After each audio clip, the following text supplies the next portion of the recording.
win against Pacific. Call it a night, and Elvin will kill the final member as they will go to the grand final. The dynasty is still well alive. Pacific Magna will be your 3-time champions of Cfs Ph Masters.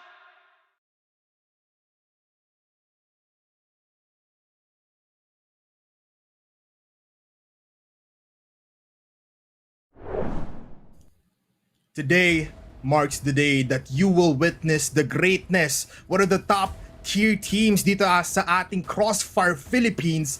Isang tanong na lang yan para sa inyo. Are you ready para sa araw na ito? It's the grand finals ng Cfs Ph Masters 2025 and a great new scene kasi kami inyong casters or panel for today. Ako po si Bipolar together with Ramon. Ramon, kamusta ka naman nun dyan? Okay naman, Polar. Diretso tulog ako pagkatapos ng semifinals kahapon na very much pumped para sa games natin. Sobrang exciting na mga storylines na pwede natin pag-usapan today kasi may ibang revenge matches. May isa na talagang pride on the line talaga no? So who will come out on top? That really is the question on my mind ngayon. Yeah, tama ka dyan, Ramon. And before we even move on to this day, happy birthday to Kano, everybody. Bigyan naman natin siya ng malakas na palakpakan. Happy birthday, Kano.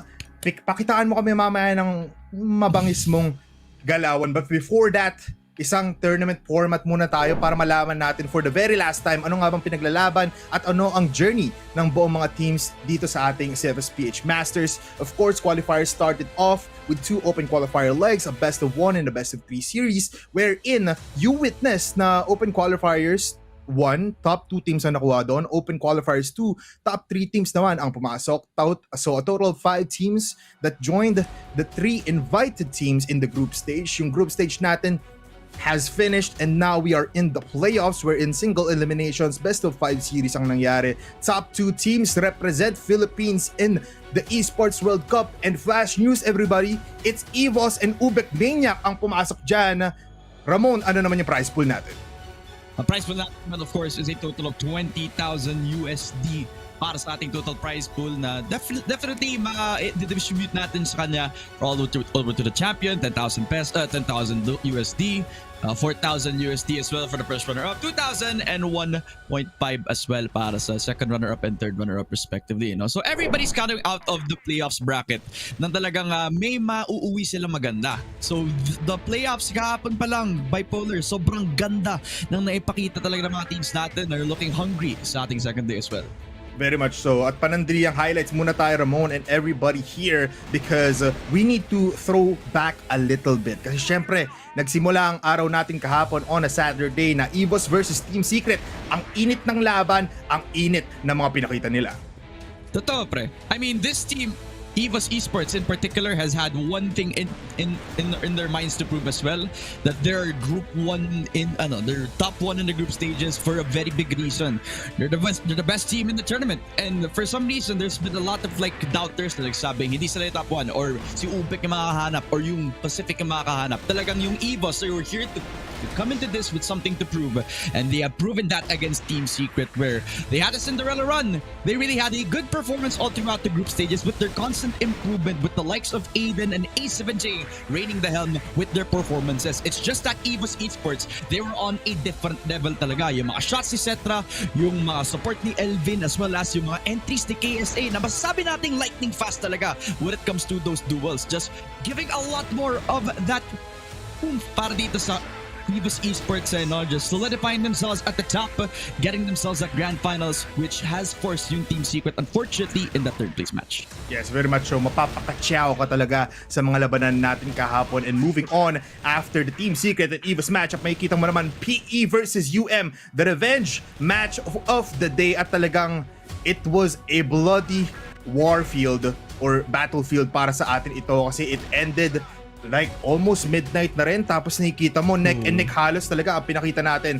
PE versus UM, may kita natin ngayon UM on that EW spot at talaga may kita talaga natin if they can get that, battle for third mamaya for Pacific. Pero again, this is our playoffs brackets. Ang semifinals natin kahapon concluded with EVOS taking down Team Secret, UBECMANIAC showing na hindi sila magpapatipag against Pacific. Ngayon, First match of the day, third place match, Team Secret versus Pacific. Pero mamaya, our main event, drum roll please, it's gonna be EVOS Esports and UBECMANIAC.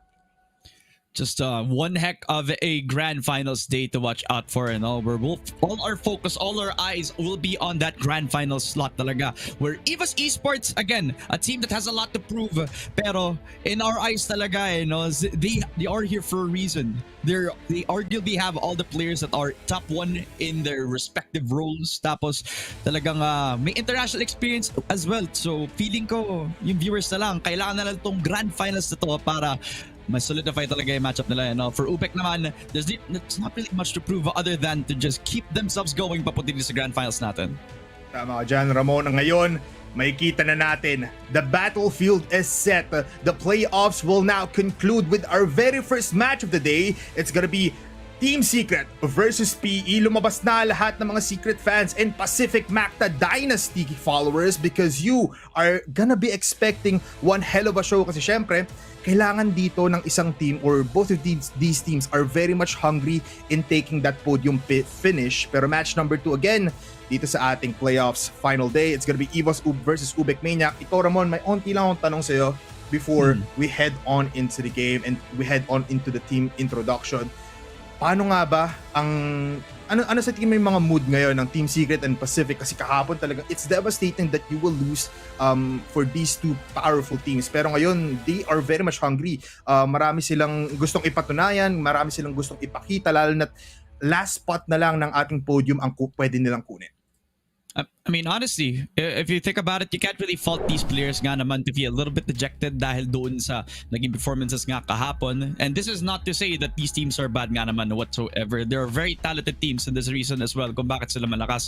So feeling ko dapat locked in sila dahil that third place matchup, malaki din yung magiging diferensya in terms of the prize pool, Mr. Bipolar. Tama ka dyan, Ramon. And talking about locked in, oras na para mag-throwback ulit tayo. Let's look at the one-tap legends para naman makita natin kung sino nga ba talagang pinakamalakas kahit sila ay nasa battle for third right now. TS Aiden or Team Secret Aiden still on that number 1 spot, Ramon. Kaya nga pre, like this guy has been the constant force nga naman for Team Secret, kaya nagkaroon sila ng magandahang rise to the top para makaabot tayo dito sa kanilang playoffs contention for that top 4. Pero yung apat naman na nasa screen din si Aldrin MVA from Pacific, there's a reason why this constant force of Pacific has shined through, and it's because of these two riflers at your very screen.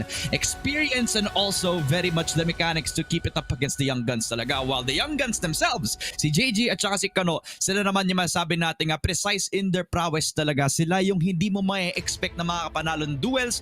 So many times that Kano has won 1v1s despite him low on HP, at yan ay dahil hinihit niya mga headshots niya.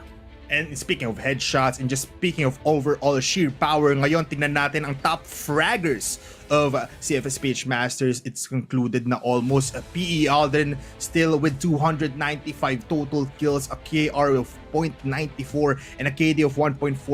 Pero syempre, there's in the mix of UBECMANIAC teams, players, Team Secret, talagang kung titignan mo yung top fraggers natin, Ramon, it's just nice to see that palaging may entry ang EVOS and Team Secret. Totoo nga pare. Kaya it's always gonna be an argument whether kung sino talaga yung top 1 talaga when it comes to who is at the top dogs in the Philippines, which is a kind of a refreshing pace dahil sa years of Pacific always at the top. Now we have a lot of other teams that are really just reaching for that crown talaga.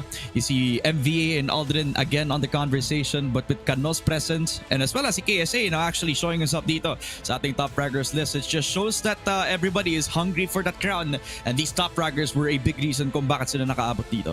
Yeah, very much so. And a big spotlight on KSA as well para lang sa akin kasi syempre he totally basically carried his team kahapon. He showed his prowess talaga. Nakita natin na KSA is not just one role player. He is the man that you need to look out for sa buong EVOS squad. Ngayon, Ramon, malapit na tayo magsimula.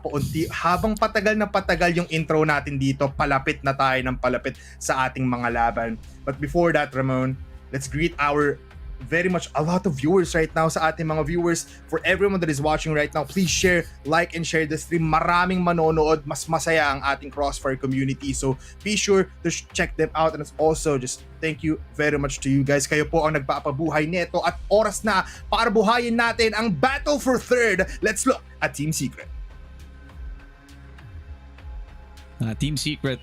It's just this is a team that we'd seen in those first weeks na masabi natin na has a lot of things that they need to improve on, and improve that they did. Aiden has been the constant force as we mentioned kanina, pero A7J, MZ, the two deadliest riflers that we've seen dito sa ating bracket, talaga nga namang from the matches though that we saw now in Team Secret, just constantly proving that they are here to stay and play talaga with the likes of Tracer as well and Tetsu para lang ma-round up yung Team Secret members natin. Long are the days where Vanguard was that team na masabi natin misfits pa rin no? And now, top 4 na sila sa Pilipinas pare, and there's no question that Team Secret is just gonna keep improving as the days go by. We have A7J, Aiden, MZ, Dracefer, and Tetsu, and with the stats itself as well, with the 1.18 on Aiden, this guy has been constantly one heck of a nuisance kapag kalaban ang Team Secret dito no? Kahit yung mga Pacific players natin, kahit yung mga players natin on EVOS,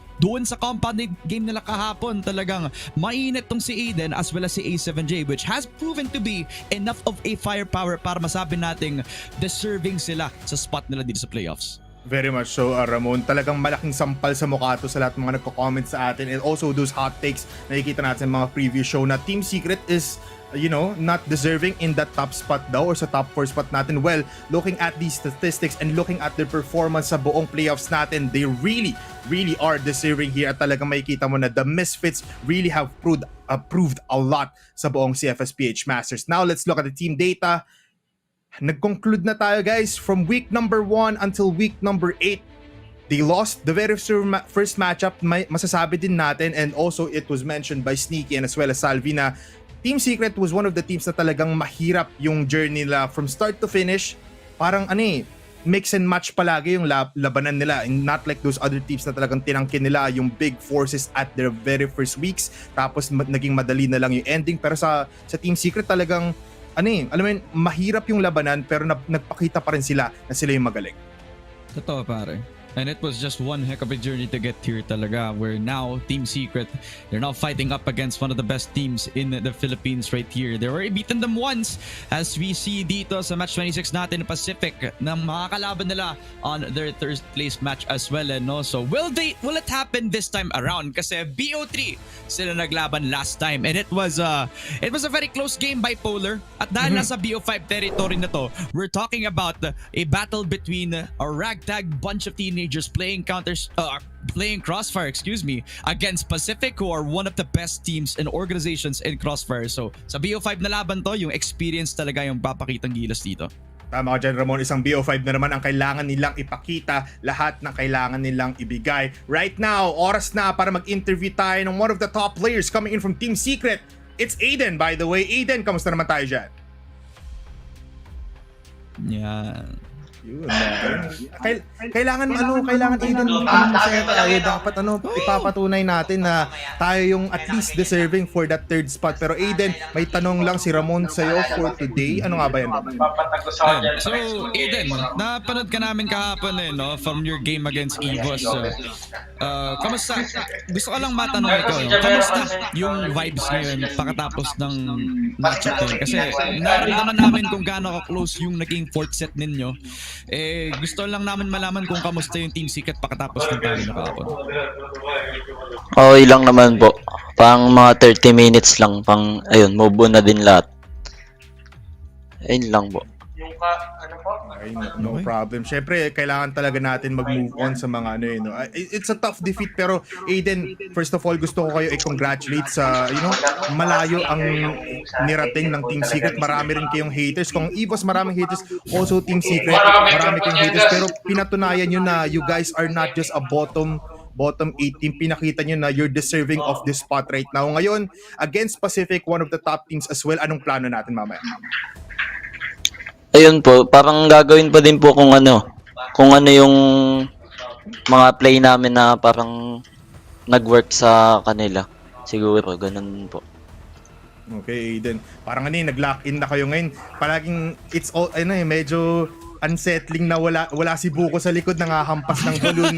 Hindi kayo nagkagol. Parang locked in kayo today. Pero Aiden, it's your time. One more shout out para sa ating mga viewers, sa lahat ng lahat ng supporters ng Team Secret. It's your time.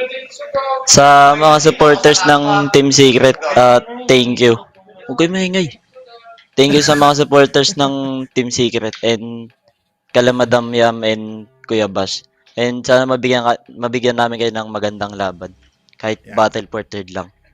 We believe that, Aiden, wag ka mag-alala. Alam namin na the whole Team Secret squad is behind you at tayo ay manonood para magpakitang gilas ka ulit dito sa ating matchup. Aiden, maraming salamat. Good luck sa laban niyo mamaya. Congratulations, by the way. Good luck. Thank you po.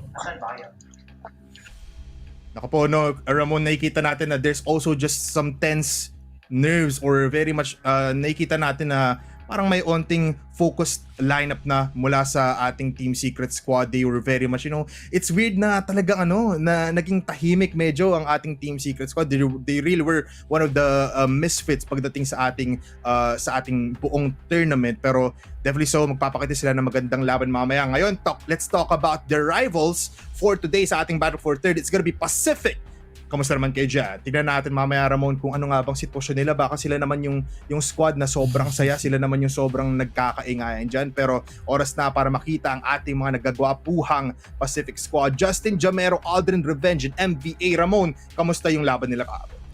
Look, kahapon, we've seen like di ba nakalaban nila last time yung UBECMANIAC? That was the second time naman kahapon na naglaro sila again after that engagement. And ang masasabi ko lamang, that first sport game was almost looking like a direct sequel sa nangyari doon sa group stages kung saan nakuha nila sana yung BO3 win. Pero nag-iba naman yung naging ihip ng hangin nung nakuha na ng UBECMANIAC yung sub-basin.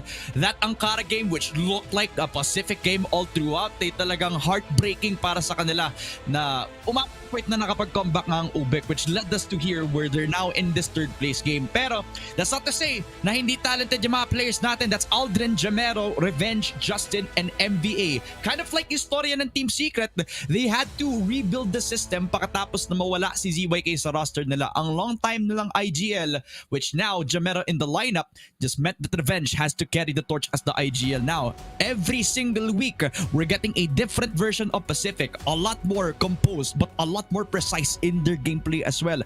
Alam nila kung kailan maging aggressive, and so many times as well, yung mga entries ni Aldrin, yung mga good shots ni MVA has influenced Pacific in a way na nakakatakot talaga sila kalaban.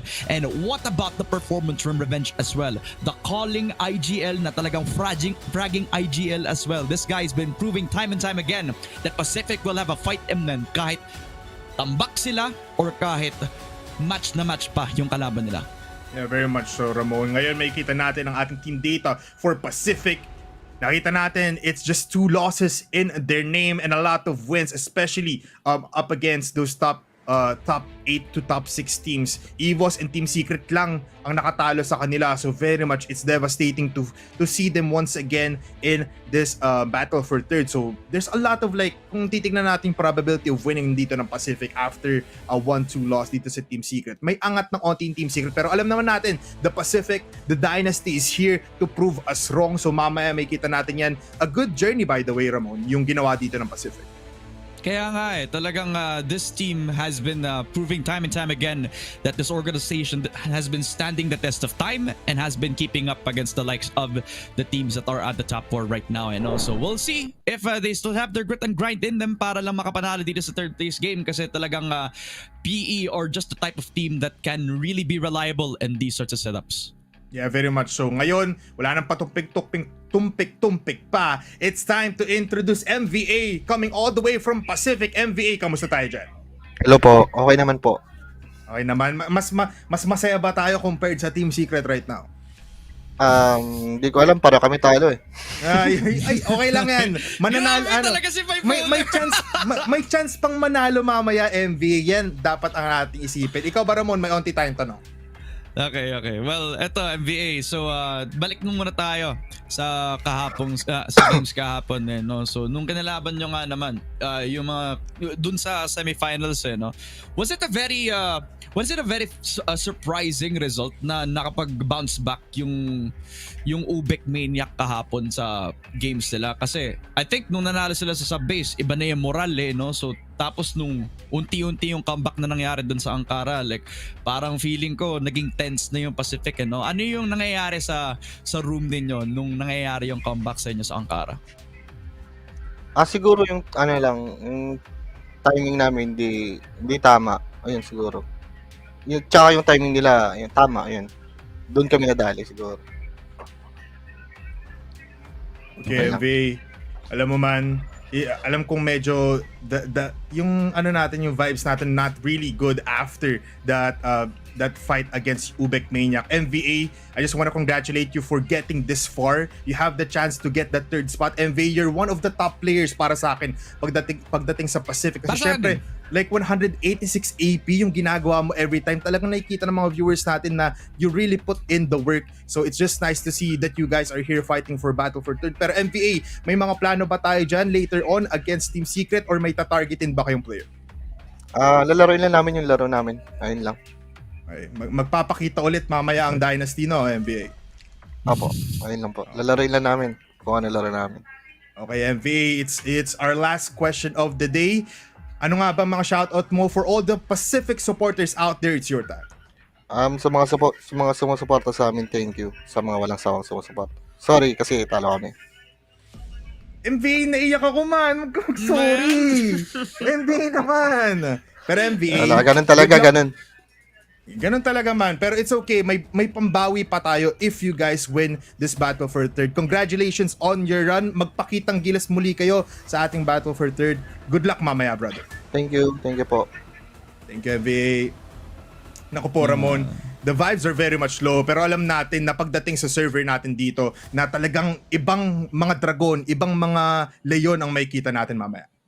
Oh, I mean, you can't really fault them for that, no? They really wanted to get up there, pero I think it's also a good time as well para ma-compare din natin yung dalawang players na pwedeng gumawa nga naman ng impact dito sa ating magiging BO5 because, again, both of these teams very talented in their own right. Both are very clashing playstyles, pero both snipers that have different part of history, no?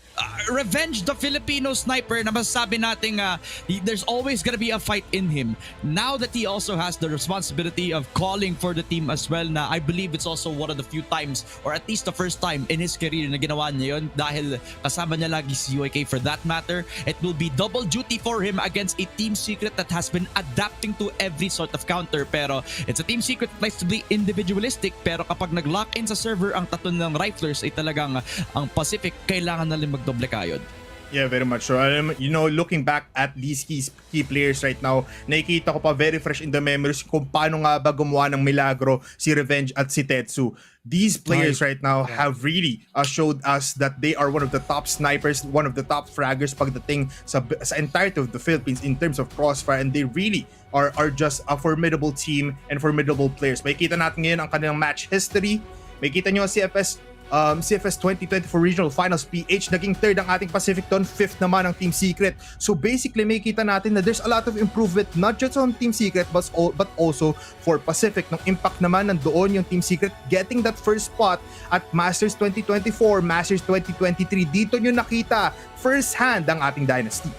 Totoo, pare. And I think Team Secret's also in this place talagang parang ang laki talaga ng bagay that this Vanguard duo of Tetsu as well as Aiden has really come up in at the long run talaga, wherein now they're facing up against the Titans na again, and now their talents are gonna be recognized in full shape, where now Pacific is also at that way talaga. Feeling ko yung pinaka nasa minds talaga nila is yung regional finals as well later coming into the year. So we'll definitely see if Pacific will find themselves at the spot, as we're also gonna take a look at yung map comparison nila lahat. And if you remember Bipolar, one of the strongest things about Pacific is how flexible their map pool is, where Team Secret, they've been really good on that compound map, but other than that, it's been mixed topsy-turvy talaga sa ibang mga maps nila.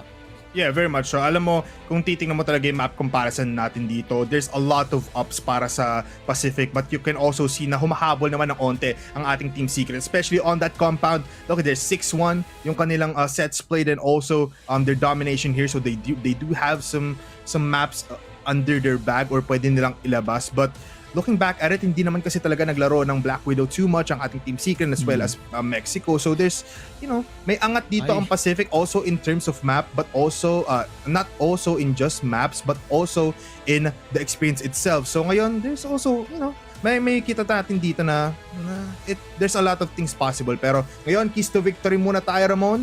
Ito yung mga kailangan natin abangan mamaya. Of course, for Team Secret, tahimik lang daw pero delikado. Bucos Esports inspired analytical style, nagbigay ng mixed results sa group stage. So, tama naman talaga yun kasi syempre, maraming sikreto na talagang ibinunyag ni Buko at the later part of the week sa ating Masters.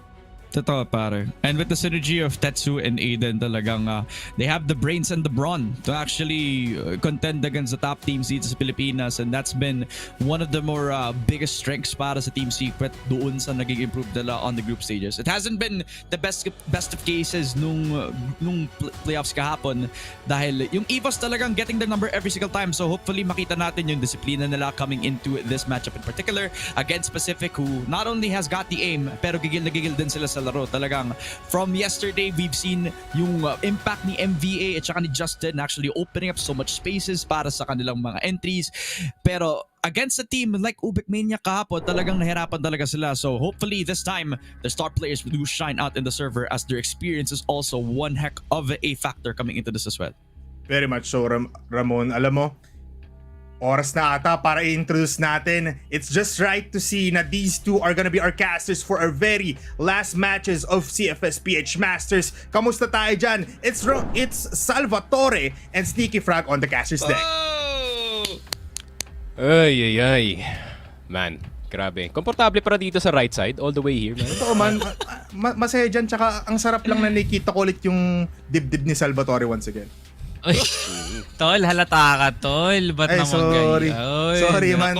Sorry. Yung isa dyan nakatago pa, so ikaw muna yung tatargetin ko. Sa dibdib pala eh. Pero yun, nakakagalak actually for this opportunity na for the first time actually makakasama ko si Sneaky in a grand final setting, no?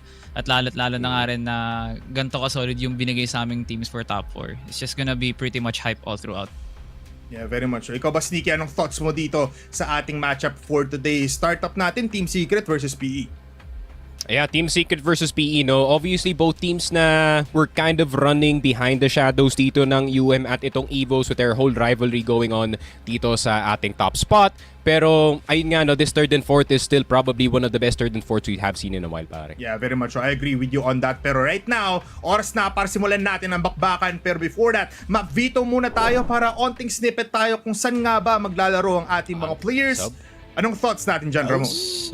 Base, oh my goodness. There you go, pare. That's been the map that I've been watching out for this game in particular. Pero before that, with Eagle Eye and Mexico 2 banned out, Team Secret are coming into this not blind pero a little bit more prepared in this regard. And Eagle Eye, one of the pocket picks para sa Team Secret na natanggal. Mukhang kailangan ng gumawa ng paraan yung mga players natin on Team Secret to go out with this one. Black Widow, Sub-Base, Port Compound, and Ankara. We have very puggy maps. We have also maps where the default heavy playstyle of Team Secret will actually find a lot of advantages dito. So I'm looking towards that Black Widow map to actually set the tempo for this team. Pero Pacific, with how long they've been playing on Crossfire Philippines, talagang they know this map in and out. So feeling ko there's a reason why pinik nila ito agad. Ikaw naman, Salvi, ano sa tingin mo, bakit nga ba ganito yung mga pinili ng ating mga players? Feeling ko talaga pinapatagal ng PE yung signature maps nga nila, no? Kasi all throughout the season, hindi Ankara compound yung nakikita natin. More on the Black Widow or even the sub-base part. Kasi nga, they really want to stretch out kung ano yung map pool na meron sila. Actually, hindi ganun ka-surprising sa akin yung Map Veto. Considering na all throughout like Mexico, pinipili ng Pacific, Eagle Eye, ito yung expertise talaga ng Team Secret. So tama lang naman ng that bans. Pero Pacific, instead of using compound or even Ankara sa set 1, favoring Black Widow, is definitely showing na, okay, this is a new P that we're seeing right now eh. Yeah, very much. So ikaw, Sneaky, any final words? Magandang decider to, and these 4 maps right now are really gonna be good. For sure, it is gonna be good. Medyo magiging rough yung first 3 maps para dito sa Team Secret, not gonna lie. Kasi ayun nga, PE for the longest time, I think even before this year, they were the best team dito sa Black Widow. Subbase obviously is also a map na they also played prior dito sa mga ibang international competitions natin. And for map number 3, ayun nga, it's a map that is basically 50-50 between yung dalawang teams natin. But para naman dito sa port, we have seen better results para dito sa Pacific, but then something recent happened but still I still believe na sobrang solid pa rin ng port dito ng Pacific. Yeah, very much so. Ngayon, everybody, oras na para magbigay ng mga hot takes and maging kabayas. Oras na tayo ay mag-prediction. For me, it's gonna be easy. 3-1 Pacific. Alright. I think I'm gonna go ahead and join the sneaky frog hype train on this one. I think I'm gonna go 3-2 Team Secret. Naku po, Salvi, ayusin mo na. Ako talaga, ayusin ko talaga dito. No? Kapon bumoto ko sa Team Secret, talo sila. So feeling ko pag bumoto ko ng Pacific, baka manalo TS. So baka Pacific 3-1 ako dito. Yan, tama yan, brother. Ikaw, Sneaky, ano bang prediction mo? Yeah. Alam mo na, I'm gonna go Secret 3-2 every single time, start of the season until the end of the season, pare. I believe in the boys, pero yun nga, knowing Pacific, this is gonna be a very tough one, pare, especially sa playoffs. You know what, everybody? It's 3-1 for me and Salvatore. For Ramon, it's 3-2, and also for Sneaky Frog. Kayo na lang manghusga kung sino nga bang mananalo dito sa ating mga comment section dyan. Also, you can participate. Ano nga bang inyong sinusuportahan? Kung Pacific at Team Secret nga ba, it's almost their time to show their battles. But before that, isang audience comment section muna tayo dyan. Direk, sino nga ba yung highlight natin for today? Excited na ako, ha? Naku po, Lawrence. Okay, basahin ko muna. PE yan for sure. Naku po. Just look how hungry they are for bouncing back into the international scene. Flash news. PE lost kahapon, pero for sure pwede sila manalo for today. Ikaw ba, Ramon, sa team mo? Any thoughts dito? Mabilisan lang. Yeah, I mean, siguro consider na lang natin sa kung kailan niya in-leave yung comment na to. Maybe before the game, or maybe he predicted this nung mga game 1 pa lang ng laban nila against UBECMANIAC. But for sure, this is a team that is still primed up for that international. It's just that nowadays, wala EVOS saka UBECMANIAC muna, pare. Yeah, alam mo, after that very much audience comments na pinakita sa atin nila, Direk, malapit na rin magsimula ang ating labanan. I hope you guys are all ready kasi the players now are also getting ready for the matchup of the ages. It's the battle for third, and I think, Ramon, it's also our time to give it to the casters. It's nice to see you guys back on the casters deck. Salvatore at Sneaky Frog, kayo naman. Maraming salamat Bipolar at Ramon, no? At grabe, pre. Grand Finals, kailangan nating mabulol. Pero now with jokes out of the way, sa wakas, Sneaky Fraga, the day has finally come for our last day dito lang sa Cfs Ph Masters. Kay bilis dumaan ng 7 linggo ng aksyon at nandito na nga tayo sa punong dulo. Medyo jarring pa rin para sa akin na 8 weeks na yung dumaan dito sa Cfs Ph Masters. I feel like it has only been 4 or 5 realistically dito, pare, pero sobrang bilis ng group stage. Ang daming pangyayari talaga araw-araw. You really have to be tuned in every single day dito, man. And it finally culminates to this. In my opinion, yun nga, probably the best playoff lineup that we've had of all time dito sa CFPH. Yeah, this is our first ever grand finals ng Sneaky Frog. Kagalak-galak actually na makasama kita dito. It's been a hot minute actually. Puro tayo group stages ng mga nakaraan. Puro tayo sa podcast lang nag-uusap, and as well as sa Impact. Pero sa PH Masters doon lang tayo nag-i-interview, nag-uusap ng mga players, talking about analysis and stuff like that. Pero hindi pa kita nakakasama in an environment like this na sobrang taas ng animosity ng team sa isa't isa just to claim a higher place in the tournament. UBECMANIAC and EVOS, that's a different story to tell. Etong Team Secret and Pacific, na kita naman talaga yung bad blood during that group stage with an upset of the making by Team Secret. Man, it's looking like in this kind of preparation in the playoffs, Pacific is looking more promising, no? What do you think? Oo nga. I think yung shinow nila dun sa kanilang last series was definitely more impressive sa nakita natin dito sa Team Secret. I think especially itong si Jamero, no, going into yung playoffs, I think his form is way different, no, kumpara nga dito sa nakita nga natin sa kanya from the group stage. So, what will happen kung may supercharged na PE and everyone is on form today and they go up against a TS na, you know, obviously was slightly shaken from yesterday's games. Pero nandito na nga tayo sa ating Black Widow, BL para sa TS, CR para dito sa Pacific. And 2 picks already sa start ng round para kay Revenge. Naku po, Salvatore, simula pa lang si Revenge nag-iingay na. Aliwat kanan no? Grabe yung movement ni Boss Bench from LA. Mula dito sa may S, nakuha kagad yun ni Revenge. So that is rotation for you. Para dito sa ating sniper, ayaw niya ng dalawa. Pumapangatlo si Boss Revenge. Tetsu gets a quick trade. Pero tinan mo naman yung pagkadehado ng pwesto dito ni Dada. Tetsu needs to run away. Tinan mo naman, piso na nga lang siya. Aldrin trying to get an off angle over to Tetsu. Pero magtatago na nga muna siya panandalian dito lang sa may window. Grabe nga naman. Agent 42, kita ka pa rin sa scope ni Aldrin. That's 3 kills for Revenge. And the round para sa Pacific. Yun nga, napatawa si Aldrin dun pare. Na-realize niya yata na he stole yung ace dito ni Revenge. But it's a first round either way. And that's a worrying sign para dito sa Team Secret pare. First round pa lang, Revenge already firing on all cylinders. Pati si Aldrin nagsasnipe na rin. A double sniper setup at round number 1. Obviously surprising yung offense dito ng TS. Try to go for something fast dito sa round natin. And speaking of something fast, yun lang.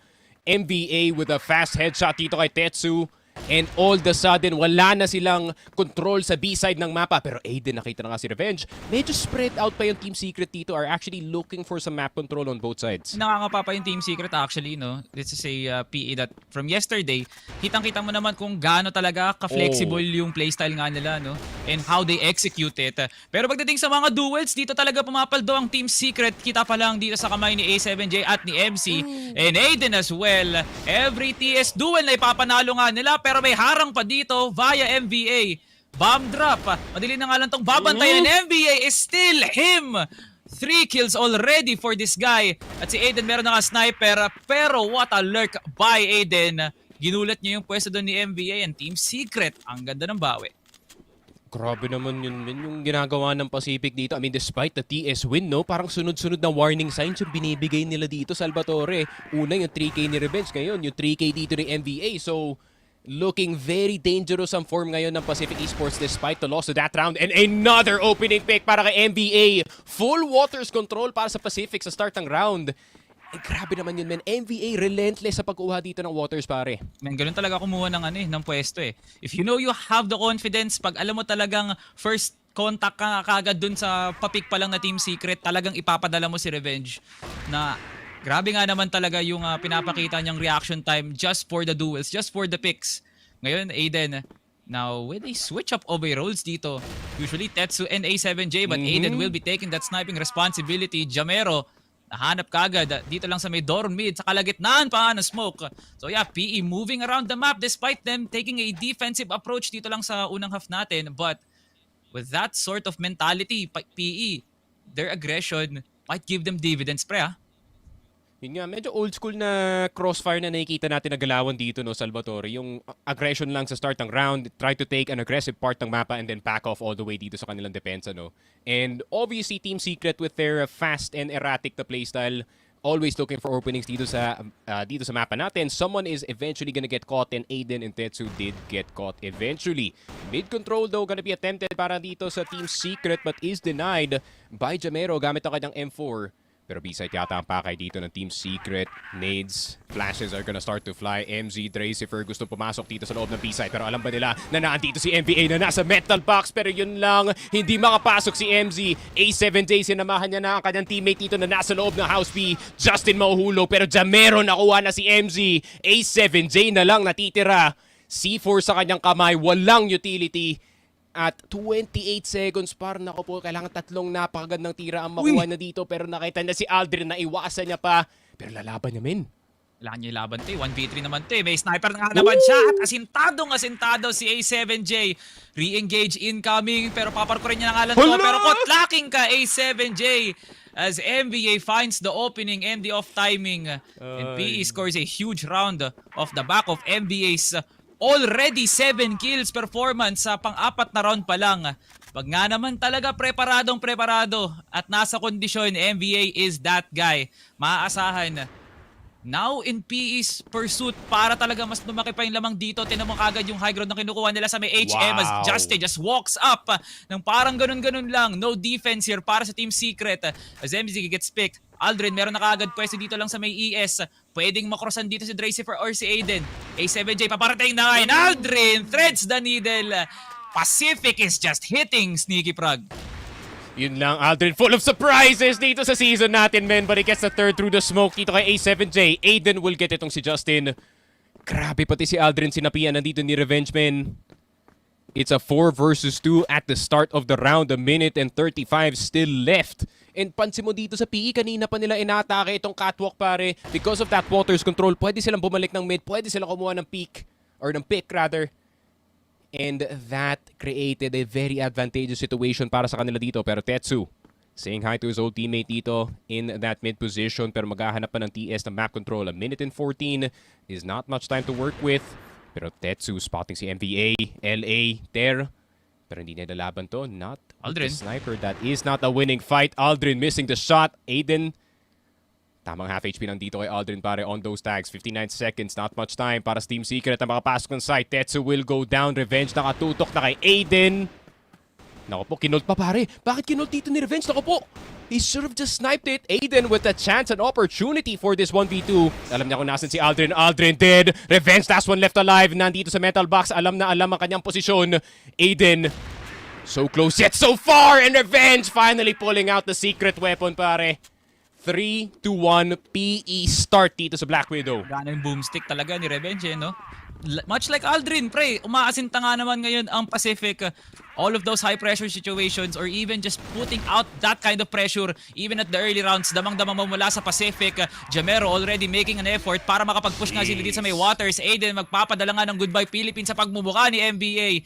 And now it's a 4v3. Lot of TS members retreating para lang makahagap ng panibagong pwesto. Kasi nga, alanganin na to eh. This is Pacific that continues to make a push at ispaman lang tong RS nga nila. At buti na nga lang Tetsu can make some space dito lang sa may mid. As Aldrin wants to get a challenge and still finds Tetsu.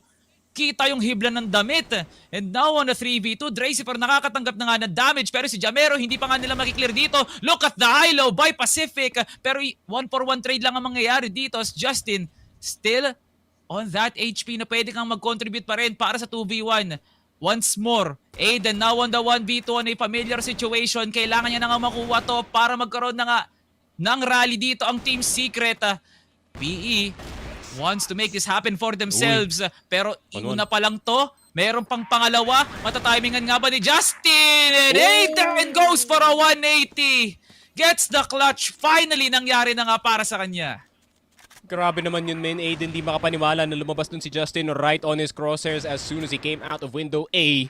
Ang ganda na ng start doon para sa PE. Not gonna lie, they have been spamming waters control this entire time, pare. Sobrang telegraph na. But TS struggling in that round still para ibukas yung depensa na yon. Pero buti na lang naandun si Aiden to save them in those kinds of situations, pare. Pero hindi pwede ganun mangyari ulit para dito sa Team Secret, men. Kasi, ayun nga, kung hindi kayo makakuha ng B waters control, then dadaan kayo ng cat, and then you still have to go through the sniper lens. Ang dami mo pang kailangan problemahin kung hindi nyo ma-figure out how to take down this B waters defense. Pero mukhang A-site na lang tatargetin nila dito, Salvatore. Revenge down first. Masakit yon para sa Pacific, though, pero they still have this layer of offense na kailangan pa rin ingatan ng Team Secret. Nice flashes actually. Util ang usapan dito ng Team Secret at damang-dama na nga ngayon kung paano sila makakapasok dito sa A-site. MVA magiging harang muna panandalian dito lang sa may stage but not for long. Dracifer gets the last kill and 2 huge kills mula dito kay Dre and an opening mula kay A7J. Propelled TS para maging tabla na nga itong laron to. Jamero gustong tumesting dito lang sa may door mid. Pero malakas ang tutok ngayon ng Team Secret with the momentum that they have. And take a look at this replay, Sneaky. Tingnan mo, pre, bago talaga makapasok ang Team Secret, set kagad ng smoke dito lang sa may under. Flash mula doon sa kay Jamero at kay Aldrin. At disiplinado na kagad sila, pre. Using that advantage para makakuha ng multifrags. Team Secret was able to utilize it perfectly. Yeah, TS is finally playing to their strengths. No, yung mabilis nilang setup and ang pag-atake ng A site. Obviously, nauluhan si Revenge doon with that sniper. Pero Dracifer around the corner. Spotting itong si Andrin sa tear. Pero meron pa naman pangalawang player dito. It's still Revenge looking for the refrag. Pero ma-flash siya off of his spot. Justin getting itong si MZ A7J. Gusto mangulit dito sa B site. Pero Tetsu will get Revenge. 4 versus 3. Very defendable pa rin para dito sa PE, knowing na buhay pa dito si MVA. Good patience from him taking down itong si A7J. Pero Jamero opportunity of a lifetime na tanggalin ang isa sa pinaka-importante na pieces ng Team Secret dito, pare. Tetsu down, and that is the smoke down with him. Wala silang lineup for that mid-cross. At mukhang kailangan nilang labanan to, and labanan indeed. Aiden, full HP, AWM. Getting the shoulder dito ni Justin. It's a 2v2. Napakalayo ng dalawang players from both TS and PE, pare. Yan yung sandata na hindi ko aakalaing pupulutin ni Aiden dito, no? Binibigyan parangal. Actually, yung role na yun, Aiden with a very, very conscious role swap over to Tetsu. Kita mo nga naman talaga yung kinocontribute niya dito, 12-3-0 para kay Aiden, at hindi pa nga siya tapos. Magkakatagpuan dito ang dating magkakampi. Unahan niya na nga muna si MVA. Quick switch over to his opponent, and Jamero now with the rotation. Hindi niya nga muna mahanap kung nasaan si Dracifer, but this is a crossfire in the making, and Jamero slays his former brother. 20 seconds left. Malapit kay Dracifer, pero 1 HP na nga lang to. Dracifer gets the spam. Onting tang lagay Jamero. Good post plan para sa Team Secret, at si Jamero hinahanap pa rin yung angulo. Paano ko papatayin si Dracifer? Marami pang oras. Jamero pushing, and Dracifer bound for a win. Under pressure pa nga. Team Secret gets the lead. Alam mo, sobrang halatang old gods na tong si Dracifer, no? Using the crouch down and looking down on the ground para hindi siya mapansin na nagko-cross dito sa may bintana to get a better angle for that fight. What a genius on that 1v1. Pero si Tetsu, the continued switch of roles para dito sa TS. MZ nagpapakita na rin. Revenge and Jamero down. A7J looking for that third, pero MZ taking down itong si Justin. Napakabilis ng kills dito for Team Secret, pero gustong bumawi ni Aldrin at the MVA. MZ A7J down, 3 versus 2. Even si Tetsu spotted sa high mid, pero yung C4 namin napakalayo pa at namatay pa si Dracifer. Nako po. Men, fumble para sa TS actually. So, on this 2v1, once again by Aiden, purong replay na nga lang, sirang plaka na yung gantong senaryo para kay Aiden. Winnable, though hindi mo gugustuhin yung mga gantong klaseng senaryo. Actually, Sneaky, umaasa tayo sa clutches para makakuha ng round ng TS. Kung pwede naman tayo magkaroon ng magandang execute. Yeah, this is a possible win para sa TS, pero hindi rin naman ganun kalabo para sa PE makuha tong round na to. All they have to do is just play together. A double swing actually para ma-pressure si Aiden. At alam naman natin, any type of scenario na pressure nga talaga ang nakalaan sa mesa, it's still a 50-50. Walang garantisado sa buhay. Magagaling sa LA ang duo ng PE. And Aiden will be playing under siguro para first contact kagad siya papuntang slide. Makakapasok na nga yung dalawa dito at hindi pa rin nakakaramdam si Aiden kung nasaan na nga ba sila. Palabas na nga siya ng stage. Makikita niya dito muna si Aldrin. And there goes the smoke. NBA could stick this, pero hindi talaga makontento na i-defuse na nga to. Ilalaban na lang nila si Aiden and PE with that retake. Grabe, men. I mean, PE, they're actually greeting yung Team Secret na type of play na nakikita natin dito sa Black Widow, the pure suntukan, pare. And feeling ko naman, I mean, PE being the best Black Widow team in the country for the longest time are very familiar with that kind of style, no? So, ginigreet nila yung pagiging fist fighter dito ng TS, and just like that, Justin taking out the brains of the operation para dito sa Team Secret, pare. Tetsu out of commission already, and andito na naman tayo, Salvatore. That waters control has been so brutal para dito sa Team Secret. Yeah, ang laking bagay doon actually para sa PE, no? Yung high-low na nagagawa nga nila doon sa may cat, it's an insane thing kung sakaling magbago isip ng Team Secret. And not only does this put out a pressure dito lang sa may HM, pagkakataon to para kay Justin na mag-lurk na i-parkour na nga lang yung BS, tas magugulat na lang, teka ba't may crossfire na nagaganap dito. Defensive sides now set up para dito sa PE at ginagalingan nga nila para tumaas ang antas ngayon. Pero si MC hindi sumusunod sa batas, walang depensa, rekta kagad sa pagmumuka. Nangongolekta na ng katawan ngayon ng Team Secret as they now look towards setting up the site para wala nga naman talaga makita, at labong-labo na ang mata ng PE sa dami ng usok. Dracifer gets a sa double and a huge triple kill para mapropel ang TS sa first half. 5-4 ang dikit ng laban, tol. Parang ilang beses na natin nakikita na itong Team Secret no Salvatore nagpapabugbog talaga sa una.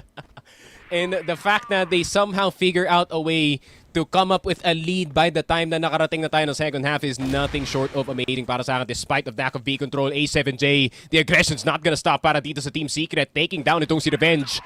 As it is an immediate 4v5, a signature start para dito sa Team Secret, pare. Sabi ko nga pre, TS low start but good finishers. Pero nakita nga natin kanina na it took a lot of adjustments bago nila mabasa na pwede nga namang i-deny yung waters control pag nirekta kagad nila dito yung LA. Magiging 50-50 nga yung exec nun. Pero tinuman naman pre, pumaldo nga naman sila via the utils na kung saan dun sila nakakakuha ng convincing rounds up against Pacific. Pacific taking frag rounds were very huge. Pero bago yun, teka lang Tetsu, kumuha ng double but Jamero in NBA makes it even quickly like that. But now on the 2v3, pasok na nga si MVA pero high pressure pa rin sila at hindi nila matanim yung C4 ngayon. Jamero, ang dami ng bala na dumadapo sa katawan. MZ finishes it off. MVA ginagamit ang kabaong pero nakakita ka na ba ng MVA na corner? Dreisifer gets the kill and TS gets their largest lead of the game. Yun nga, it is tied up with the largest lead of game dito ng PE which is up to 2 points at 3-1. Team Secret with a hell of a start and once again, another key piece out at the start of the round dito Salvatore. Aldrin, probably the most key player dito ng PE, taken out dito ng A7J. Is this a second half A7J performance that we expect pare? Pero NBA with a quick return.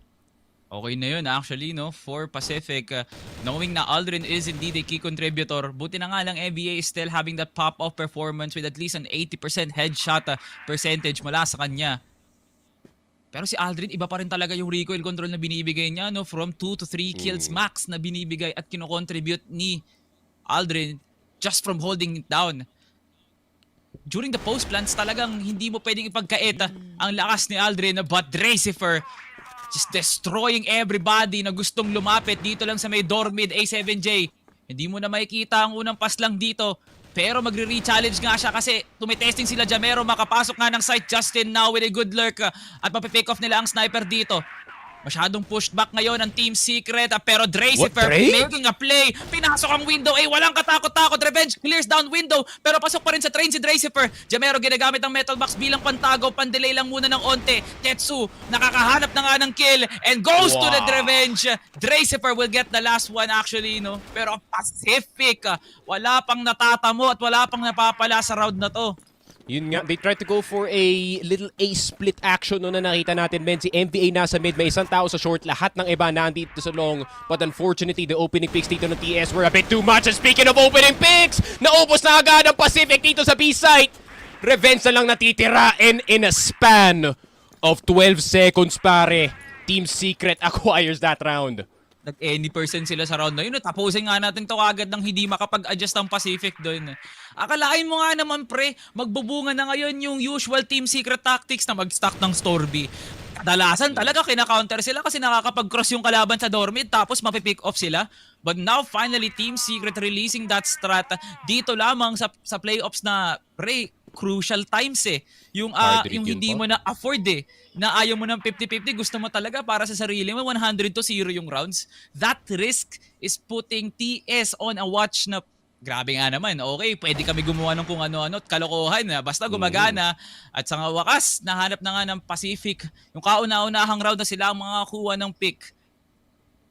Yung the fact na hindi naman mali yung ginagawa dito ng Pacific, no? I think okay naman yung setup dito ng A-split, one person mid, one person short, 3-player long, no? Obviously, multiple points of pressure, pero encounter calling talaga ng TS. Grabe sila maghanap talaga ng opener dito. But speaking of openers, with Aiden being down at the start of the round, PE, pwede na nila i-overwhelm yung numbers sa isang side ng mapa. Both A and B only have 2 players defending it, pare, pero Tetsu and A7J on that side. Tetsu AK, A7J naka-AWM this time, looking for that first cross. Justin, gustong isopresa yung nasa site at nagulat nga dito si Angelito. Pero meron pa namang naandito sa train. Tetsu looking for the swing but Revenge knows na meron nagtatago doon. And it's a 2 versus 5 BE with a hell of a response after a bit of a streak dito ng TS, pare.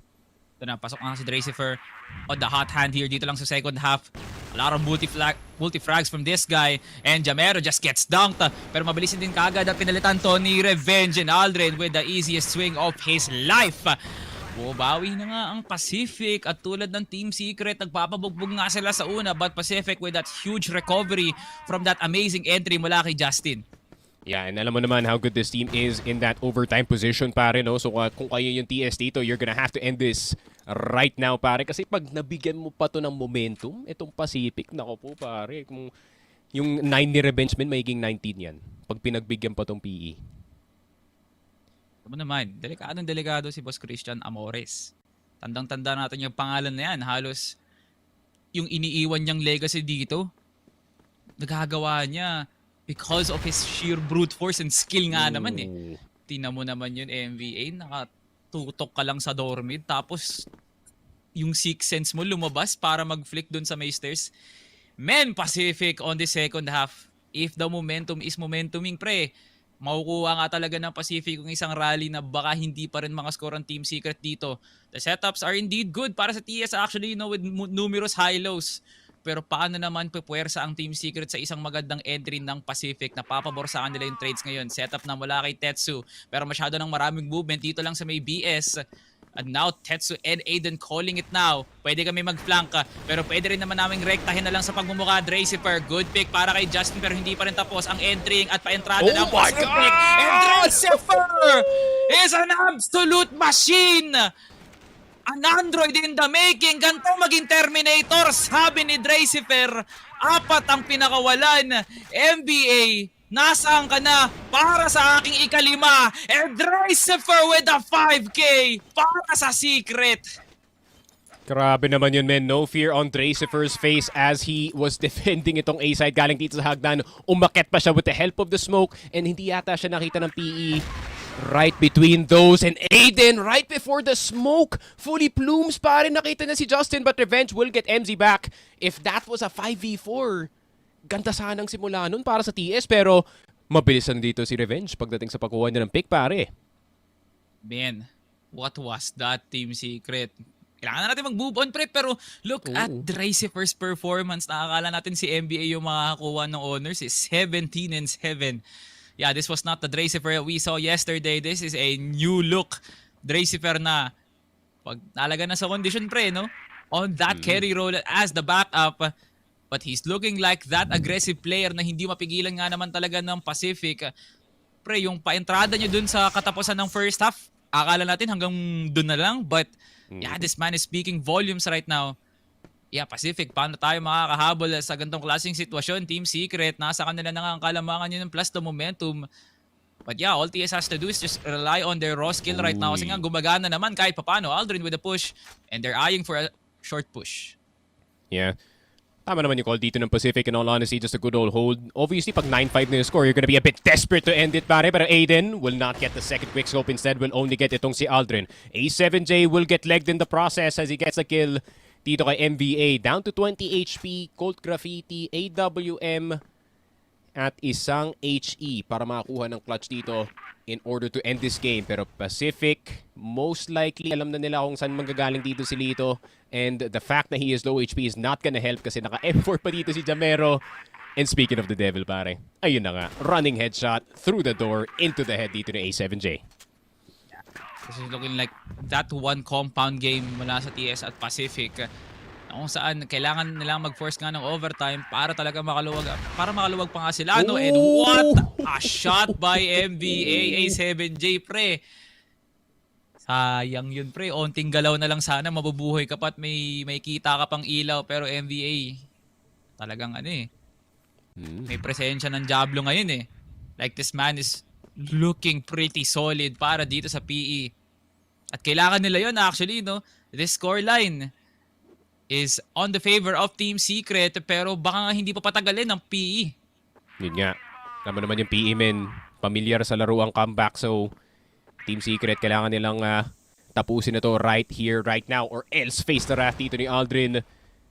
MVA and itong ni Revenge so far. Jamero also chipping in dito sa laruan natin as the B-side is gonna be taken. Justin, first one down. MZ, good opening shot. Pero Aldrin, Revenge, Jamero still looking for the opening dito sa side. Pero nakalipat na si MZ all the way dito sa may metal box natin. Aldrin looking for the opener pero gusto niya lang yata i-throw out itong si Tetsu maybe to serve a further distraction dito sa B-side. Palipat na yung Pacific pero naaamoy yata ng TS na wala pang execute papunta dito sa B-side.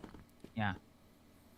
This is usually PE na may kinikilala talaga sa mga ganitong klaseng laro. If ever man they face Tetsu or even Aiden, that is still a huge threat. Pero winaway it down na nga lang nila kung ano yung mas masyadong matimbang or kung sino yung pwede naming iwan para talaga paslangin yung high priority targets, no? Gapang na nga ngayon sa LA, Aiden at Tracifer, solid players all throughout pero kailangan natin makita yung lakas na nga nila ngayon para depensahan yung kinatatayuan nga nila. Jamero nakakross sa may train, si Tracifer hindi pa rin pumipik, may tamang oras kasi para dyan. Revenge now with a quick swing. Quick trade actually, and Tetsu putting the notice now para sa PE. Huling araw niya na para dito sa Black Widow, pre. 20 seconds left on the clock. PE needs to make a play. Revenge. Still with some healthy amounts of HP.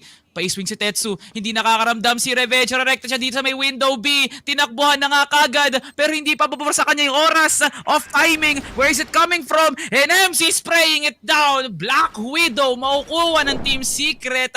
Pinirmahan na yung papeles. Grabe naman Team Secret. It's the fact na walang maling ginawa dito. Salvatore, yung PE, their setups were perfect, yung lineups nila were there. Problema nga lang dito, Salvatore, midway, something goes wrong in the process and the process ruiners. Team Secret. Grabe naman dito sa mapa ng Black Widow, all over the place and still structured at the same time.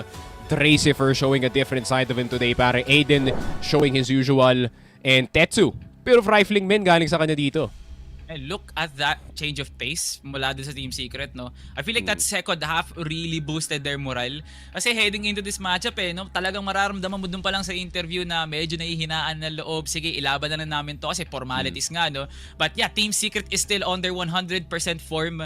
Whereas Tracifer, feeling ko 101 pa nga, no? Nagpakawala, men. That was a solid ace that was heard all throughout Black Widow. Wala nang naipalagpa ang Pacific. All they were getting was mercy rounds and as well as frags na maaasahan mo mula kay Aldrin or even kay MVA. But it can only get you so far, eh. Malakas yung binibigay ni MVA para sa team niya. Hindi naman natin ako convert into a round. So yeah, Team Secret just had that in the bag. Ayun nga, parang napapansin ko yung step-by-step process ng pagkuha ng Pacific ng map control. Ang ganda na eh. Ang ganda na nung GR site, pare. Ang ganda na pagkuha nila ng waters control. Obviously, no, TS, sobrang galing nila kumuha ng B site dito sa mapa na to. I have no idea how they do it. I think 60 or 70% yata yung kanilang take rate dun. And the fact na inactively dinenay yun ng Pacific was actually, you know, a very nice touch galing sa kanila dito. Props to LG for that research, pare. Pero pagdating nga dun sa second half natin, ayun nga, it's still the exact same old setups galing dito sa PE. Granted, may mga more modern setups na nakita ka natin, just like that A-split kanina na would have worked in my opinion. No? Actually, ginawa na yun ng TS nung isang Black Widow game nila. Kaso, ayun nga, TS somehow ruining the process sa gitna ng execute, no? Somehow, itong si Tracifer gets a pick dito kay Aldrin. Somehow, MZ gets a pick dito kay Revenge. There's really something going wrong in the process dito ng Pacific and it's not their fault, pare. Sadyang Team Secret, malakas lang sila manglason. Yan, nakakalampas yung mga plays ng Pacific dun sa mga execs na ginagawa nila sa blacklist na alam naman nating malakas sila dito sa side na to. Pero Team Secret, nakakuha talaga sila ng crucial frags para makancel kagad yung momentum nila para makapush or even get a high ground dito sa mapa ng Black Widow just to set up that amazing B waters control. Tas during that blacklist, hinahanap talaga nila yung LA, hinahanap nila yung Dormid. Pero pasalamat talaga kay A7J at MZ na andyan sila para maglaro ng picture-perfect Crossfire. And that is it para sa Black Widow. Ano naman ang masasabi ng ating mabuting panel na si Ramon at Bipolar? Ano ba masasabi niyo dyan, guys? Nako po, what a top-notch opening set coming in from Pacific and Team Secret. A back-and-forth sneak peek sa series na may kita natin ngayong araw. Grabe yun, Ramon. Kaya pala, binabayaran ng malaki si Sneaky Frog kasi ganun pala siya mag-cast. What a beautiful set coming in from them. Pero man, PE really put up a fight. Pero Team Secret are on another level. Tracifer really has clocked in today. Look, it has been prophesized by a lot of people, especially from our analysts as well, na Dracifer has been a god anchor. And unfortunately, para sa kanya, all throughout nung group stages, it wasn't the same form that we usually expect out of him. And I believe it's because he's been providing a lot of that, a lot of his focus dahil tumutulong din siya sa mid-round calling. And sometimes something like that actually affects yung individual performance ng isang player. Pero Dracifer has been unlocked here without playing with that much pressure. Talagang because of that, they're letting yung Pacific play the space, especially on that second half where on BL, kung napapansin mo, easy mid-access. Tamang LA control na mabilis na lang kinuha ni Justin. Dahil sa pagpasok mo sa site, laging handa yung setup. It's either gonna be si Dracifer na malakas kuha ng mga multi-frags, nakakuha pa ng ace to pumasok dun sa may LA. Or si MZ na masabi din nating mainit then when it comes to that setup on that B-side defense as well, where his repositioning has been a key factor in how unpredictable this GR half has been para sa Team Secret. And despite the good BL opening for Pacific, unfortunately, nung sila yung kumailangan lumapit sa Team Secret, pag lumapit sila, sinasampal sila sa pagpasok ng site. Tama ka dyan, parang nambastusan lang silang dalawang teams doon. Pero even though it was a 66% win rate for Pacific dito sa ating Black Widow map, by the way, Team Secret really just showed up dito sa ating mapa na ito. And on the other side of Team Secret, Pacific really did play out well. Hindi sila nagpatibag. Nakita mo si MVA man, like an 80% headshot rate sa ating matchup na yun. Even Revenge was hitting those shots like as fast as the Flash or si Quicksilver sa Marvel Comics. Pero kakaiba talaga ang first round natin. Ramon, it's just great to see that these players are really playing it out. Kanina, sinabi natin na parang the vibes are low, pero talagang totoo nga na pagdating sa server natin, may kita mo na everybody is in a spotlight at lahat sila nagpapakitang gilas. As we look at the highlights here, Team Secret once again, 1-0 na sa ating series na ito. Totoo pare. I mean, we're coming into this series with at least dito sa Black Widow na may new look yung parehong teams natin, where the swap of the AWMs, where now Aiden and A7J are currently picking it up, while si Tetsu, I think his job right now is to actually provide a bit more support, a bit more of that lurking prowess from him as well. Before he swapped into the sniper, he used to be a really good rifle as well, so hindi naging mahirap yung pag-transition niya dito. Whereas itong si Aldrin naman, may AWM din siya together with Revenge to actually lock down a lot of those long-range angles, and it worked out pretty well nung nagsimula sila on that GR side. But it was just so different to see Team Secret actually perform on this level because they knew na dahil ang laki ng priority ng Pacific doon sa may waters control na ginagawa nila, kaya nagiging mahirap yung mga mid pushes. They just go back into try to fight them at their own game. They play around that LA push. Hinahanap nila yung maka-time sila on that mid-door spot as well, giving opportunities for the snipers na si Tetsu, si Aiden, as well as si A7J na makakuha ng mga entry picks, which made it all the more easier when they already got themselves into the site. Despite the heroic factors na nakikita natin si Aiden kumuha ng mga clutches, si Dracifer nakakita ng multi-frags, it almost felt like the grasp for Team Secret on this Black Widow was just that much stronger compared to Pacific. Yeah, very much so. Now, after those amazing highlights, let's look at the set summary. Nakita mo naman, Ramon, pabalik-balik lang yung pointing system natin dito in the first half. Nakita mo naman na nakuha ng onting ritmo dito ang Pacific for the first 4 rounds, pero talagang nakuha ng Team Secret lahat ng frags, nakakuha sila ng amazing plays, and the chemistry for Team Secret pagdating dito sa Battle for Third is really immense. Nakita mo ngayon, the Dracifer with 2.11 KD, a 1.19 KR. That's just that headshot percentage is not really amounting to what firepower na binigay niya. A7J was also there, and Aiden, grabe yun. Ramon, anong thoughts mo dito sa statistics natin? Dude, sobrang sayang talaga na sobrang linis ng mga entries ni MVA na talagang when it came down to the pushes inside the site, Team Secret just had all the business in the world on that GR side. I mean, to be fair, granted, yung GR nga naman nila talagang well pristine because of the anchors. It was just too much to handle para sa Pacific this time around.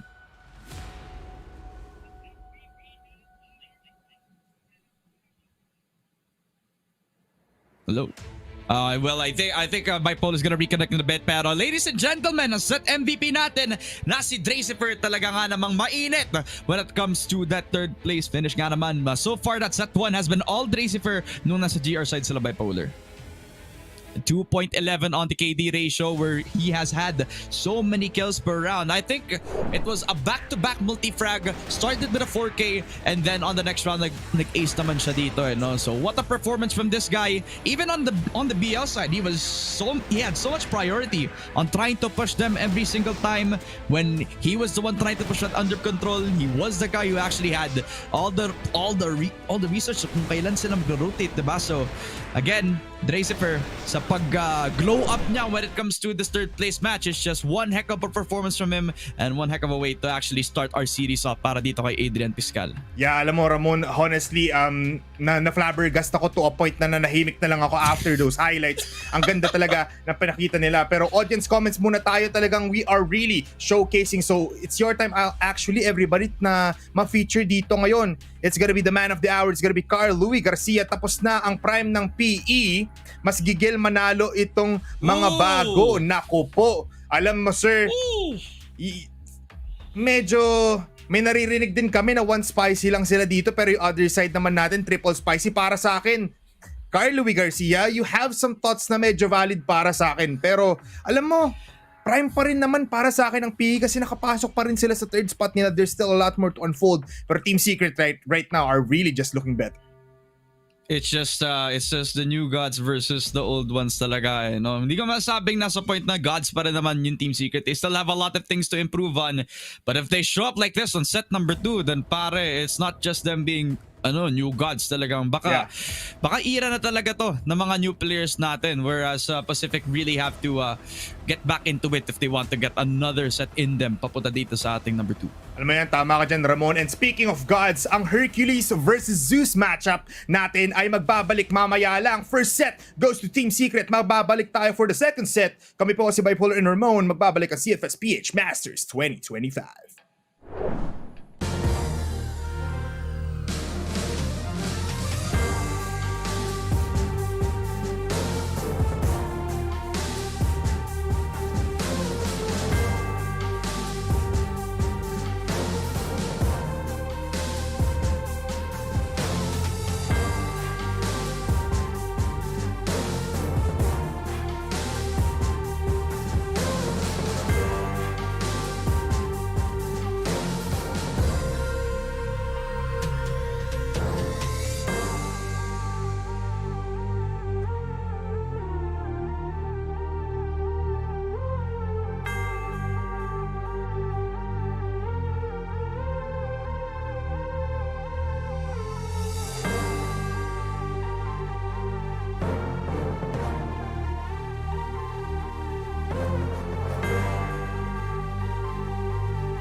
stage.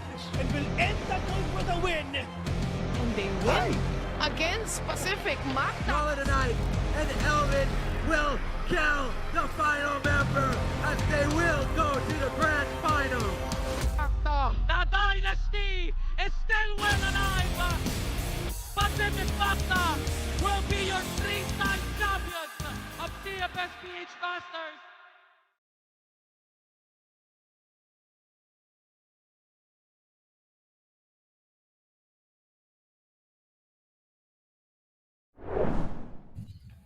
The battle towards Olympus is now here. Papunta pa lang tayo sa gates ng Olympus, Ramon, kasi syempre it's Hercules versus Zeus once again. 1-0 na tayo in favor of Team Secret. What a start to the day. Sobrang ganda ng pinakita dito ng dalawang teams.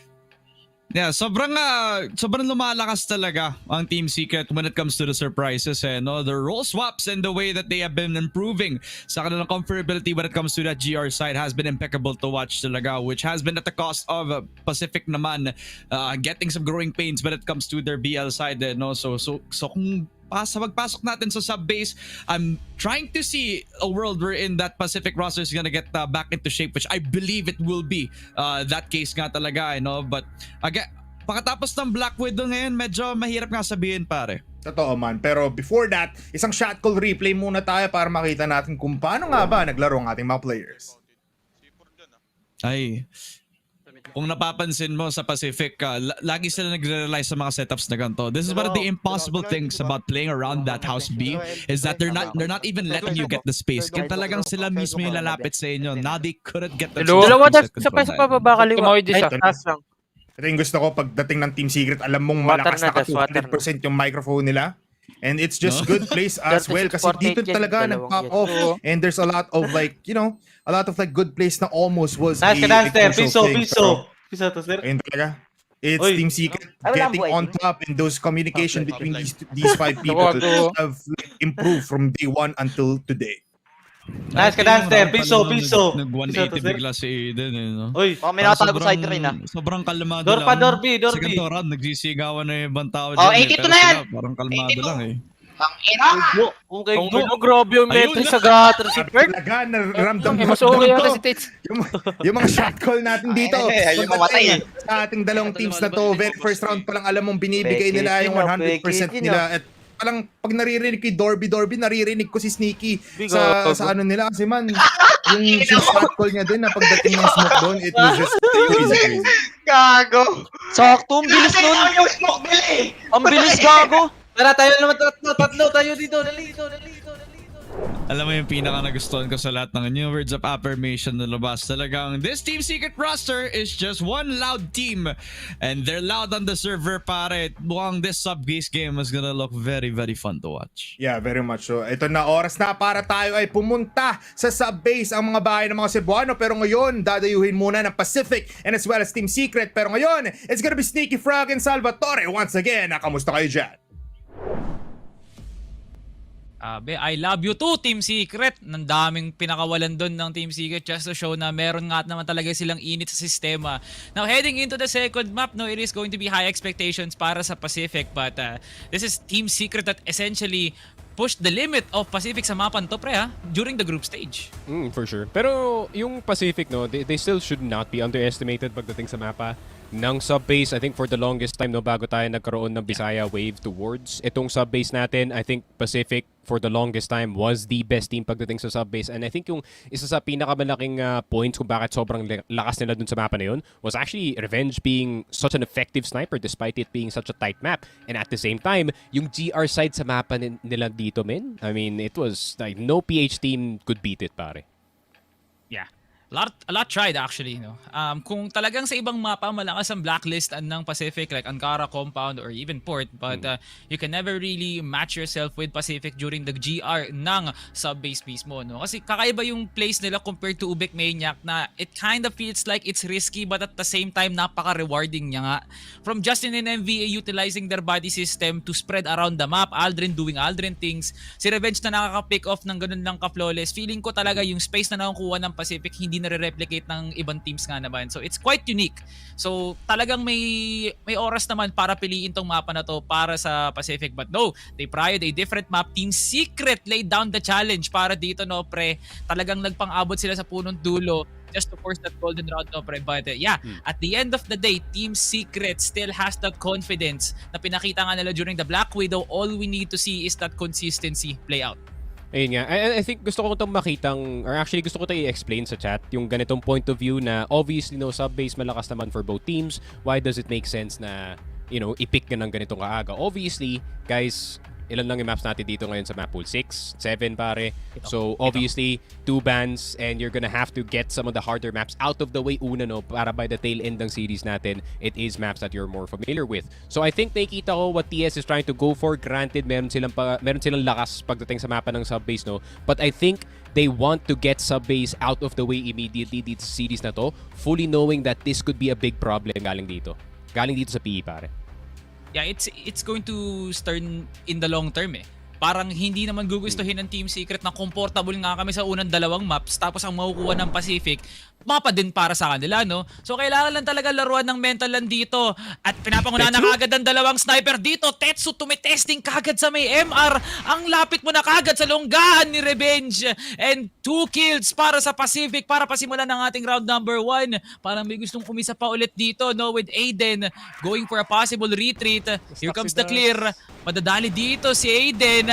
Tanggal agad ang buhay niya with that chip damage. And he gets the headshot. PE flawless so far. Yun nga, tamang hold lang naman on the outside. Medyo unfortunate, no, yung nangyari dito kay Tetsu, trying to go for that very fast timing dito sa MR. Pero I guess that's a DR, pare. Ayun nga, not counted. Feeling ko, may nakita yata akong hindi gumagalaw dun sa base ng TS. So I think, ayun nga, maybe it was called at the start of the round. Baka si Tetsu ng trip lang yata na gustong pumunta ng MR. Kasi obviously, that's not a normal play.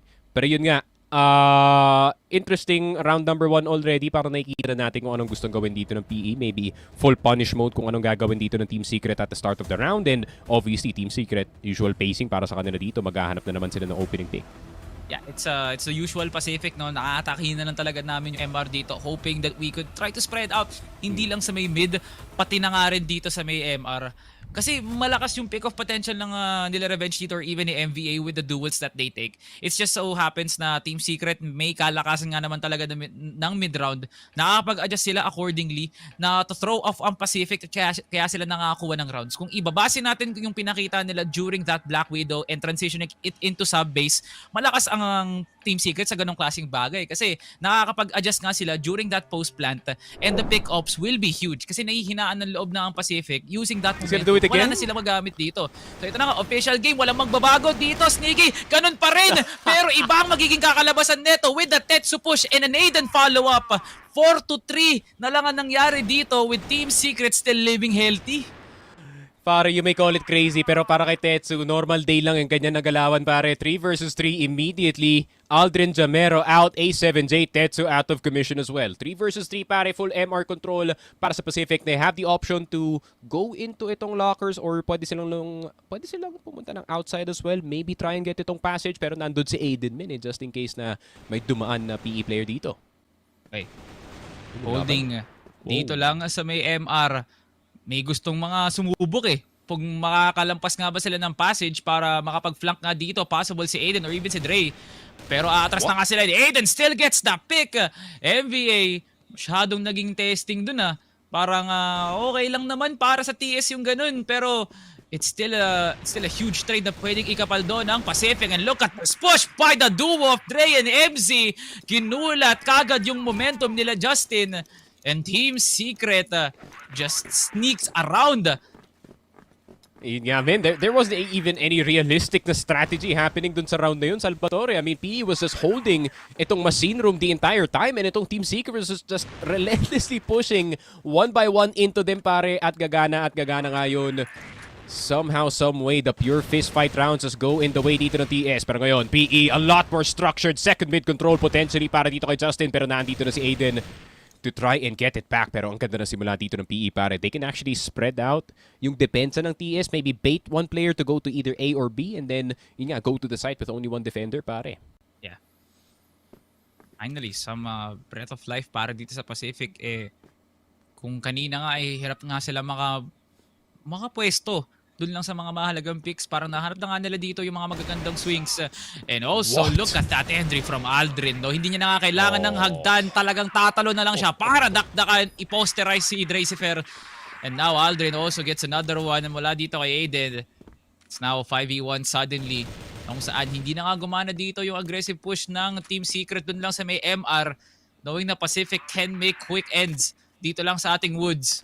Tetsu, parang alam na kanya na ata yung kakahinatnan niya dito, pre. So this is just like a micro timeout, yung tipong ubos na lang ng oras pero maraming kaming pwedeng pag-usapan sa pagbawi. Try to do the float trick. Ito sa mga hindi nakakaalam, there's a very specific box dito sa may sub-base kung saan nakatayo si Tetsu. We can just float for a slight second, maybe try to catch someone off guard. Pero Tetsu will catch itong si Justin and will not die in the process. Para just gonna use the rest of the time para makausap itong TS on what happened in this round prior. At the same time, man, beautiful entries galing dito kay Aldrin on that A site. Didn't need nades, only needed bullets, pare. Now, once more, replay na naman tayo dito pero si Tetsu, mananahimik na nga muna panandalian dito pero Pacific still usual on their machine room picks with the pushes still being imminent, no? Napaka-presentable nga naman talaga kasi ng atake dito ng Pacific pero hindi naman natin sure kung ano yung magiging bawi dito ng Team Secret. Meron nga silang cross. But this is Pacific that really has strong util game. Ito na yung nade. Possible na may clear si Tetsu at damang-damang na nga yung bawas na yun. That's still huge. Magiging mabilis na yung time to kill ngayon ng Pacific at mahalaga yung exec nila dito No, pansin mo to Salvatore, this is a very specific thing, no? Na hindi nilalaro ni Aiden yung ilaw dito sa LR. Kasi feeling ko PE is one of those teams who are actually very aware ng play na yun. So they can easily cancel that light angle dito sa locker room. Kaya medyo iba yung naging depensa ng Team Secret at the moment now with Tetsu holding this corner instead. But where is Aiden? Aiden more of the second mid holder, no pare? Pansin mo yung dami talaga nag-iba dito sa depensa ng TS ever since that 1L dito sa sub-base. Hold down lang dito lang sa may second mid, no? Hindi pa rin nagtatangka na pumasok dito ang PE. May distraction play na pwedeng maganap. Pero si NBA at Aldrin, papakunahan nga na naman. Can Dracifer do it once more? Hindi na talaga, pre. Patuloy ang pagtulak nga naman talaga ng Pacific at tumatama yung bala sa mga dapat naman talaga tamaan dun sa mga bungo, gitna ng mga mata ng Team Secret. Now on the 5v2, Aiden and Tetsu parotate pa nga lang pero hindi naman sila makapush dahil dun sa smoke sa may sikip. Yun nga, Aiden, Tetsu. Aiden stuck dito sa MR. Revenge will get the one-tap. Golden para sa kanya dito. And it's 2-1 para sa Pacific Esports. Normal BL activity para sa kanila dito. PE granted, no? Kino-compliment ko nga yung napakalakas nila na GR side. I mean, alam naman pagdating sa mga Pinoy teams and sub-base, pare, they have that good BL and PE is no different whatsoever dito, pare. And they are figuring them out slowly. But teka lang, bit of action on this A side. Justin trying to get that quick swing, that timing at the start of the round before the defender gets to missile. Pero Jamero will get itong si MZ. 4 versus 5 na naman, Salvatore. Man, PE with their early picks na papalipat nga talaga ang Team Secret dito pagdating sa mga rotations Himbis na si Dre na nga yung ipadala na dito sa may ace, si Tetsu na nga. Just so baka na kay Tetsu na yung success dito. But this is PE that utilizes only 2 players na may diversion dito lang sa may mid para talaga magkaguluhan Kasi they will never expect that shutter push na pwedeng ikamatay kung sino man mag-hold doon ng CR. So ngayon nagkakaroon na nga ng adjustment ng TS. Hayaan na nga lang natin silang pumasok ulit dito. No more mid lurks. Wala nang challenge, pre. Kung kailangan natin maglaro ng retake, yun na lang yung gagawin natin. Nagsiset up na po unti-unti dito ang Pacific with those smokes. Inaantay na nga lang nila kung ano yung pwedeng angulo dito na pwedeng ikaspam ng frag grenade. Kung CR nga ba gagamitin o sa may sikip. But either way, Pacific on their usual routes na kanina pa nga gumagana, can TS defend? Yun nga, Tetsu on that A site. Metal box, mag-isa lang siya dito nakatingin sa lupa. Pero yun lang, mababaon din sa doon. Dracifer goes down. Aldrin will take down A7J. Nakababa na siya galing dito sa fence. Aiden will get the headshot kay Aldrin. Pero Jamero na nga makakatapos dito. The BL is relentless para sa PE. The burst.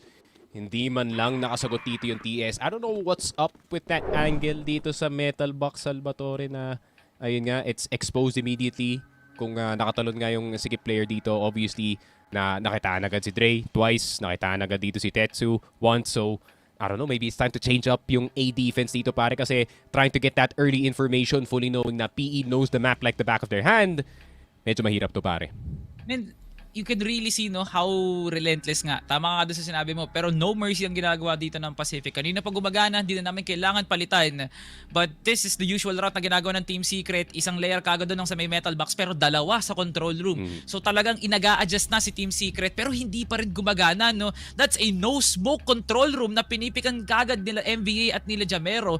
So hindi na to sa kung paano nila pinapasok yung site kung gaano lang talaga kataas yung kumpiyansa nila na makipaglaban nga naman nang hindi sila na to throw off, hindi sila nagkakaroon ng trade na walang palag masyado ang Team Secret. So yeah, parang ilang beses pa natin to makikita possible Pacific kung hindi pa umaatake si Team Secret sa may second mid. Kung walang challenge na magaganap, it is going to be really tough. Habang kompleto ang Pacific, pre, lahat ng XX nila pulido Oo nga And it's the fact na nakakuha pa sila ng opening pick na nabubukas nila yung second mid dito sa sub-base. Napansin mo yung ginawa dito kanina ni Justin, no? Nag-fast swing siya dun sa A side. Posible lang yun kung meron kang pinaka-best na spawn para dito sa A, yung sobrang sagad na doon sa woods. And yun nga, dire-diretso lang si Justin doon. Pero yung ginawa dito ni Revenge was actually, or itong si MVA was actually very genius. Obviously, kahit di mo mapatay yung A-side player, magre-react yung nandun sa MR at maghahanap ng action dito sa second mid. So, because of that, nagka-angle doon si Revenge or si MVA, nakita nila yung second mid player, bam, 4v5. Like, TS, you need to stop getting baited by this, pare. Pre, basa muna tayo ng comments Puro tayo technical puro tayo crossfire. Ano ba masasabi ng community natin dyan sa laban ng TS tsaka nga ng Pacific, no? Sino ang lucky winner natin? Sabi ni Glenn Marquerog Dagunsa, nabubugbog na PE ngayon, dati napaka-solid nila, palaging walang palag mga kalaban nila. Teka lang muna, Boss Glenmar. Hindi nabubugbog ang Pacific. Nabubugbog ang Pacific for 11 years. Never naman silang nabugbog. Palagi silang nasa playoffs, tumatalo ng teams. Na 2-0 nila yung UBEC, pinapakaba nila ang EVOS. Nabubugbog sila ngayon. Parang they still punong-puno pa rin yung trophy case nila, pre. So hindi ko sure kung ano yung masasabi mo sa word na nabubugbog. So far, nakikita natin, lamang sila ngayon Ilan masasabi ko? Yeah, I mean, PE is always a tough opponent, no? At the end of the day, MVA will always be a solid player, Revenge will always be a solid player, pare. The rest of the roster will always be solid, no? Including itong si Jamero. Yeah, it's really hard to say na they're washed per se, pero feeling ko there's just new competition dito sa tournament natin, pare. So, ayun nga, Glenmar, ayun nga, I know na it's getting rough right now, pero yun nga, times have kind of changed, pare. Yung mga bata medyo nakahabol na rin. Pero buti na lang, kahit pa paano, no, may youth pa rin ang Pacific no. Like, mahirap man isipin na youth, nandyan si Revenge, nandyan si Aldrin. Pre, si MBA, nasa prime pa rin yan. Si Justin, magkasing edaran lang kami. Hulaan nyo na lang kung anong edad namin, no. Si Jamero, yun din. Kasabayan din namin yan si Jamero, pre. So, I feel like kung ano man yung skill level na meron si Justin at pati si Jamero, sama mo na nga rin si Matzera, no. The time na naglalaro pa lang sila Aldrin at si Revenge nung magkakampi pa lang sila nila ZYK, mag-fit talaga yung tatlong yun, pre. So, it is indeed longevity dito at consistency para sa Pacific na, yeah, they still are a solid team na nire-respeto. Isa pang comments, pre. Baka may malupitan tayong hot takes dyan na what the hell dito si Sneaky Prag, no? At sabi dito ni Joseph Barandon, TS pakitang nakangiti sa camera but deep inside kabado ng mga yan. Kabado, Sneaky. Kailan ba naging kabado yung mga yan? Parang tinatawa nga lang nila lahat kasi palagi silang masaya, pre. Yun lang, palagi silang nakangiti kasi palagi silang masaya. Bakit naman kasi kung kabado yung vibes, no, ng communications nyo, pare? Of course, you have to keep the spirit alive dito sa team nyo. Kasi hindi naman pwede na malungkot ka like, talo tayo kahapon, but we still have to play this third place. Parang nakaka-down naman yun if you still want to play for third. And an interesting tidbit, no? A certain two players have a 73%, it's more like 73.333 something na win rate pagdating sa third place. And their names are A7J at MC dito, pare. Twice that they have placed third dito sa Masters, they have only placed fourth once. So, malay mo, diba? They're still trying to gatekeep that third place position, pare. Yeah, you know, at the end of the day, any runner-up place is already a formidable feat considering na from all Especially throughout this season, man. Oh yeah, especially this season from all throughout the start ng PH Masters way back in 2023, now 2025. Isang karangalan pa rin makapwesto dun sa ganung klaseng entablado kasi the competition is really that tough na habang tumatagal ang panahon mas lalong umaangat. Now heading into 2025 from top 1 to top 8, walang tapon sa mga teams na nakapag-qualify. So yeah, Team Secret, wala silang kaba-kaba dito, pre. Ang kailangan nilang isipin kung paano nila itataguyod tong mapan to kasi at the end, for them still picking sub-base, this is still a respectable gameplay mula sa Pacific. For sure. And yun nga, no, why not end itong Masters on a good note kasi yun nga, no, fully knowing regionals is now creeping around the corner, pare. And yun nga, the play-ins, we already have 4 teams na naandun. So, obviously, palapit na ng palapit dito yung ating, I wouldn't say year-ender kasi nasa July pa lang tayo, guys. Pero, you know what I mean, man. You know, the real deal is coming, pare. Yeah. Ito pa lang yun parang PH Masters, yeah, Grand Finals already up in the air. Onting laban at onting wins na lang ng Pacific tsaka ng Team Secret. Lilipat na nga tayo sa kabilang bandang kwento, no? Pero pre, hindi pa ito yung last. Meron pa tayo mga susunod na events pa na dala ni Smilegate. So, antayin nyo lang dyan, guys. Meron pa tayong isa pang comment, no? 3rd time's the charm. Baka may kagustuhan mo sabihin dito si Boss Neljan Antonio. Gusto ko pa rin manalo PE. Kumbaga gasolina ba para sa mga susunod pang event? Palakpakan tayo dyan kay Boss Neljan kasi nakuha na nga natin ang isa sa mga wholesome comments no, na hindi talaga hindi nang pupuksa ng tao no. Yun yung nakakatakot basahin kasi pre, yung alanganin talaga sa trabaho mo pag binasa mo. Madamay ka pa Pre no, kasi ako nagbabasa lang ako pero alam mo naman sino mapapagalitan. Pero yun, Boss Neljan, maraming salamat sa suporta mo dyan sa PE. Magpapadala sila ng cake para sa honor mo, no? Pero joke lang yun, huwag maniwala sa akin. Pero yun, Boss Neljan, solid. Kasi like at least nandyan pa rin talaga yung mga naniniwala sa Pacific, no? For sure, lagi naman talaga magkakaroon ng Pacific fans kasi at the end of the day, Pacific is still Pacific. Para they're still the longest dynasty who has ever reigned in Crossfire Philippines. And ayun nga, they have been there for the longest time. So, imposible namang hindi maging ng best team of the Philippines. So, ayun nga, I appreciate yung mga loyalists dito ng Pacific, man, even though, sometimes, they do hate on you and me kasi obviously medyo TS-sided tayo dito, Salvatore. Pero at the end of the day, we still respect Pacific. Kasi, ayun nga, you still have to respect the old kings, pare. Maniwala man kayo sa hindi, tropa-tropa lang din tong Team Secret tsaka Pacific. Pero pag oras na ng laban, wala mo ng body-body, kailangan mo na naming manalo. Nakakalaro ko tong mga players na to, no? And you can definitely feel na parang matagal na sila magkakilala. Pero yeah, that's the beauty of a Crossfire, no, pre. Parang nililink nga nila yung isa't isa para maging kaibigan, maging kalaro, lahat ng yan, pre. So this is competition, iba talaga si personal life, iba rin dito si Crossfire. Pero yun, Sneaky Frog, meron tayong malupitang guest sa ating comment section na yun, no? Shoutout nga pala sa former SGJ and Pacific Wara, no? Shoutout kay Boss Cram na nandyan sa ating comment section ngayon, no? Maraming salamat sa suporta mo. At actually, marami din nagpapabate, no? Nung nag-FFA tayo kanina, pre, maraming gustong marinig ang kanilang mga pangalan. Shoutout sa mga nagpapabati dyan sa UBECMANIAC, no? Nung kalaro namin ni Sneaky Frog kanina. Ang ating Mr. Mio himself, Boss Dexter Cuevas, Heroics Player X3D, shoutout nga pala sa iyo. Maraming salamat sa suporta mo. At kay Madam Kiseya na nakatambay ngayon sa ating comments, na maraming salamat. At good luck sa UBECMANIAC mamaya. Sa mga fans dyan ng EVOS, manood kayo mamaya. Meron silang sayawan up against UBECMANIAC para sa Grand Finals. Ikaw, Sneaky Frog dyan, baka may gusto kang batiin ng mga kamag-anak, mga idols, inspirations dyan. Ayun nga, shoutout to Chris nga pala, no? Nag-PM nga siya sa akin kanina. Shoutout to Boss Chris from Cebu. Chris. And the other Chris as well from UBEC. And yun shoutout to all the viewers na nanonood ngayon. No? I know na this is a 3rd to 4th place matchup pero medyo maganda-ganda naman yung undercard. Yung undercard natin dito. Yeah. Solid naman talaga actually, no? Like, I could definitely see this battle for 3rd as a Grand Finals worthy match. Yun naman talagang hinahype natin. For sure. Nung nakita natin yung laban nila during week 7 no? Yung huling main event netong week 7. Actually, nung Sabadong yun, everyone was just on their seat. Kasi hindi mo alam kung anong kakalabasan ng sub-base na yun, na golden round. Yung compound na, bakit hindi nakakascore si Pacific? Hindi nila matapos. Yeah, Team Secret was really on another level that day. Pero ngayon, ito rin yung nakikita natin actually, Team Secret with that Black Widow win.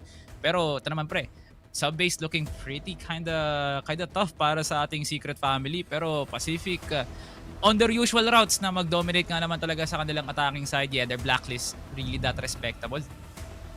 For sure. And yun nga, no, for the longest time, kagaya nga na sinabi ko, PE and all of our Filipino teams have had very, very good BL sides pagdating sa mapa ng sub-base. I think yung nagigets natin as a region na hindi nagigets ng mga ibang regions, I guess, dito sa Crossfire is the way that we, use aggression to kind of bait out stuff dito sa mapa, and I think hindi pa yata nag-grasp na concept sa mga ibang regions for that one. So I think that kind of makes us unique, no, na we use aggression to kind of force some plays galing dito sa mga kalaban natin, and of course be, a master at that nung let's say mga 2016 pa lang, ginagawa na nila yung mga ganun na galawan.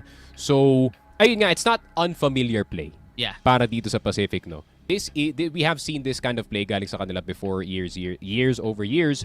Pero para naman dito sa TS, no, I think it's a matchup nightmare, especially sa simula ng game, kasi obviously they're trying to actively take itong map control. Kinukuha nila itong MR, kinukuha nila itong second mid, pero yun lang, all of a sudden Justin goes aggressive and biglang madami pa lang nakabantay sa mga angles na pinupush nyo. So it's kind of a chess game na ginagawa dito ng PE at TS kung sino yung unang makakaroon ng move dito. Pero Tetsu, faster than normal dito para MZ, will get one, pero MVA slaying all three. Grabe naman ang one-tap legend natin dito sa Pacific. Man, ginawang aim training yung tatlong miyembro ng Team Secret dun eh. Did you see that transition wala kay MVA, pre?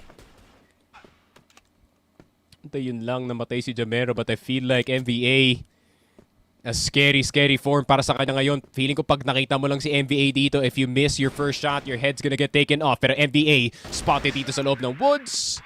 And Tracer making sure na he doesn't miss that shot. Kasi alam mo naman, pag nagbintis yan, biglang iikot yan si MVA. Pero Team Secret, out of yung tech timeout natin, they get a round. And sayang sa effort actually ng Pacific na yun, no? Like TS na mismo yung gumawa ng senyalis na wait lang, parang round na ata to ng Pacific, pero it's all about the mid round, it's all about the adjustment. That pick off from MV, that pick off mula dun kay MV, parang ang sakit nun. Ace na sana yun actually mula sa kanya. But yet TS just knows how to move around the map. Yung pagmamaneuver talaga ng Team Secret habang tumatagal yung laro, pays them dividends, pre. Pwera na nga lang pag oras na ng execute ng Pacific. So yeah, TS is winning frag rounds, pre. And PE is winning the tactical ones. Yung tipong binabagalan nila yung pacing over to that 40-second execute. Tapos tsaka sila makakuha talaga ng pwesto. Yeah, Team Secret, kailangan pa rin nilang i-layer yung sarili nila, no, kung paano nga nila tatahakin yung ganong klaseng mentality para sa Pacific. Yun nga, no, parang nakita na ng PE yung gustong gawin ng Team Secret before the round even started, no?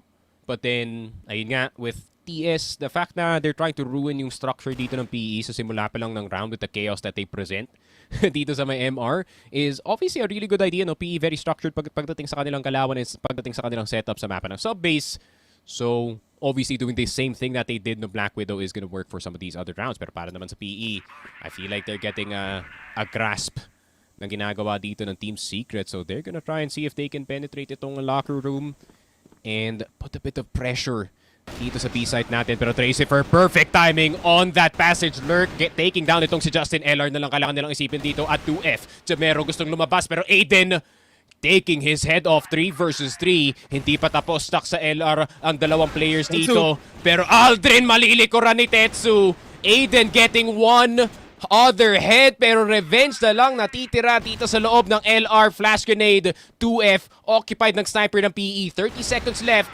Possibility of a win. 0 dahil dito kay Tetsu. 3-3 Team Secret tying it up. May tatlong corona ang kinolekta ni Tetsu dun sa mga old gods na pinaslang niya, no, pre. Imagine how much value would the PE would have gotten from that entry. Pero sa wakas, pre, ang nangyari na is Team Secret finally got a hold mula dun sa Pacific ESPORTS' usual routes dito lang sa may B-site. And Aiden is not stopping from his routes nga naman, pre. What a pick over to revenge. Dracifer walang katakot-takot. Ice in his veins, now pushing down Woods. Pumaldo si Dracifer ng malupitan. Nakuha ang bungo ni Justin. At gustong umisa pa nga. Buti na nga lang nakapag-follow pa dito si MZ. Pero hindi pa rin tapos sa pagpupush ng Pacific. Jamero gets a very good defense here over to Dracifer. Pero 6 HP. Pas lang si Jamero. MBA na nga lang natitira. Anong pwedeng gawin dito ni NBA? Walang-wala. Plakda sa kamay ni Das. Team Secret with a major 1-round lead over to PE. Alam mo, minsan, men, iniisip ko lang talaga yung TS. They're like a PUBG on roids. Dito sa... dito sa Masters kasi straight up from time to time they're just gonna fully fist fight kung sino man yung nasa screen nila pare, and that round was no different. TS, obviously the fist fighting was working earlier pero gagana pa naman yan dito sa ating A site. Nakaltokan agad ang ating player na nasa loob ng MR, A7J down to low HP pero naandito na si Aiden and the rest of Team Secret on that A site. Not a good idea para ituloy ito ng PE. Justin goes down pero pwede pa sila bumalik ng B site dito. Second mid, wide open. Aiden caught pero hindi pa sila pwede tumaan. The cross in MR is still wide open pare. Yan mo nga naman, konting depensa pa lang din para sa Team Secret pero hindi na nga sila mangangarag dito. No, teka lang, Jamero, masyadong overwhelming pero walang-wala yan para kay Jamero. And what a double kill para makuha ng Pacific ang bawi. Tie game para si ditong dalawang koponan na to pre, hindi mo mapaghiwalay. Grabe nga naman, palitan ng suntok as Pacific forced their way out of A para makapag-rotate lang pala papuntang shatter. Yun lang. And that is what PE can do dito sa mapa na to, especially on that A side pare. Time and time again, nakukot yung depensa ng TS on that A side, but that rotation papuntang second mid, that jump cross galing kay Jamero was risky. And speaking of risky pare, risky peek galing Secret. Tracer Aiden down, Tetsu goes down as well. Thank you to Justin and his M4. Naubos na ang depensa ng B side ng Team Secret. MZ na lang natitira pero ano pang kaya mong ilurk dito? Mukhang wala. 5-4, Pacific take the 1-point lead dito sa second half. And fittingly so pre, finally some good adjustments dito para sa Pacific, no, and trying to take one major opponent to. Parang inuunti-unti na nga nila, hindi na nga masyadong kabrusko-brusko. Like talagang binabraso nila lahat ng mga angulo just to get that one singular player. But at the cost of multiple utils na hindi na nga nila magagamit towards the post plant. Yeah, a lot of movements para sa Team Secret pero para sa Pacific, man, bukas na libro naman kayo. Those were easy reads. Yeah, very good gameplay para sa Pacific. Pero yun, bago yun actually, no, maraming salamat kay Tita Jenny na nagpapabati nga pala siya. Na-PM niya ako biglaan dito, no. Shoutout nga pala kay Tita Jenny, ang mother dearest dito ni Justin. Congratulations nga pala kay Justin for cum laude graduate din sa TUP, no. At shoutout sa mga gagraduate dyan, especially dyan sa ating mga student athletes dyan na pinagsasabay si Crossfire at pag-aaral. Ayan, ehemplo nyo si Justin. And yun nga, kung gusto niyo yung pinagsasabay yung casting at pag-aaral, dyan naman si Salvatore. Pero yun nga, graduate na din siya. So, well, ayun na nga. Team Secret dito sa ating BL side. Oh my god, that BL win rate. Oh, wait. Nasaktan mata ko doon. Pero Justin, nasaktan din dito si Tetsu in that mid push. Hold up, wait a minute. A bit of a fast lurk. Bit of a fast push galing dito kay MZ. Aldrin's gonna get caught. Pwede na nilang kunin totoong B-side. Si Jamero na lang nagde-defense sa shutter. Nako po, PE, a good start. Pero hindi nila makuha ang B-side. They couldn't defend it, NBA. Pero yung C4 men na andito pala sa woods. No wonder PE wasn't moving, pare. Easy Crossfire na lang to. Pwede nga maglaro ng outer ang Pacific eh. Yari ang Team Secret dito. Ang ganda na ng pasok ni Dre. Ito na, magagalan siya dito ng mid. Makakasama niya si A7J pero the Crossfire is just too damn good. Look at Justin. Look at the spam. Tracer, makukuha nga to. Nanakaw na yung C4 pre. Makakapag-rotate na nga sila sa mid pero mag-hold mo na si A7J sakaling may tumesting na miyembro ng Pacific na pwede nga madapa sa kamay ni Angelito. Aatras muna ng panandalian. Oras na daw para mag-retake pre. Sige, pasok na lang kayo ng site. Wait, good timing yan para kay Lito. Yun lang, wala siya nakita sa second mid, pare. NVA? Hindi. He actually got off of that outside position, pare. So, B-side is the read ng Pacific Esports. And actually, they might just be right. Pero Revenge na dito sa LR. Good proactive play. Good proactive peek. Galing dito kay Revenge. The king of the sniper takes out itong si A7J. Tracer for MZ. Last two players left alive para dito sa Team Secret. Pero mapapabalik sila dito sa A site. I mean, it's basic logic, pare. If B doesn't work, let's go A. Pero Justin getting a bit aggressive dito sa passage. Tracifer 100% spotted him, pare. Oh my God, so Justin. Tracifer running away as fast as possible. Pero makikita niya ba? Was it all a bait? Pero si Tracifer pala yung na-bait dito. C4 is down in woods once again. MZ na naman natitira. MZ. Ikli ng braso, pre. Hindi niya makukuha yan, pre. Ang labo sa katotohanan nun. Masyado mahirap actually. The setup is just too good. Lalo na nga rin nakuha ni Justin yung timing. Yeah, that's Pacific on a tear. Dun pa lang sa defense na nakita nga natin. No, oh my God, Tetsu! Grabe naman yung spray na ipakita mo doon. The power of the M4 sa mapang gawa sa papel. Lahat pwede mo i-wallbang at si Tetsu ang halimbawa kung paano mo gamitin tong mapan to. A7J now pushing and same goes for MZ. Tetsu nakikipaglaban once more dito lang sa may second mid. Pero si Jamero will be getting a good amount of chip damage. On to the 4v5, A7J, naka-hold pa nga rin. Pero nagparamdam Luminya kay Jamero. And there goes the punishments by PE. Pero dahil dun, nakalapag ng smoke dito si A7J, ha? So, shutter vision is temporarily blocked dito, pare. Pero Tetsu can spot some rotations. Pero A-side could also be the target dito. Team Secret still holding this machine room, MZ. Not spotting itong si Justin. Justin, opportunity of a lifetime to cancel itong execute ng TS, and MZ will be the first victim dito ni Justin. Pero napakadami pang miyembro ng Pacific na nasa loob ng B-side sa Mero. Taking down itong si Aiden and si Tetsu. Tracifer na lang natitira. 6-5 PE. A solid defense once again, pare. Ang masterclass ng Pacific na wala kaming iuuga sa pwesto, pre. Kung RS lang, RS lang. Challenge sa second mid, sige, okay lang, pre, kung may mapilas. Pero bawi na lang talaga pag orasan ng taniman ng C4. Look at PE, they were just able to roam around their own spawns. Pero ang laki ng punishment na nakuha nila via the Crossfires. Now transitioning over to the next round. Team Secret once more on an aggressive route. Pero Pacific, kaya nga ba nilang bumawi? Ang kasagutan ay hindi po. Look at the 3v2, pre. Jamero and NBA now on their anti-up defense para lang ma-push up lang ang Team Secret. Tracifer nakakatanggap ng chip pero NBA gets a pick. 2v2 tabla na nga yung laban dito. Laro kagad dito lang sa may luwag. A7J gets one. Pero may isa pa siyang kailangan kunin. Ito A7J! The clutch heard around sa base. What the hell was that, A7J? Ice in his veins. Grabe naman yun. Cold graffiti sa kanyang kamay. 3 tira lang kailangan para kay A7J. Aiden, Tetsu. A7J nagsama ang lakas ng mid pero biglang nanghina as Tetsu goes down. Actually, nagtaka nga ako dito, Salvatore, why they're not doing the 2-piece combo meal dito sa outside with the M4 and the AWM. Could be very effective in removing itong shotter player natin pero gumana nga yun para kay Revenge in that last round. Pero MVA getting itong si MZ. All of a sudden, it's a fist fight dito sa second mid. Woods. Someone is still spamming dito sa may woods area natin. Aiden trying to get any chip damage on any of these players na gusto mag-cross papuntang A-side pero walang nababawasan min eh. And mahirap actually tanggap pa ng karagdagang bawas pa para sa Team Secret.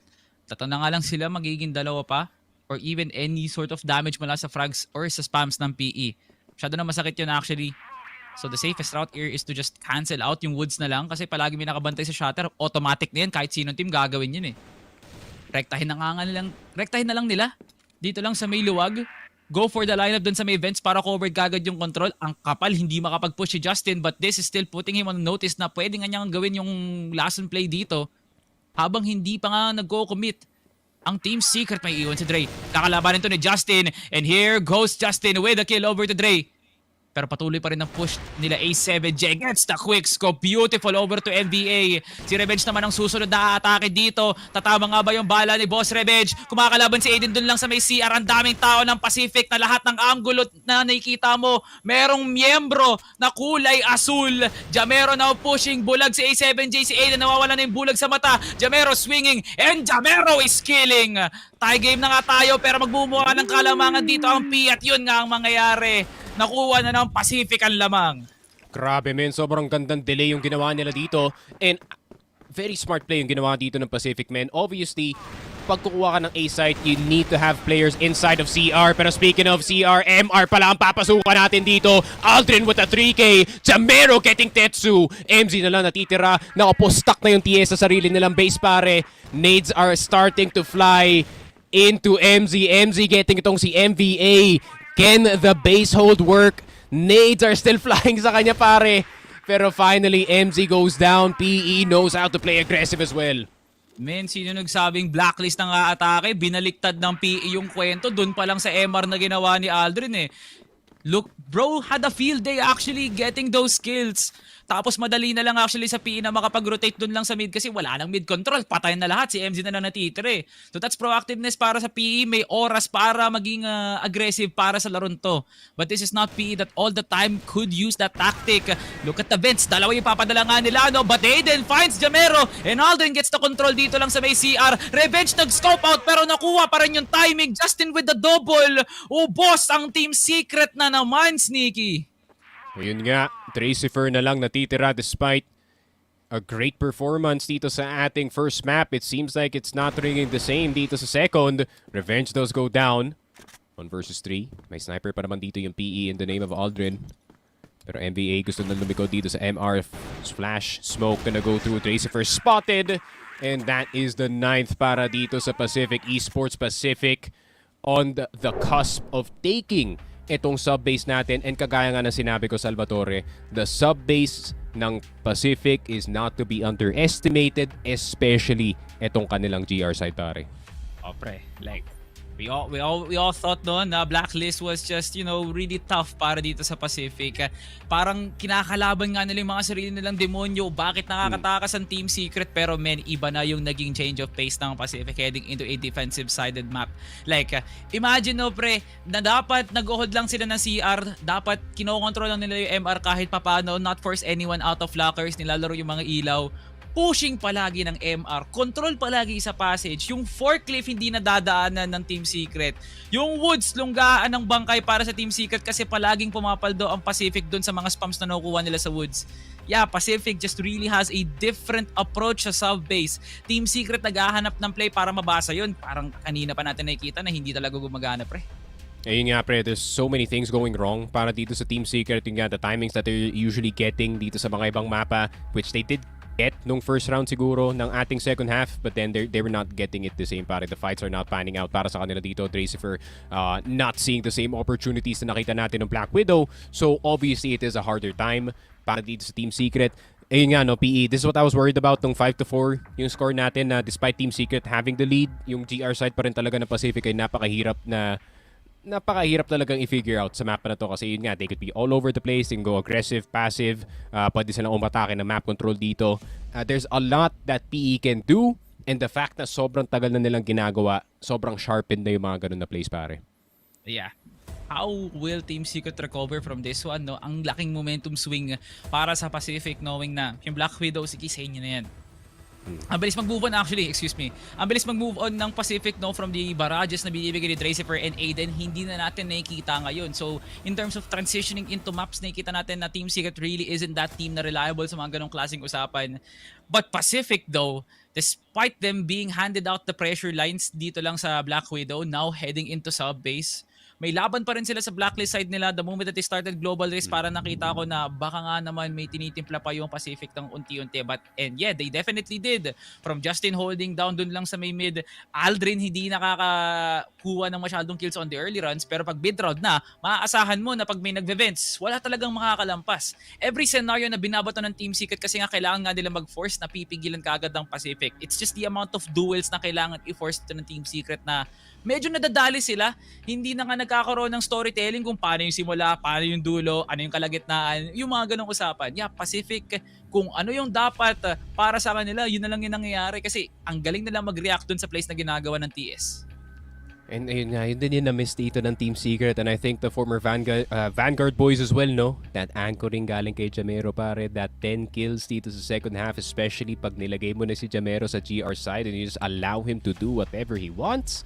Nako po, he's gonna find you picks. He can also get you the anchor position, pare. Parang ang daming kayang gawin dito ni Jamero pagdating sa mapa ng sub-base, no? And nakita naman natin kanina with that jump peak towards itong shotter natin just to get his team better spacing, no, dito sa ating B side. Really just shows yung selflessness dito ni Jamero as a player dito sa Pacific, pare.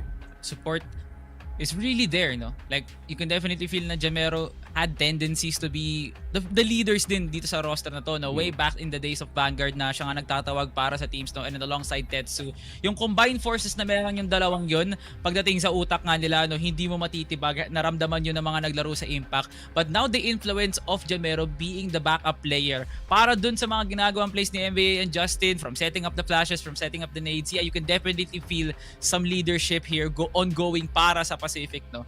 Like, kung maririnig mo kahapon, no, Sneaky Frog, yung shot call na pinarinig sa atin ng Pacific na it's not just revenge.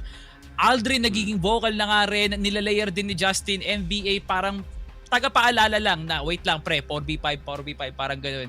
It's one of those simple times na yeah, Pacific is still that team. The standard in terms of communication and fragging, nandiyan pa rin naman talaga ang Pacific. Yeah, Team Secret, kung kailangan nga nilang taasan pa yung level ng pag-aangkas nga nila towards those sites, man, eto na yung oras na yun kasi nasa punong dulo na ang Pacific.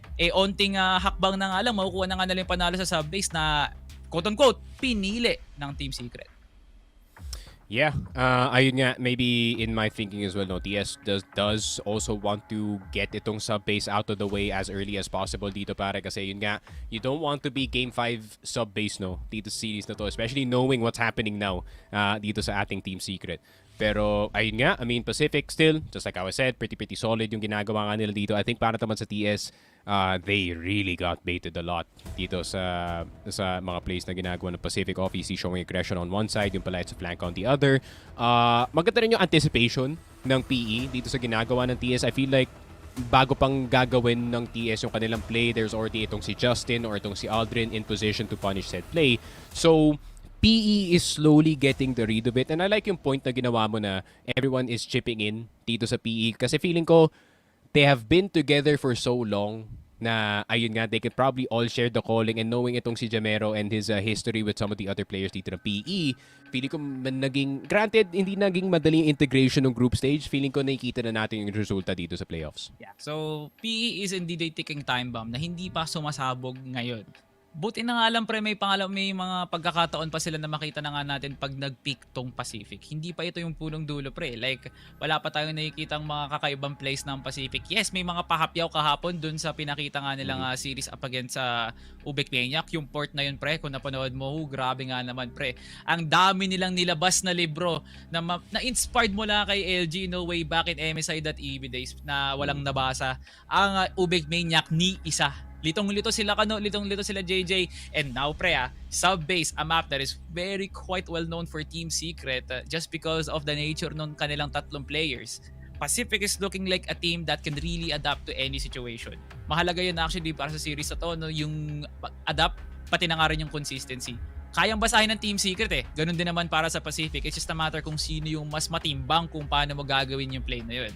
Malaking bagay rin dito na Pacific nandito pa rin sila sa ikatataas na pwesto kasi playoff after playoff appearance ang nakikita natin, no? Yeah, Team Secret, ngayon pa lang natin makikita kung ano nga ba yung nagbunga during that group stage momentum and strength. We saw some glimpses during the EVOS. We now see some hope dito lamang sa Pacific. It's a solid team at the end of the day. Ito pring battle for third. It feels like grand finals nga talaga. Yun nga, no? Actually, indirect rematch. Kasi ito yung naging matchup natin, no, nung regionals. Nung December, if I'm not mistaken, nung nag-finals yung UM and it was parang SCJ matches, back no? then. Pacific versus matches, actually. Pre, isipin pre, ito isipin pa, pre. Na yun, nung PH Masters last year, gantong-ganto rin yung bracket. Pre, kakalabanan ng PE ang UBEC, tapos EVOS, and then matches noon at that time. Nung saan na 3-1 nga, no, pareho, pero 3-2 ang kinalabasan. But yeah, it's looking like the same bracket over and over again, pre, na parang laban ng Golden State tsaka Cleveland ng mga panahon na yun, no, na wala palang magbabago, pero yung init nila sa isa't isa, yung galit na makuha yung Grand Finals na yan, makalipad papuntang ibang bansa, specifically Riyadh para sa ESPORTS World Cup. Yeah, it's a lot to intake para sa mga nanonood ngayon dito lang sa PH Masters na akala nyo bago yung mga papasok dito pero iisa pa rin yung mga pangalan na dinadala nila. Yeah, and honestly pare, I mean, it's gonna be quite the interesting one if ever we do see etong map number 5 pare. I really hope that we do so. Pero yun nga, Salvatore, may sabihin ka? ayun, may nakarating na balita no na because of the technical difficulty, that series is now tied as Pacific was able to win the last round. Yung dead round hindi na nga na-recover ng Team Secret due to a technical issue if I may say so of myself no. Pero yun nga pre, tapos na ang ating sub-base no, medyo anticlimactic, hindi man na natin nakita kung paano manalo ang Pacific, pero at the end of the day, a win is a win. 9-6 nga ang huli natin kita doon sa scoreline at officially it's now a 10-6. So yeah, Pacific will indeed win that sub-base. 10-5?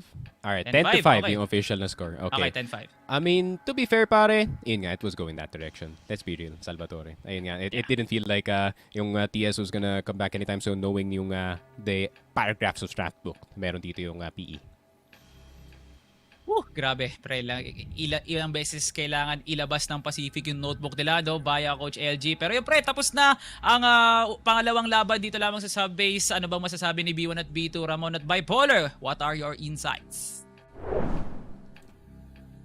Maraming salamat Salvatore and Sneaky Frog sa inyong casting dito sa ating subbase. Pero everybody, mga kababaihan, mga kalalakihan sa Crossfire Philippines World, tayo po ay nag-conclude ng 10-5 in favor of Pacific. So ang ibig sabihin niyan, nanalo na sila ng isa dito sa ating best of 5 series for the battle for third. Pero ang ibig sabihin lang niyan, don't you worry, 1-1 na. Ibig sabihin, marami pa tayong laro mamaya. So huwag kayong kabahan, huwag kayong magalit. Pero maging masaya lang tayo kasi marami tayong may kita pang marami pa tayong may kitang sets later on. Ramon, kamusta tayo dyan?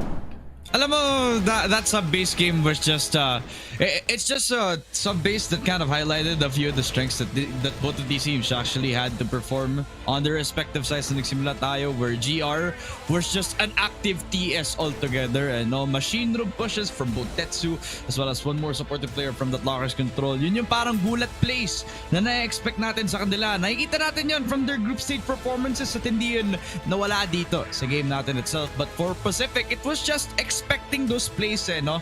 The type of thing that we could kind of notice from a team that has a lot of experience is that they kind of know how to play around those aggressive setups a lot better, a lot more faster to adapt into it, no? Kaya madali lang para sa kanila mag-hold dun sa may set mid, madali lang para sa kanila mag-expect ng mga second, ng mga MR pushes. The second time that they did that, si MVA, yung nag-clean up naman ng mga yan, no? So nung nag-swap naman tayo, that's where it was a lot more decisive coming forward for Pacific, where all their setups, especially on their GR side, were just a lot more decisive. You see some good shots coming forward for revenge, where, again, I think na-mention nga ni Sigi kanina, where that second mid control na ginagawa ng TS was just a little bit lacking in terms of how they could try to, I guess, counter yung naging angles na set up ng mga snipers nila. And I guess Pacific really was the better team when it comes to trying to handle every time yung pag-defend nila on the side itself. So yeah, I guess Pacific really has a really deep game plan when it came to this sub-base game.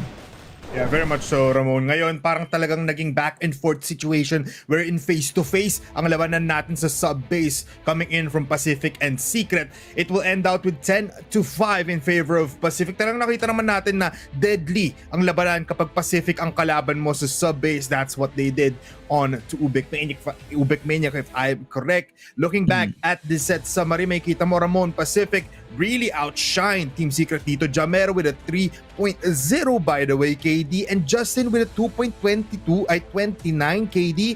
That's just too much. It's just godlike to see talaga, And if you can take a look as well at yung mga players na nagpop up, Jamero, so many times that this guy has punished so many off timings from Team Secret, either from the jumping pushes from A7J trying to give the smoke coming forward doon sa may passage push, as well as yung sa mga times na expect niya si Tetsu on some lurk timings as well, So this is the one map where the roll-offs for Team Secret actually got countered pretty well, in my opinion, where that second bit was just one heck of a example of how quickly Pacific can adapt to the setups for Team Secret, and just another day at the office for Jamero and Justin as well. These riflers really have made so much of an impact when it comes to the aggression coming forward for their BL side as well. Yeah, very much so. The impact was really just too immense, and you can definitely see it in the eyes of the players. Pero kung meron tayo mga second mid fights, meron tayong number 1 player sa ating sub base. It's none other than Jamero once again with an impressive and godlike 3.00 KD, 21 AP, 1.40 KR, tapos 0.33 headshots per kill. You know, Jamero is online and finally nararamdaman na natin yung Pacific na we were expecting sa set 1 pa lang. Kaya nga eh, just one heck of a performance for Jamero, and I think every single week he's been performing even better compared to the last week that he's been performing. Now on playoffs, he hasn't been happy with how he performed nung pagdating doon sa may semifinals natin. So ito yung parang time for Jamero to shine as he has really outsmarted so many of the rotations coming forward for Team Secret. The frontman in the entry as well as the Swiss Army knife na makikita natin sa kanya. He can do well on the anchor, but on the front line, he definitely has shown so much prowess in that regard. The versatile man himself, it's Jamero once again, showing us how it's done against Team Secret by of all of the teams that they have to fight. It's Team Secret that needs to, you know, thank all of the power na ibibigay na Jamero, and it's just nice to see him in the MVP highlights once again. Pero everybody, yan ang ating conclusion for our very second set dito sa ating best of 5 series. 1-1 ng ating score. That just means na there's more matches up ahead. Audience, comment muna tayo ngayon kasi medyo mainit na yung ating mga comment section. We need to highlight a little bit of our community here. Sabi dito ni Nice kada, ang PE talaga ang may best sniper pero ang TS gusto talaga manalo. Yeah, I believe you have something right there, Nice kada, kasi syempre Revenge being one of the Filipino sniper ang moniker niya na dito, pero TS alam mong gutom sila, tama ba Ramon? Oh, syempre naman pare. From hero performances from the riflers, talagang Team Secret were hungry to take it talaga. It's unfortunate lang na hindi natin nakita yung mga godlike anchoring prowess na nakita natin from Dracifer, katulad na nakita natin from that Black Widow map, and it's just unfortunate as well na naka-counter nila yung mga yung mga first blood engagement sana na ginagawa ng Team Secret from the Black Widow map. So I think PE, they have a stretch here with that 1-to-1 setup, and especially in that third set talagang pare, ito na yung time para makapagbawi agad ng lalo ang ating Team Secret, kasi sa port map na to talagang malaki ang kailangan nilang ipakita dito. At malaki pa ang paglalabanan nila kasi this has been the battle for third. Marami pa tayo in this best of 5 series. 1-1 ang ating score. More matches up ahead between Team Secret and Pacific. Tayo ay magbabalik after this short break.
qualify it is! Kung sino ang huling team na makakapasok sa ating group stage. And will end the group with a win. And they win against Pacific Call Masters. it a night, and Elvin will kill the final member as they will go to the grand final. The dynasty is still well alive. Pacific Masters will be your three-time champions of Cfs Ph Masters.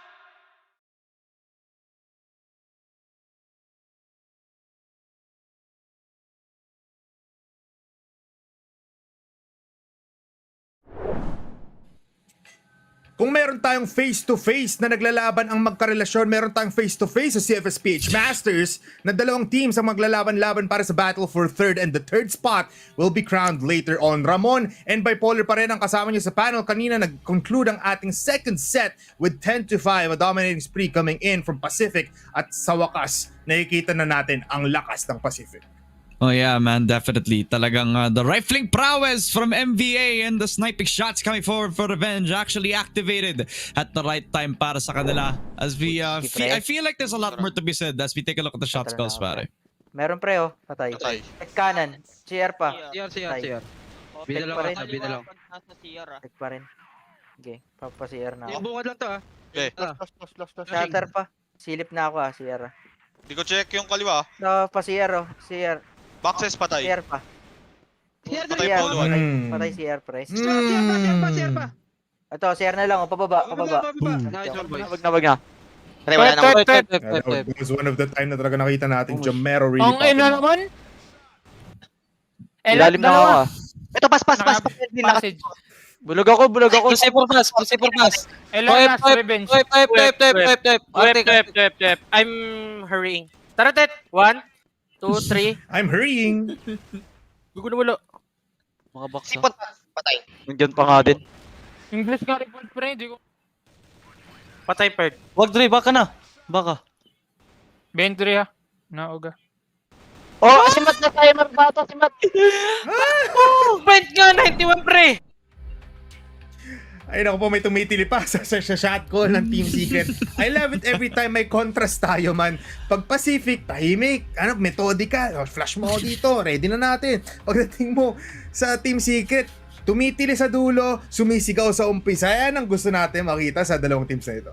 May nagsasabi pa na I'm hurrying with the highest pitch voice, pare. You know, yan yung comms kapag ka-locked in ka, pare. But I guess this third map is gonna be a bit more of a stark difference now kasi support map where Pacific have been displaying a lot more dominance on that map, already taking like good maps away dito sa UBEC on this map in particular, as well as just showing that the sport map is definitely revenge's home. And not only that, yung mga timings na nakita natin as well from Aldrin and Justin just displaying a lot more dominance on Team Secret. Doble trabaho na lang ngayon.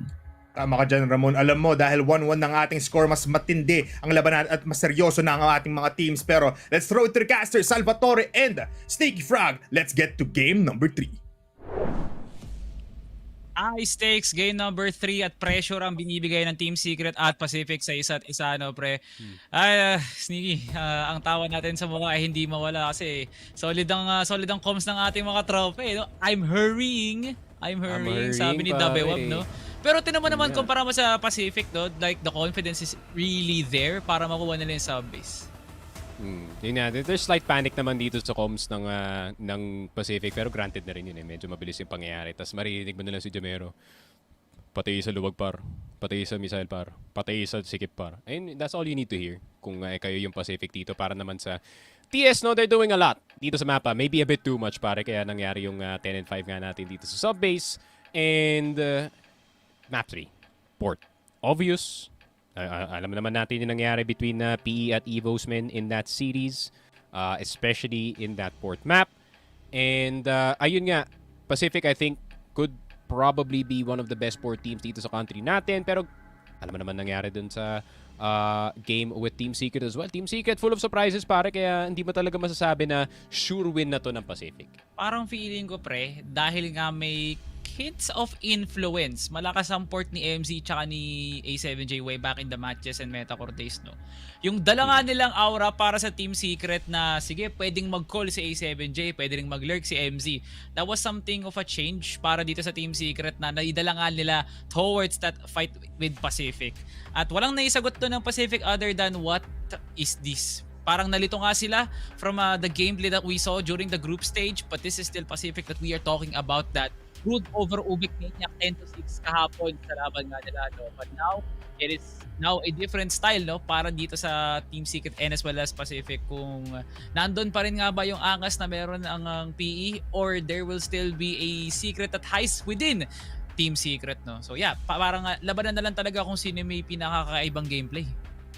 Yeah, I think yung one of the main reasons why na kung bakit natalo rin yung Pacific dun sa series nila up against itong TS is probably like TS is, paano ba sabihin to? Their style is pretty modern compared sa mga teams na nasa loob ng Masters nga natin dito. Obviously, PE, no, have started to get some upgrades as well dito sa kanila strats, but they're still, you know, going back to their old reliable dito sa mga ibang strategies nila.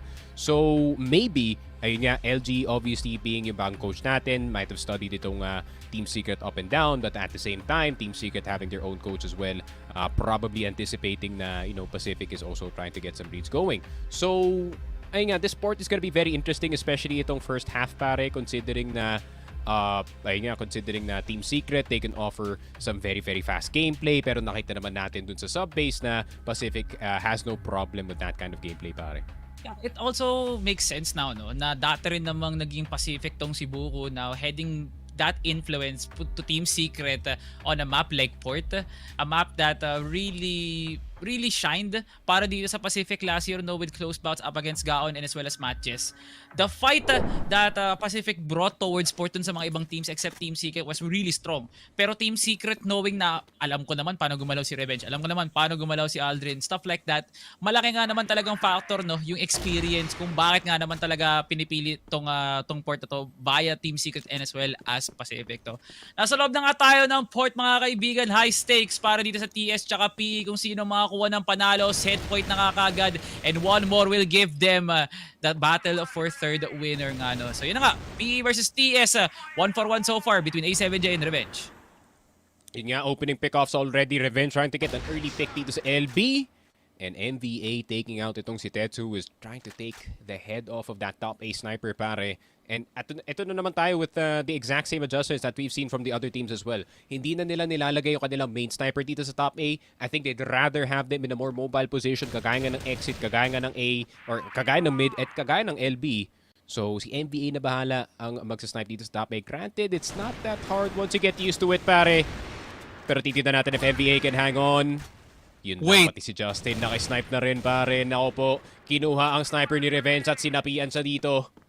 At MZ na lang natitira on that LA position. C4 in a very inopportune spot, pare. At MZ spotted dito sa long, down to 1 HP. And he knows what's up, pare. Bibigay na lang yun. Yeah, malaking effort actually from Team Secret na i-hold lang muna yung mid bago sila umatake ng bodega. Pero it's just a matter of just PE taking that top A. Like, it really is that strong. Di yata nila in-expect si Justin, no, na nakadungaw lang dun sa smoke. I mean, to be fair, no, the right reaction para sa mga B players, if ever that does happen, is to immediately back off dito sa B side. But you do have a situation dito sa mid. Jamero Revenge getting MZ and itong si Aiden. Tracer for down to 1 HP. Justin down to half as well. Pero TS, meron pa silang control dito ng CA. Jamero gusto mag-check kung merong taon na naan dito sa loob. Pero A7J, meron na silang control ng Z. Meron na silang control ng mid. CA, hindi pa sila bababa at any point. Pwede nilang atakihin yung B-side dito with this much B control. Pero yung tanong talaga kung makakalagpas si Tetsu dito sa curve. Yeah, medyo mahirap actually, no? Like, iisipin niya kung paano siya makakalampas doon smoke bago niya talunin. Kasi nandun din naman sila Revenge. So, at any sort of angle, talagang makukuha dito at mapipilas talaga si Tetsu. Makakapasok na nga kahit paano dito yung leader ng Team Secret. Nakakatakas nga siya noong una, pero di rin pinalampas din to kagad ni Justin. A7J falls on the hands of Revenge. That's too strong para dito sa PE.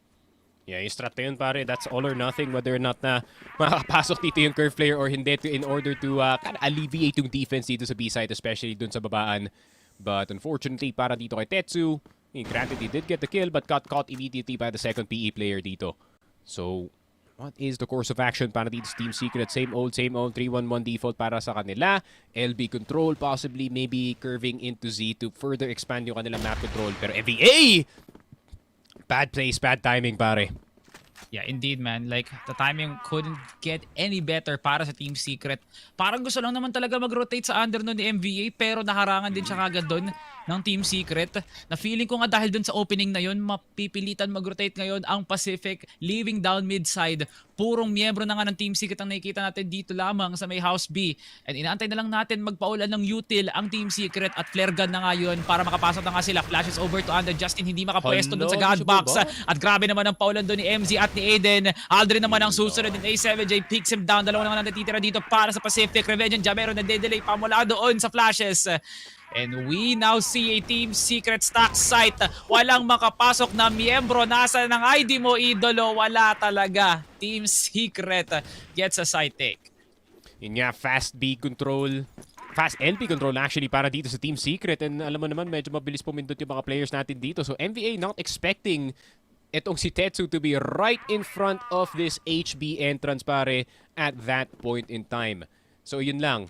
Fast execute B later. Hindi pa na-hold ng dalawang players na nasa baba. They couldn't delay or flash to at least hold ito yung baba ng B to create a retake opportunity pare. Pero ayun nga lang. Got caught immediately by A7J. Pero yun nga, Tracifer looking for that 8 take. Top A is gonna be taken revenge against 5, pero naandito na yung mga ibang miyembro ng PE. Jamero with the spray. A7J will go down, pero Aiden will get Jamero in return. Good taps galing kay Aiden. Aldrin naandito sa baba, pero Tracifer takes his head off. Justin susunod na rin. MVA na lang natitira.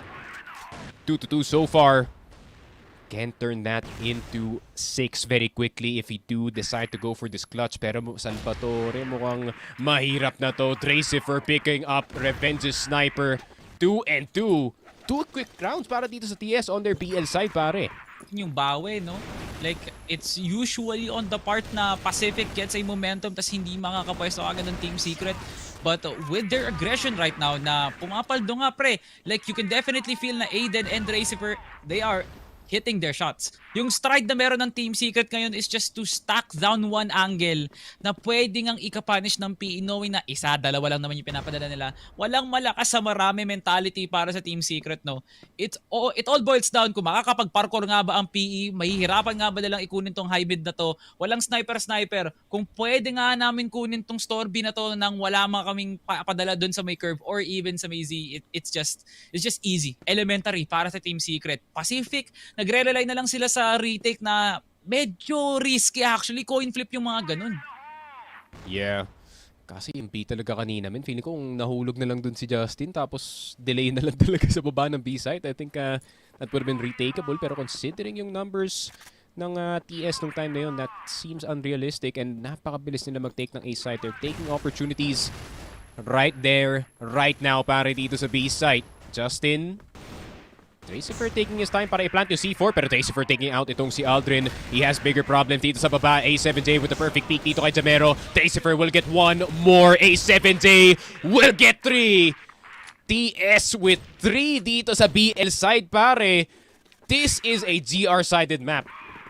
Salvatore, nako po, what is happening to the PE defense? Aray ko, yun ang masasabi ko lang sa depensa ng PE. Pero Team Secret, nahanap na nila yung magandang buwelo para makapasok sila ng B-side, pre, no? Partida si MG, pre, mag-isa pang nagtitrip dun lang sa may mid. At the end, hindi rin naman pala siya makakapag-lurk, sumama na lang siya sa pag-entry, tapos the rest is history.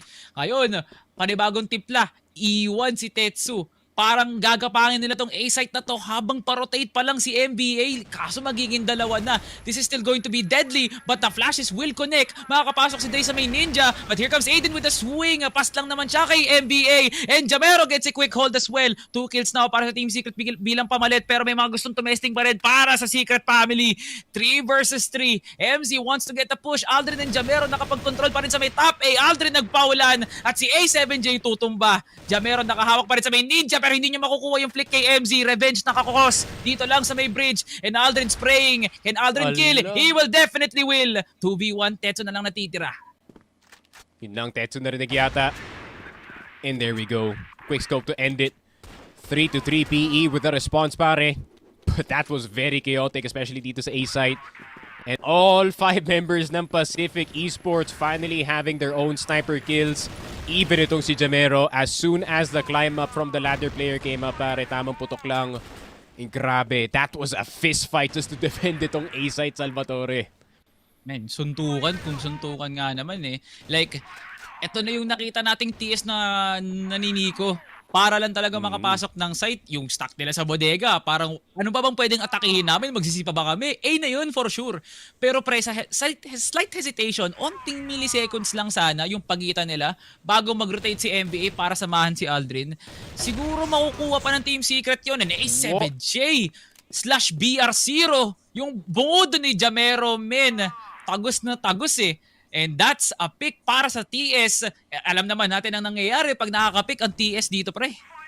Yun nga, I don't think that was even a BR0 angle, pare. I think nakapatong yata dito sa 2-box. Gets the exact wallbang. Grabe si MZ! Dire-diretso lang siya dito sa exit, pare. Top A player mag-isa lang. Revenge, low HP. Pero NBA, lumalaban pa dito kay MZ. Lumalaban pa rin si Revenge. Tetsu will go down. A7J around the corner. A fully blinded Revenge, but that's still a quick scope. The King doesn't go down just yet. Pero si Aiden finally takes him down. MVA, meron siyang HE. Aiden, meron siyang flash. That could make all the difference dito, pare. Pero MVA, slowly crawling dito sa bridge. Aiden, nakita ang angle. I think he found slight information dito kay MVA. Pero pareho silang low HP. Pareho silang 2 bala na lang.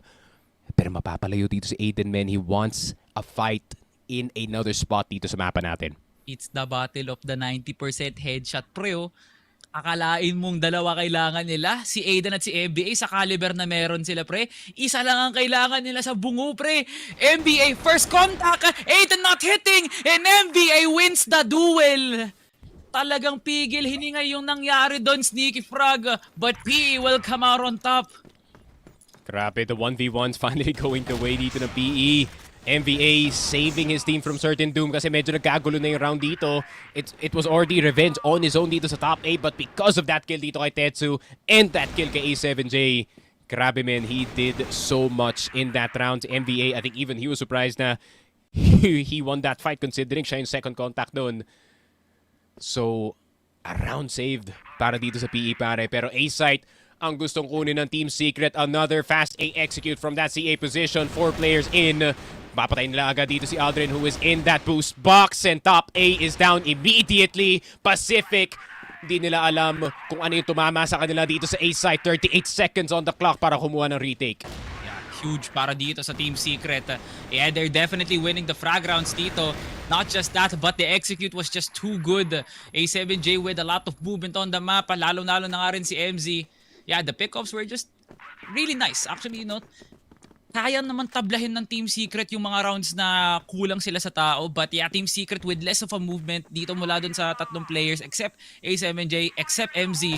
But them gathering some space, wow. It was just intense, no? But yeah, Revenge. Holding down high mid sa box, mananalo na nga siya. MB holding down Jen, isa lang yung makukuha niya. But Justin will get a follow-up. Hindi niya rin makakuha yung multi-kills dito. Pero Aiden takes him down. 3v2, lamang pa rin sa tao dito. Ang Pacific, talo lang rin sa buhay. Si Aiden, nangangalahati na nga. But Aldrin, pwede niyang pumwesto dito lang sa may house bet. Antayin si Revenge tsaka si Jamero. 1 exec could seal the deal para sa ating first half na to. Pwede pang balik ng Team Secret. Basta kunin nga nila yung mga tamang targets. Aldrin gets the wall bang. And Revenge through the smoke. Yeah, PE, definitely a strong defense dito sa port. Paano naman sila atake? 1 round lead para sa Pacific. Yeah, despite the last win dito ng Pacific, it's still a pretty rough spot para sa kanila support considering how GR-sided this map is despite what the score suggests. Pero titignan natin on the second half, obviously itong Pacific has had their fair share of great PL rounds up against some very strong port teams, pare. So titignan natin if it is gonna work up against itong TS with their 75% GR rate. Pero MZ mahuhulog na nga. Not actually, Justin mahuhulog dito and Aiden instead is gonna go down dito sa B-side. A very fast retake para sa PE, pero doable pa naman ang retake thanks to that shot galing kay A7J. Jamero will go down. MZ spotted in the smoke. Tetsu firing as well, pero meron pa naman tao na nasa baba. Every single player ng PE is distracted, pero may kita pa nila na naandito na si Tracifer. Tracifer with the check. Headshot. Runaway. Revenge. Still gets him with the AK. Pero hindi pa nakaplant yung C4 dito, Salvatore. Tinan mo naman, pre, na kay Revenge na. Imbis na-plant niya na nga to, hindi siya makampante kasi pakiramdam niya meron nasa house piece si A7J naman ang susunod na atake pero dalawang nakasalubong niya na trade pa rin to ni NBA pero Tetsu na hawak na ang tagiliran, hawak naman na na kailangan isang bala lang ang tumamo dito sa katawan ni NBA and there goes the wall bang by NBA. Hindi lumalaban ng patas para sa panalo, Pacific 6-4. Grabe, pangalawang 1v1 na naipanalo dito ni MVA. The clutch gene is here. Oh my God, Pacific! It's not stopping anytime soon, pare. The train of PE on BL side knows no bounds, knows no stopping. Justin, 2K wallbang agad sa mid. A7J MZ trying to do something aggressive pero napatigil sa simula. Men, talagang napigilan doon ang TS. Wala nang pwesto sa high mid, wala pang makakapag-cross doon lang sa may connector, pre. Kalungkutan nga naman actually. Pero kailangan na nga nilang itaguyod tong round na to na kulang-kulang sila. Gumagana pa naman ng TS. That's what's most important eh.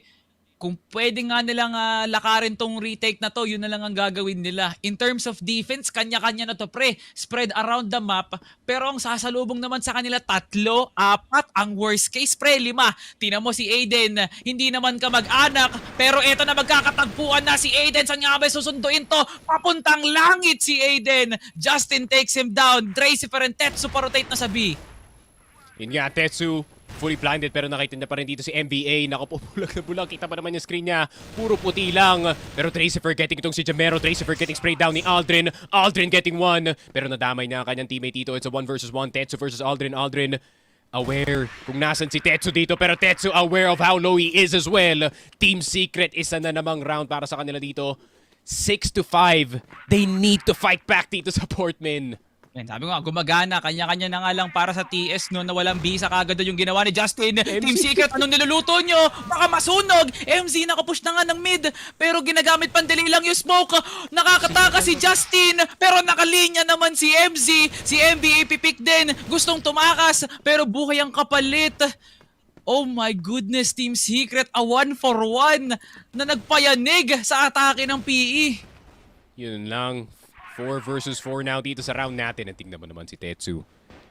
Kaya pala nag-push ng mid itong si MZ to actually remove that attention galing dito sa LA. Tetsu steady lang dito sa may tower.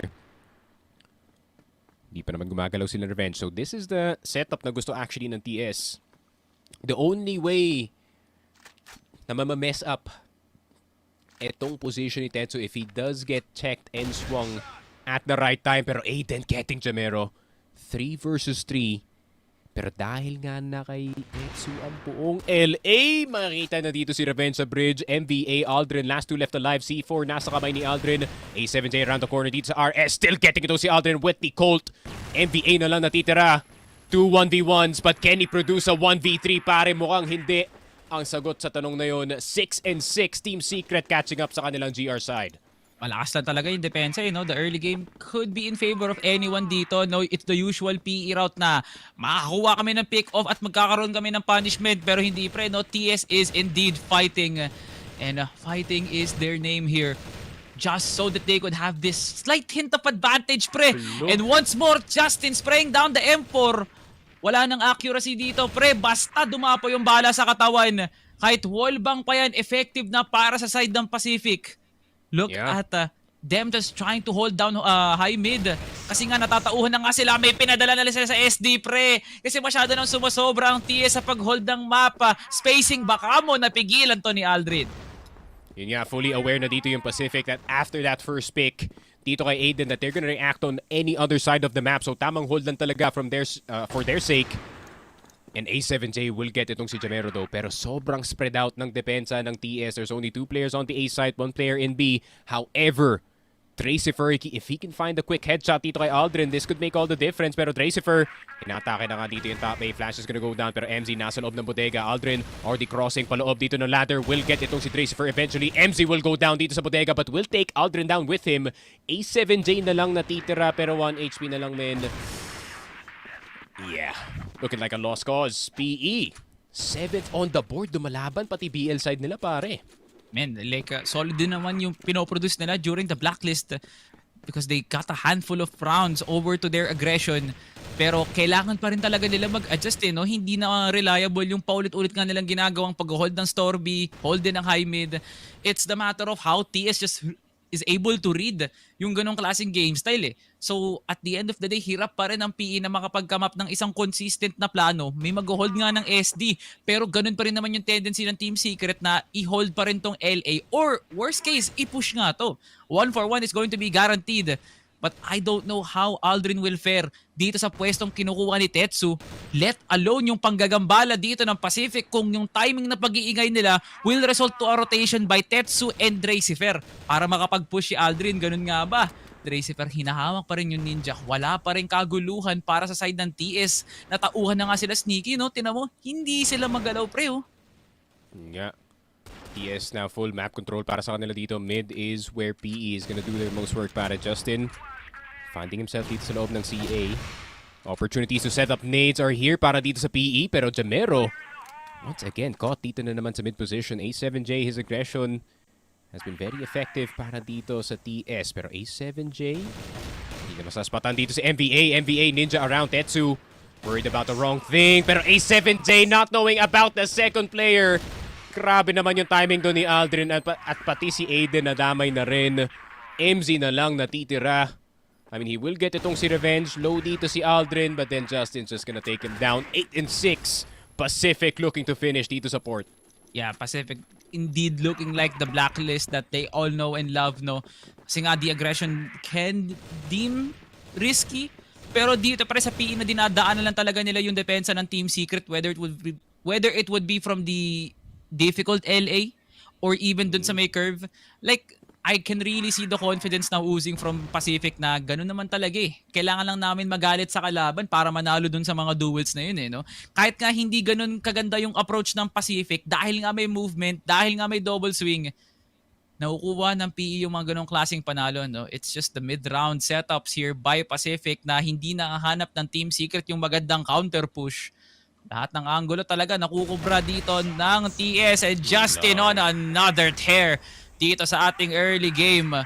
Puro na lang talaga Pacific ang nakakuha ng pickups. Paano nga naman dito sa Team Secret? A7J quick trade sa nag-aambisyosong Justin. Hindi pa siya tapos. Papuntang House B. Giniba naman to ni A7J na 14 HP. Still can contribute para sa Team Secret.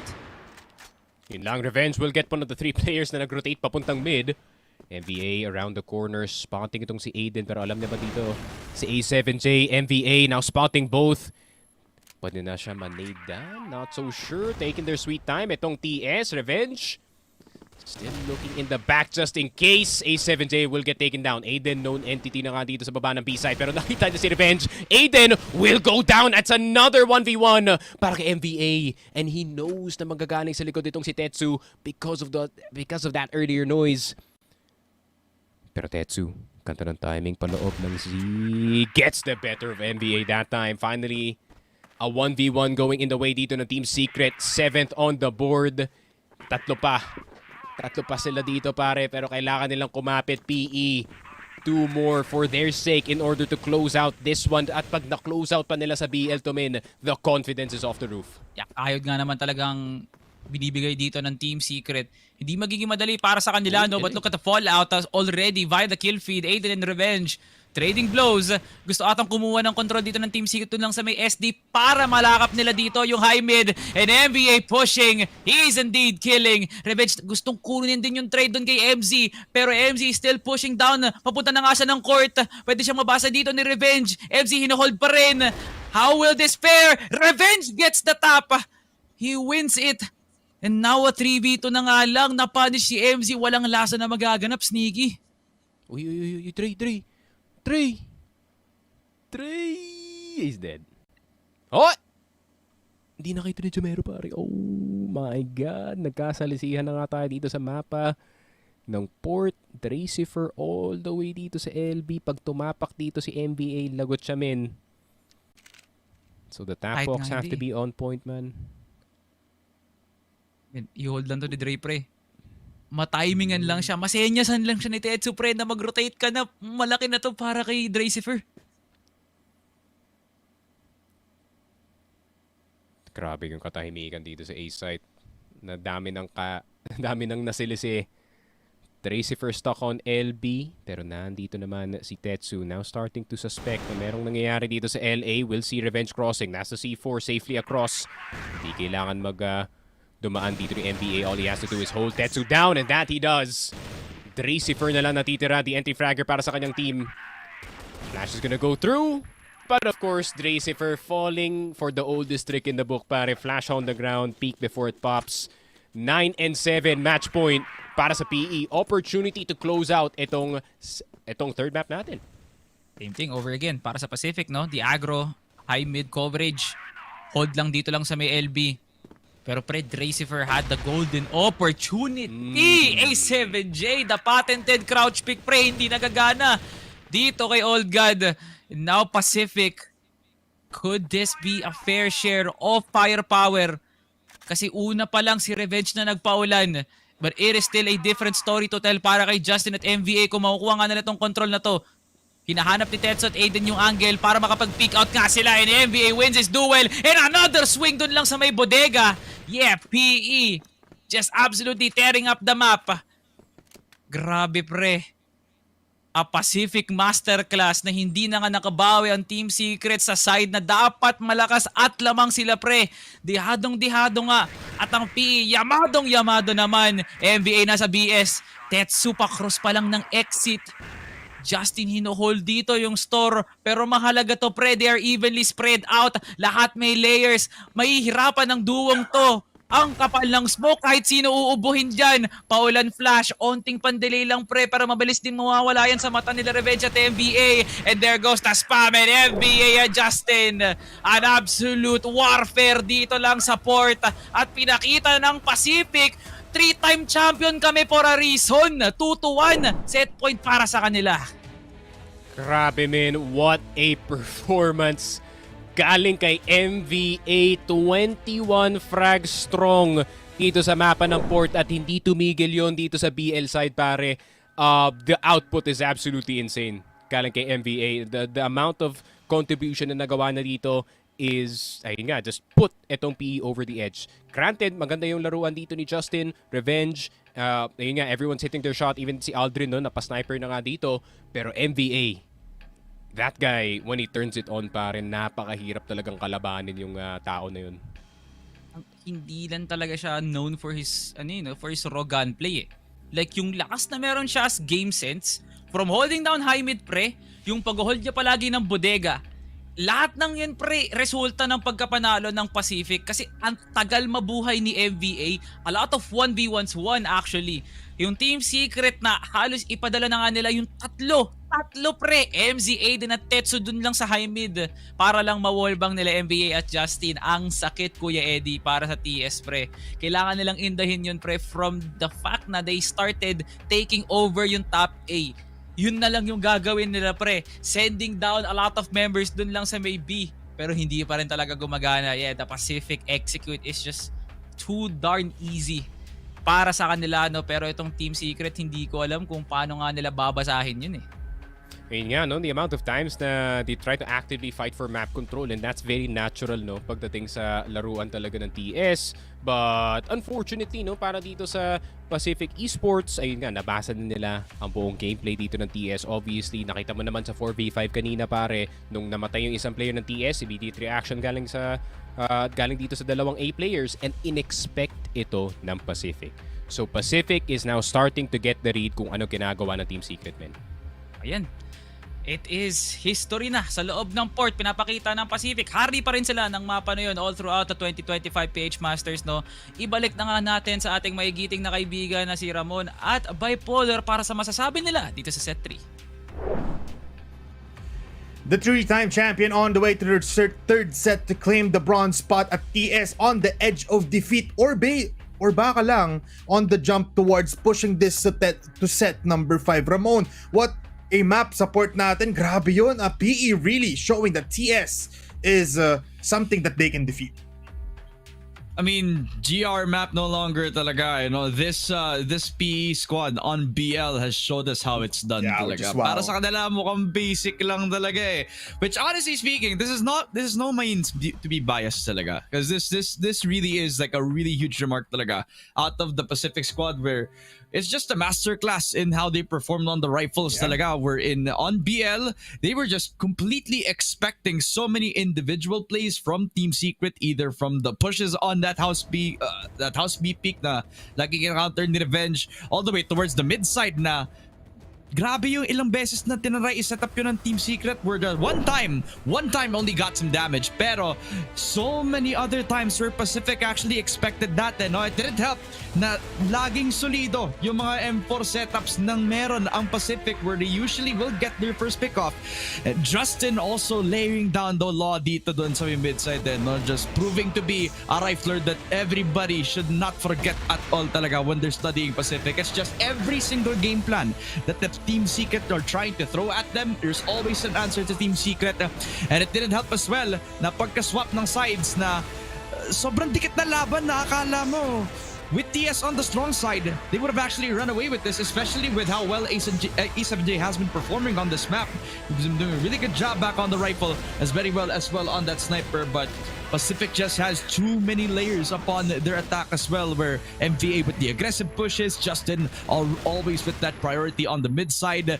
It's just so many things that TS have to handle, and so far dun sa nangyari dun sa port map, masyado na atang mabigat para ma-handle yon ng Team Secret. Yeah, very much so. Talagang nung nag-switch na tayo into the second half, PE really did have a lot of layers into their attack, and they had a lot of like pocketed strats wherein talagang nakuha nila and they read TS like a book after it. Again, naging pantay laban natin, so nakikita naman natin Team Secret really had also a chance of winning this map. Kaso nga lang, Pacific really just dominating here. A lot of like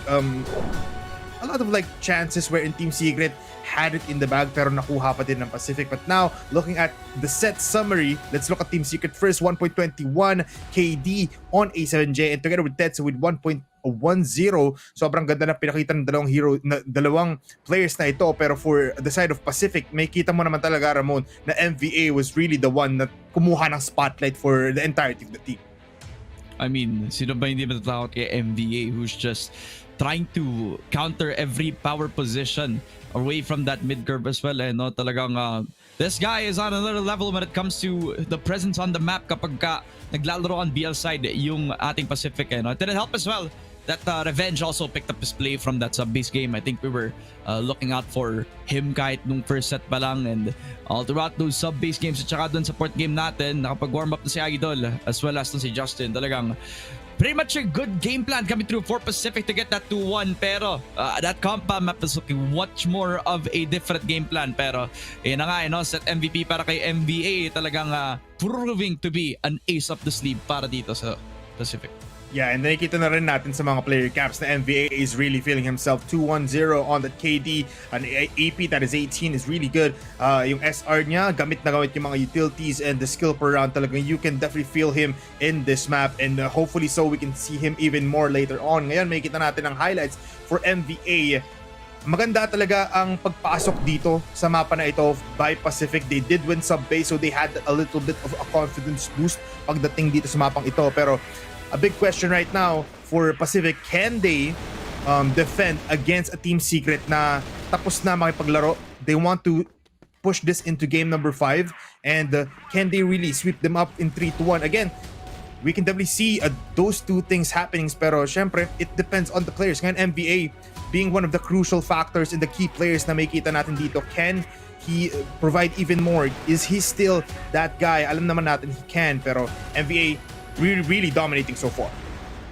Oo nga eh. Kahit sa interview mo kanina, you could tell that medyo stoic nga yung naging itsura niya sa interview kanina, pero alam kong deep inside, he kinda had that fire within him talaga, Bipolar. Yeah, that's why I love MVA, man. He is just a force to be reckoned with. Pero something that we should be looking at right now is gonna be the audience comments. Sino nga ba ang ating lucky winner for today? Wala kang mapapanalunan kundi ikaw ay masya-shoutout dito. Remtaps! Naku po, kanina pa kita nakikita dito kasi nakikita ko palagi likuran mo. Lakas talaga ni Revenge. Revenge. Talagang maraming space yan, bosses. Walang kupas and kaya kulang sa Pacific ngayon. No, bakit? Man, my reading comprehension is not good. Bakit hirap sila minsan manalo? What are your thoughts on that, Ramon? I think it's less about Pacific underperforming. I think the competition has steepened up for this year. Totoo man. I think nasa range tayo na kung saan kapag nagtrabaho na maayos yung lahat ng teams natin, they have the talent and the skill to actually keep up with all the top 4 teams that we have. So it's less about Pacific, it's more on the competition. Yeah, very much so. Talagang sabi nga nila Sneaky, sabi nga nila Salvi, even the coaches in Cfs Ph Masters, umiba na ang timpla ng buong Cfs Ph Masters. This season has been one of the best and one of the most competitive so far. And with that said, mas maging competitive pa tayo dito sa ating battle for third because set 4 is now inbound. But before that, we'll have a little bit of a short break.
And will end the game with a win. And they win against Pacific Magna. Call it a night, and Elvin will kill the final member as they will go to the grand final.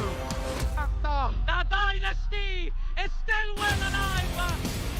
Pacific Magna will be your 3-time champions of Cfs Ph Masters.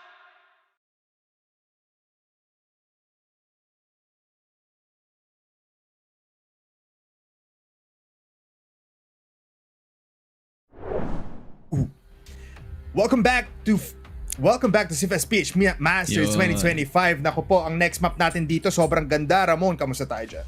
I mean, syempre, Bipolar, this has been an exciting BO5 to start with. No? The battle per third para lang sa difference in price po na makukuha natin para sa parehong teams natin. 2-1 para sa Pacific ngayon na kung saan ay set point na sila. Pero imagine no? It's gonna be on the compound map na kung saan so many miracles have happened para sa Team Secret. Last time, will miracles happen this time around lalo na their backs are against the wall?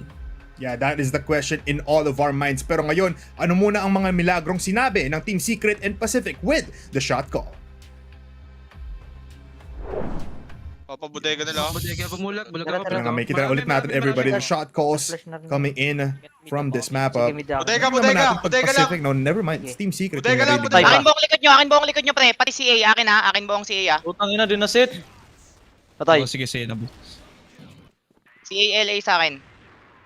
Sa akin na exit dito. Patay na man. Silipin mo kay LA. Ito, baba ka na, no? Ulo LA lang. LA, tas Oh, I dulo think kaliwa. that was the double up from Aldrin as well as the back. Kaliwa lang. Baba? Tas LA. Yeah. Umangat na. Dulo LA. Walang buhay. Nakapistol. LA. Kita ko LA. Pinistol lang. John Wick pala to eh. Ito. Last 3.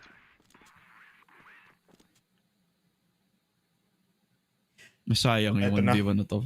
Grabe. Alam ko na sa Ares eh. Nice one. Pre-fire na eh. Yung fake lang. Uy, punin dyan na, gago. Indian na, buday na dalawa. Delay na sabi, pre. Sorry. Dalawang bitaw. Patay pares. Wala akong Yeah, buhay, I mean, at this point, si Pacific na kunan nila yung game na to. Zay. Walang buhay. Huwag mong ganun ka-confident na nag-push from Pre, them. Nice one. Nice one, planting. Jamero. Akin exit. Isa na lang. Akin exit, Jamero, bench. Ay, takbo na. Guys, si Matt, laban na si Matt. Kaya na ni Matt eh. Nice one. Yung dalawa na lang mag-iingat, pre, pagka ganun. Last one, boys. Inis mo kanyo mid natin, pre. Bodega. CA. Bodega. Bodega lang. Patakbo ng A. 4B to ha. Mamis na lang ako. Diretso ako. Nakalaso na naman ha. Pre, huwag kayo masyadong dumikit ha, yung dalawa. Pero alerto kayo sa likod niya. Ingat laso din. Check. Kamali ka pre.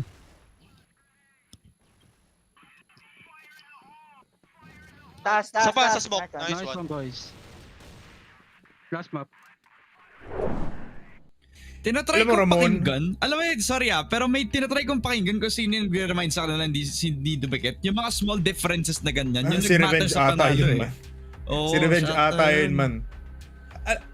Alam mo, Ramon, talagang pag nag-shot call tayo, we're required to talk. Not really required, pero mas gusto ko marinig yung mga natin eh. And mas gusto ko pang marinig yung mga casters natin ngayon. But before that, meron akong katanungan sa inyo and let's set the mood straight here. Kasi Pacific now is just 1 point away from getting this bronze spot. Pero can Team Secret really push it into game number 5 sa mapa na ito? Casters, Salvatore, and Sticky Frog, let's get it into set number 4.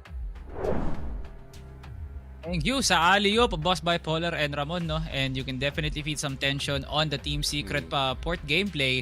And whereas Pacific, regular na linggo lang para sa kanila, no? A lot of calls were very, very accurate. The trust foundation na binigay ni Aldrin kay Matzera, it was just pure chaos para sa Team Secret. Pacific, pure bliss para sa kanila. Yun nga, especially pagdating ng tail end ng second half na yun, no, pare, grabe talaga si Matzera. I think Jamero having an uptick in performance as well really was a big help dito sa mapa ng port. Pero grabe naman, man, the way that map ended talaga. Yung TS, kahit anong depensa na itatry nila na itapon dito sa ginagawa ng PE, it seems like it wasn't working. They even tried to go for the curveball, no? Yung ipupush na lang nila yung opensa ng PE instead of defending, and even then yun pa yung hindi gumana.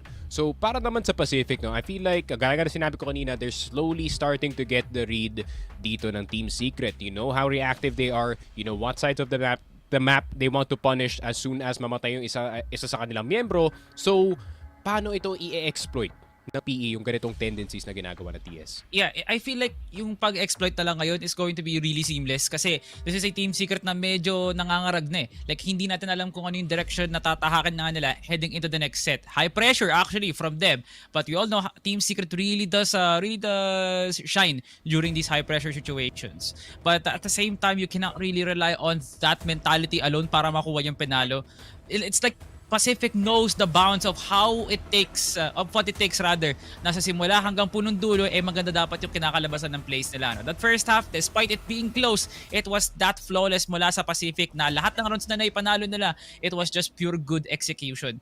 Doon naman sa second half, pre, no? Lalong-lalo na nga rin sa pag-a-attacking nga nila, trying to get an early access towards Bodega and as well as high mid. Maganda, pre. Nahirapan ng Team Secret ang tuluyan. But now, the next set is going to be different. Team Secret, hinahanap na nga nila kung saan kami pwedeng tumahak. Pacific, kahit saan sila lumakad, pre, at kahit saan sila tumingin, you can definitely feel their confidence rise throughout the roof, pre. Like, yeah, ready na tayo, Sneaky Fraga, for the next set. Feeling ko yung players ready na nga din, no? As we now head into the transition of a map where it is designed para sa Pacific. Ang paghihigante, magsisimula na nga ngayon. Merong numero ng Pacific dito ang Team Secret. Anong pwede mangyari? Yun nga, compound the map that is always exciting to watch, pare, especially pagdating dito sa Pilipinas, to where the riflers shine more than the snipers, but the snipers can find opportunities to shine as well. So it's gonna be a very interesting compound game, pare, considering na TS, they play differently compared to most defenses pagdating dito sa Masters. Pero paano nga magre-react dito yung PE? Kasi feeling ko PE, especially that compound, ni-research na yan nila, pare, kasi TS pagdating sa mapa na to, especially si A7J, napaka-dangerous niyan. Oh yeah, that's a huge call actually, no, from Team Secret na. We really like to flex it out, no? A7J not really well known for sniping way back. Pero sa ginagawa na nga ngayon ng Team Secret, putting that responsibility to not Aiden or even Dre, si A7J na nag-i-snipe, na alam naman natin malikot nga din sa mapa, pag nakakuha talaga siya ng isang first step dun, pre, dun sa may mid, that's actually game over for anyone here. For Pacific, di lang natin nakita kanina sa port. Here comes Revenge! Dracifer! Jump peeking. Nakita ni Revenge yung hibla ng damit dito ni Dre. And that is an ayayay, aray ko, para sa TS. Yun nga, men. He took out his entry variant doon, Revenge. Let's see what the rest of PE can do dito, pare. Aiden, napakakulit na player, and he can maybe make a defense happen dito sa loob ng store. He's being very, very annoying, even getting itong si Jamero Tetsu with the time to rotate all the way dito sa corner, pare. At A7J will get the full wraparound. MVA na lang natitira. Granted, he's been very clutch. This is gonna be quite the task, para hindi pa siya nakakross papunta nga dito sa B-side. Pero MZ, masyado yata makulit! Masyado yata makulit ang TS! MVA! Grabe, min! Napanganga yung bunganga doon ni Justin, pati siya hindi makapaniwala. Bakit nyo tinutusok yung oso? Galit eh! What was that accuracy mula kay MVA? Yellow na yung dumadaloy sa ugat nito kasi hindi pa siya tapos. Pinaulanan si A7J. And what a walk-up by MVA, no, pre. Usually may CB kagad dito mula sa Team Secret, pero hindi niya na nga nakikita yon bilang isang threat. Just him walking up is a casual day para maggala para dito kay MVA. Tetsu nakahawak na nga dito sa may door ng CB. Pero at any time, pwedeng tumusok dito ang Pacific dito lang sa may pillars. Jamero, hinahanapan din ang angulo. Sakaling mo may mag-cross dito sa Pacific, pero wala pa rin nga talaga. Balik na lang sa may pillar, setup na lang ng site, kulang kami. Baka ituto na lang, sabi ng Team Secret. Yeah, proper 2-2. Making sure na cover dito yung curve position, no? That is kind of yung pseudo mid dito sa mapa na to. Pero titignan natin, A-side gonna be pushed in. Dracifer still hesitant sa pag-push dito ng LA. Pero alam nila, men. Alam nila na naandun si Dracifer, and that is the setup ng TS. Pero Aiden trying to fight back.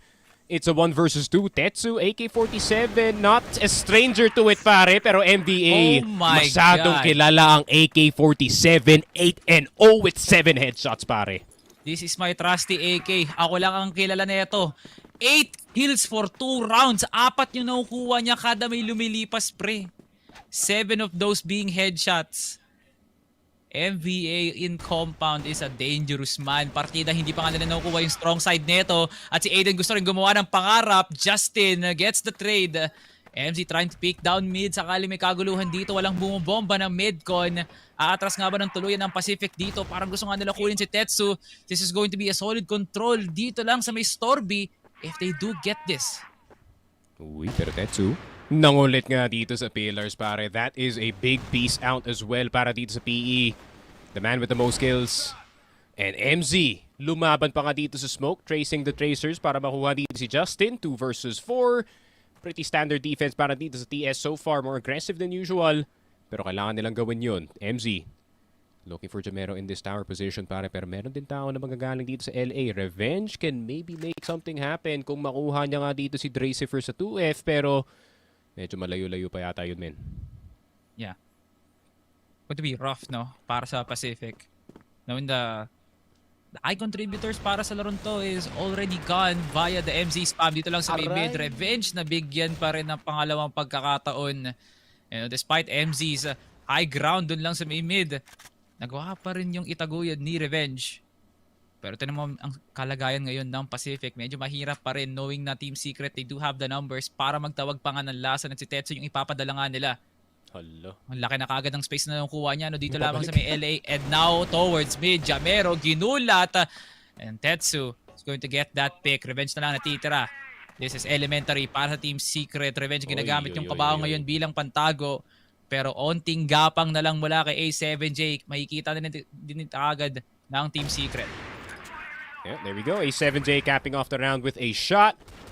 At Team Secret starting to claw back dito sa compound natin. Parang a sight that we're kind of used to seeing dito sa series nito, Salvatore. You know, Team Secret kind of conceding itong first 2 rounds, maybe testing out itong PE, what they're about.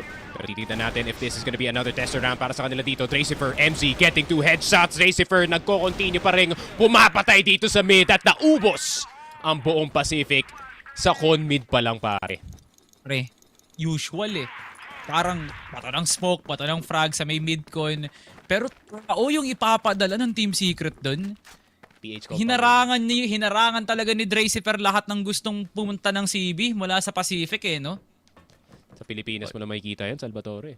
Kaya nga eh. CFWL, maybe holding curb. It's very different, no, from the other regions. Na usual naman na iset up kagad yung cross sa may curve at EA. Pero Pilipinas gusto maging unique eh. Gusto may patostada palagi dito sa compound eh. Diba? It's more fun in the Philippines, kumbaga.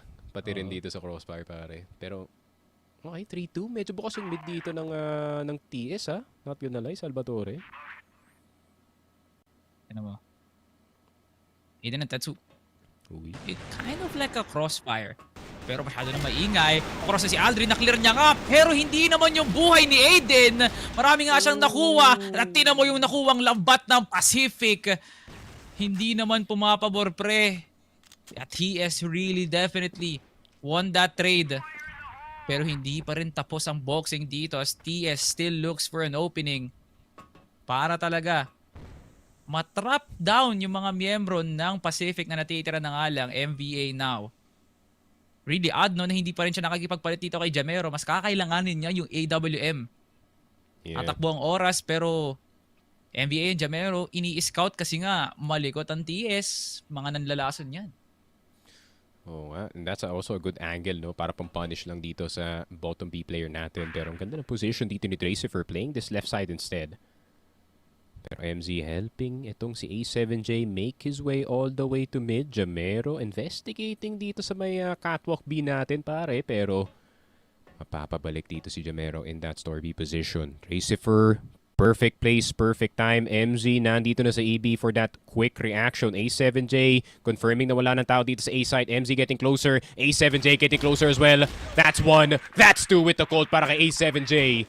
3-2 TS get the lead dito sa kanilang GR side. Ano naman pre, no? Yung malas na ginawa doon ng Team Secret. Jamero, halos masunog na yung mata kakatingin ng CB.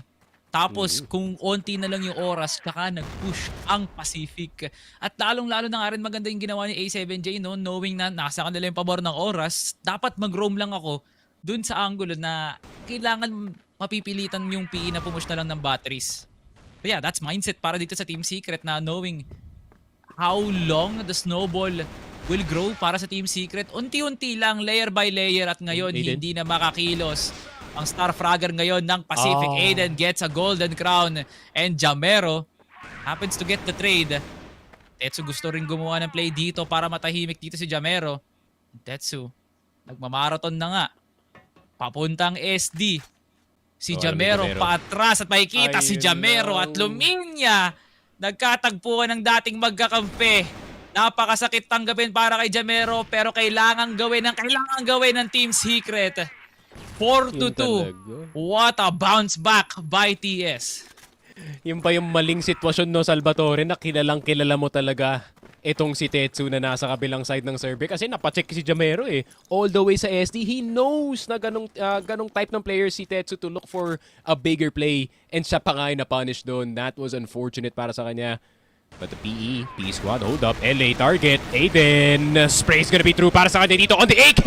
He gets 3! He gets 4! Isa na namang mow down para kay Aiden on that AK spray. Revenge na lang natitira. MZ will go down.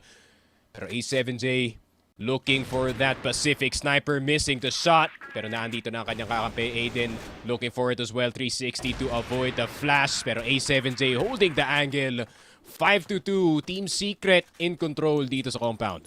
And kita naman na hirap ang Pacific pag wala silang nakikitang early picks eh.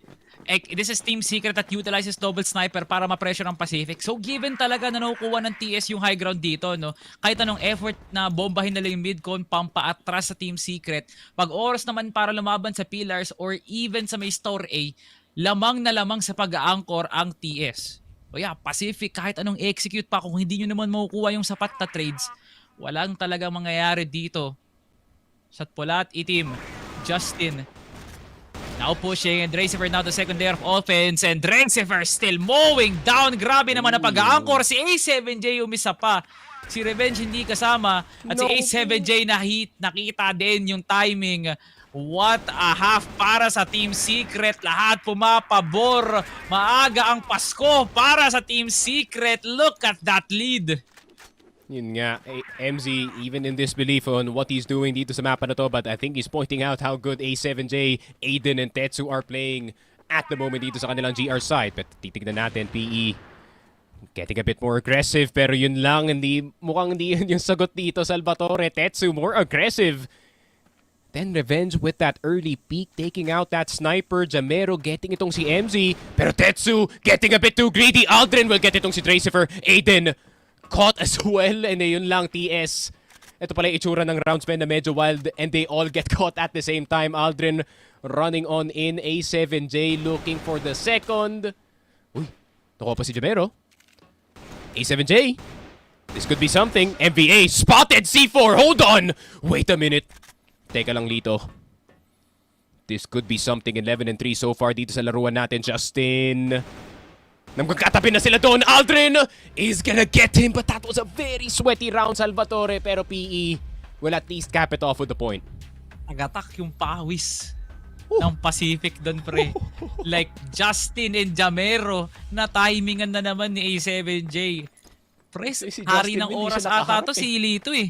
Like, hindi lang pala si Revenge yung magiging biktima ng ganong klaseng plays, maski rin pala yung mga iba pa niyang kakampi.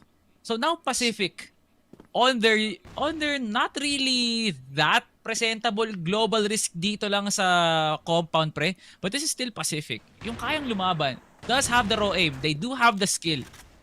The thing is, pre, ito yung Team Secret na wala naman talagang pakundangan eh. No mercy kung pumasok. The 4-man stack, the 5-man stack even. This is a Pacific that doesn't really believe in the idea of crossfiring. So Team Secret, siguro purong abusa lang ang makikita natin dito. Yes, sir. It is gonna be about who shoots first dito sa dalawang teams natin.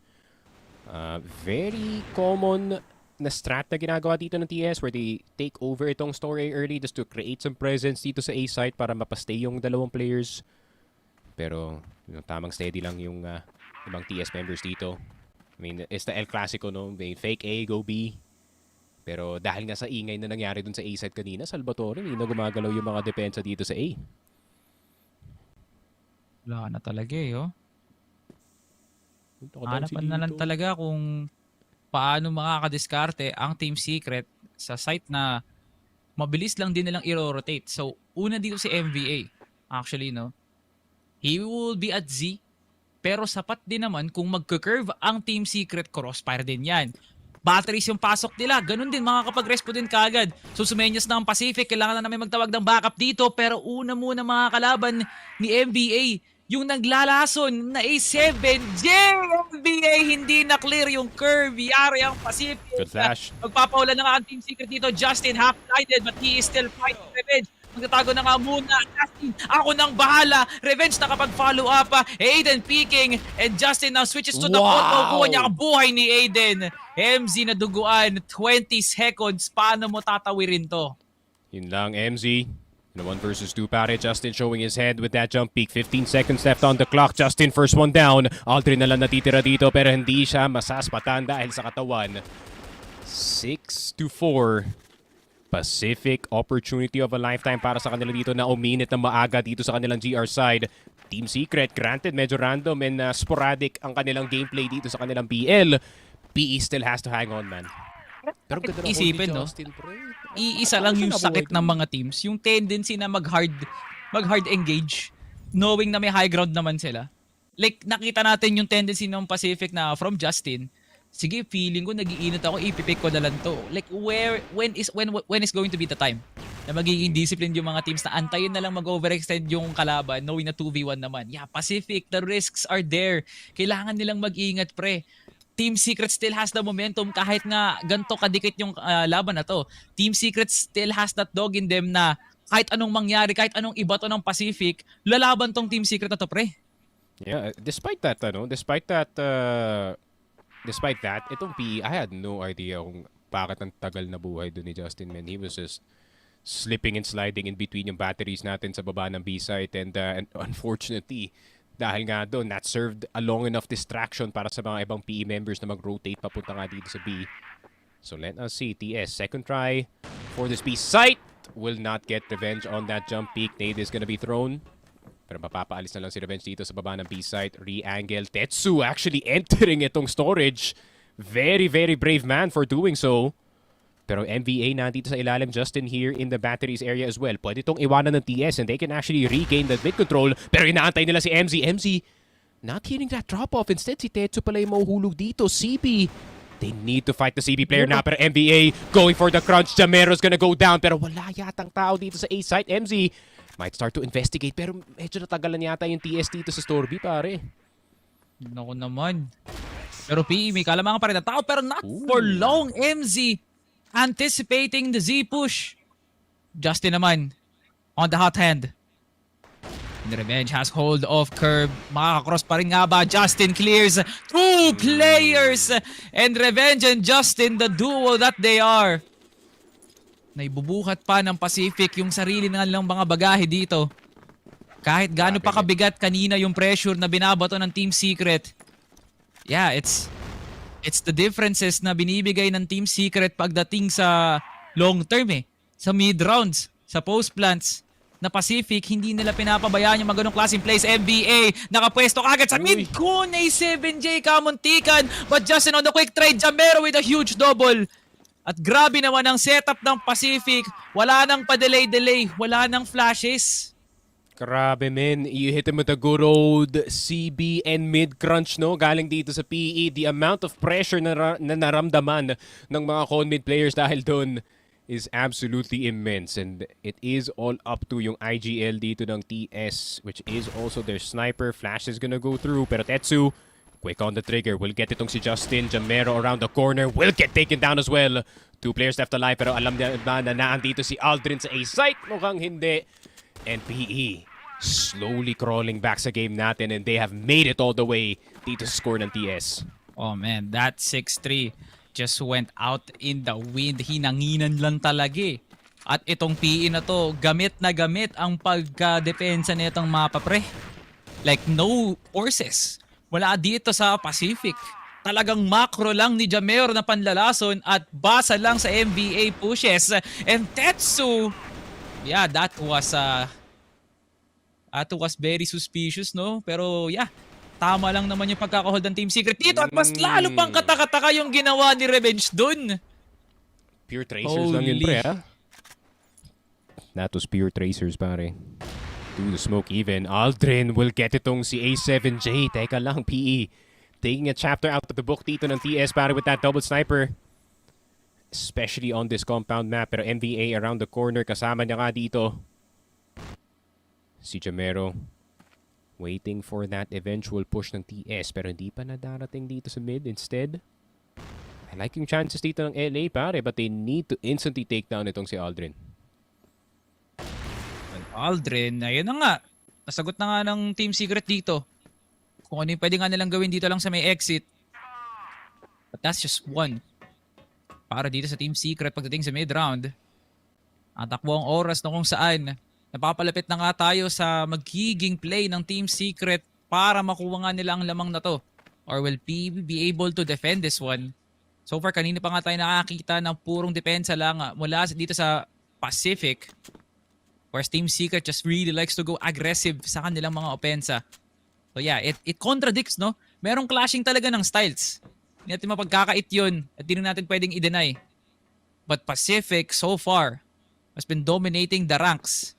Pagdating dun sa mga plays na kailangan ngang picture perfect para sa Team Secret. So ito na nga, makakapag-cross na nga sila dito sa may top B. Revenge, pinaglalaroan pa rin ng batteries dito at nakakaramdam na nga si Revenge na pinaglalaroan na nga siya ngayon ng Team Secret. This is an easy plan para sa TS. Yun lang, na-timingan si Revenge nun, men. As soon as he got into batteries, nakapasok na yung TS sa loob ng site. MZ will get the spray kay Jamero. MVA na lang natitira. Granted, if he can get his first shot, it is definitely doable. Trace it for sitting.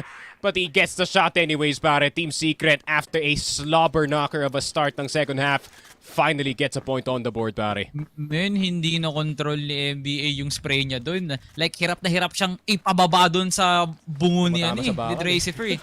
Like, purong tunog lang ng bakal at metal sila naririnig natin. Pero yun, Pacific, a drought now in the making as that wasn't really like the usual PE na nakikita nga natin, no? Like, talagang napabayaan doon si Revenge doon sa angulo. Yeah. Could have waited for the safe route actually to just play the retake. Umaasa ata ang Pacific dito sa mga trades na maging 1-for-1 or even 2-for-1. Pero kahit naman natin kung gano'n hindi maging effective. The moment na napila si Revenge, ganun din. Nakuha din ng Team Secret yung magandang pwesto. Hirap din sila MVA makapasok. Yep. Actually, lots of utility use para dito sa PE at the start of the round. Given naman yung HEs kasi you have to throw HEs at mid. Tradition dito sa compound.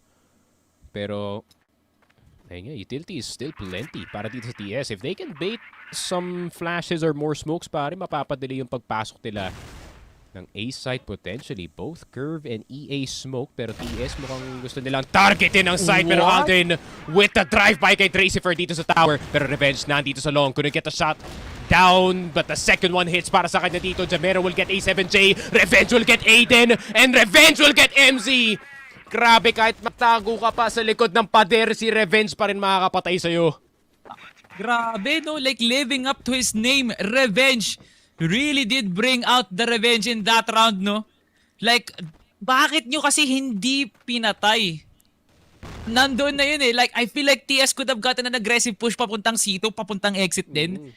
Tapos smoke na lang yung magpapahiwalays dun sa 2F pre. Like, that was supposed to be a dead Revenge. 44 HP. Yun lang ang pagkakamali ng Team Secret. Hindi nila sinigurado. Napapadala nga nila si Revenge 6 feet below the ground. Wala na pre. Like, onting kamot na lang sa ulo sa Team Secret. Tapos rekta na kagad sa next round. Kahit anong pader pa itago ng Team Secret pre. Like, it was just that day. It was just that round rather para dito kay Revenge. At ngayon na nga pre, natauhan na ang Pacific. Gagana nga ba to? One of the few occasions na makikita nating magko-crossfire ang Jamero at MBA. Pero we'll never know. It's just one flash that could separate these two players eh. Uy, could be a double peek as well dito Salvatore. MBA will get taken down. A7J is out. Naku po. I mean, that was a good play galing dito sa PE. That was a very good call to go for, pare. Pero hindi lang nag-workout. Nakatakas pa si A7J. Now they have a player na pwede nilang itapon yung buhay dito kay Revenge. But they're gonna play it very slowly. Very, very slowly. Tetsu gonna get caught. A7J gonna take the reins of the sniper for now, pare. Pero 4 versus 4. Revenge around the corner. Aiden waiting for the perfect timing. Looking to jump dito sa may box natin. Double jump will be successful. Revenge looking for the repeat. Mukhang Aiden pala makakuha sa kanya dito. It's a 3 versus 4. Good shot galing kay A7J. MZ will get Aldrin and Aiden will get Justin in one fell swoop. Team Secret get around, pare. 8 and 7. Grabe yung back and forth na to, men.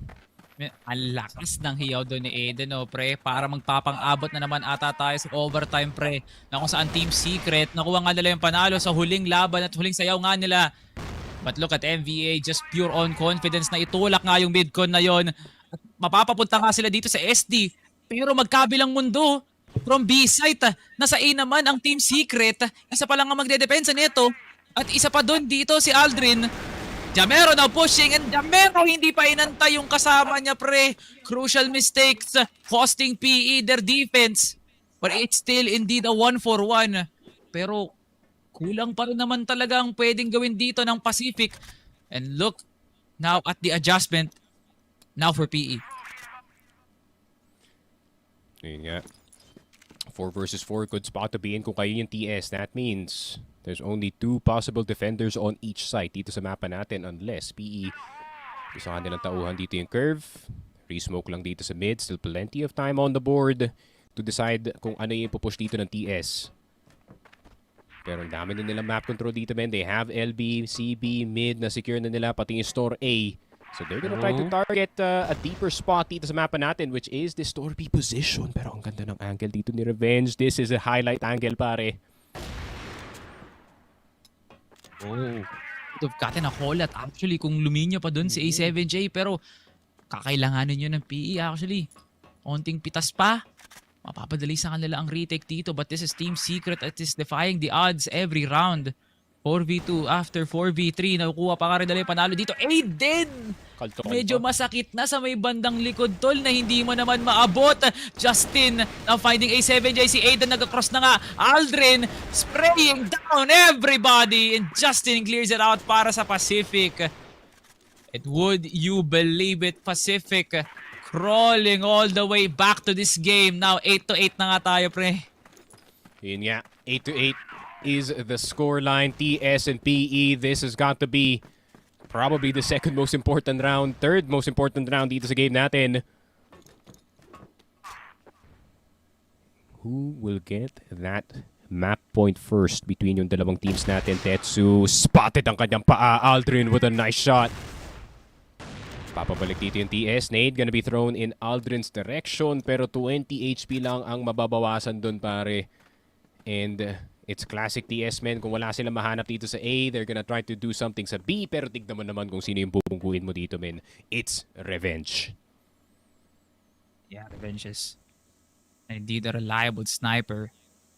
Now in the second half, not really much to do on that first, pero buti na nga lang nakakabawi na nga ngayon. Revenge, nagbunga ang pag-jump pick niya dito at may nakikita siyang Congo line ni Dracifer at ni A7J.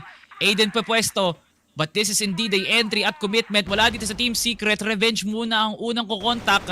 At susunod naman dito sila Jamero at si Justin. Revenge, crouch peeking at nakita niya si Dracifer. Pero masyadong ata nag-iinit doon si Boss Benj. 4v3. Still Justin playing around the batteries. Jamero nakakatanggap na nga ng damage ngayon. Justin patutumbahin si A7J. Justin is defending and he will be falling down. A hero's death para dito sa Pacific. Time winding down. MZ peeking. And MZ getting the kills. Pero magiging 2v1 na nga lang to. MVA nang lalason na nga. Pero si Jamero hindi ko alam kung ipupush niya nga to. Si MVA na lang ang kailangan ng Pacific. And that is match point para sa Pacific. What a beautiful call para kay MVA. Pacific is doing it. Grabe, man. The old kings are coming alive dito sa compound. And they are looking to finish off the fresh meat dito sa Masters, dito sa playoffs. And Pacific, nasa kamay na nila yung baril, pare. All they need is to pull the trigger at this point. But then they're gonna decide to go for something a bit more passive this time dito sa mapa natin. Same old para dito sa TS, attacking that mid control. MZ out early. Aldrin na naman finding a pick off from that LA position, from that sniper. Justin around the corner, magsa lang dito sa baba ng B-side. B-side atakihin dito ng Team Secret. Andito na ang buhos ng TS, pero mukhang nagkulang ang buhos ng TS dito. A7J na lang natitira. Pacific looking to go on the podium dito sa Masters. A7J looking for anything, any straws that he can grasp, pare, in this 1v3. Pero alam na ng PE kung anong mangyayari dito, men. Makakamit na ng PE dito. Ang medalyang gawa sa tanso, onting lakad na lang A7J. Pero hindi siya mangalapit oh. Ang taas kasi ng tingin ni MVA, no? Rekta sa gitna ng mata. A7J hindi niya pa alam kung saan siya pupunta ngayon pero namatahan niya nga walang masyadong alikabok. A7J turns and Pacific goes back-to-back third place finishes dito sa Cfs Ph Masters 3-1. Onting pahinga lang muna para sa Pacific bago nila makamit ang Grand Finals appearance. Pero man, a win is a win here as they take over the series up against Team Secret. And yeah, what a day of Crossfire for Pacific.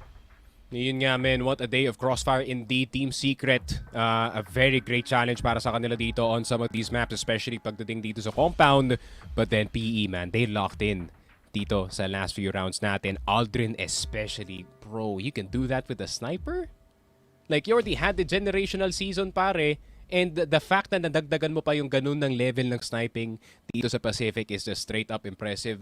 Despite the third place finish pare, Aldrin, I still would say na he definitely finished as the top 3 player dito sa Pilipinas pare.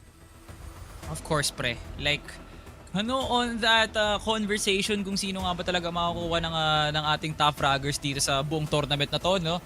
But Aldrin is putting up numbers na talagang maalala mo mga basketball player lang nakakagawa no? But this is Aldrin that all throughout week 1 up until week 7 nag-average to ng 1.5 pre. 1.6 even, pinakamataas niya na yung 1.7, but that's all you need to know para kung gaano ka-consistent dito si Aldrin sa tournament na to. Already deadly sa AK, mas lalo pang nakakamatay yung M4 niya.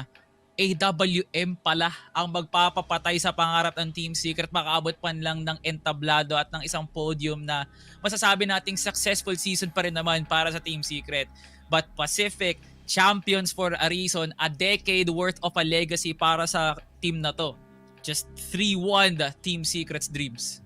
Ayun nga, lowering that third place win rate no para dito kay A7J at kay MZ unfortunately pare. But hey, fourth place finish para dito sa Team Secret. Not a bad finish pero yung finish na hindi nila in-expect considering the name behind the roster no. So obviously pagdating ng next season natin going into regionals, they're definitely gonna be grinding in that off season. Obviously Team Secret yun nga no, one of the most surprising teams even back then nung when they were still Vanguard, and ngayon ito na yung result of a team that made it from Impact, got into Masters and is now flourishing, but then unfortunately pare hindi pa nila oras to win.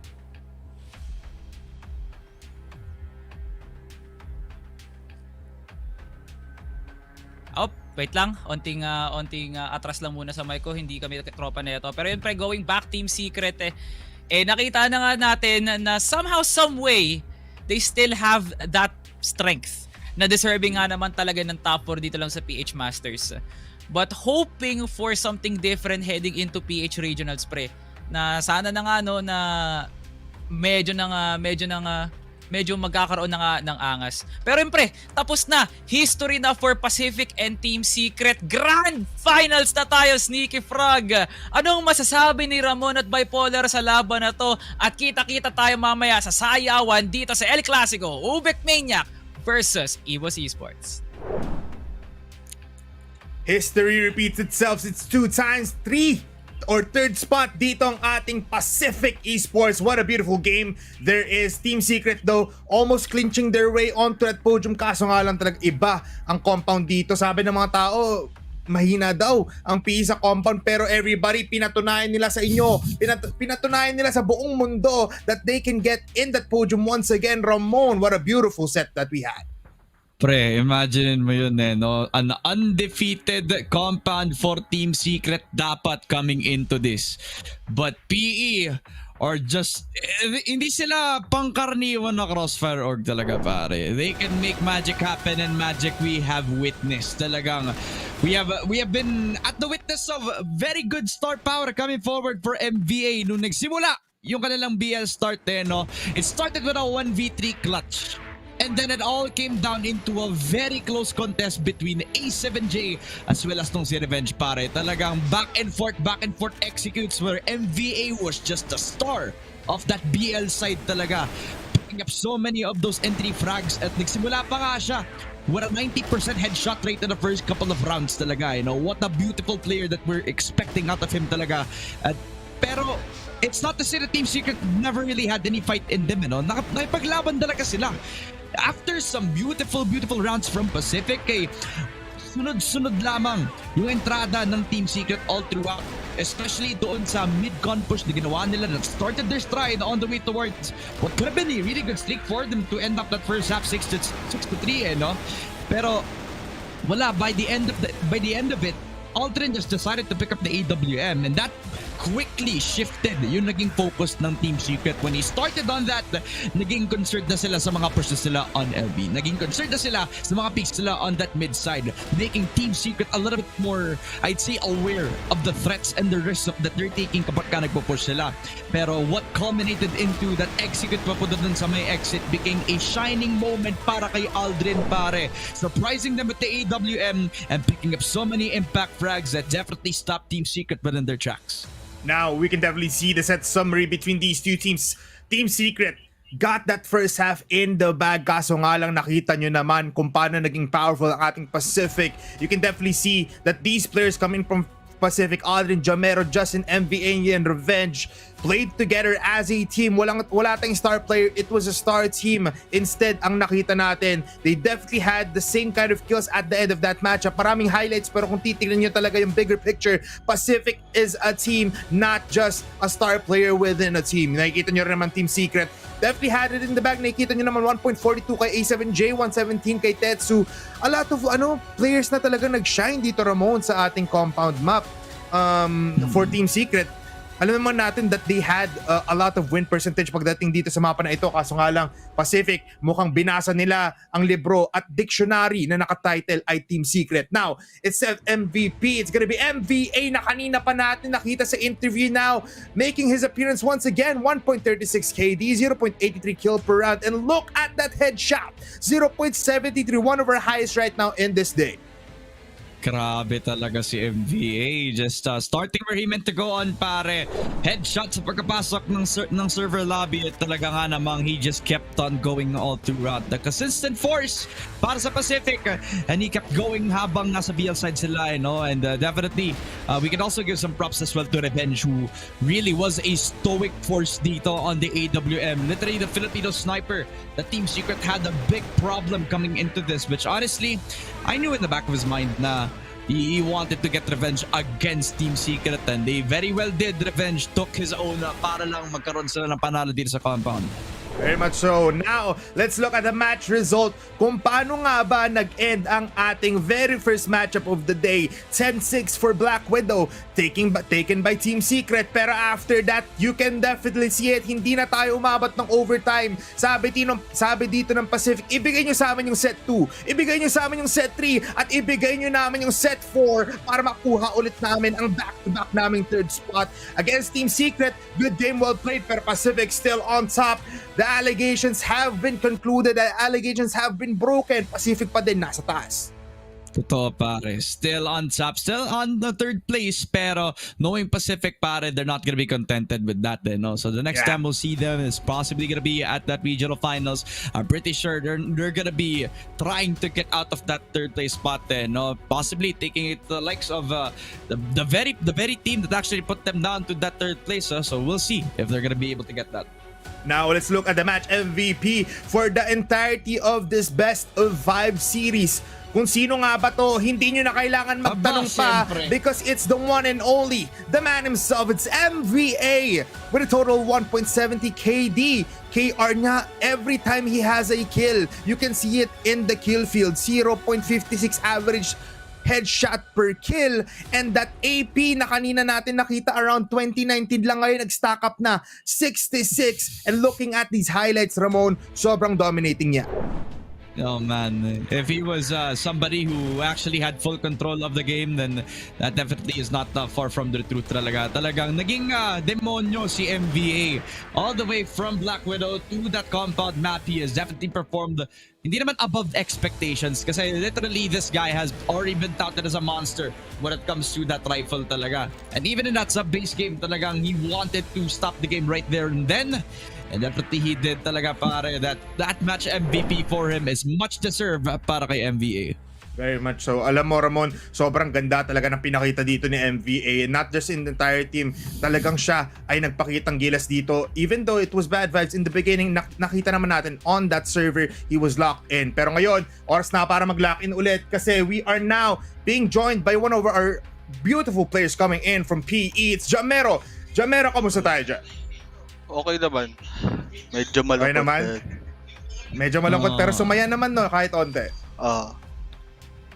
Ramon, may onti ka bang question para kay Jamero?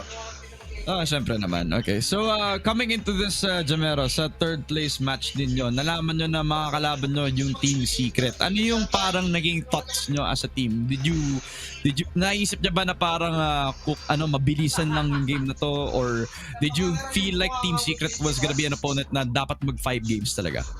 Hindi. Ginawa lang namin yung laro namin talaga. Hindi namin inisip yun. Kung ano yung gagawa talaga namin. Okay, Jamero, meron akong medyo crucial question para sa iyo and for the entirety of PE. Again, congratulations on securing a back-to-back third spot. Not bad. A win is a win talaga. A dub is a dub. Pero after this, anong plano ng PE? Mas agresibo tayo on the next event. Pero ano yung main goal natin after this? Siguro mas magpuprosigido kami. Babawi kami next season. Yan ang gusto naming marinig sa'yo, Jamero. Mas gagalingan pa namin. Yeah, tama yan. Gusto namin ngumiti ka pa. Yung ngiti mo ngayon, aabot pa yan sa tenga next time eh. Speka. Yan, Jamero. It's your time. Do you have any shoutout with your beautiful win? It's your time para magsabi ng pasasalamat sa inyong mga supporters. Unang-una, thank you kay Ma'am Bunch, pati sa coach namin. Tira ko sa mga kampi ko, sa family ko, tsaka kay BFF, tsaka sa anak ko. Tsaka sa mga sumusuporta sa Pacific. Thank you very much, Jamero. Congratulations ulit mula sa iyo and sa buong team, brother. Ayun, tinapos niya rin. Nako po, yan ang gusto ko, di ba? Good vibes tayo all around. Jamero, congratulations sa inyo and sa buong Pacific, man. Congratulations. Thank you. You know, may NBA. Nako po. Ramon, this is our match winner. Kasi ng NBA, wag nyo kakalimutan yung mga players na to ng mas malakas. Yep.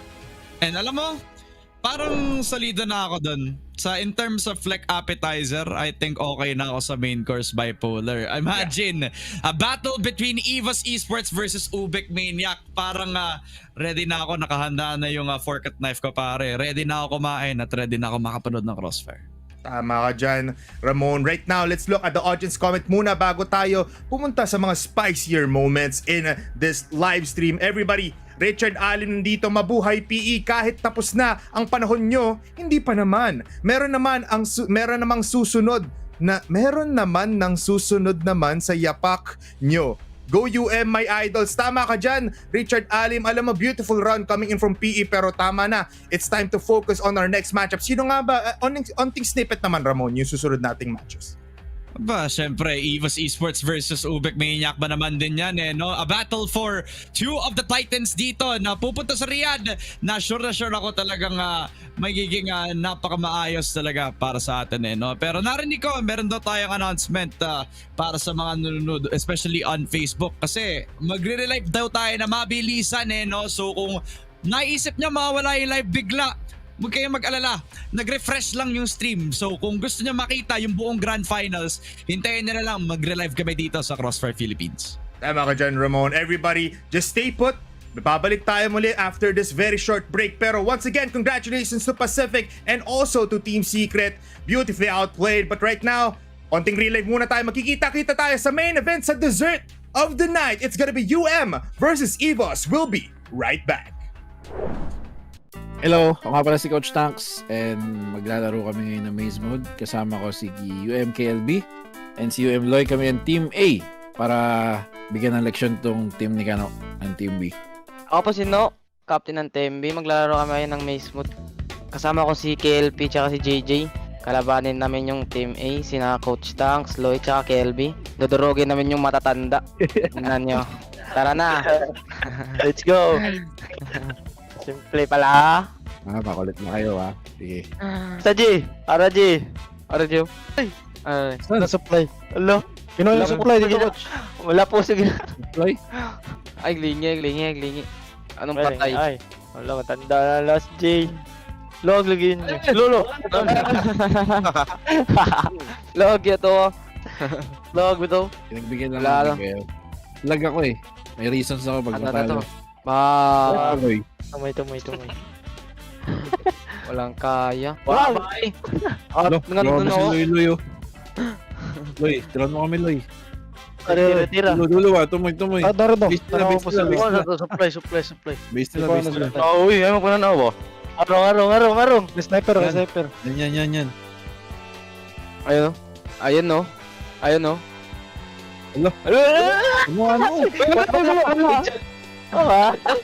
Patay ka do. Mugo ay. Wala. Ayun, dulo. Ay, do. Ang bangag do. Ugay. Dulo, nag-pick pa mo. Bakit? Bakit? Ayun. Dapat siya Gigi. Too easy. Ala. Ay, yawak mo ya. Loy. Tagay. Ate, malilo ko sila. Ay, mabrilo kayo. Uloy. Maro, iloy. Steve, taa. Ay, si JJ. Ipatay GG. Boy, klaro GG. Nadiri, may shotgun daw. Ano pa na isa doon, ibutong. One hit. Nano package. Tumoy. Lego. Pabori ka. 49 na. Ay, ano ba yan? Meron doon. Wow! Ala, kuya! Ala! Gino, shot ko. Ay! Patay. Oh, ano yan?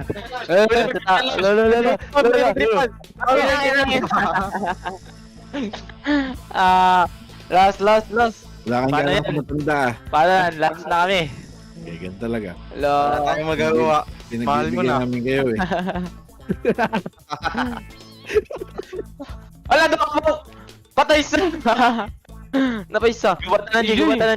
Escalate. Uy. Comeback daw. Gubatan ng G.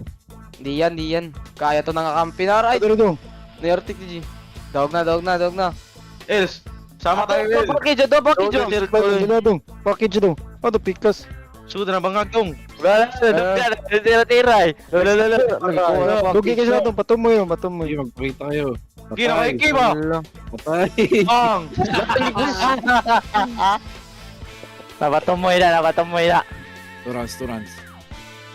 Tapusin na namin to. Ara, Sayang tanong na. oras. Are. Eh.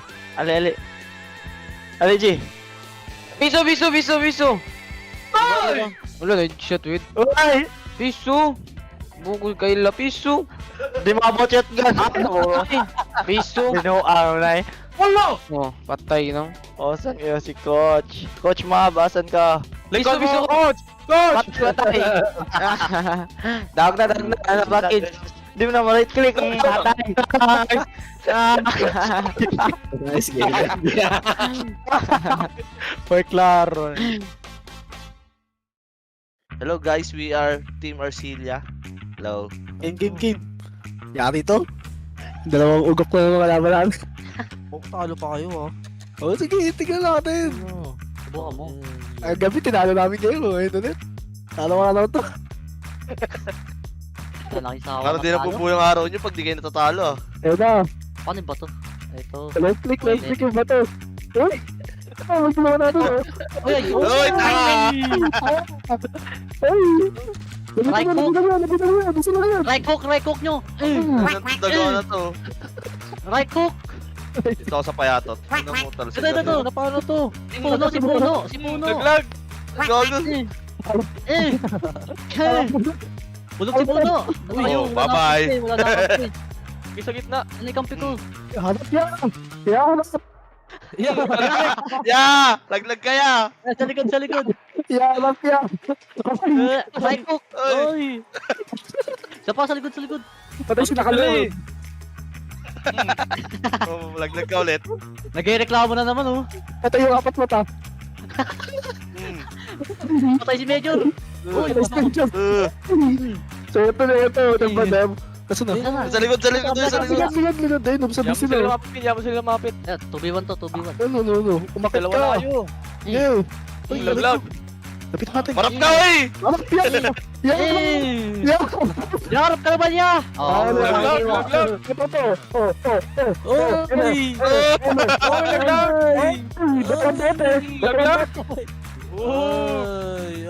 Uy, laglag! Right hook! Uy, kumakain ka ba ng matilyo? Uy! May laglag din. Ang kulit niya ha. Uy, tolpet. Uy, tolpet yan. Lapitan natin. Uy!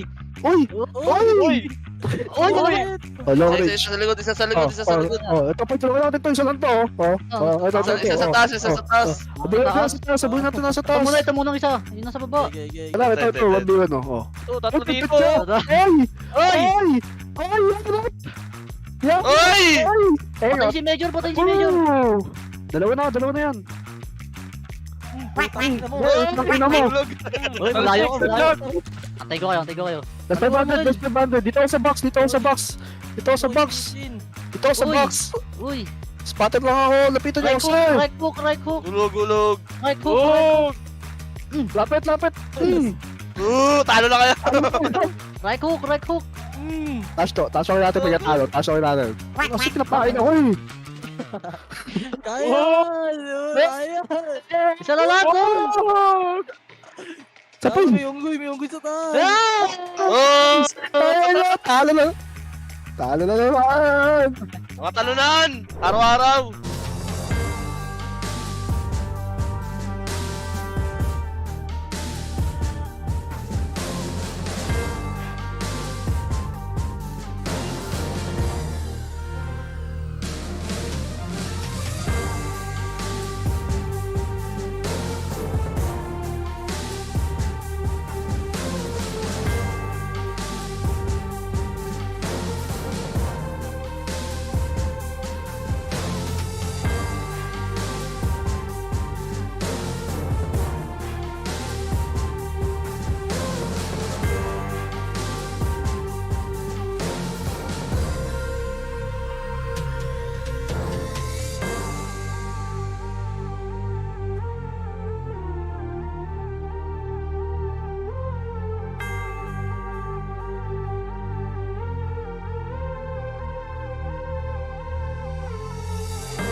group stage and will end the group with a win. And they win against Pacific Map Call it a night, and Elvin will kill the final member as they will go to the grand final.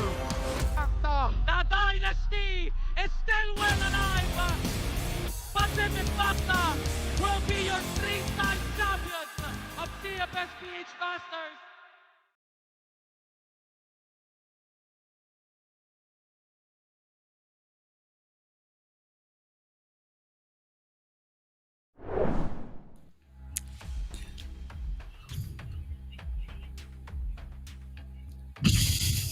Damn! Welcome everybody! Nandito na po tayo once again! Onting pakulo lang, sabi ko sa inyo, papatawanin ko muna kayo saglit. Pero Crossfire Philippines, let the show begin! Who is champion worthy? The Blue Gods of EVOS or the Blue Tigers of EVOS or the Destined New Gods of UBECMANIAC? Kami pa rin inyong panel. Ako po si Bipolar together with Ramon. Oras na Ramon para bigyan natin ng hustisya ang championship na ito. Definitely, pare. This is the rematch from Crossfire Stars 2024 Philippines Regional Finals, pare. And at the last time that happened, EVOS ESPORTS won that talaga, you know. So they're looking to back-to-back. Sinabi ni Coach Shin kahapon, they're looking to find every single reason, pare. And they're definitely showing na talagang sila ang masabi nating undisputed best Filipino team in Crossfire na for some reason a lot of people didn't really have that in their heads talaga, pero they've proven that from the semifinals. Actually, kahit noon pa lang sa group stages, top 1, especially with a lot of their players in their best respective roles, arguably para sa akin, no? Which, to be fair, despite this being the most masabi nating competitive Crossfire season in Ph Masters, they are still proving time and time again that there's a reason why this team is top 1. Very much so. Top 1 team nga talaga sila, and that will be very much a good start pagdating nila dito sa ating championship game against the top 2 team, which is gonna be UBECMANIAC. Both of these teams right now, mainit ang dugo, mainit ang mata, at ready to go at it in multiple maps. We're expecting overtime. We're expecting game number 5. Pero before that, kanina pa nagsisimula ng fire, nagsisindi na ng onte si Coach Shane sa comment section natin para magsimula ng laban. Gusto nila makapakbakan. What are your thoughts on that, Ramon? I mean, honestly, you can't really blame the guy talaga for that kasi he's been a very competitive guy for so long now that it kind of lights the fire within you when you're on the side of EVOS Esports talaga, you know? So why don't we talk about them just a little bit more, because this team has been fiery hot ever since the start of the group stages talaga, and they're looking to keep going with that momentum, pare. You have every player that is the best arguably in their respective roles, all the experience, but yet they're also at the age na masabi nating nare-reach na talaga nila yung either their prime or nare-reach pa lang nila yung ceiling nila as a team. We have Elvin, Kel, RKSA, Cetra, and Yobib, and the only roster change that they've had coming into this was that sniper upgrade na si Cetra from that Timo exchange na meron sila ngayon, which honestly, yung sinabi ni Coach Shane na firepower upgrade, they looking very much true kung napanood mo yung games nila kahapon. This is the only team that can push out a KD na talagang positive all throughout of these players. Masaya din ako na nakita kong ngumiti pa si Keller kasi akala ko all of these players are gonna be serious all throughout. Si Yobib din nagpakita ng onting wacky side niya. But again, looking at these team statistics, look at the stats, man. 1.05, 1.38 on 2 of those players, Keller and Say. Cetra with 1.39 and Yobib getting that 1.37 still. Tapos yung headshot percentage nila hindi naman ganun kataas, pero you can definitely know that they are fragging out and gamit na gamit yung smokes and utilities nila.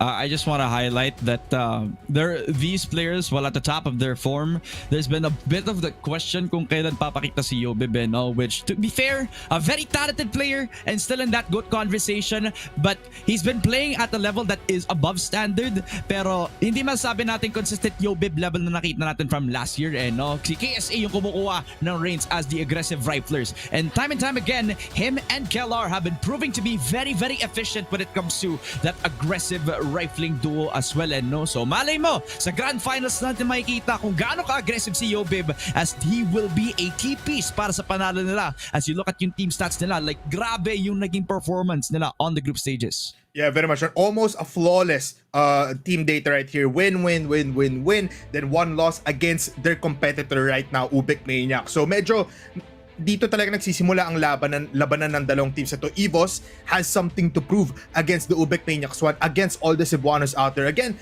EVOS has a lot of things na kailangan pa nila i-unveil.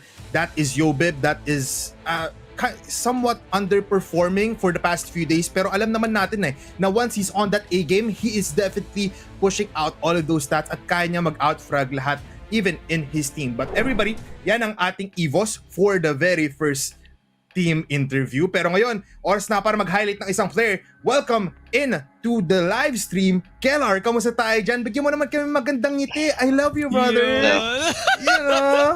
Yan. Kamusta tayo dyan, Kellar? Ayos naman ang buhay-buhay. Bossing. Yan. Okay. Ikaw ba, Ramon? Anong first question mo kay Kellar? Okay, well, coming into this, KLR, your team is top 1 in the group stages, so literally that should tell everybody na kayo talaga yung pinakamalakas dito sa Pilipinas coming into this, no? So how was the confidence of the team ngayon na papasok kayo sa Grand Finals? Ano yung vibes nyo ngayon?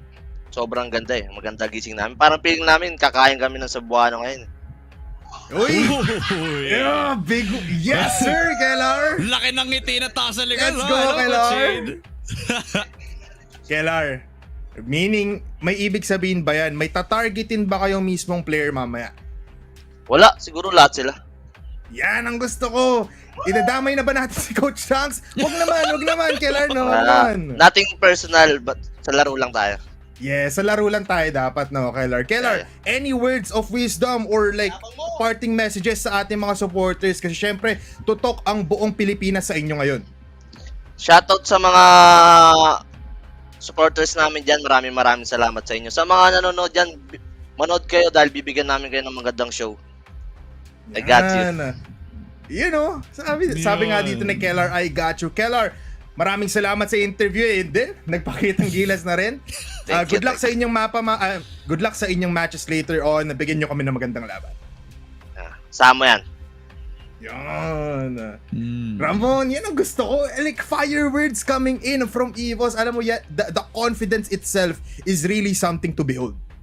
I mean, they have a reason why they should be confident talaga. They're definitely at the top of their form and they're coming into this with a fiery start pagkatapos ng game nila against Team Secret kahapon, which granted, that compound map was so close, pero in the end talaga, there was a reason kung bakit this team has been destined to be at the Grand Finals. Yeah, very much so. Pero ngayon, ang oras na para ipakita ang team ni Coach Tanks. It's none other than UBECMANIAC ang ating highlight of the game na kanina pang gusto magpakitang gilas din. If meron tayong EVOS na sobrang, the confidence is bursting out of flames, UBECMANIAC is the opposite. They are very much composed, they are very much passive, and they go for methodical plays. Nandyan si KLB, nandyan si JJ, andyan si Loy, andyan si Kano. One of our top players right now, and KLP as well. Happy birthday, Kano, once again kung nakikinig ka ngayon. Happy birthday! Birthday tayo, Kano. So happy birthday para sa iyo.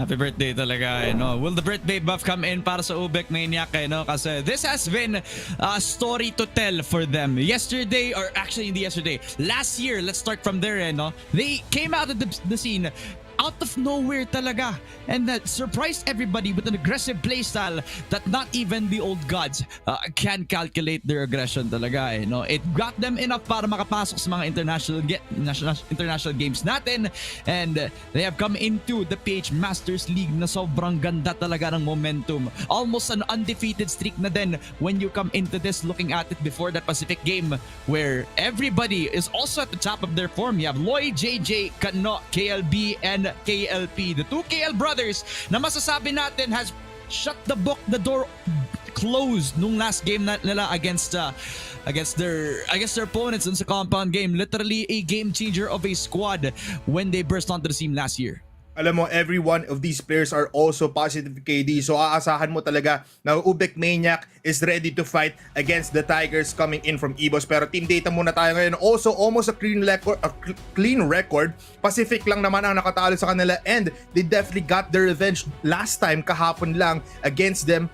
Nag-lose sila doon, but right now it's a good start for UBECMANIAC. Mukhang I'm just ready to get into this matchup. Bilisan na natin to, Ramon, kasi UBECMANIAC, we know this to be a very good team built for international teams as well. So we know na iba ang ipapakita nila ngayon, especially for Masters. And by the way, everybody, isang sneak peek na rin to sa labanan na makikita natin sa EWC. Kasi syempre, EVOS taking the first spot and UBECMANIAC getting the second. Right now, what are your thoughts on this team data nila? Anong maging epekto nito sa laban nila mamaya, Ramon?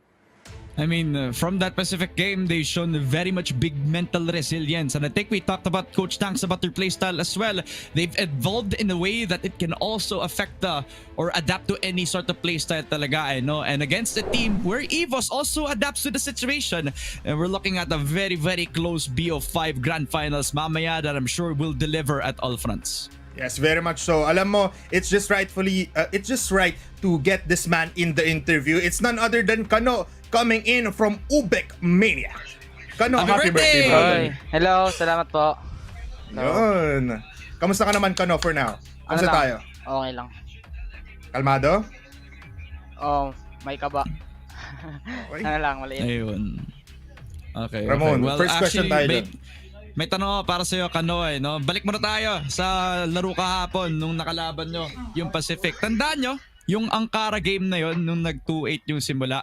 Ano yung, kasi nakuha namin yung perspective ni Coach Tanks. Isipin mo, nagmuntong hininga siya bago namin siya in-interview pagkatapos ng game na yun. No? Kayo, sa server, kamusta yung mentality ng game nung nakalaban nyo yung Pacific sa Ankara map? Kasi grabe yung comeback nyo dun, pare. Ano lang, fighting lang. Di lang yung inisip yung score. Yun lang po. Ano lang, fighting lang talaga. Kano, alam mo man, na may insider ako last time coming in from Sneaky and Salvatore na talagang beforehand sa ibang games nagbabata ka ng FFA like oras pa yung pinaprepare mo para lang sa mga kalaban mo. Ngayon, ano yung preparation ni Kano and the rest of the UBECMANIACs sa championship game basically ng Masters? Same lang kung anong ginagawa namin nung sa group stage. Tas ngayon, sa routine lang, no? Oo. Tas ngayon, tuduhin namin kasi championship to pangarap to ng lahat. Okay. And Kano, congratulations, nakuha niyo yung isang spot natin sa EWC. So, asahan namin na magpapakitang gilas ka. Ang tanda mo na, Kano. Happy birthday sa'yo, man. Siguro pinakamatanda dyan sa UBECMANIAC. Pero Kano, any parting words? Anong masasabi mo sa mga supporters and sa magandang laban na ibibigay niyo mamaya? Ano lang, salamat sa mga sa walang sawang susuporta, tas good luck lang. Yun lang. Okay. May papa-shoutout rin. Daming listahan dito. Sige. Ano lang. Kita ng 10 oras. Oh, yan. Good yan na. Ano lang. Shoutout ni Toms George Shungse at Smurf Gaming Hub, tas si Boss Ang. Lalo na sa akong family. Special mention nga, Kuya Nick Binzinong, aka Clydes. Yun lang po. Tas sa girlfriend ko. Yun, inaantay ko man. Yun inaantay ko. Kinilig ako doon. Kano, man, good luck sa inyong laban mamaya. Pakitaan mo kami ng magandang laban. Hinga ko onte, nakikita ko ang bigat ng ang lalim ng hinga mo every time. Good luck sa laban nyo. Thank you po. Wala pa siya sa finals pero panalo na siya sa buhay, boss. Sobra man, alam mo, these players right now are battling not just for big bragging rights, pero for their lives basically. Right now, let's look at the head-to-head key players. Kung sino nga ba ang ating number one in each of these teams. It's gonna be KSA and Kano. Just look at those statistics, Ramon. Kaya nga ito yung parang sinasabi ko sana na it's either EVOS Esports are putting a lot more of focus on KSA and their entry rather than Yobib to actually be that second player in it, no? But that's actually in good reason kasi KSA has been performing more than on his top level. Talagang kahit doon sa games na in the semifinals, this guy has been unstoppable in the multi-frags, lalo na doon sa Eagle Eye map where this guy just looked like the Terminator. Whereas ito namang si Kano, day in, day out sa group stages, always a consistent fragger. And definitely kahit nung nag-end pa yung UBECMANIAC game kahapon, talagang this guy was standing tall above everybody else. So these are two key players that we're watching our eyes on that I feel will elevate the matchup dito sa Grand Finals, and I can't wait to see them perform. Yeah, I can't wait as well. Ngayon, makikita natin ang ating match history between these two teams. Kung ano nga ba ang medyo naging journey nila and how they play towards each of the teams na nandito. Of course, makikita natin on EVOS. In ACL 2025 and Crossfire, nakita naman natin yung dalawang teams nandito. 7th ang EVOS, 3rd ang UBECMANIAC. Cfs 2024 Grand Finals, which was just last year, 10th ang EVOS at 9th naman ang UBECMANIAC. And makikita nyo dito nagkaiba ang tempo ng hangin. Cfs 2024 Regional Finals PH, first ang EVOS getting that beautiful number 1 spot. UBECMANIAC naman was just behind them. At pagdating naman sa Cfs Ph Masters 2024, again last year lang yan, second ang EVOS, fourth ang UBECMANIAC. So medyo meron tayong seesaw effect pagdating sa dalawang teams na to, Ramon. Di lang yun, pre. Literal na rematch lang to ng last PH event na meron tayo dito. Regional Finals rematch to in particular, no? So EVOS Esports already have their number, pero for some reason everybody still has UBECMANIAC in their minds pa rin talaga, no? So this is a proving ground now, kahit wala na masyadong may papatunayan na nga ang EVOS Esports this time around. Pero pa rin naman sila pupunta sa Riyadh as we take a look at their map comparisons, no? And if you take a look at it, everybody on their best maps literally showing a good graphic. Sub-base para sa UBECMANIAC and very well para sa EVOS. It is their Ankara map in particular. Yeah, very much so. Alam mo, ito lang yung siguro yung match history or map comparison na nakita ko for every team na almost pantay on every certain map. Black Widow, everyone is 100%. While Sub-Base, Port Ankara, Compound, and Eagle Eye, doon lang nagkakatalo in terms of like saan sila mas comfortable, saan sila mas nagpa-prioritize ng picks. Pero pagdating sa Mexico, they each played one round and they got 100% rating. So magandang map comparison ito. Medyo mahihirapan ng mga casters natin mamaya, or basically hindi natin masyado masasabi kung ano talaga yung tamang map dito. But right now, sino nga ba or ano nga ba ang keys to victory for both of these teams? Malala ang labanan dito, Ramon. Anong keys victory para sa EVOS? Talagang for EVOS, it's pure confidence talaga, no? Kasi they're the type of team that once they are very, very aware about the open space that they're taking, they're gonna take that ng ganong kabilis, pare, no? Their consistent force and how well they are with the roles that they're given as well will be a strong weapon para sa EVOS Esports. While ang UBECMANIAC naman, hindi lang sila disiplinado, no? They're also very, very aggressive when they want to as well. It's just an added factor na kaya na din nila maging passive. So both of these playstyles na halos magka-similar lang, no? It's a battle between confidence for both teams that I feel like will edge out kapag dumating na tayo sa mga mahabang games natin dito. Very much so. And for UBECMANIAC naman, solid team disiplina nasa dugo. If aggressiveness meets discipline, that's what UBECMANIAC is. Because if you are going 1v1 situations, if you're going for frag power every time and set plays, talagang UBECMANIAC ang lalamang dyan. So it's either the aggressive side or the disciplined methodical team ang mangyayari mamaya. Pero everybody, it's time to introduce your casters once again. Nandito pa rin ang magbibigay ng hype, magbibigay ng malakas na pakundangan at magandang talks natin towards this game right here. Oras na para tawagin Salvatore and si Sneaky Frog. Hello? Magtititigan na lang tayo dito. Natameme agad tayo sa dalawang teams na to. Salvatore, hindi ko kasi alam yung script. Ay, sorry. Ako, Kamusta tayo dyan, Salvatore? Okay lang ako, boss. Of course, parang kay tagal natin tong inantay, maski ako. Hindi lang naman kasi ako dito taga-tawag ng laro. Isa rin akong sumusubaybay at sumusuporta sa eksena ng Crossfire. So, I'm saying this as a fan. Sobrang excited ako, pre. Yeah. Ikaw naman, Sneaky. Same old. Para dito sa akin, man. I've been a fan of Crossfire ever since 2018, pare. And this is probably yung culmination ng lahat ng hirap, lahat ng growth na nakita natin all throughout the years from some of these young players. And ngayon, feeling ko this will be the peak of Crossfire Philippines, pare.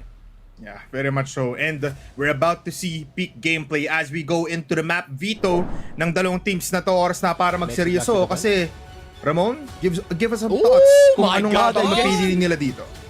Right out the gates, pare. Sub-base na para sa UBECMANIAC, no? Which honestly is a good thing moving forward for them because you gotta surprise them with a map pick that you're very much comfortable with, no? Kalimutan na natin na nakuha nga ng Pacific yung kanilang unang L para dito sa mapang to. This is still a sub-base for UBECMANIAC talaga. So EVOS Esports kailangan ng doble kaya dito, no? Port, Eagle Eye, Ankara, Compound naman.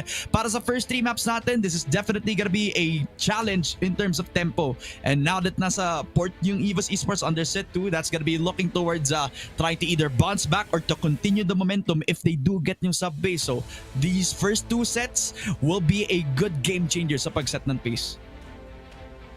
I'm seeing flashbacks, pre. Kasi compound yung naging decider sa Grand Finals last year ng Regionals. So, Yes, tamang-tama lang siguro sa bilang sa kwento na ginagawa ng ating mga direktor. Diyan lang si compound, pre. But sub-base, the confidence of EVOS not panning this despite the failures na nakukuha nga nila dito sa mapan to up against UBECMANIAC. Tandaan natin, Regional Finals PH last year, 10-0 sila ng UBECMANIAC dito. And them handling down the ball, sige, kunin nyo yung EVOS, kunin nyo yung sub-base is a huge challenge para sa EVOS Esports. Sneaky. Yeah, I'm actually surprised na picked up sub-base this early dito sa series. No, I would have expected that maybe in map number 3 or map number 5 para maging safe naman yung kanilang decider. Pero feeling ko gusto talaga nilang simulan yung series na to with, a lot of momentum compared nga dito sa EVOS. I did kind of expect yung Black Widow Mexico 2 na ban, kaya I kind of blurted it out bipolar right before na lumabas si Map Veto. And I did expect these bans, obviously, yung dalawang teams na to, you don't want to deal with on Mexico and you don't want to deal with EVOS pagdating sa Black Widow. Unfortunately, P didn't learn that lesson last time, so ayun nga, nandito na sila. But prediction time. Prediction time, pare. Prediction time na talaga. Alam mo, Sneaky, magsisimula muna ako sa'yo para safe ako sa dulo. Sneaky, ano ang prediction mo pagdating sa matchup na ito? Ito, gagampanan ko ang prediction ko galing sa preview show. I know na the entirety of Cebu is gonna hate me, pare. Pero okay lang yan. I'm gonna go with my gut. 3-2 EVOS dito sa finals. Ooh. Salvi! And parang they might have failed last year, pero this is their year indeed. No? The numbers do not lie. Maniniwala ako sa puso ko tsaka sa binibigay sa aking suporta. UBECMANIAC 3-2. All the distance tayo, pre. Nako po. Ramon, ano na? Nagkaka-idea na ako kung ano yung itsura ng predictions natin ngayon. Kasi now, I'm also gonna be riding on that EVOS train. 3-2 para sa EVOS, para sa akin. Alam nyo guys, after looking at that Map Veto, we're gonna start off with a bang. Ako, mabilisan lang to. May 1 minute pa ako so gagamitin ko na. Execration! 5-0. Joke lang. Wala pala doon. Sorry. Sa next regionals. Pero para sa akin, kulay blue kasi. EVOS is a good squad tulad nga ng sinabi ni Sneaky. Isisplok ko lang to kasi rage bait daw yung ACL result dun na EVOS lost to a champs, tama ba, Sneaky? Yeah, they lost to the eventual champs by Baisha Gaming. Kaya feeling ko ang daming nagsasabi na 7th place dito yung EVOS pero losing to Baisha isn't too bad of a result. Yeah, and dahil dyan, para sa akin, 3-2 in favor of EVOS ang aking prediction. Oh, whoa. Okay, we are gonna get flamed so hard, pare. Nako po, mabilisan na, oras na para pumasok kasi number 1 matchup of the day. It's gonna be EVOS versus UBECMANIAC, Salvatore and Sneaky Frog. Kayo naman. Maraming salamat. Itinakda tong araw na to para sa mga kampiyon, Sneaky Frog. Sa dalawang naglalaban, isa lang ang pwedeng umupo sa trono.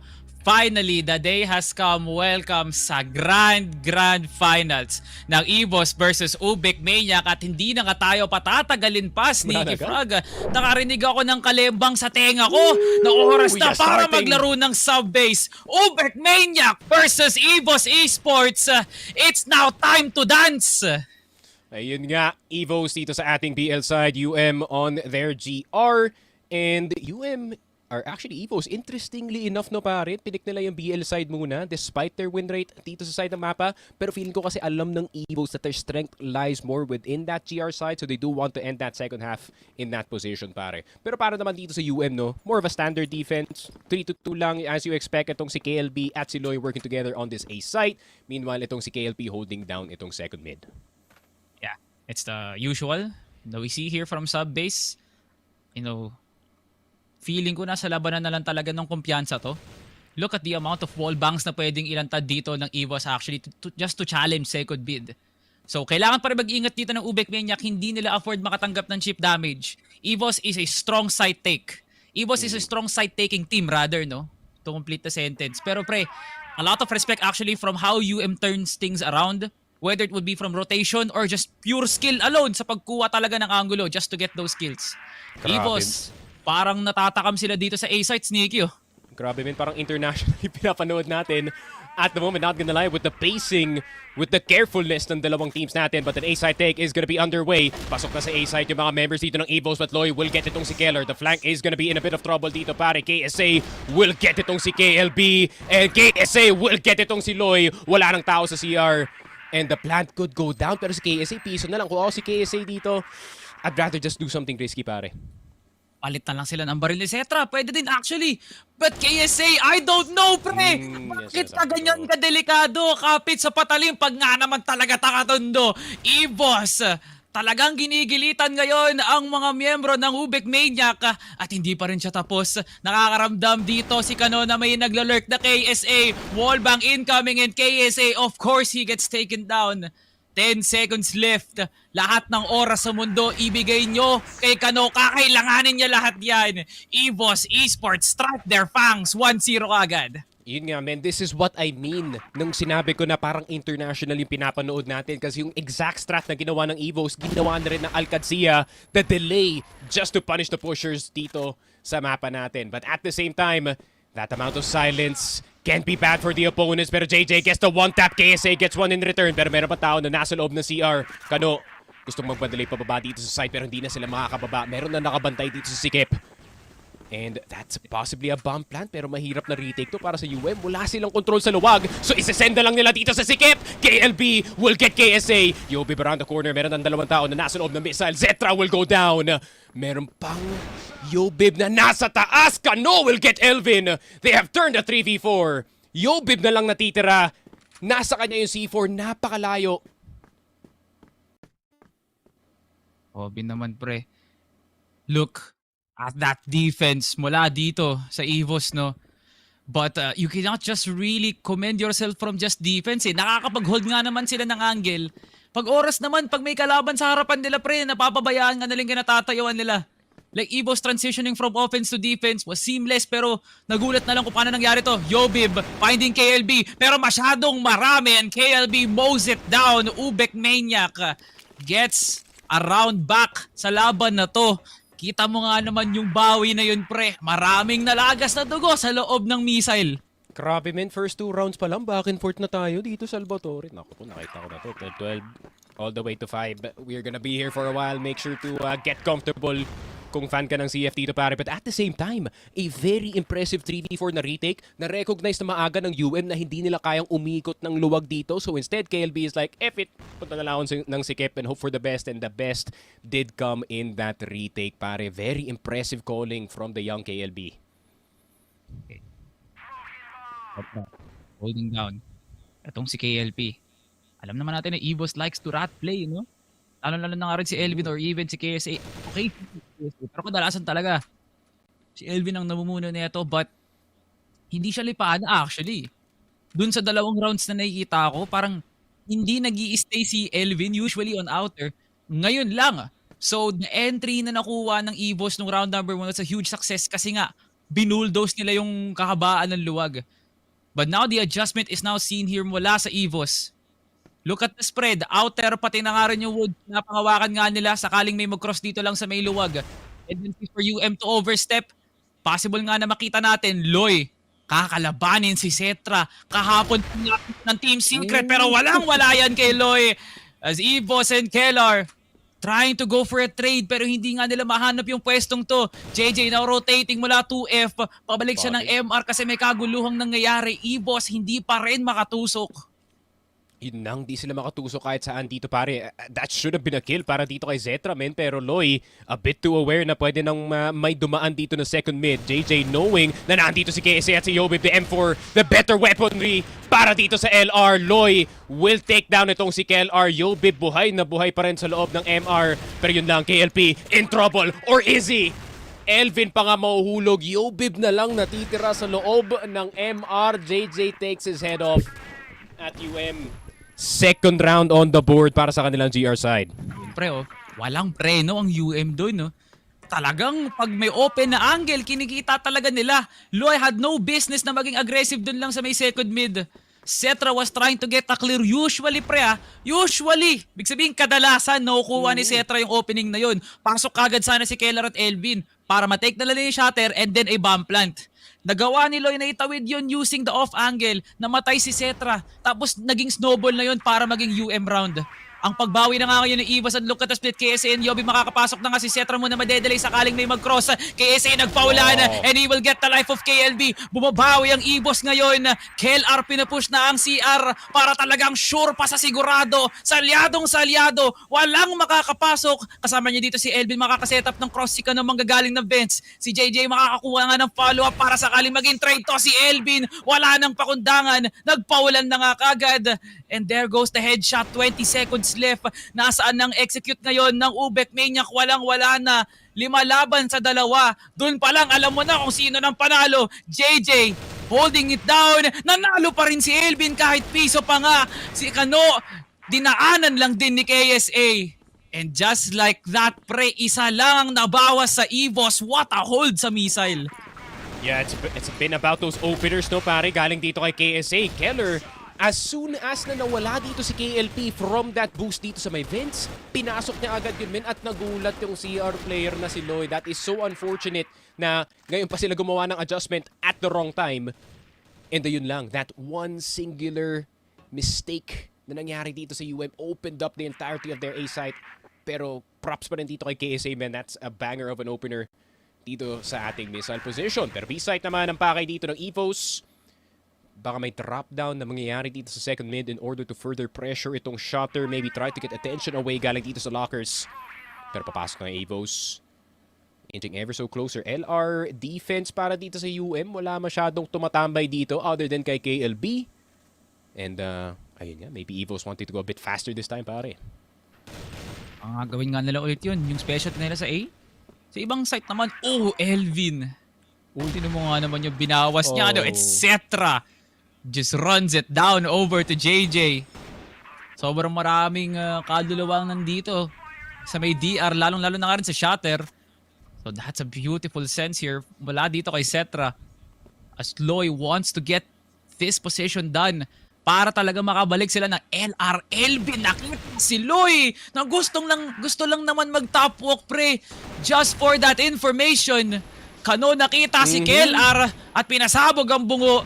Gitna ng mga mata, and Kano is not done. Double kill para sa kanya.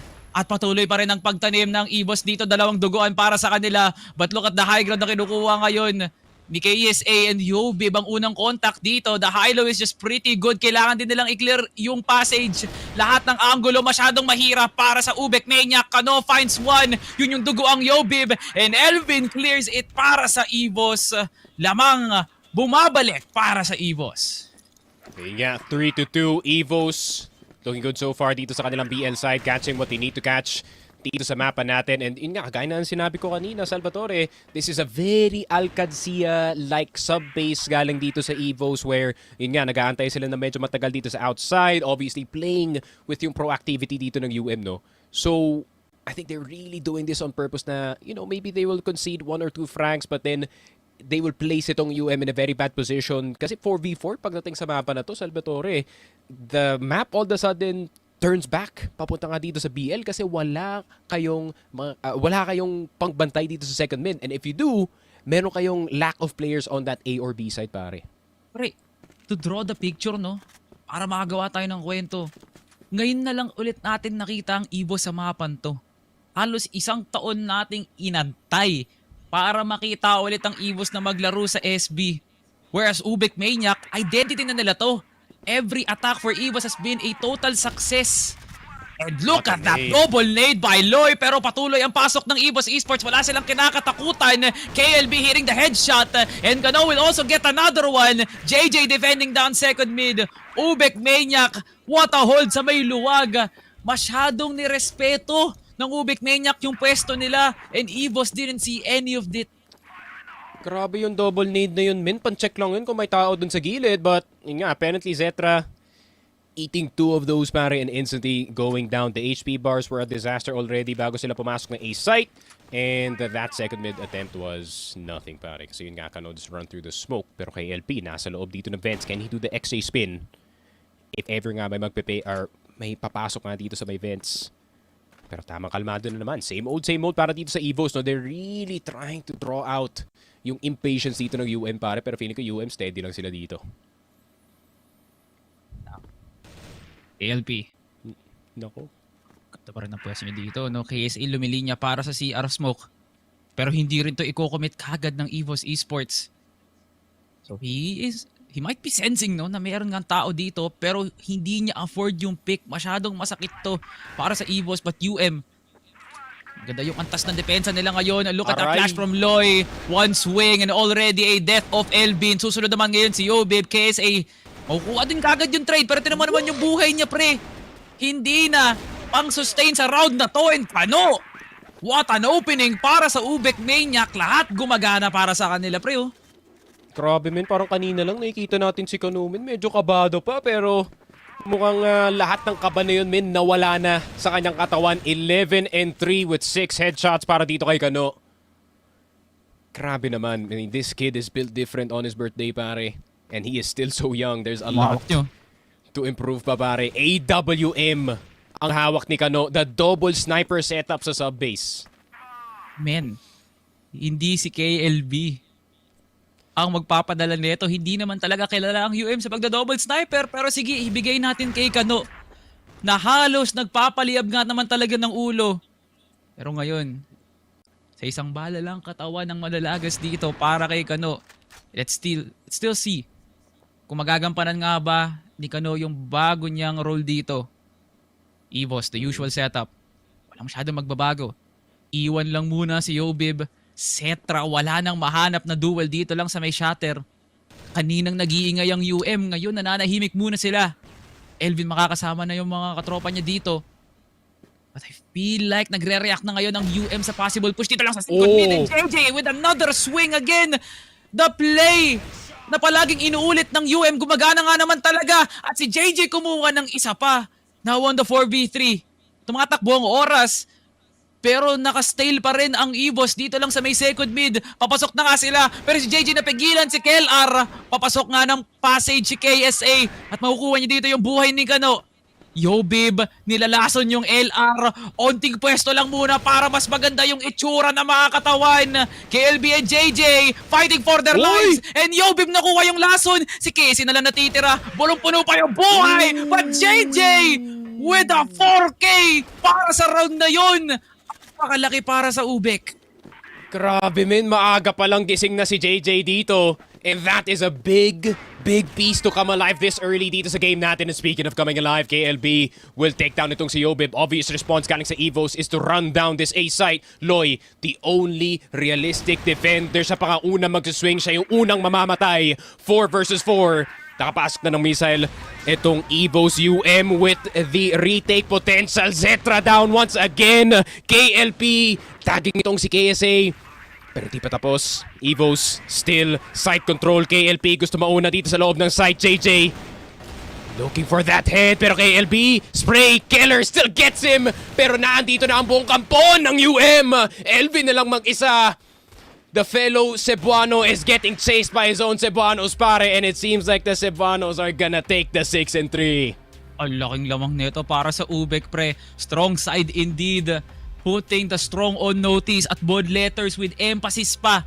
Ginamit talaga ng UBECMANIAC lahat ng mga magagandang angulo. Paano pa kaya sa retake, pre? Duel after duel, nakukuha ng UBECMANIAC yung success dun, pre. Pero now, EVOS, all we need to look forward to is for them to get this good amount of pressure, pre. Na alam naman nating maasahan sila Yobi at Cetra dyan, pero hindi yun yung first half na nakita natin, pre. Baka may bago dito para sa kanila, knowing na wala na silang EVO Force. Talagang rekta na lang dito kung kaya nga nilang iswing. JJ, hindi tumama! Huge whip! Walang tumama dun, sumala lahat para kay JJ. At mabibigyan pa ng isa pang ilaw dito si KLR pero di rin tatagal. KLP pinush pero Elvin may pwesto sa mga ilaw. Loy gustong mag-follow up. Pero yamadong-yamado ang EVOS sa sarili nilang RS. Grabe. That second mid was wide open at one point and doon pa naman magaling yung UBECMANIAC no, sa pag-atake ng second mid. Pero EVOS preventing that for now. Fortunately, nagmintis dun si JJ men. That should have been Keller dead 100% in this B side taken pero bit of a stroke of luck para dito sa ating EVOS na squad. Loy will get Elvin. Zetra spotted! Loy with a headshot! Not gonna get the third, but that's enough already, pare. KSA in a 1v2. 38 seconds on the timer dito sa C4 Kano. Naandito sa DR, KLB. Nasa loob ng 2F, 30 seconds. Nagbibilang na ng oras dito, KSA. Swinging around the corner, getting the headshot dito kay Kano. Captain versus Entry. Who is gonna get this 1v1? A very important round to start things off dito sa ating second half. KSA out in the open. Shots are being fired but no one is hitting. KLB around the corner. 1 HP! Dalawang player! KSA will get the 1v1!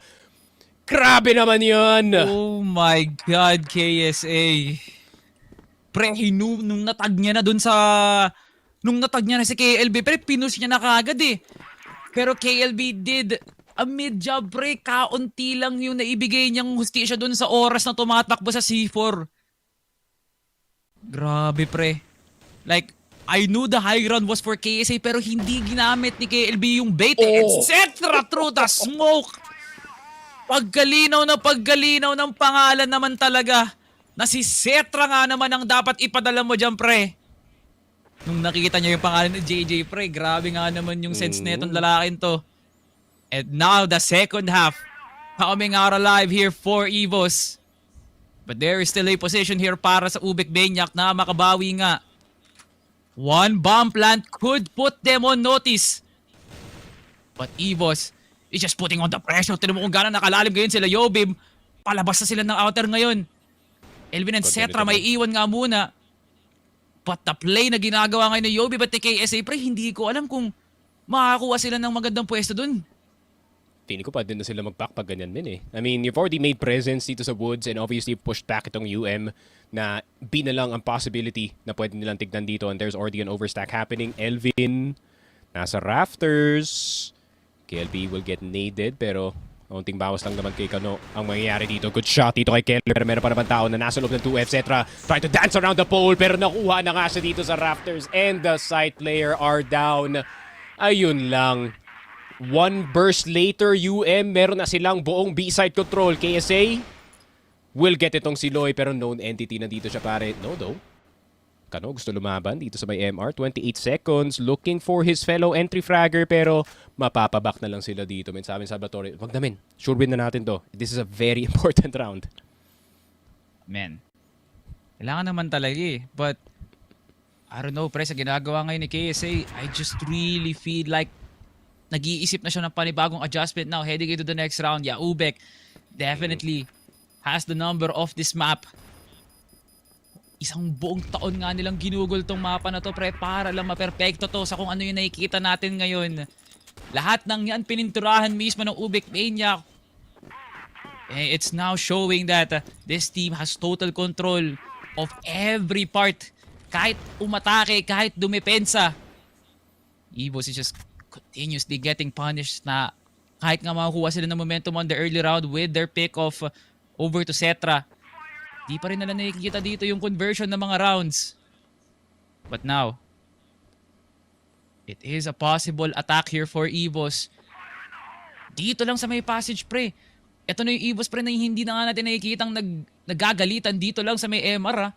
Like, we are seeing a different EVOS in sub-base. Yun nga. EVOS, that first half was very impressive, no? Considering kung sino yung competition nila dito sa mapa na to. But UM, that PL side is no joke as well dito, pare. Many international teams and local teams have fallen to that second half. Pero titignan natin, EVOS, are they strong enough to hold on dito? Obviously, UM playing very, very slow dito sa simula ng round natin. Also trying what EVOS was trying dito sa ating last half, which is trying to bait out any overpushers, anyone willing to try and get them information. Pero Keller got a bit more than info, that's for sure. 6 bullets to the back and he's still alive dito sa loob ng CR and he finally goes down. CR control napunta na nga dito sa kamay ng UBECMANIAC pero Yobib will take down itong si Kano. Luwag control nasa kamay pa rin dito ng UM. EVOS still investigating itong B-side pero meron ng dalawang players na nasa loob ng second mid. Pero KLB, it's all up to you, buddy. Kung pubukas mo ba to ang site, luwag. Could be wide open pero meron din tao na manggagaling sa likod. That's gonna be Elvin poking the IGL dito ng UM and they finally take him down. Yobib taking down itong si Loy. This A site execute has been a disaster para sa UM. And EVOS, a round finally on the board para sa kanilang second half, pare. Mali yung napili nilang blueprint doon, pre. I feel like UM was just in a mess. Ang tagal nilang kinubra yung luwag doon just for them to get a rotate. Tapos bigla silang iikot papuntang Cfs, and then what happened? Yobib was on the board after that, pre, ha? Like, talagang nakikita na nga natin ng EVOS nabubuhay ng dugo dito lang sa may second half. It might not be that situation sa EVOS na pwede na nga silang mag-celebrate dito. Somehow, kailangan pa rin nga nilang i-grit and grind lahat ng mga angulo dito just for a denial of UM entries. Yun naman talaga ang kailangan nilang gawin dito.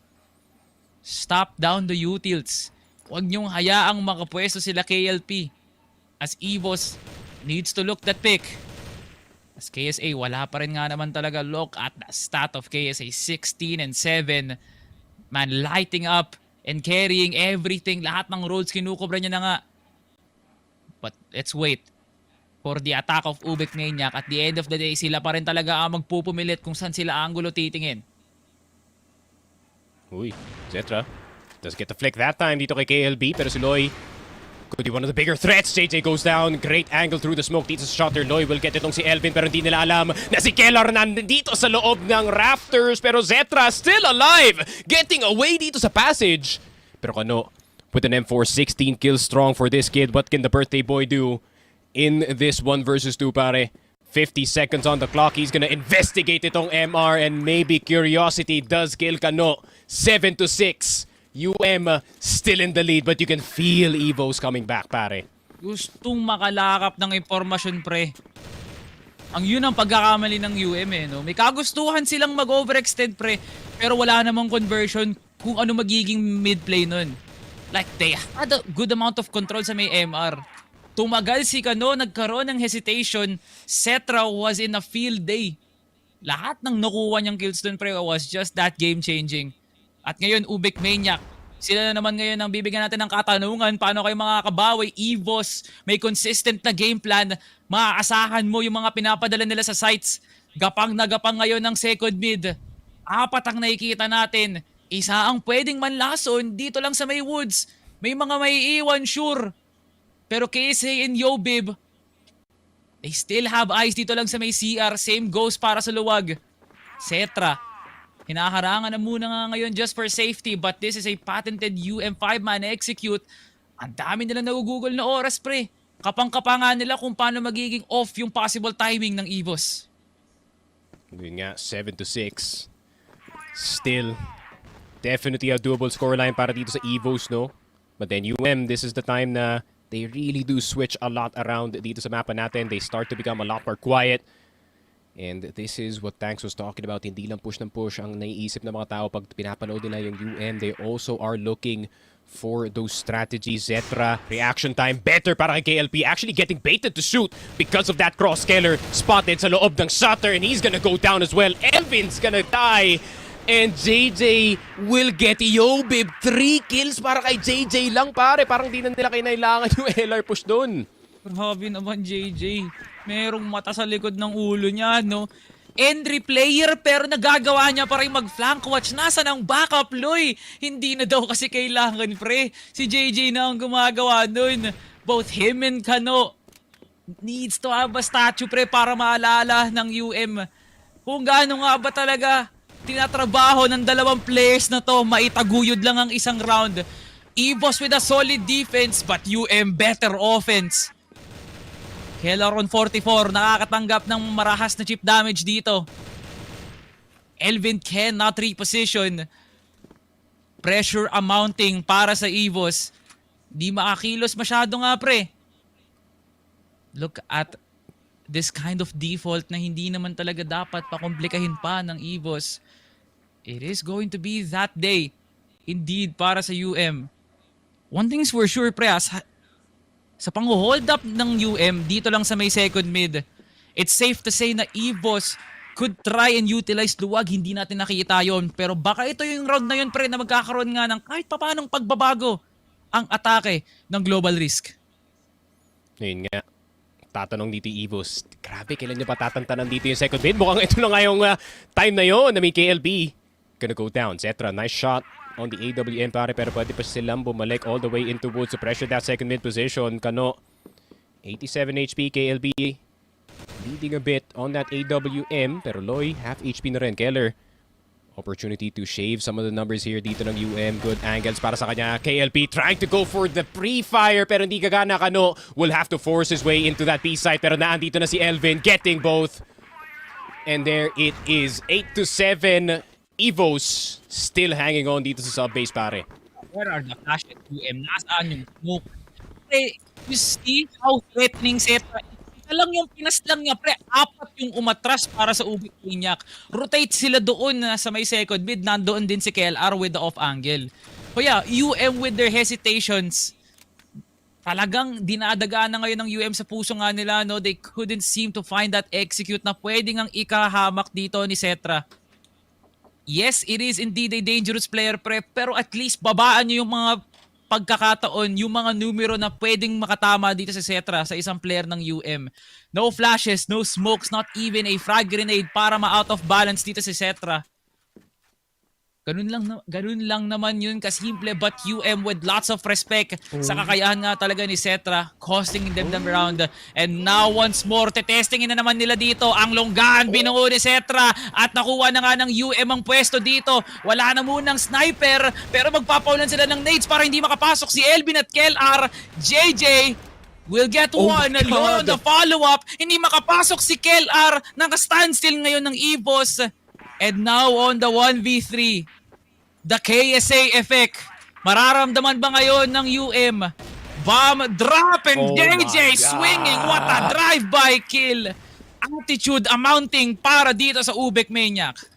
Grabe naman yun, men. Kada execute dito ng UM, pipili ka na lang kung kanino ka mamamatay. Kanino ka mamamatay, men? Loy, JJ, or Kano? You pick. Yun yung sabi dito ng UM pare on that A-site execute. And mabilis ang B-site execute naman para dito sa UM. Pero mukhang hindi pa nagulat dito yung EVOS. EVOS actually mowing on down this entire passage push. I like that galing sa UM though. Trying to catch them off guard. Pero mukhang hindi pa maka-caught off guard itong EVOS unless Yobib hasn't been the best game for the Prince of Crossfire pare. Pero yun nga, he's gonna get taken down. Kano with a headshot, 2 versus 2. Zetra looking for any inch of these two players pare, pero si Elvin makakahanap dito kay JJ. Kano na lang natitira. Kano 20 strong and an AK in his hands.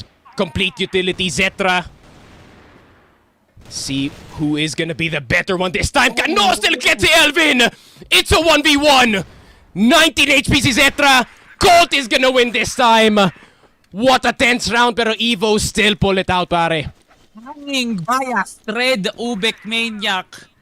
Kano cannot handle the pressure, pre, sa dalawang pinadala nila para dito sa Youngblood.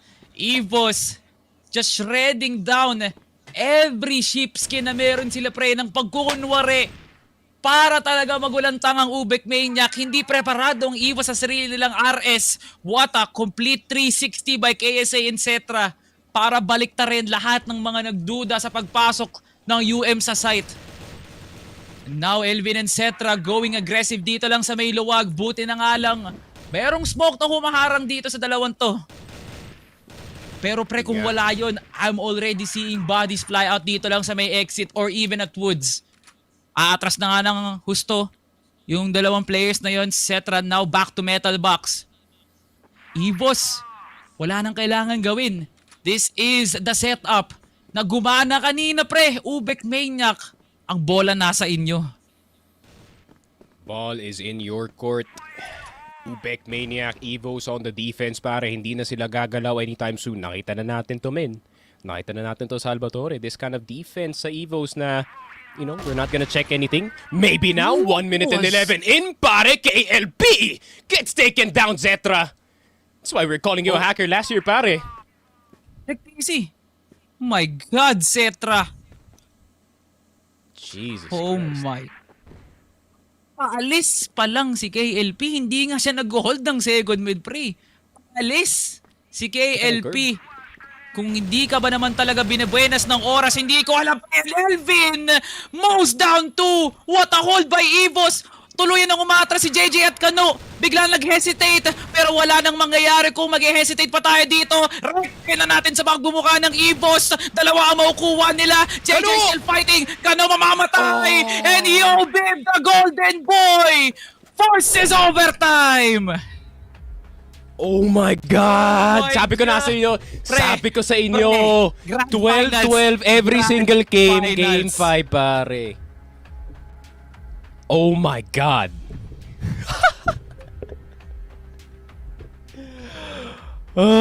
What No a... whiff. Probably the most important shot of his career, ang pinakamahalagang bala na daplisan lang sa tenga ni Yobi, pre. Bro came out alive in the second half. To note na unang mapa pa lang tayo. Oh my God. Papawisan na ako. Grand Oh, finals I mean, for a reason, pre. Grand. Emphasis on grand. EVOS, oh my God. Kailangan muna talaga nilang umawrat, mag-montage dun eh. Grabe, man. This is what I expected dito sa ating Grand Finals after the best ever season of Crossfire Philippines, pare. And the best ever playoffs that we had for day 1. Grabe naman, man. Today, they're really not pulling any punches. And dapat lang kasi Grand Finals na to, pare. Now is the time to pull out whatever you're preparing for nung group stage pa lang, men. Grabe. Ito ang gusto ko malaman, pre. Ito ang gusto ko malaman. Anong masasabi ng comments natin? Anong masasabi ng community sa laban na to, Sneaky Frog? Kasi nasabi na natin lahat. And we need to understand ano meron dito. Boss, Remtaps, shoutout sa'yo. Napaka-solid mong supporter at nasa audience comments ka nga na naman. Sabi dito ni Boss Remtaps, mapagmahal Mr. Wholesome himself. Bakit kailangang may hate? EVOS and UBECMANIACs deserves the praise. Both of these teams are going to represent our flag in the upcoming EWC. Dapat support na lang pareho kahit sino manalo mamaya sa Grand Finals, sabi niya. Ganun naman talaga. At the end of the day, yun nga, despite everything that is happening, that is in the chat, yes, nakikita namin yung sinasabi nyo. Ayun nga, at the end of the day, there's still both Filipino teams and feeling ko after naman ng Grand Finals na to, they're still gonna probably both cheer for, most of them are gonna cheer for itong EVOS if ever they're gonna make a deep run sa EWC. So, gonna have to wait and see, pare. Kahit anong gawin talaga natin, magkakaroon talaga ng division. Whether you hate them or you love them, there is still going Especially to be competitive animosity, no? Kasi, pre, ang pinagdalaban talaga dito, yung kasama pa pati bragging rights, siguro given na nga yun, yung titulo, legacy, yung iiwan mong lakas, yung bakas na iiwan mo dito sa Crossfire, pre. Kung gusto mo talagang mag-stand out, talagang gagalingan mo lahat eh, no? So, EVOS and UBECMANIAC is a complete example kung paano nga dapat mag-iwan ng legacy. We all thought, pre, bibigyan tayo ng Pacific tsaka nga ng SGJ ng isang buong dekada na sila lang palagi sa Grand Finals. UBECMANIAC and EVOS already in their second year is already decades worth of madness. Dekadang kaguluhan ang binibigay natin, ang binibigay ng UBEC tsaka ng EVOS sa pangalawang beses ng pagtatambal nila sa Grand Finals, pre. Grabe naman. I feel like we're gonna be growing up a bit with itong UM at EVOS Salvatore as we're gonna be here for a while, that's for sure.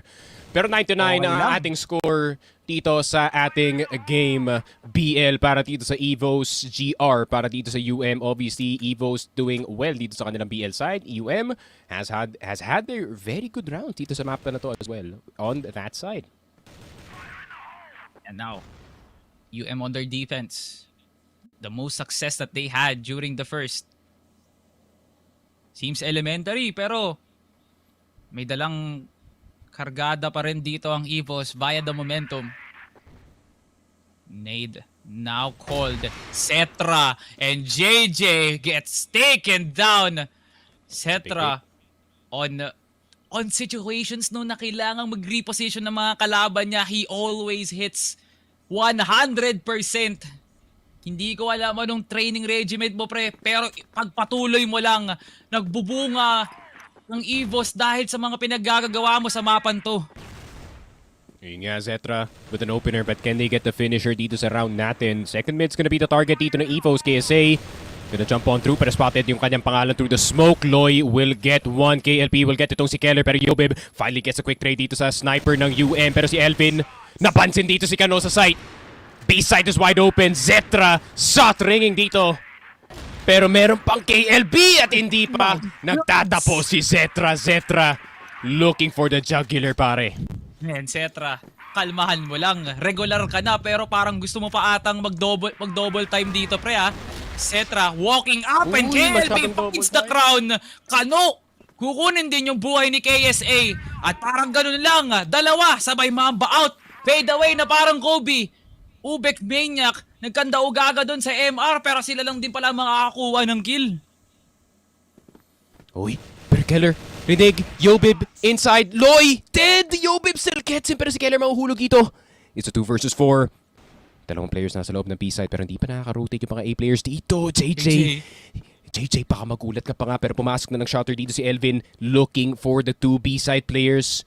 Looking for that DR positioning. Spray's gonna go through. Elvin will get itong si Kano pero hindi nila alam na nasa loob pa dito si KLB. KLB with a play to wrap around dito sa LR actually to try and get the flank kay Yobib. Elvin will go down. Yobib could be up next pero Yobib will get itong si KLB but it doesn't matter. He dies at the end of it.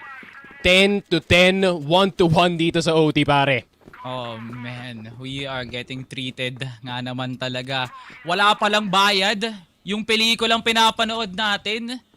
Grabe nga naman. Man, all we have to do is to watch. Tapos nabibigyan na tayo ng kasiyahan na itong dalawang teams na to. Every play na ine-execute ni EVOS. Lalong-lalo na nga rin sa UBECMANIAC, pre. But yeah, EVOS Esports. They are the ones that who will poke every angle here. UBECMANIAC. It's that position, no? I feel like they got most of their success during the first half with an unorthodox play dun lang sa may truck. But I feel like, pre, EVOS Esports is now sending off one player para talaga uminfo dito lang sa may shot and as well as sa may second mid. Elvin. Though crucial, nakalakap dito si Elvin ng pwesto. But KSA will prove justice at mabibigyan nga to na magandang hustisya ng EVOS Esports. Zetra, another one, melts down JJ. KLB finds the overextending KLR at isa na namang retake ang kailangan gawin ng KL Brothers. Yobib na duguan. Naghahanap ng pwesto para manglason. Wala nang ibang pwedeng puntahan pa. Ang dalawang nabubuhay pa para sa UMKSA kukuha na nga ng upper ground. And KLB with the wide swing. Patay pa rin kay Zetra. KLB makakapasok ng DR. But KSA is on the high ground. Nakita na nga ni KLP. At dinakdakan nito ni KSA. And EVOS secures the first overtime 11-10. Sa gantong gulang pa rin malaki na yan. For sure, pare. 11-10, especially with the pressure on that is big para dito sa EVOS to at least get the last laugh dito sa ating first half.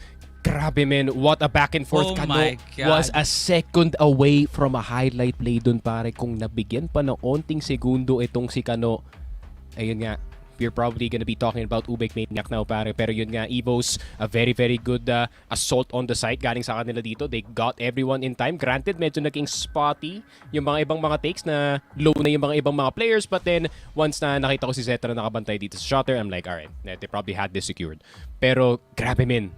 This is the sub-base that keeps on giving, pare. Pero isipin mo, no, EVOS had two assets, no, Elvin and KSA. Clearing woods, tapos isang passage. Parang yung confidence na binigay dito ni Elvin na sige pre, wala namang masyadong nagpipick sa akin sa shutter, kunin nyo na nga to, no? The moment na napick si Elvin dun lang sa may DR, walang nag-hesitate sa EVOS, rekta kagad dun sa may DR, pre. Patay si KLP and Zetra had a good hold dun lang sa may LR. Rest is history, nakita na nga naman natin, EVOS when they are taking a site, sakal na sakal nga naman talaga yung binayon, pre. UBECMANIAC really had the nerve to challenge KSA and Zetra. Dalawa yung pinadala. Halos tatlo pa nga eh. Yeah, that was an absolute no match, pre. EVOS took that convincingly. Yeah, I mean, EVOS, of course, this is probably yung pinaka-equally matched na series natin that we've had in the entire tournament, and what a time to have it no in the grand finals kasi obviously walang tama or mali ginagawa ng mga players. It's really just about those split-second timings, those split-second breaks na nakikita natin. And ayun nga, it's just up to the team who is more clutch at the moment, pare. Pero yun nga, EVOS with a 1-point lead papunta nga dito sa kanilang second half. They're gonna have to have that lead, pare, kasi ayun nga, UBEC is gonna be on that PL side, and obviously hindi sila magiging happy dito sa kanilang first half ng OT, men. Okay. We just have to, kailangan muna nating masink in sa mga nangyari sa laban na to, no? Game 1. EVOS already pushing it to overtime. UBECMANIAC hindi nakakuha ng kahit papano reasonable na lead dito sa ating unang overtime na alam naman natin during that global stint that they had, hindi nakapasok masyadong EVOS. Pero napinturahan na nga ng EVOS dito yung blankong canvas na alam na nga nila yung gagawin nila dito kahit saang side pa nga.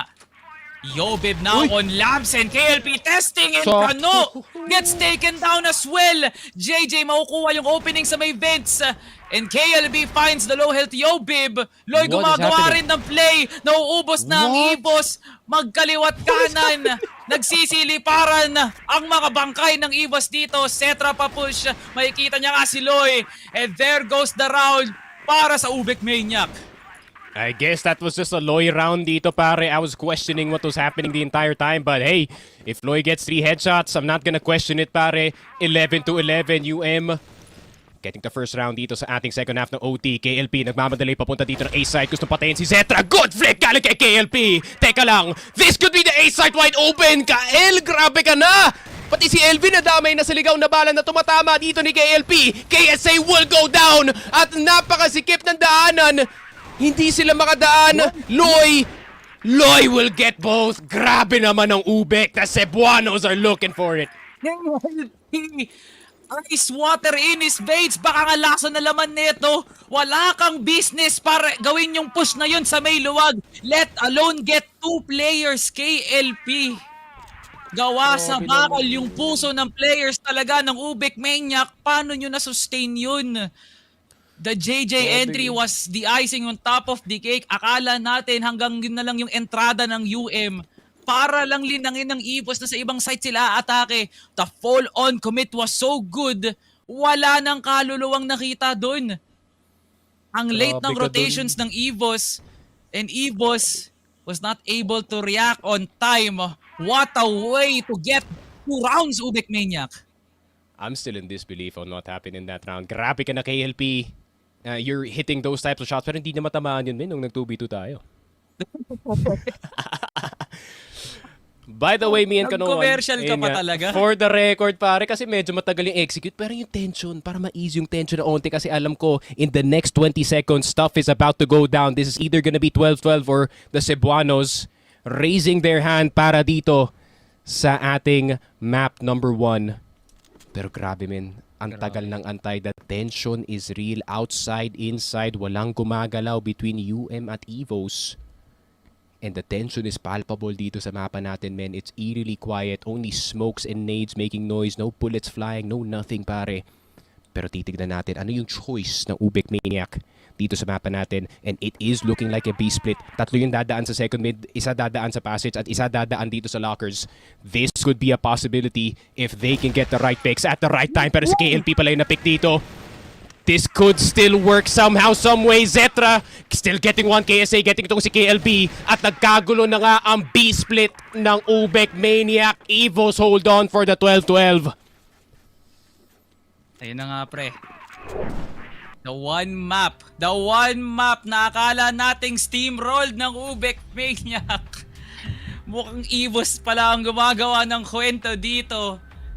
Kain bubog ang UBECMANIAC during that execute, pre. Because Yobib drove by KLP, pre. Naka-hard scope ang KLP doon, pre. He had the angle papuntang 2F. And 1 Ferrari pick mula kay Yobib costed UBECMANIAC the round. Ang bilis niyang mag-rotate papunta doon, Shatter. Cetra also had a good pick over Tuloy. Yeah, it was that simple of a play para sa UBEC, and that is what you get para sa isang global risk sa mapang to. Kunot ang noo ng UBECMANIAC doon, pre. That execute is so good. Pero EVOS was just that better, pre. For sure. Pero 12-12. Alam ni Kael yung script, pare. Dapat 12-12 dito tayo sa sub-base. 2 minutes to decide who is gonna take a very important map number 1. UBECMANIAC for the longest time has dominated itong sub-base natin, EVOS. A year in absence dito sa mapa na to other than a singular game within the group stage. Pero I don't think that's an accurate representation of what their sub-base looks like. Pero titignan natin. I mean, the tension is real, man. Salvatore, you could feel it all throughout yung mapa natin. Walang gustong magkamali dito. Ano mo naman kasi, pre? Like, word mo pa bang magkamali dito, pre? Game 1 is on the line. Pero, parang ginto kasi yung makukuha ng ni isang koponan dito pag nahanap nga nila yung idea na Game 1 winner. So now, pataas na yung antas dito ng depensa ng EVOS. As UBECMANIAC is looking for that execute. It's now a palpable time para sa EVOS na gumawa nga ng play. Probably here, preferably at second mid. Elvin not on his usual routes, no? Talagang nagiging safe ng EVOS. Wala na silang afford na pagkakamali dito. And UM now setting up the smoke. KLB on passage, nag-i-info pero wala siyang nakuha doon. What a fake out by UM. Ito na yung pasok nga nila. May iwan sa second mid. Not a full commitment just yet para sa UBECMANIAC, etc. Gets KLP. Sniper down para sa UM. And KLB finds the blind Elvin. KLR, mapapaulan din ng bala ngayon. 3v3. What a stalemate. Pero papasok na kasi sila ng luwag dito. Ay, sikip nga pala, pre. 2v3. KLB with a headshot. And UBECMANIAC gets the game 1. Grabe naman yun, men. It was a straight up execute on the A side. Ang tagal natin nag-antay. 1 minuto. Tapos 30 seconds pa, pare. Tinagdagan pa nila. Oh, the tension was real dito sa mapa natin. And UBECMANIAC, the kings of sub-base, stay the kings dito sa mapa. 13 and 12. Granted, nataling EVOS dito, man. Grabe, what a map 1 for the grand finals. To put that statement, pre, na parang to put that statement na parang lahat nagsisink in pa. Ginawang trono ng UBECMANIAC yung mga kalansay na nakolekta nila doon, pre, sa subbase. Indeed, the kings of subbase nga naman, masugat man sila, but they still have this identity na they know how to play around the map. And so they did. The flashes were indeed connecting. KLR wasn't out of balance, pre. Yung desperation na ginawa ng EVOS doon, ang dami pang oras para umikot actually just to deny the 3v3. Talagang pinorse na nila yung daan nila papuntang sikip eh. I think that was very crucial para sa EVOS, no, na hindi lang nila na-execute ng maayos. But at the end of the day, UBECMANIAC will get a huge reward with a series lead dito sa ating laban na to. For sure, pare. I think yung, especially going into that last round, no, that long silence right before yung execute, obviously, yung magiging normal na reaction for any GR player sa mapa ng subbase is to kind of spread out, of course, take as much or at least get as much angle as possible dito, pare. But then, with being spread out, nga, medyo vulnerable kayo pagdating sa mga bursts dito and UM recognized that very early. And ayun nga, granted, medyo naging fist fight yung naging side take natin dito with some of the kills going back in the way ng EVOS. Problema nga lang, once na nakakuha na ng missile control itong UBECMANIAC, sobrang hirap ng bumaba ng sikip dito, men. And there is no good angles na pwede mong kunin unless pumunta kayo ng luwag. And ayun nga, men, lahat sila dumaan sa sikip, unfortunately. Yeah, there was no split. Yun naman talaga dapat ang gawin ng EVOS. Ginagawa nila sa mga nakaraang rounds. Pero the last round, the golden round for a reason, pre. Doon pa nga nila napagdesisyonan na, man, what a crucial mistake para sa EVOS, no? Pre, may puso pa tayo. Kompleto pa mga pulso natin. Check naman natin para kay Ramon at Bipolar. Musta kayo dyan sa panel? Driver, bounce na tayo. Uwi na tayo para niyake. Ay, Ramon, nandiyan ka pa pala. Kamusta ka man? Tapos na yung gera? Hindi pa man. Tapos na yung gera? Gusto ko magsabi ng masamang word. Set number 1 pa lang yun, Ramon. Wala. Di ba tapos? Wala pa tayo sa ending, brother. Ano pa lang to kung Avengers to man, hindi pa to endgame. Oh my Ano, okay ka goodness, lang? Parang napagod ka dun ah.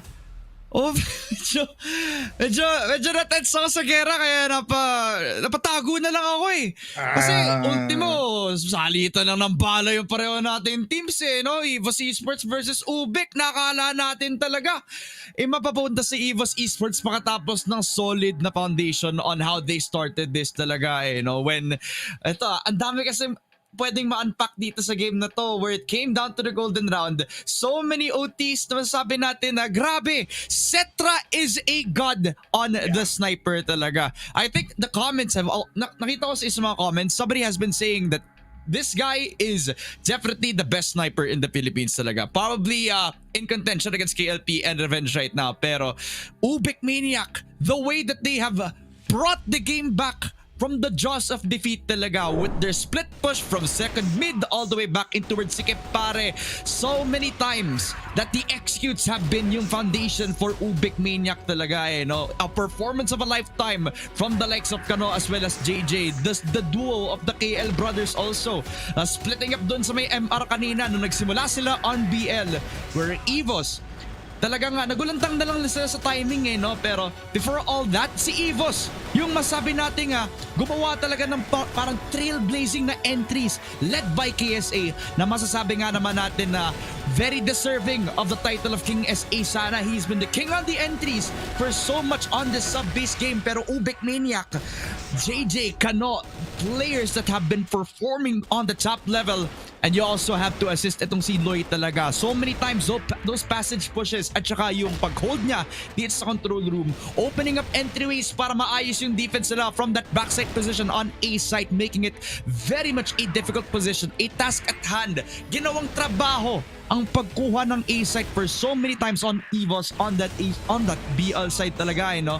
Pero I like to highlight as well the revival of Yobib all throughout doon sa kanilang second half. This guy has been proving to be a big asset which has made this a very tough game para ma-close out ng UBECMANIAC. Talagang it all came down to the last minute execute, and just as we thought that we were gonna die onto the hands of EVOS, that one A site execute that really has set the tempo, made it so exciting for UBECMANIAC to get the 13-12. What a performance from them, and let's just say pare, that sub-base game was all them by the end of it.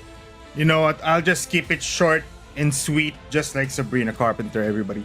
25 rounds ang nag-conclude natin dito, 12-13 in favor of UBECMANIAC. Wag nyo na tignan yung KD dito. All you have to look is that before the overtime, 21 kills si KSA. Sa side naman ng UM, 20 si JJ, si Kano, 22. Kaya nakikita nyo, si Kano 2.20 on that KD, 1.67 on JJ. For the side of EVOS naman, 1.91 kay KSA, 1.27 kay Cetra. Nakikita nyo, the sniper in the mix. Si Cetra getting those highlight plays, getting those the train of sunshine kahit hindi mo na nakikita sa screen mo, kaya niya tamaan yan. Pero UBECMANIAC still the kings of sub-base. Now let's look at the set MVP. Kung sino nga ba to, parang siya na naman. Kung siya ang star player ng mundo dahil birthday niya, siya pa rin talaga ang makikita nyo. 2.20 on that KD once again. It's Kano on our set MVP. I mean, sino nga ba kundi si Kano talaga eh, no? You can make an argument for JJ. Literally becoming the tip of the spear no nasa second mid pushes sila on that BL side, where now UBECMANIAC, they continue their reign on this map in particular despite one loss from Pacific. They still have shown so much of their comfortability sa mapang ito on both sides of this squad, eh, no? Parang every time we see Kano play, it's almost like a highlight reel at this point, and you can definitely see that this guy is just gonna keep performing kasi kakasimula na ng series natin sa set number 1 that this guy's already putting up goat moments talaga all throughout this game. You know what? Looking back at these highlights, may kita mo talaga na Kano, I think he went out possibly with like a 30 bomb pag after netong 25 rounds of beautiful sub-base. And Kano, even though na kinabahan siya, yung first round hindi napakita yung kaba ni Kano kasi he got out with 2 kills, and now umabot tayo sa gantong klaseng Kano. Now, Ano nga bang audience comment natin dyan, Direk and production crew? Sino nga bang highlight natin? It's gonna be Ilsim. Binigyan nyo talaga kami ng magandang series, UM and EVOS. Tama ka dyan, Ilsim. Walang iba kundi EVOS at UM lang ang makakapagbigay niya. Yep. And it's just gonna keep continuing, pare, because that sub-base game really has set the tone for this whole thing. Baka nga tama si Sneaky Frog, no? Baka all 5 games tayo, all golden rounds, and it is definitely what's to come, no? Sub-base out, port now in talaga. So this is an EVOS map 100% talaga, pero again, it's UBECMANIAC starting strong, no? So it's gonna be very much up in the air pa rin, pare. Tama dyan, Ramon. At this point, gagawa na ako ng kulto para kay Sneaky. Ako na yung unang propeta na sasama sa kanya. Pero everybody, UBECMANIAC dominates and wins set 1-1-0 na po ang UBECMANIAC. With a banger of a start, sa base ang una lang pinili. Mamaya magkikita-kita tayo. Oras na para bumawang EVOS at magpakitang gilis muli ang UBECMANIAC. Magbabalik kami after this short break.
group stage and will end the group with a win. And they win against Pacific Map Veto. Tonight, and Elvin will kill the final member as they will go to the grand final. The dynasty is still well alive. Pacific Mapta will be your 3-time champions of Cfs Ph Masters.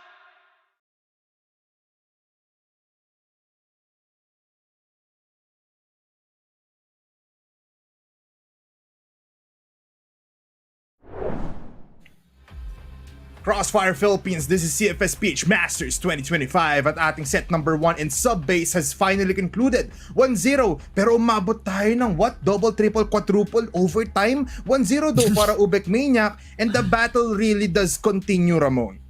Oh, definitely, pare. That was one hell of a way to start the series talaga, no? Now on port, where I believe is also gonna be a very key map para sa Peron teams natin, where EVOS have used port as a very, very big weapon. It will be UBECMANIAC on the GR side, so you will expect a lot of that possibility coming through from KLP. But again, they're not a team that is conventional, so we'll see how it goes. And there's no more time better than this. It's time for the shot call ng ating set number 1.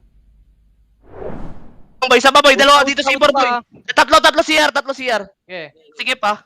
Ano yan, naiikot ako. Pagita Nag-aantay ng magro-rotate oh. Yan oh. ko tala, hoy. Galaw ka bin. Nasa akin isa, luwag to. Sure. Wala ko rin isa. Tuwi, ba't kasi may sikip? Sira. Ayun. Luwag. Andiyan na. Ilan? Hindi isa lang yan. Share lang ah. Patay na. Ano ba ito? Bye time. Isang wood. Share. Dalawa to, share. Ipiti na lang. Patay na. Nice! Nice, Bin. Nice yan. Emperor Barela. Patay! Nice yan. Dama mo yung Grabe, energy siguro. ng EVOS dito, man. Ayun. Okay. Labang well. 1, 2, Ay, ito yung yung bait and switch ni KLB. Shooter no. Ay, Diba? left. Jump in towards the shot kay KLB, pare. Likod. Gabuhot, puro. Ingat message siya. Wala. Isa pa, shatter pa. Okay. Dito ako. Isa pa, 66. Kaliwa mo lang, 66 yan. Dalawa! Nice! Let's go! It's UBECM naman. Holy comms. Sige. Patay, buwang. Piso na. Holy He's around comms. and that's the set ender. Last one. Kalma. Arikin. Unya. Hindi pala, eto pala yung set ender. Wala yung set Buta ko. Kursuin ninyo, CR. Left. Look at KLB, man. Muntas ko. Nanay. Buta ko. Kahit kahapon, fearless entry din yun. Nice! One mo pa. Nice ko, G. One mo pa.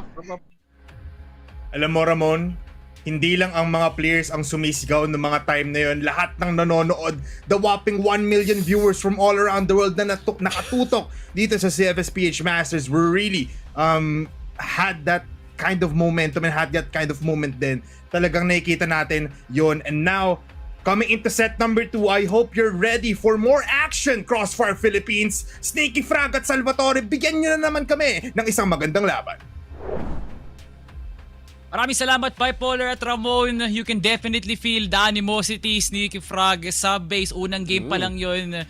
Pero 100% lakas ng pinamalas ng EVOS at UBECMANIAC. Now on a different platform. A battlefield na pinakita ng EVOS na malakas din sila sa mapang to, pre. But the last time na nag-awa yung UBEC at EVOS, pre, nakita mo naman ng kinalabasan, UBEC ang nagtagumpay. For sure. Yun nga, UBEC was very, very strong dun sa kanilang last series up against itong EVOS. And ayun nga, there wasn't really any shadow of a doubt na they would be the better team going into that day, especially considering yung comparison of starts between yung dalawang teams natin. And ngayon, once again, another good start para sa kanila. Last time na naglaban yung dalawang teams na to, tumaas ng 2-0 yung isang team that is not named UBECMANIAC. Pero ngayon, baka UBEC might want to take that 2-0 lead para if they do want the gist of the series, man. Well, the last time, yung huling series na ito, pre, UBECMANIAC was on knife's edge actually. Do isipin mo, pre, 2-1 na sila, isang panalo na lang ng EVOS makukuha na nga nila. But yeah, it was just that day para dito sa UBECMANIAC. I feel like, pre, yung ganong klaseng sequence para talaga mag-force yung golden round, hindi lang natin isa tatlong beses natin may kikita, no, pre. Habang tumatagal tayo, bubulwagin talaga ng EVOS at UBECMANIAC yung mga mata natin ng isang mga malulupit na plays at mga mala-impacto nga mga barilan dito, pre.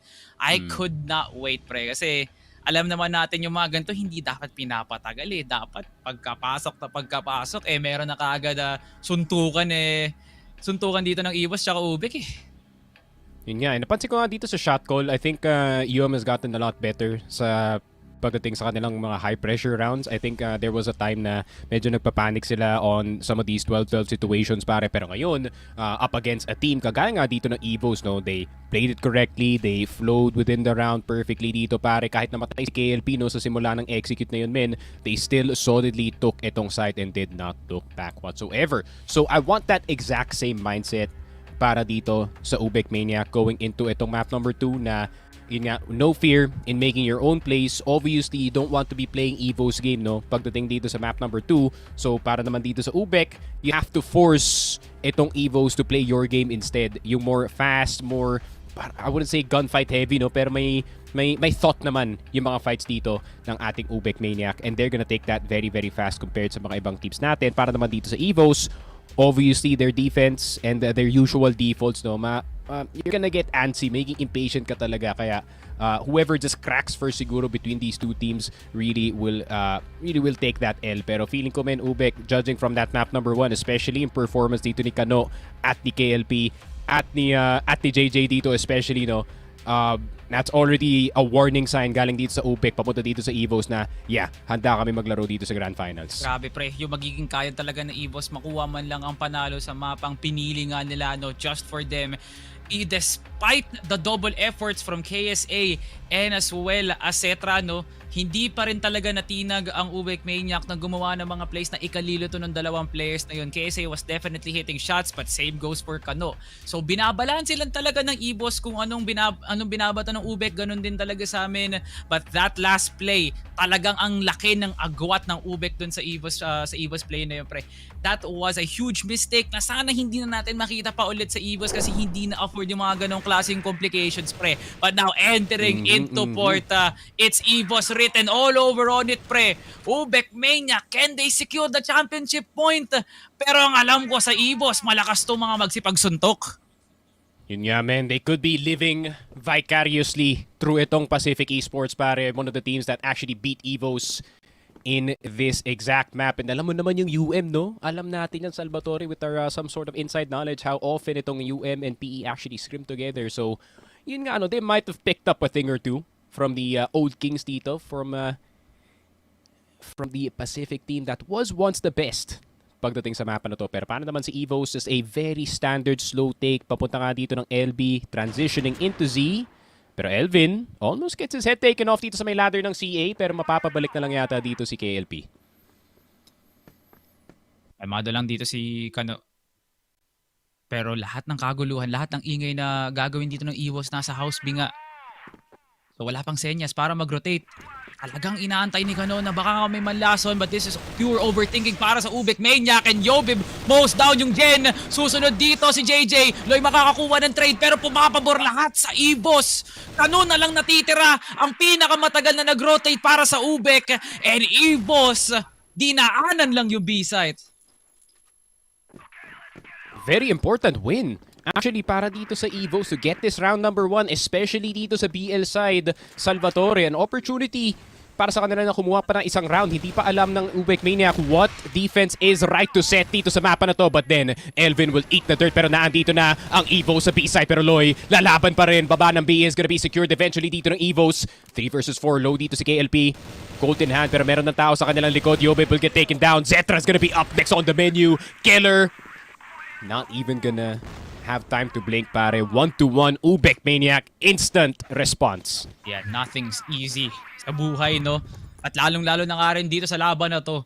Wala talagang magiging madali, pre, para sa EVOS na makuha yung site na yon. Sa wakas, nahanap na ng UM yung formula, yung tamang oras para makuha yung lurk or even the hold. At least throw some utils. Talagang malakas manggulat ang EVOS, pero ganun din naman ang UM, no? We have now a stalemate, pre. The balance, it's kind of concerning actually, no? Sinong magiging mas mabigat dito. Tinan mo naman, pre, oh. ganun pa rin ang setup ng UBECMANIAC. Yung confidence na ipadala pa rin nila yung iisang tao dun sa mga nakaraang rounds, still very present para sa UBECMANIAC. EVOS naman ngayon, tatahakin, panandalian dito kung may pwede mag-overextend sa may RS. But yeah, this is just EVOS trying to poke the same site over and over again. Paulit-ulit lang talaga, Sneaks. Yeah, if it ain't broke, don't fix it. But it broke once. Why not try it again, pare? Might be broken twice, pero yun lang.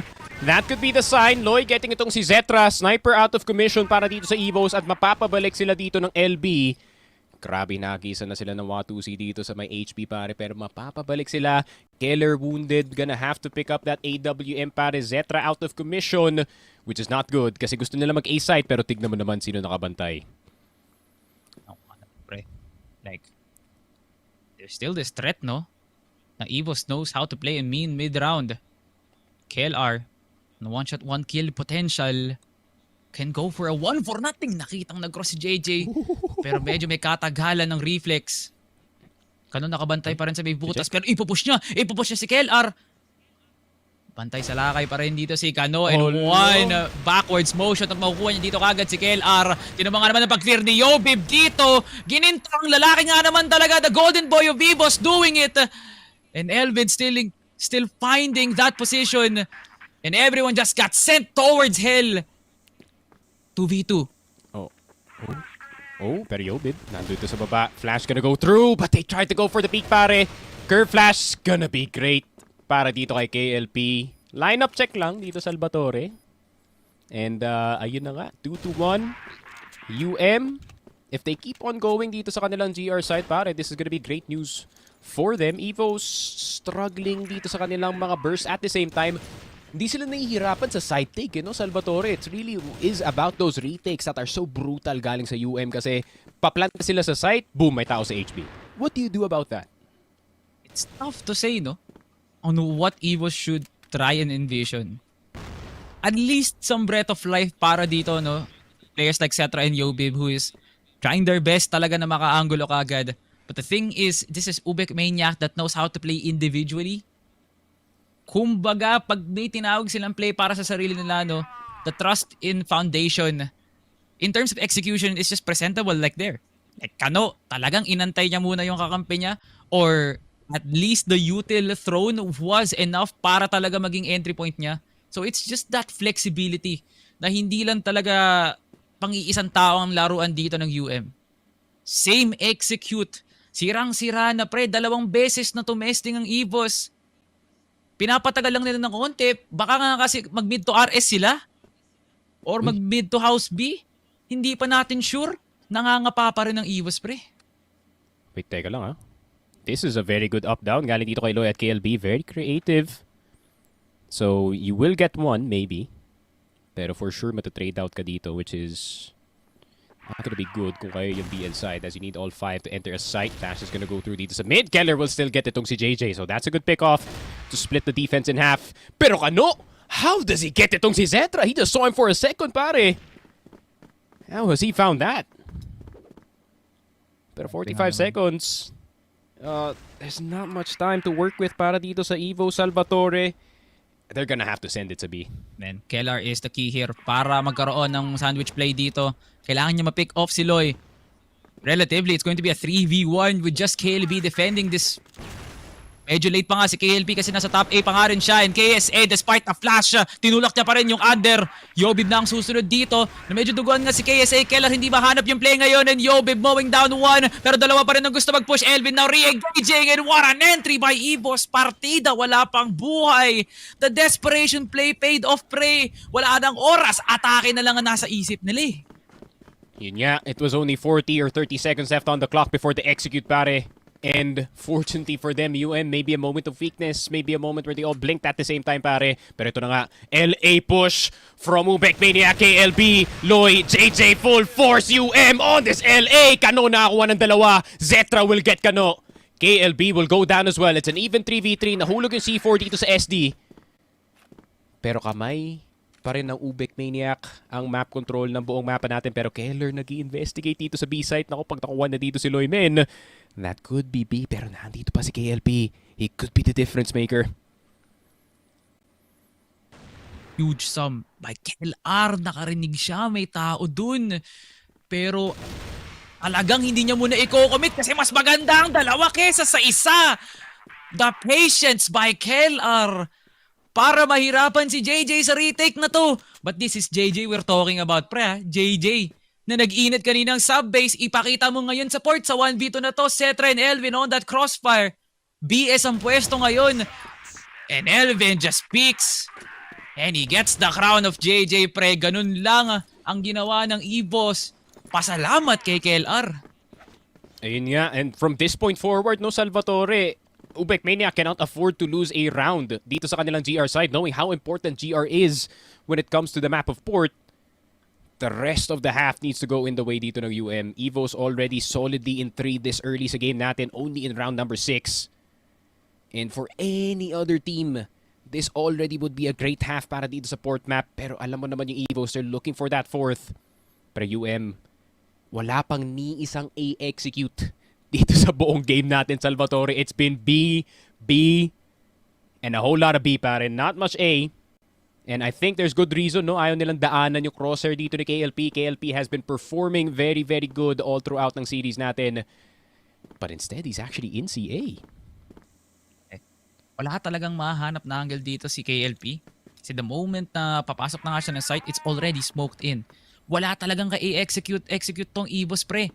A lot of them is just poking down store B. Delay lang ng bid. Akala natin makakapag mid to exit sila pero hindi, pre. LB pa rin naman talaga yung pinagtataguan nga nila. So a lot of questions and concerns para sa UM kung kailan sila magga-gamble stack sa B-site, pre. Walang nag-i-info nga. Si KSA nagtatago lang sa metal box tabi ng SD. And KLP, nakakaramdam. May pagyanig. Ang daming paa. 4. Pag pinagsama mo, KSA down. And Yobib, aatras. Hindi, pre. Ilalaban niya yun. Grabe naman ang cojones ng EVOS dito, pre. Now on the 5v3, KLR na push. Nahanap yung off-timing dito ni KLP. Pabato ng nade. Hindi hawak ang baril. And JJ fighting down. Elvin sasama si KLR bilang follow-up pa. Pero na-bait out lang din kagad yung buhay ni KLR. Cetra also down. Elvin na lang natitira. And easy push na lang to para sa UM. Kamuntikan pa. And UM ties the game. Yun nga, nagkagulo dito sa CA, no, pare. As soon as I pointed out itong si KLP in that CA position, he gets 2 incredible kills despite yung HE nade dito ni Yobib. But that one smoke that he pulled down did result in his death. Pero gustong pumawi dito ni Zetra. He gets KLP. Sabi ni Zetra dito, time for my own sniping highlight. Pero wala na magpipik galing dito sa UM. They've already lost their star sniper. Most likely yung sniper is gonna be picked up either by Kano or kay KLB dito as they still need that kind of presence dito sa mapa natin. It's really tough to put a spot here for the side of UBECMANIAC, no? Kung paano na nga nila kukunin tong LA na to? Siguro kunin yung AWM ni KLP, no? Pero tingnan mo nga naman, pre. Talagang liwanag sa daan na wala ng sniper ang UBECMANIAC. Kanina nagtataka tayo kailan sila aatake ng A. Pero ito na ang gininto ang oras, pre, para gawin nga yun. KSA half blinded and gets the kill over to Kano. Yobib, nakita na nga rin si Loy ngayon and JJ once again meets Elvin. Si JJ ang mananalo sa laban na yun. Pero yun nga, EVOS 4 strong on that A side. KLB will get itong si Zetra. Hold down, wait a minute. Pero Yobib will take his head off. JJ, possibility still there. Yobib 1 HP. 1 HP rin dito si JJ, but a headshot can make all the difference dito. Pero Yobib just gonna go for the body instead. 4 points dito sa BL side ng EVOS. And 1 more would give them the lead sa second half na, pare. Grabe talaga yung port nila, men. Men, ang laki ng nakukubra ng EVOS. Pre, yung pagka-cash out nga nila ng mga rounds, absolutely huge. A strong map para sa global risk. Kinakansela dito ng EVOS, no? The numbers game is just so good. Pati nang harin yung picks na makukuha nga nila from both Yobib and Cetra.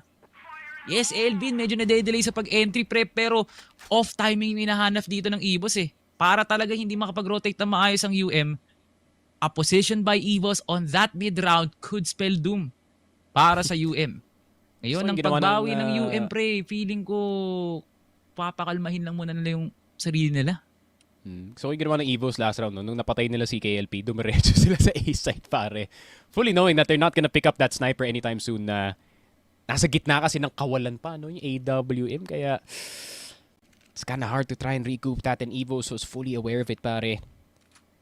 So, 4 and 3, a minute and 20 left on the clock para dito sa EVOS. Bit of a mid-setup. Z has been taken as well. Pero wala pang attempt para kumuha ng CA itong EVOS so far. Pero meron na namang mid-smoke na mangyayari. KSA now being a lot more careful, no, after yung presence ni KLP kanina dito sa ating CA area. But then, pag nakuha na nila to, they have enough numbers to go for an A-split actually. Pero tignan mo naman kung saan nakaposisyon dito si Zetra at si Keller. They're in that B side to distract. But there is still some good amount of spacing dito para sa UBECMANIAC para masimulan tong lurk na to. Matatakasan nila KSA. Dito si KLP, magagaling pa siya dito ng court. Elvin nakakaramdam and there goes Kano na off angle nga yung kinukuha dito. KSA parating na nga rin ng exit. What a play by EVOS! Litong-lito ang UBECMANIAC ngayon. Isa pa lang kinukuha nila kumpara sa dalawa ng EVOS. And there goes the plant. Linang na linang. Si KLP lang nakakaramdam kung nasa ng mga EVOS members ngayon, Sneaky. Grabe yung timing noon, pero JJ will get itong si Zetra. 3 versus 3, even Steven tayo dito sa mapa. Pero Lloyd will fall down, KLP will get Yobib. Elvin na naman, impact frags from the lurker dito ng EVOS. KLP na lang natitira in this 1v2, caught hopping dito sa mid. Oh and EVOS my God. get their 5th, pare. Ibig sabihin yan, that second half, meron silang head start sa kanilang GR side. Oh man, what an execute, pre. Si KLP nakita ko na, pre, na magiging maganda yung lurk niya. Pero hindi niya chinik yung bodega, pre. Ang crucial ng pwesto doon ni KSA, kaya siya nakaikot papuntang exit. Sobrang libre. Trap down sila KLB at Kano. So yeah, paano nabasa yun ng EVOS is beyond me, pre. Pero I feel like UM may counter push na dapat magaganap na. Pero napakahuli na nun. EVOS just had the right mind para talaga linangin ni Zetra at ni KLR yung B-site na yun. So hindi ko nga rin na-realize, pre, nadala ni KSA yung C4 eh. Akala ko i-execute na nga nila yung B. But yeah, I feel like, pre, I feel like UM could still use this round para talaga gawin yung setup na ulit na yun. Pero men, slow but steady na naman ang gagawin dito ng EVOS. They really want to secure this last round. Zetra around the corner is gonna eat the dirt. Loy first headshot para sa kanya as they try to swing dito sa LB. Pero Loy looking for more. Pero si Elvin magsistay muna dito sa may LB position natin. Smoke's gonna go down. EVOS rerouting dito sa may CA position instead. Pero dito si KLP in top A. So medyo magiging mahirap to para sa EVOS is if they don't insta-give yung sniper dito sa top A. Pero titignan natin, Smokes utilities nades are gonna start flying dito sa A side. Bodega occupied by Kano. And top A occupied by KLP. Tignan natin ano yung magiging response nila. Nate dito kay KLP. Kano will try to do some damage pero nakita na dito si Yobib. KSA will get itong si Kano. 3 versus 3. Retake is still a possibility. Meron bridge control. Itong UBECMANIAC, KLB naghahanap ng posisyon para pumasok ng CA pero feeling niya na naandun si Elvin. Knowing that he pressed tab, buhay na buhay pa dito ang laso ng EVOS. Pero UM, triple exit play instead. Keller nakatutok pero napakadelikado ang kanyang posisyon. KLB down to half HP. Elvin getting out of CA. Spotted by KLB pero Keller. And Elvin will get 2. JJ out in the open and that's a 6 and 3 para dito sa EVOS. And that's only the first half, Salvatore. Oh my God, EVOS Esports. Pure punishment, no mercy. Walang respeto sa buhay ng kapwa. Pre, hard scoping KLP, hindi niya ata na-realize na magpapaulan na ng frags dito sila KLR. So ganun na lang ulit, pre. Pag wala ng sniper, kikinang yung mga mata nila para pasukin yung LA. And that post plant was even better actually. And now Zetra, once more, minaamarkahan yung teritoryo niya sa half na to, pre. This is EVOS with lots of momentum on their system. Grabe nga naman, pre. Every frag is an absolute impact para dito sa EVOS. As that is added information kung saan tumatambay ang UM ngayon. So a slow take. Once again, uy, Yobib. Sobrang bawas from that wallbang galing kay Loy. Not gonna be a good sign for the beginning of his round, pare. Pero EVOS now starting to toss some of these HEs, pare, making sure na clear dito yung CA, clear dito yung LB. Pero, I mean, a 4 versus 5 at the start of the round is still definitely doable para dito sa UM, pero kailangan makahanap ng dalawa yung isang player, man. Ay. Still, Yobib and Kel are on high-low duty dito lang sa may LA.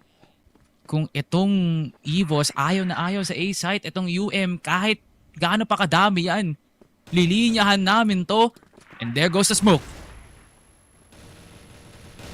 Uy, pero yun lang. JJ will get spotted immediately. Top A player will die as well. Pero hindi pa to kailangan i-commit. Hindi pa to kailangan i-commit, Salvatore. They can still circle back to that B site or just wait a minute.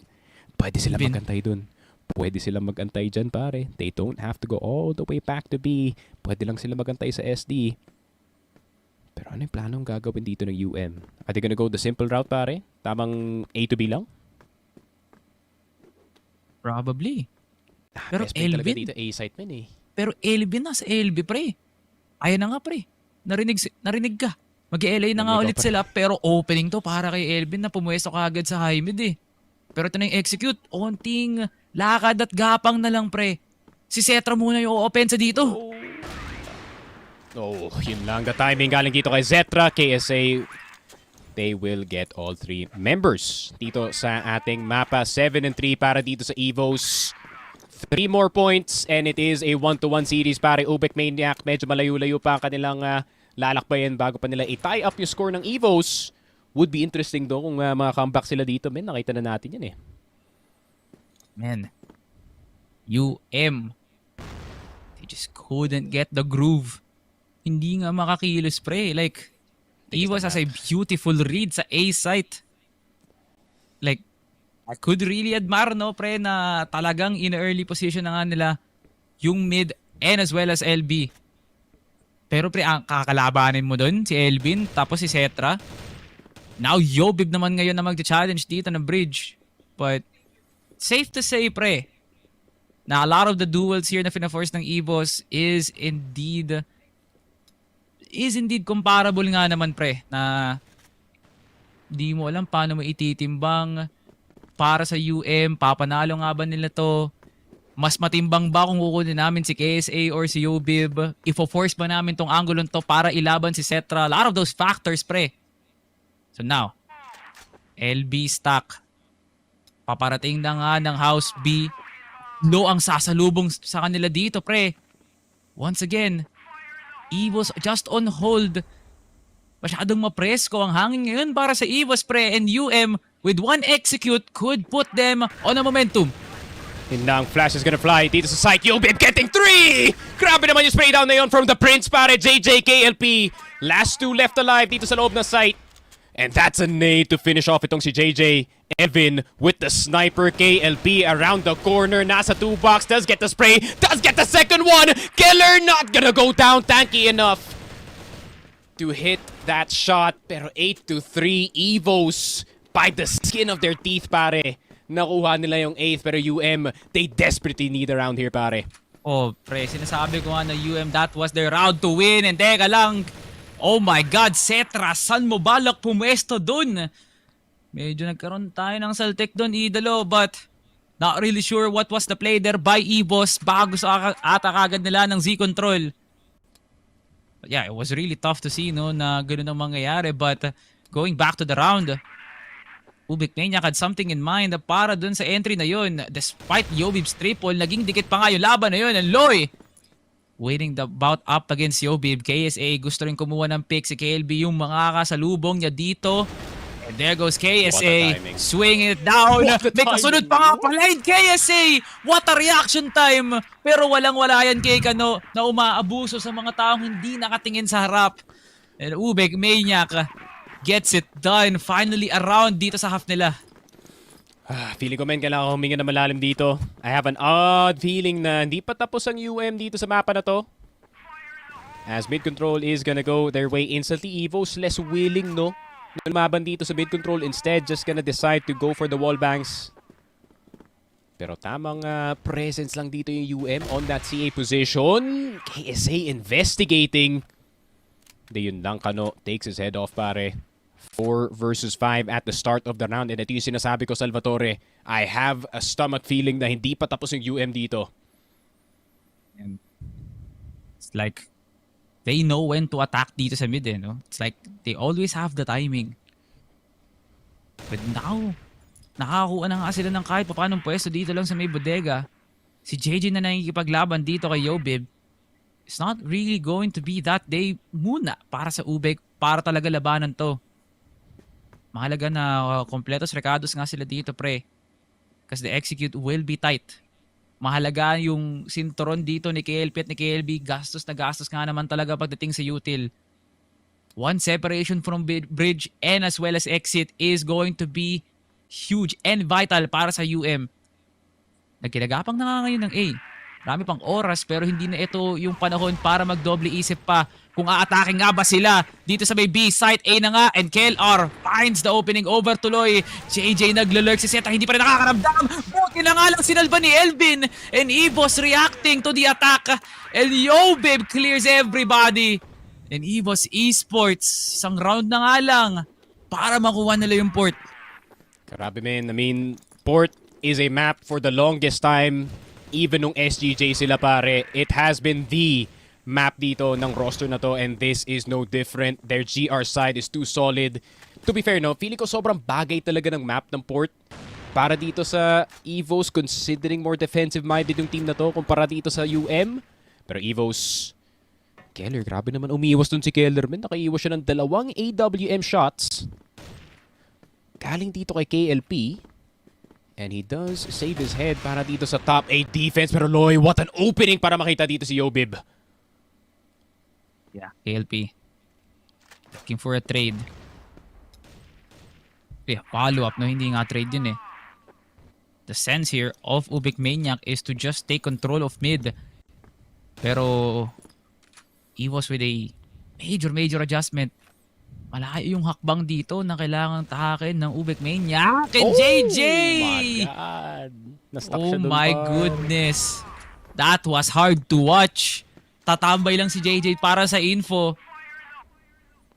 Costed him his life. Hindi niya nang naigawang pagtanggol yung sarili niya up against the duel of Kellar. And EVOS. They really need this round, pre. But UBECMANIAC, grabe nga naman yung risk na binibigay nila. Teka lang, I mean, they still could go for this mid control, pare. Diretso ang mga players dito ng UM. KSA will get itong si Kano. Loy. I mean, despite getting Yobib at the start of the round, pare. Despite UM getting the picks that they need. Ayun nga, it's about that clasping defense na ginagawa nga dito ng EVOS. KLP though. Hold on. Kael. The Cebuano Sniper's not done with this game just yet, pare. Top A is a perfect position para maglaro ng 1v2 retake. Especially with this kind of weapon. Elvin na pa-reload. Keller or Zetra na pasama. KLP spotted dito sa top A. Anticlimactic finish, pare. Pero EVOS, they take map number 2 of the Grand Finals in port. And grabe naman yun, man. That defense, impossible to penetrate, pare. Yeah, in unison na EVOS. Nakakatakot nga naman talaga. Kellar and Elvin, that's an underrated duo na minsan lang natin mabibigkas, pre. Pero dito sa port na to, lason si JJ at Kano. Not even any impactful frags mula sa kanila.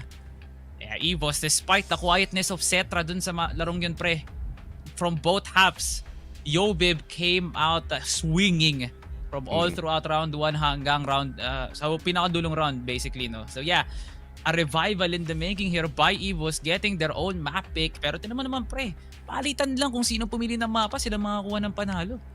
Yun nga, men. Uy, ayun nga, may nagpasilip ng quick shoutout para sa akin dito from Annie Chris Abelia. Kung naabutan niyo si Boss Chris, mano po na lang. Boss Chris.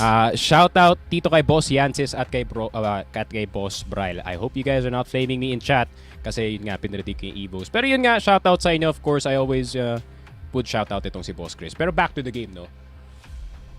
God damn, man. I mean, EVOS on both sides of the map talaga pagdating sa mapa ng port. They're over-prepared. yung executes nila are on point. Granted, may mga points ng game natin, no, that UM is actually breaking open yung kanilang defense, and I think one of the main reasons why is itong si Kano, JJ, or itong si Loy, nakakapasok sila dito sa baba ng B site, or they're getting the spots that they need. Pero slowly nag-adapt dito yung EVOS, and feeling ko mas bagay talaga yung port pagdating sa playstyle nila, being more defensive-minded, kagaya nga na sinabi ko. They can hang back as far back as possible, they can still hit the nice shots, and ayun nga, overall, they just know the map better kumpara nga dito sa UBEC. Yeah. The spread na ginawa talaga ng EVOS was just so huge, pre. Every space, every angle, kuwang-kuwang nga talaga nila, no? The off angles and the timings for EVOS are just too perfect na palagi nga nila nakikita si Kano na dumudungaw doon sa may mid or even sa sarili niyang RS, tapos doon pala sa kabilang angulo papatayin siya. Yeah, it was a confusing day para sa UBECMANIAC doon sa port na yun, no? Na it kind of felt like there was something brewing the moment na pumasok yung second half na yun, pre. Kasi somehow, some way, UBECMANIAC was getting good amount of frags. Pero EVOS was just grabe nga naman, pre. Pinirmahan kaagad nila yung mapa na yun eh. It was that convincing enough. In 10 rounds na purong execute lang, na purong kaguluhan, na talagang utils yung nagbigay-pugay doon sa EVOS para makuha nga nila yung 10 rounds na yun, pre. Like UBECMANIAC, this is the handful of times, tulad ng laban nila kahapon na pag-end sa Pacific doon sa port na yun, pre, dito litong-lito talaga ang UBEC. Yeah. Pero yun nga, I think that is it para sa atin dalawa, Salvatore. We yap too much, so pasin naman natin dito kay Bipolar and Ramon. What are they talking about, man? Thank you very much, Nikki, and as well as Salvatore. Tapos na kayo mag-yap, kami naman ang susunod. A comfortable pick coming in from EVOS. Kung yung mga comfort picks natin tapos na, syempre sa base na una ngayon, port ang bahay. Basically, dito ng EVOS, it's a beautiful win by them. A domination spree. A beautiful no overtime set number 2, Ramon.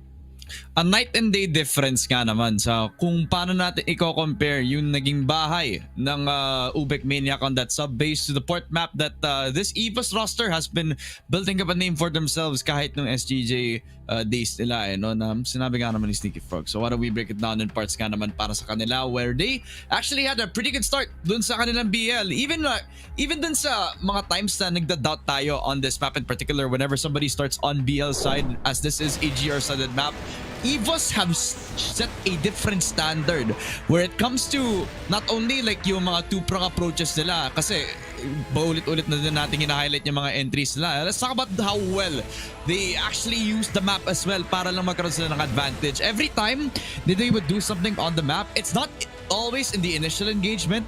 Lalaroin lang nila to the site na may tatlo silang active players on one side, pero hihintayin muna nila yung isa sa napakabilang side ng mapa lamang para lang to make sure na hindi makapagdalawang isip yung UBECMANIAC bago mag-rotate. Kaya naging madali yung mga executes, diba? This is a very smart EVOS approach that has really have sprung them so many rounds on that B side execute, talagang off the back of good timings, on the back of like KLR, napakaganda din ang performance nitong si Yobib as well, which honestly, been watching out for this guy. Even on the GR side, he's also been very, very noticeable. Kaya nga, naging madali lang ang naging port map na to para sa EVOS Esports. A noisy battlefield definitely for EVOS. Nag-end tayo for Yobib and as well as Elvin with 15 kills for both of them. For UM, talagang nag-share sila ng mga contribution of kills and also their roles. And all across the board except for KLB na 612 ang kanyang KD, but still you can definitely feel the presence even though EVOS took it by a storm, basically just overthrowing at nagpakita sila na kahit natalo sila ang set number 1, kaya nila kunin ang pagbawi ng 1 round on the port. Ngayon 10-4, a total of 14 rounds ang makikita nyo. EVOS really just were beautiful in this map. 1.25 KD on both Yobib and Kellar. On KSA is 1.20, 2.14 on Elvin, by the way. Talagang 15 kills na ikita mo talaga dyan. Cetra, not that yung presence niya was seen but not too much compared to Elvin and Yobib. But of course, you can definitely see it. EVOS right now have thrown back the UBECMANIAC squad. At dahil dyan, makakita tayo mamaya ng game number 3 na maganda, no Ramo? Oo nga eh. Talagang even though Setracara took a backseat when it comes to that performance, no, he didn't really need to do all that much kasi nagdoble trabaho nga naman yung mga riflers natin for everybody on EVOS Esports, no, which is very nice to see. A roster that has the potential for everybody to pop off has shown all throughout doon sa ating port map na you can't really ignore yung naging presence ni Kelar tsaka ni Elvin all across the map. These guys have been so fiery hard on the rifles right now. Yeah, very much so. Even though they weren't the highlight of EVOS on that map, you can definitely see na talagang Kelar getting that rhythm once again. Nakita natin siya last time, nung last week na naglaro ang EVOS. Kelar was the one playing aggressive and playing very much for his team. Talagang kinikerry niya yung buong EVOS squad dito sa port. Talagang aggressiveness was there. But now, medyo hold back muna tayo. Bigyan natin highlight ang ating MVP. It's gonna be Elvin with 2.14 KD once again. Headshot percentage not really up there, pero syempre kasi naka-rifle lang siya dito. Yung kill per round niya talagang noticeable mo every time. And of course, Elvin is one of those players na talagang aabangan mo and you need to shut them down if ikaw ang UBECMANIAC squad.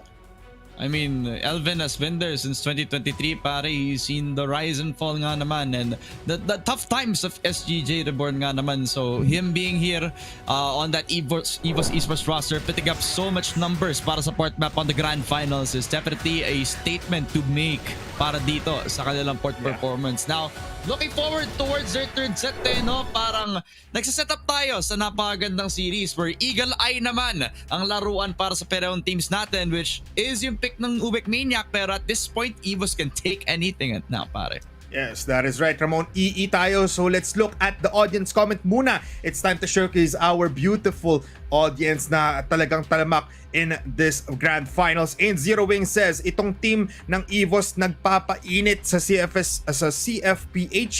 Wala silang pake sa mga basher nila. Sila pa nga natutuwa. Alam mo, dyan talaga ang driving factor para sa EVOS. Tama ba, Ramon? Yeah, at least that's one of them. They still are a very competitive team and they do want to get the championships, pero ito lang is sa mga nagmo-motivate sa kanila. Pero parang ang masabi natin no, one of the things that they are trying to go through with this is that they're trying to prove the haters wrong and they really are doing that just now, pre. Yeah, very much so. At safe to say na rin siguro na EVOS is not really driving just purely on hatred, pero they're driving for improvement and that top spot every time. Kaya nakikita nyo palagi, they're on their A game and ngayon may kita na nyo sila sa ating finals. Pero na-conclude na ating set number 2. Tie game tayo everybody, so tatagal pa and it's just more crossfire action. Pero magbabalik tayo after this short break.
group stage and will end the night with a win. And they win against Pacific Mac. Tonight, and Elvin will kill the final member as they will go to the grand final.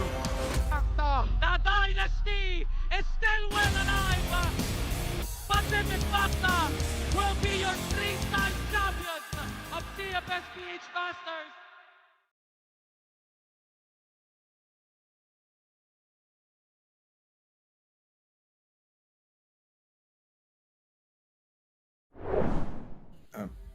Welcome back to Cfs Ph Masters 2025. Kami pa rin ang inyong panel for today. Bipolar at Ramon at your service. Ramon, 1-1 ng ating scoreline between EVOS and What does that mean?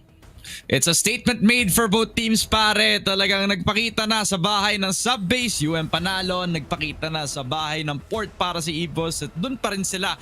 Talagang natatagpuan ng panalo no? So now we're at 1-1. Now port will be that call and it looks like, Eagle Eye, excuse me. And I think it's a very hard contest at point, pare.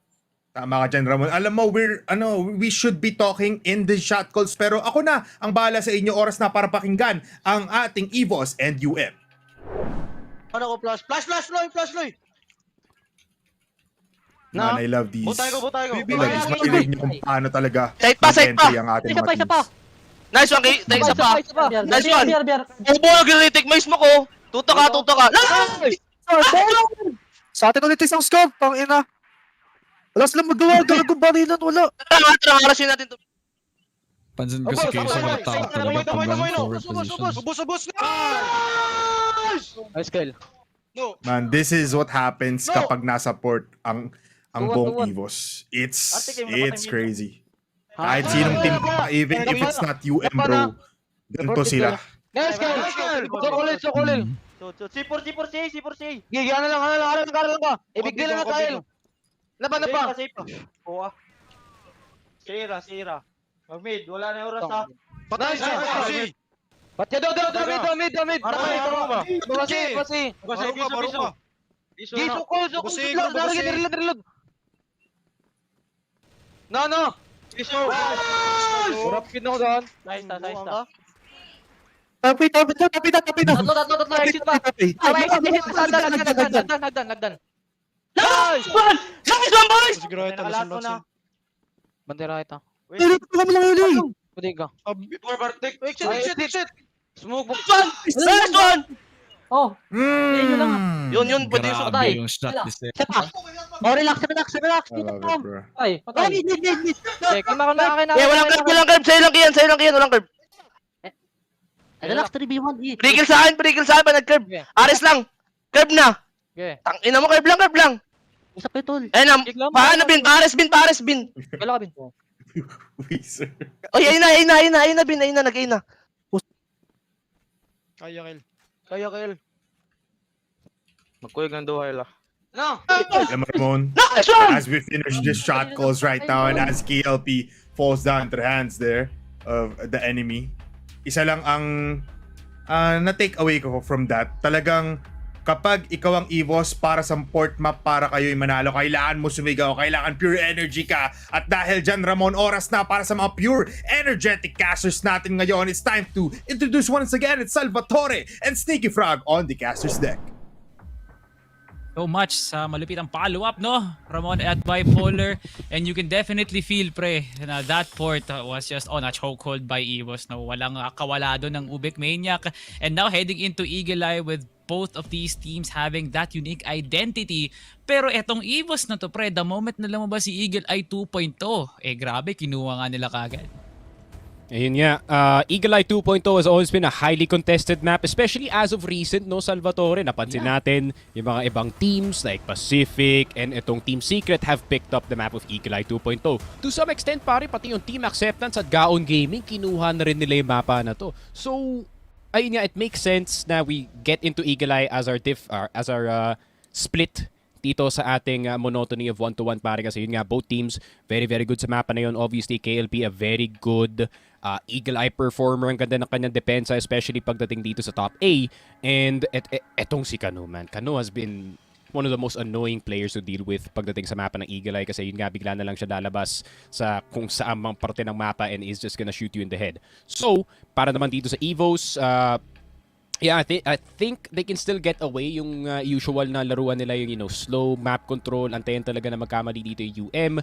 And considering magsisimula sila dito sa BL side, feel ko UBECMANIAC, they might need to slow down sa simula ng game, no, just to try and get the gist kung anong gustong gawin dito ng EVOS. Okay, pre. So, looking at the game yesterday na ginawa ng EVOS up against Team Secret on the Eagle Eye, they definitely showed some slow pacing, pero pre, on that blacklist really, parang ang relentless nga nila, no? Parang binabagalan nga lang nila just to get door mid. Nagtatower minsan dito si KLR. Pero yung pag-converge nga nila towards that hotel na kahit nga kinukubra ng pag-defense dito ng Team Secret, it's like EVOS just not respect it at all. Ganon din naman yung ginagawa dito ng UBECMANIAC, knowing that they will have the GR side first. Yes, strong side, absolutely, no. Talagang 100% pwede tong gawin ng UBECMANIAC bilang advantage. But I feel like EVOS, pre, ang relentless lang talaga nila. Now them forcing the fights, tulad ng nakita natin sa port, hindi malabong mangyari ulit yun dito eh. There we go. Oh, start of the game already, Loy. Parang alam ko na kung saan nanggaling yung tira na yun, pare. All the way from that hotel position. And Zetra getting a freebie at the start of the game. KLB na lang yung taga-check dito sa B-site natin. Pero nandito na si JJ to try and recoup sa map control. Pero dahil nga dun, Salvatore, medyo weak yung kanilang mid-defense dito. Yeah. One pick.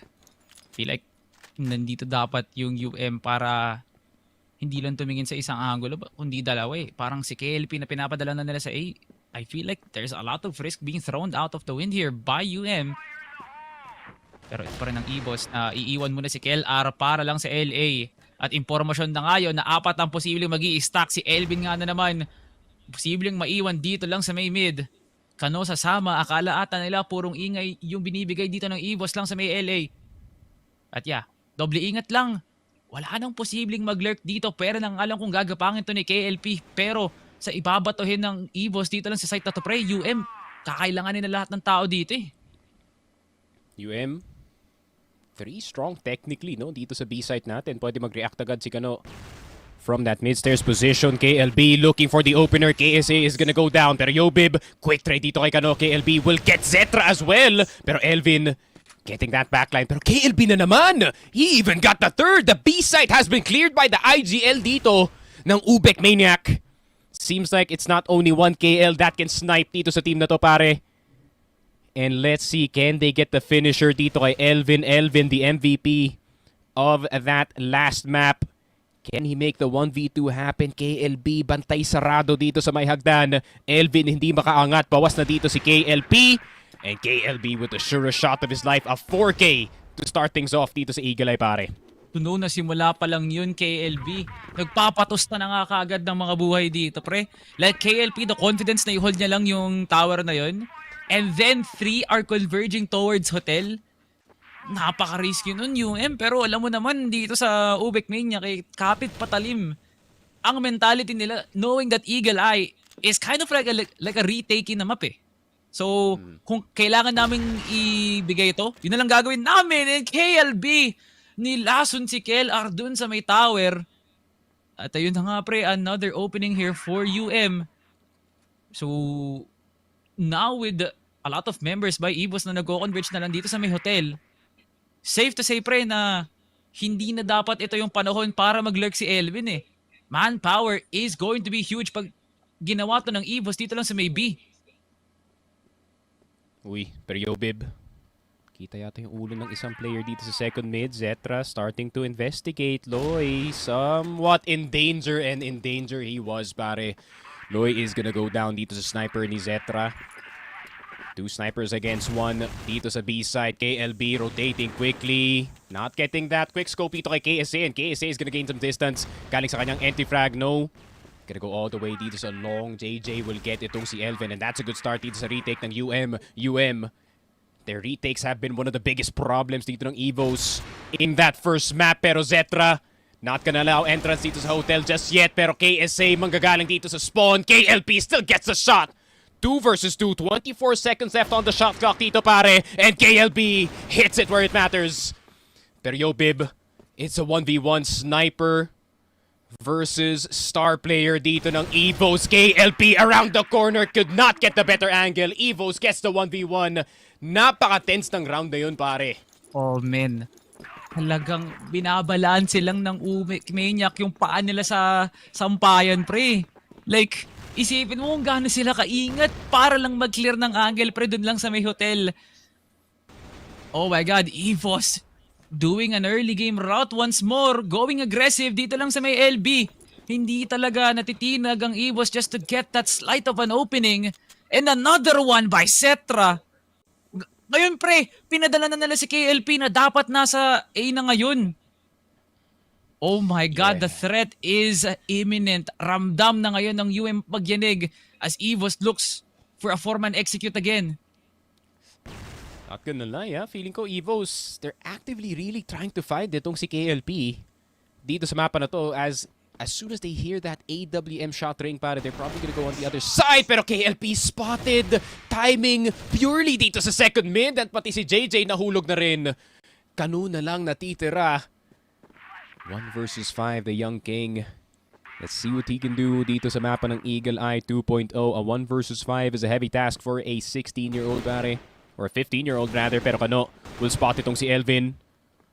Does get the cross, Nate's gonna go through, hindi siya mababawasan dahil sa pader. Kano will get the headshot, 25 seconds, and it seems like it's gonna be one of those rounds where it's more about talking, less about shooting. Pero KSA will finally take him down to shorten it. 2-1, EVOS, second round para sa kanilang BL side.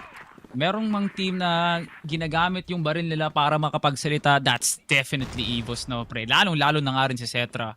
And that LB push, feeling ko nga yung pagpupumilit nila doon. Sa wakas, nagbubunga na nga. Yo, babe, nabigyan ng pangalawang pagkakataon, pre. May nakikita pang ilaw. Loy pwedeng dumungaw sa bintana, but switching to the Colt. Now back to the AWM. Nakantabay na nga ngayon kung mag-LB na nga sila. Look at the stack, sneaky. Pero ginulo lang pala yun. Buti na lang LA na sila atake. Di ko maintindihan tong EVOS na to, sneaky. Yun nga. I can't understand them either kung anong direction ba sila papunta dito, B ba or A, and we are about to find out. It seems like A side is the target here. KLP naandito sa taas, trying to defend. Good flick dito kay Yobib. KLP will get itong si Cetra. KLP hindi pa napapatay dito sa top A, but KSA and Keller will finally get him. 3 kills strong for the sniper dito ng UM. KLP coming in from behind, but the behind is gonna get taken over dito ni JJ. Keller will get Loy. C4 is down. KSA, last player left alive, the entry fragger turned clutcher para sa kanyang team. EVOS looking for the third, pero UM wants that second point desperately, pare. They are playing it extra safe on that A-long position. KSA slowly investigating dito sa may mid just in case may paparating na player doon, and JJ gets his head taken off. KLB versus KSA. And it is not gonna be the C4 just yet. Plenty of time para mag-explore si KSA. Spotting itong si KLB. Tap attempt. Not gonna work that time. Flash is gonna go through. Hindi nabulag dito si KLB. KLB just gonna back off on a better angle. KSA looking for the challenge. Metal box control para dito kay KLB. Better angle, better cover, better shots para dito kay KLB. And that's another round for UBECMANIAC, tying it up sa Eagle Eye. That was an insane distance na kinuha talaga ni KLB para makapag-reposition lang siya. Of course, there's going to be an advantage. Kayang i-wallbang yun ni KLB, but KSA pushed the limit na 1 HP pa. Si Kendon, and that was an insane 1v1. The standoff, pre. Grabe, tagus na yung ulo dun ni KLB. Pero nagawa niya pa rin gumapang and secure the round for UBECMANIAC. Feeling ko, pre, yung hesitation dun ng EVOS kung LA or mid nga ba yung atake nila. The split wasn't even splitting kasi nga Loy was able to get that reposition quickly actually, no? Like, it wasn't that fast, but it's enough para ma-throw off ang EVOS dun.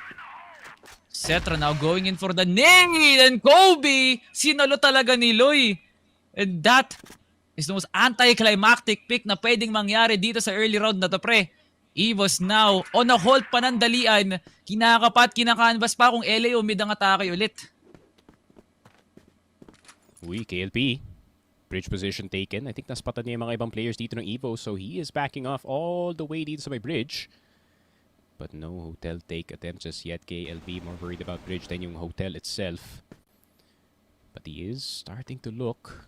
Bit of sounds dito sa B-site natin. KLP with the cross. Kano here to help his teammate. Pero si KLP, feeling ko late activation to para sa kanya. As soon as those smokes start to get thrown, he is gonna start to push itong second mid and try and pressure itong hotel. 55 seconds left. The smokes are gonna start to fly as well as the flashes dito sa B-side. Zetra around the corner. Pero si KLB daring the sniper to shoot. Pero KLB pa nga makakuha dito kay Zetra. Kano gets itong si KSA. Yobib will get Kano in return. Pero KLB lumalaban pa sa loob ng site. Keller with the return as well. 2 versus 2. Keller, 50 HP. Walang utility dito. Elvin, a singular flash in his hands. 2 flashes, 2 smokes para dito sa UM. They're not gonna use it anymore. KLP around the corner with a Colt. Naghahanap ng headshot dito. Pero JJ, makikita ni Keller. KLP with the trade. It's a 1 versus 1. Lurk versus Sniper, pare.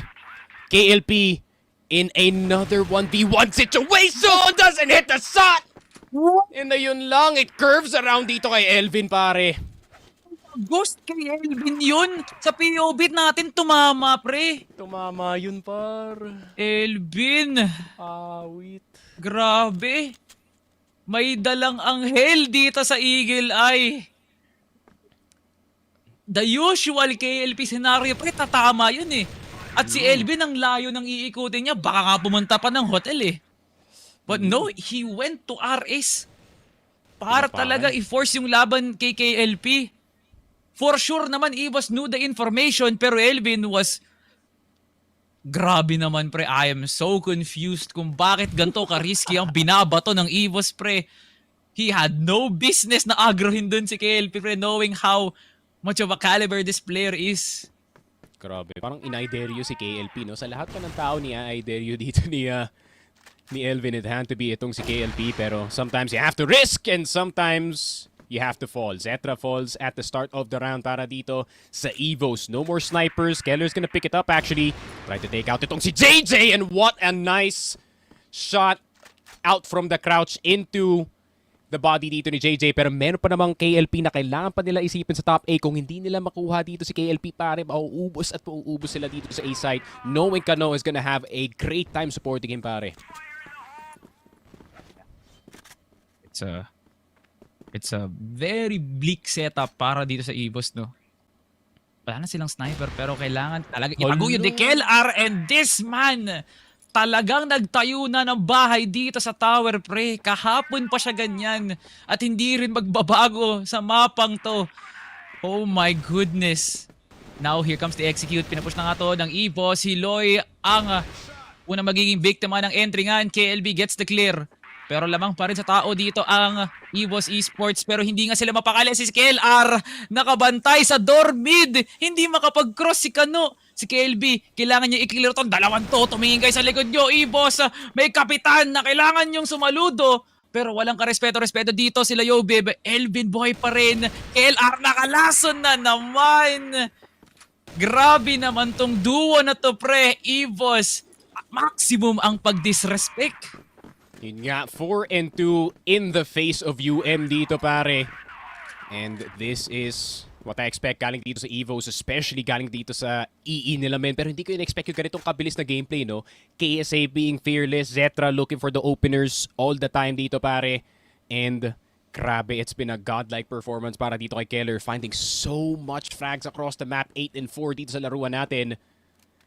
And it has been KLB and si KLP on the other side doing most of the heavy work. Kailangan mo makahabol dito ni JJ at ni Kanumen. They need them desperately dito. They need those star riflers to come online in order to get back into this one. Pero Zetra spamming the Colt and will get itong si JJ eventually. Map split in the middle para dito sa UN. Yeah. Another pick dito na gagawin ng UM is talagang pan-diverge ng attention dito si Elvin. Dun lang sa may LB. As EVOS wants to go for a stack once again para ikagulungan nila na wala ng tower na gagawin dito si KLR. Bantay lang muna siya sa may house A. KSA, look at the movement by EVOS. Grabe yung spread nila dito. This is a risky play actually, no? Na mahirap mong iisipin kung paano nga magiging trade to para sa EVOS. Smoke dissipating. Makakapasok na nga ba ang EVOS dito? KSA nakakatanggap na nga at nakakaramdam sila na si Loy nakabantay. And look at the kills just on the favor of EVOS. Now on the 3v1, KLP Nasa likod ng mga smoke, but Keller with one swing could make a difference. Ang laki ng agwat nito ngayon, Sneaky Frog. EVOS with back-to-back plays dito lang sa may LB. Tino mo naman yung lamang, pre. Grabe, it's been quite the struggle para dito kay JJ Cano at kay Loy to get anything started dito sa mapa natin. And for good reason, no? EVOS are peeling back as far as possible, looking to get those punishes sa mga plays na gusto gawin ng UM, no? Especially when UM is kind of down, they're always looking to see if they can start off right dito sa kanilang next round. But obviously, EVOS knowing that hindi pa gumagalaw si Yobib all the way from his base position down to low HP itong si JJ. Back to bypass, spotting him, go back to hotel. Pero ang ganda na position dito ni Cano, ha?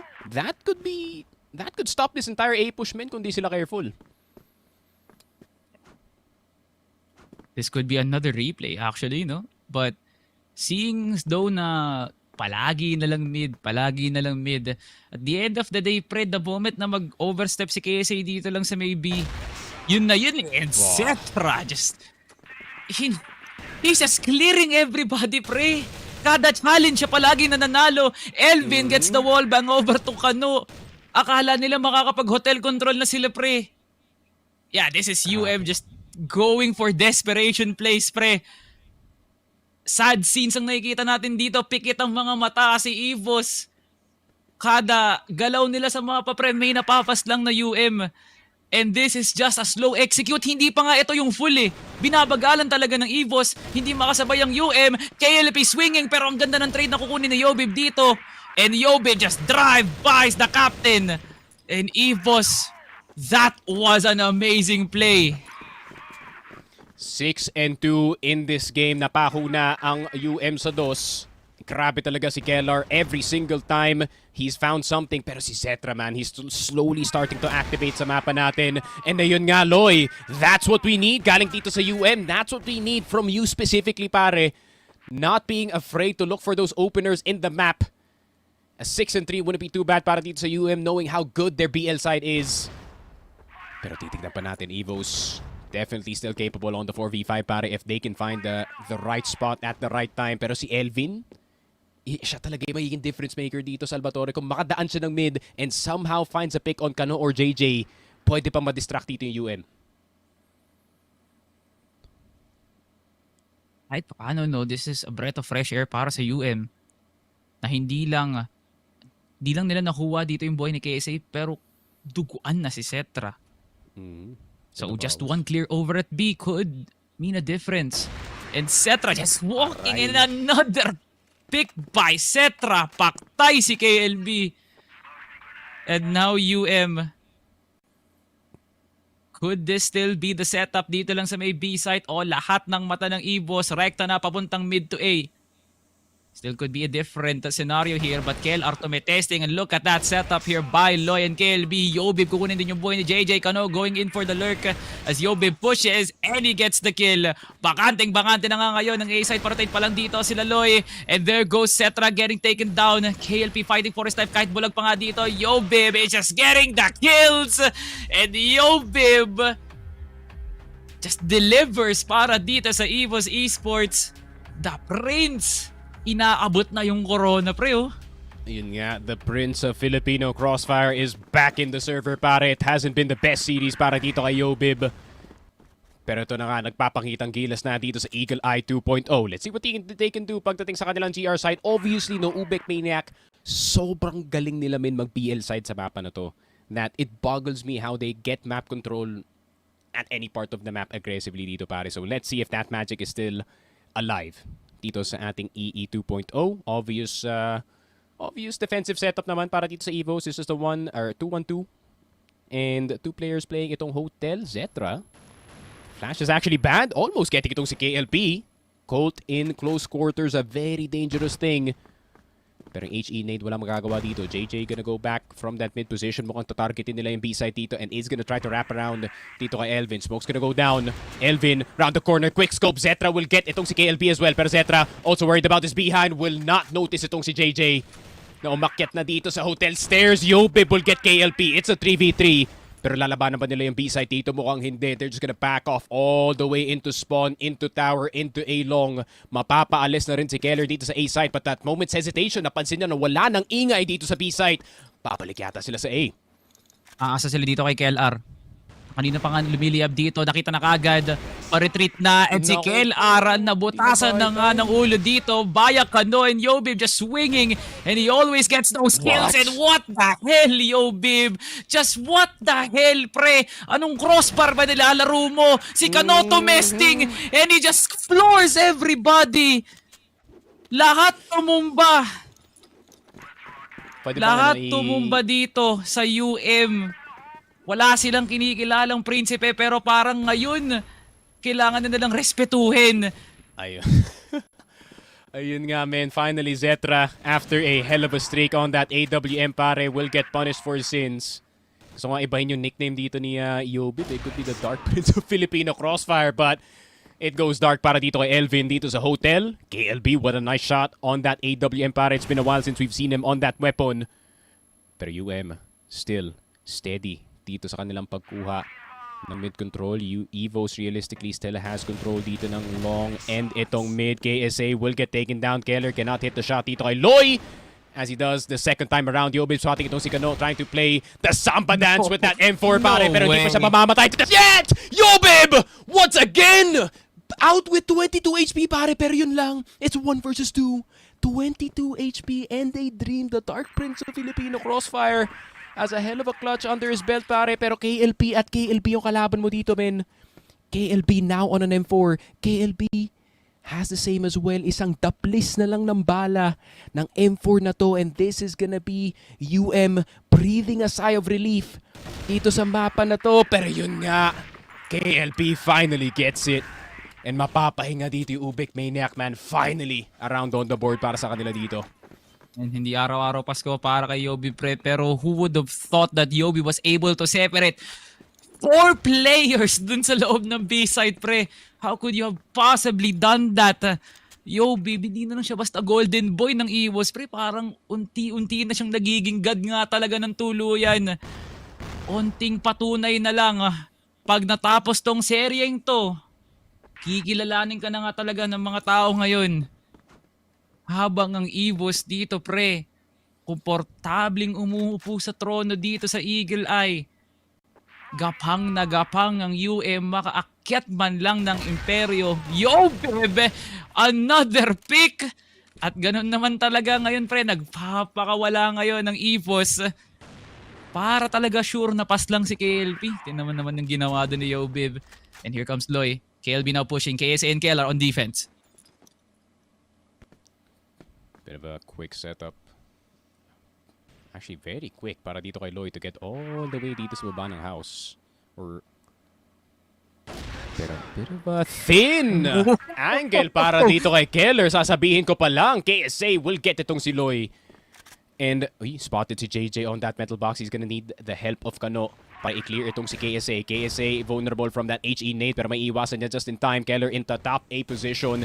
JJ naghahanap ng ulo dito pero hindi niya makita si Keller just yet. Kano inside of the smoke. KSA will get him. JJ, the only one left alive at EVOS. Match point or map point dito sa ating Eagle Eye 2.0, man. This is a complete turnaround by EVOS, pre. This is scary. Nakakatakot. Nakakapandiri yung ginagawa ni Yobib, pre. And look now at the aggressive push. Si Cetra pa talaga makakalaban nyo. Si Cetra na merong mainit na kamay. And can't get the second one. Buti na lang may follow-up. And look at the kill feed. Elvin with the double. Now on the 4v1. And EVOS sumayaw dito sa Eagle Eye. Disrespecting UBECMANIAC. And what the hell was that? The attitude by KLR. Damang-dama mo. They are fingertips away, pre, para maging back-to-back. Oh my God, Sneaky Frog. I can tell na naglalabas ng galit yun si Keller, man. I know that he's active in those comments and he can see every single thing that you guys are saying. So, yun nga, additional motivation para dito kay Keller to get it done. Pero grabe, man, I was expecting way better. Galing sa kanila for Eagle Eye 2.2 specifically, no? Especially galing sa kanilang GR side. I don't know what happened. Feeling ko yung EVOS, ginawa nila, men. Okay, let's get the pick. Ibig sabihin yan, 4v5. Pero hindi nila itutuloy. they're finding that one specific player named KLP and avoiding him like the plague, pare. And the fact na ang ganda pa rin ng game dito ni KLP, dito sa Eagle Eye 2.0, yun nga, it didn't matter kasi yun nga, parang nagda-dodgeball dito yung EVOS dito sa sniper ng ng UBECMANIAC eh. Pre, pag nalilito si Kano, alam mong may kaguluhan sa opisina ng UBECMANIAC, pre. Every position, talagang hindi naman siya naglalurk eh. Pero nakikita mong ginagawa niya na just so he could get on the board or even throw off EVOS' momentum. Pero ang laki ng hinahakbang ng EVOS, itong UBEC, gapang lang. Like, they're always one step ahead. Basang-basa yung mga ginagawang backstab ng UBECMANIAC. One pick is not enough para sa UBECMANIAC. Kailangan 3-4, pre. This is insane by EVOS, man. Si Zetra pa, man. Oh my God. I mean, the pre-aims, I mean, you're gonna see him for 1 second exactly, pare. Pag hindi mo siya na headshot in that 1 second, you are a dead man. So, ayun nga, Zetra slowly starting to heat up dito sa series natin. It's getting a lot more exciting. Pero Salvatore, I still have a very brave prediction for this one. I think we're gonna go into map number 5. Yeah. Sana. Pumunta tayo sa map 5 kasi I want this series to continue. Me as well, pre. Pero gantong-ganto yung nangyari sa regional finals. EVOS is up 2-1. UBECMANIAC claims map 4 on a notice, pre. Dominating fashion, kumbaga. Tas sa map 5 tayo magkakaalaman. Pero lahat na nangyari last year, hindi man lang naulit this time, pre. Kasi nga, iba na yung mga nakahawak sa pluma. We have different storytellers. At paano naman ang masasabi dito nila Ramon at Bipolar sa ginawang pambabalahura ng EVOS? Grabe yun, Salvatore and Sneaky Frog. All we can say here is that parang Phoenix, si Yobib, na kung saan he is reincarnated once again, and you can definitely see he is popping off in this game, helping EVOS to get the win. 2-1 na ang ating score, Ramon. They are just like one tip, they are just parang onti na lang, ididip na lang nila yung pa nila sa pool. Malapit na sila maging champions. Yeah, Yobib just rising to the ashes talaga, you know, and with how he started on the server as well, nobody could have predicted sa kung gaano ka fiery hot nga naman yung pagbalik niya dito on the server. Talagang good plays all across the board para sa EVOS, talagang squeezing the life out of what was hindi naman parang super slow tempo pero they were controlled sa kung paano nila ina-approach yung BL side nila, you know. They tried to get the pick and then it just goes into an aggressive position sa kabilang side ng mapa. Talagang finding rotation timings from UBECMANIAC just to make that retake that much more impossible para lang magkaroon sila ng chance, no? And once we head on into towards the GR side, puro Yobib kills yung nakikita natin, boss eh.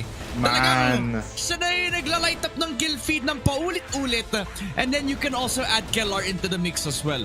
These three players na isasama mo rin si Cetra have shown up a very high ceiling para sa EVOS Esports. This Eagle Eye alone, and if you also add up yung port game nila, is a clear demonstration that EVOS Esports are locked in now.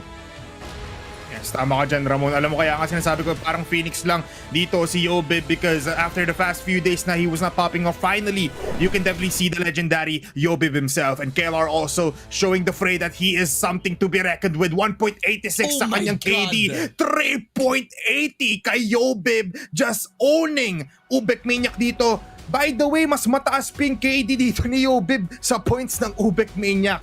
Ganon ka-dominating si Yobib. But everybody, you know it well. UBECMANIAC still, nakita nyo naman, KLP, especially KLB, was really doing well nung sila yung GR side. Yeah, despite all the growing pains, no? The KL brothers still trying to find a way para magkaroon ng light at the end of the tunnel. Pero if you could just think about all the rounds that EVOS have gotten the win, talagang it's off of pure domination. Not a lot where you could say na they got it at a knife's edge, pare. Talagang punong-puno yung game plan nila coming into this Eagle Eye map, and that momentum winning 2 sets in a row is definitely not gonna be in the best spots para sa UBEC. Yeah, very much so. Medyo, they really are on a tough spot now. At ngayon, we need to see the UBECMANIAC that locked in that set number 1. Pero set MVP muna tayo. If nagugulat ka pa sa KD na 3.08, nako po, you are watching the wrong game. The Dark Prince himself, Yobib, nagpapakitang gilas once again. You are seen, my brother, with a 1.46 KR. My God, pare, si Yobib. At the time where they need him to come alive, he has risen from the ashes as the Phoenix, as he mentioned. And he's gonna continue this reign of terror, pare. Mas lalo na't pag-aabot natin dun sa set number 4, no? Talagang, man, what a performance from this guy. And yung set highlights natin, palitan na natin yung itsura, yung pangalan ng ginagawa natin ngayon. What if we just call this the frag movie of Yobib? Talagang good plays all across the board for this rifler. And he will continue papunta dito sa Ankara map, which I believe will also be one heck of a playground para sa EVOS. Yes, Ramon. Alam mo, speaking of a frag movie, feeling ko nabanggit din natin lahat ng casters last time na if Yobib is in the server, it's Yobib's game, not Crossfire. You are playing in Yobib's world, and right now he is finally showing it once again. Nasa mundo tayo ni Yobib, and we are just observers of the greatness that this guy is unleashing. Ramon, what a beautiful game, by the way.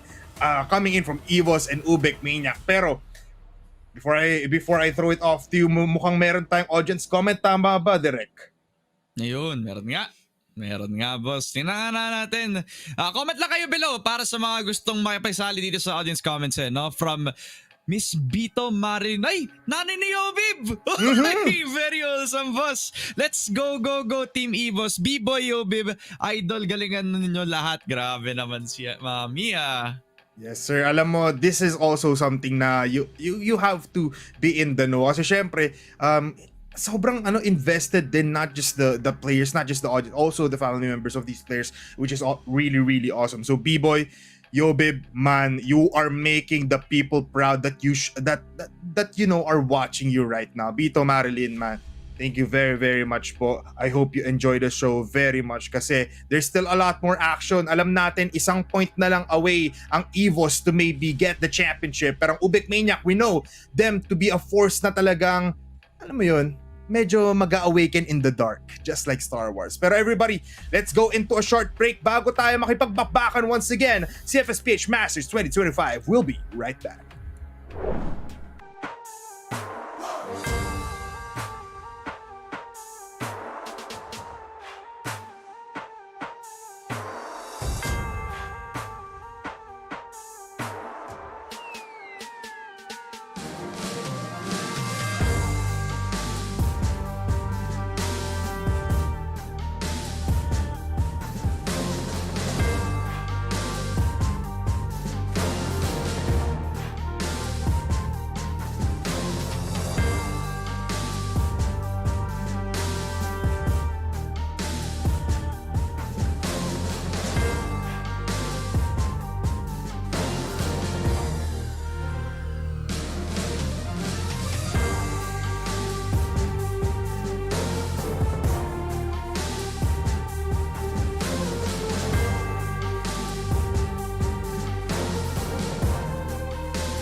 win against Pacific Map. Tonight, and Elvin will kill the final member as they will go to the grand final.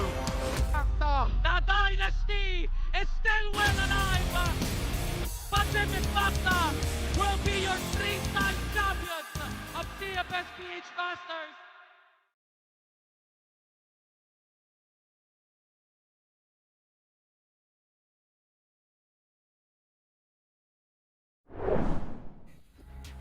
Baby, it's championship season once again. It's EVOS versus UBECMANIAC ngayon na tayo ay nasa gitna ng labanan ng dalawang teams na to, ng dalawang powerhouses. We are now on set number 4, Ramon. The battle really does continue. It does, pare. And on the Ankara map nonetheless as well. And it's a bad time for UM right now. EVOS Esports unlocked and on form. Yobe at that full firepower. KSA is still popping up pa rin naman. And everybody else is just fragging all across the server. While UM still a very talented team, they've been known to actually get themselves very good games pagdating dun sa mga long stretches. Eh, no? I just really do believe baka mag-game 5 pa tayo, pare. I really don't know. Yes, tama ka dyan. I know, we really don't know, pero why not get a little bit of a glimpse kung paano nga ba ang sitwasyon ng ating mga players? Let's go into shot call ng ating set number 3. Half left. Piso. Prediction, unang sisigaw, UM. O, di ba tama ako? Second mid, boys. Tama, 50-50 bin, 50 Ares. Second mid. Pwede mo plant bin. Pwede mo plant, 50 yung bin. Second mid lang, nandiyan lang bin, nag-aantay. Second mid mo kam. Nice touch, boys. Face look lang, bin. Face look lang. Exit ako. Saan na? Tagal bin. Face look lang. Wala. Grabe the KLB round. Tangin na yun! Huwag na kayo magkanta. Oh my goodness. Tara. Oh my God! Matinik! Bulagin ko si A, May inaantay ako kayo, Bigman eh. Eh, yung Lasing si A. agad eh. Ay, si A! Ayun! Loy, walang boy, Loy, exit! Exit na, dalawa, isign pa isa. Walang boy yan! Ano yun guys? Ang sabihin nun, Nice, Bambin! Nice yan! Nawawala. Doon na rin yan. Ay, ito. Kunin mo. Ginawa mo! Tol, Ginawa nyo? late flash nga, boy, late flash. Sabihin mo. Walang laban sa'yo, boy, gago. I-slow sila. Pang metal. Ayun na, Ril. Wala siyang mali dun, boss. Ang mukha mang LA mo. Mukha nga, musaka. Exit. Nice. Short ano. Namalit pa isa. Wala gasa ako. Isa pa lang. Naulang nakita ko, naulang. Ito, lumalapit na. Ilan? Tsako. Flashing, isa pa lang. Ito si Hina, dalawa na. Isa pa to. Babata. Ay! Tangina ka. Tangina nyo. Sige. Triple Bigyan mo kill! lang ako oras, Kel. Darating ako. Hindi ko lang mid ah. Punch ni Pacquiao Nice one yan. Ayun, meron na pin. Nice yan. Isa pa, hotel pa. Oy, pinamimigay na! Relax ha. Buha pa rin, LB.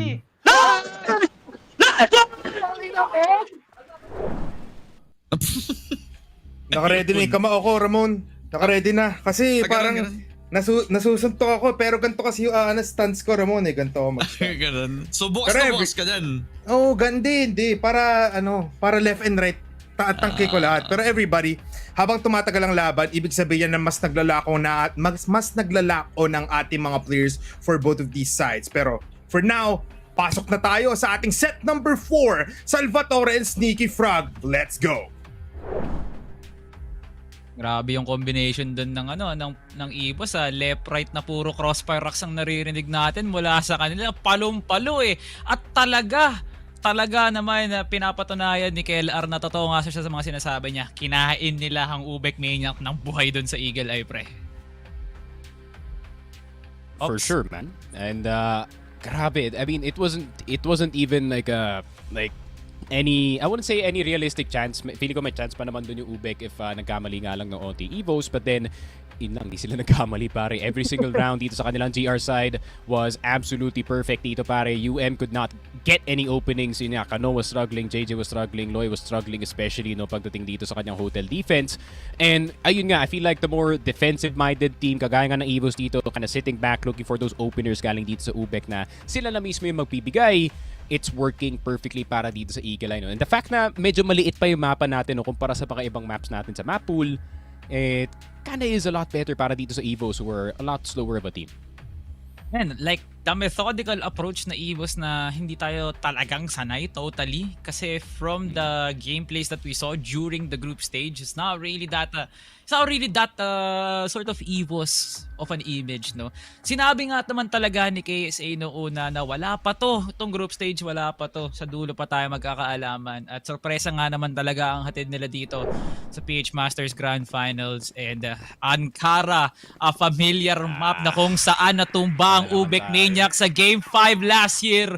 Will it be the same sneaky frag? EVOS on championship point territory. KLP opens up with the kill. Ibigay mo sa akin ng round 1. Patayin ko si KLR. And KLP hindi pa rin tapos makipaglaro dito sa boxes. Uy, pwede pa siya makaisa dito. Flick not gonna hit that time para kay KLP. Pero si Kano gusto tumulong dito sa LA. KLP will finally fall. Pero Kano, nakaalis pa nga dito sa Vents position. Early information para sa UBECMANIAC na medyo malala yung presence dito sa A site. Kaya meron na napapunta ng CA. Good position para kay KLB. Kung makita niya yung ulo ni KSA just for a second, fully knowing na wall bangable pa yung inuupuan niya ngayon, that M4 will do a lot of damage. Pero, oh yeah, kalmado lang yung UM, man. They're just playing their side of the map. Yeah. Ito ba stalemate actually, no? Hindi makapush sila Cetra and KSA kasi hindi sila makampante na bakanteng-bakante itong tunnel na to. And Cetra, minaliit ang pwesto ngayon ni KLB. And here comes a possible rotation here by UM para mag-converge sila dito sa mid. Alam naman nating aggressive tong team na to. Kung makakuha nga sila ng control, yun nga ang gagawin nila. Ano, inuunti yung Veds kayon, pero tumesting siya sa crosser ni KSA. What a flame! And another one by KSA! EVOS! It's no longer the execute. Barrel lang talaga kung barrel eh. Loy finds an opening dito lang sa may Veds, but this is going to be a 2v1. And Yobi finishing it para sa EVOS. KSA. May saltik sa ulo. Sinasapitan ni Diablo. Grabe naman yun, man. And that is why KSA obviously touted as one of the best entries dito sa bansa natin. And that is one of the main reasons why he can just go in and go kill. And EVOS, grabe, despite not a stellar start dun sa round na yun, thanks to those picks galing kay KLP, they still got the round. Pero Cetra, nakita si Kano as he tries to cross itong HM. KLP hinahabol ng M4 ni Yobe at kumapit. 3 versus 5. Doable pa rin sa UM but someone has to be the hero, pare. Man, magnet na magnet talaga ang tutok nito ni Yobib with 3 kills already in his name. No one should be allowed, pre. No one should be allowed to aggro pick yung mid. Lalo't lalo na nga rin, sniper yung tinapat kay Yobib, pre. But Yobib, hindi naman siya talaga naniniwala sa mga ganong klaseng naratibo, pre. Palaisipan lang para sa kanya yun. Yeah, yung gantong Yobib, paano mo mapipigilan, pre? I really don't know. Wala akong kasagutan dyan. Tanging UM lang. Buti na lang UM yung sumasalo sa bigat ng isip na yun, pre. Sila lang makakasagot talaga. Paano nila mapipigilan ng EVOS na ultimo blacklist, binabagalan nila, but the pacing over to that exec is just unmatched. KLB gets a pick, but it's still a 4v3. Here comes an entry once more by the duo. Yobib hindi mahanap yung clear, pero JJ not hitting the shots. Yobib on 6 HP. Nade-delay si KLB sa pagpasok dito. Si Loy parating pa lang. KLB wants to get this pick, pero hindi naman siya makapasok. Uy, top A positioning. Loy, KLB. Dito na nga nakatutok sa ating exit. Good flash. That is gonna allow Loy inside of the site. Missed shot galing kay Cetra. He needs to hit right here, right now, and that he does. Elvin getting itong si KLB in the background. EVOS, a 2-0 start dito sa kanilang BL side ng Ankara, pare. Grabe talaga, man. They're just drawing out itong UM slowly from their positions. Pero tignan naman natin yung UM this time. Second mid push. Looking for Elvin dito sa market. Pag makuha nila si Elvin, that is the lurker that they don't have to worry about. Hindi nila kailangan tumingin sa kanilang likod. Flick is gonna miss. Cetra Secondary peak, pero sino yung mauuna dito? KLB holding that position. Elvin, pre-fire KLB, down to low HP. Onting skirmish lang dito sa hotel, pero Kellar. not too much on the B side. Pero Kellar, yun lang, tamang leg, tamang bawas, is like leg for tag, and that's a nade all the way from CA. Mag-isa lang yung A player dito, Salvatore, and it is all up to JJ. He's gonna need to hit 4 headshots in a row. Galing dito sa room A, KSA na una, Yobib sumunod, nakuha niya na si JJ, but JJ takes down KSA with him. UM still has one defender dito sa taas. My Nakita na nga si God. Zetra, sniper already out of commission. KLB at KLP na lang natitira dito, CA taken. Para kay KLB, pero KLP nandito pa sa exit, has to be careful about the presence ni Kellar na nanggagaling dito sa exit, pero tignan mo si KLB nag-i-investigate ng high mid at sa panganas patan doon. Kellar gets the AK, bulag dito si KLP, now investigating itong exit. It's a 1 versus 2. Yobib can confirm the plant dito sa top A. 38 seconds on the clock. Medyo confusing para dito kay KLP kung bakit nagtagal yung baba ng C4, but they were just waiting for the confirmation na naandito siya sa exit. 28 seconds as he enters the site. Yobib katabi, quickscope gonna make the difference, and that's gonna be it. Pero hindi niya makukuha yung headshot sa Costa, yun lang. A split second longer, Salvatore, kay KLP na sana yun. Di pumabor ang oras para dito kay Kael. May dahilan kung bakit nire-respeto ni Coach Tanks yung set plays ng EVOS, no? And this is the example. Ito yung halimbawa kung bakit hindi ka pwede mag-overstep pag ikaw ang global risk. Kailangan hold lang talaga. Paano nakakross si KLR sa HM and he's entering hotel. Nakala mo AK yung gamit niya. But Hano will be there for the quick trade.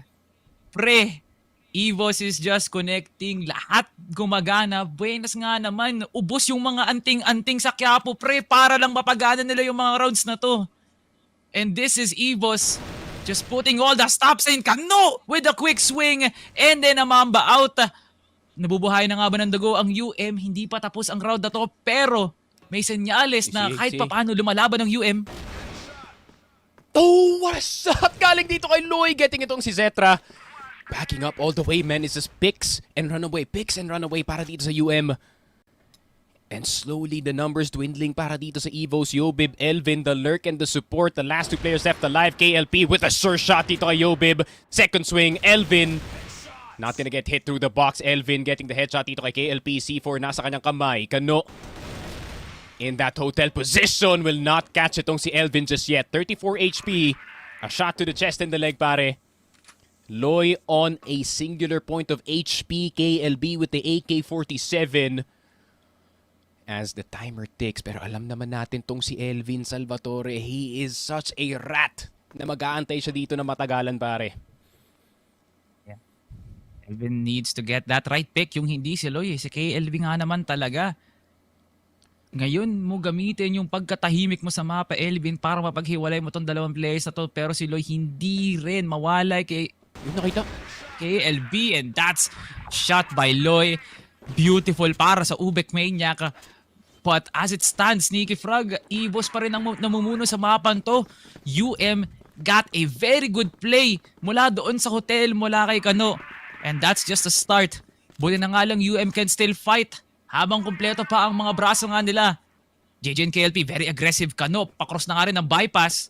Pero maagang nagtawag kaagad dito ng smoke ang UM. Respecting yung peak of potential na meron ng EVOS. Oh, Yobib expecting yung push dito kay Loy from that fence position. CA is gonna be attacked, pero si JJ pala ang lalabas doon na panalo. Pero Zetra in that mid position, almost catching si JJ. Pero si KLP lang pala yung mahuhuli doon. 4 versus 3 situation para dito sa EVOS. CA control has been relinquished para dito sa UM, pero gusto yatang gumawa ng play dito ni KLB from that fence position. He might just drop yung C4, pero tignan mo naman kung saan nakatingin si Yobib dito. Straight at his position.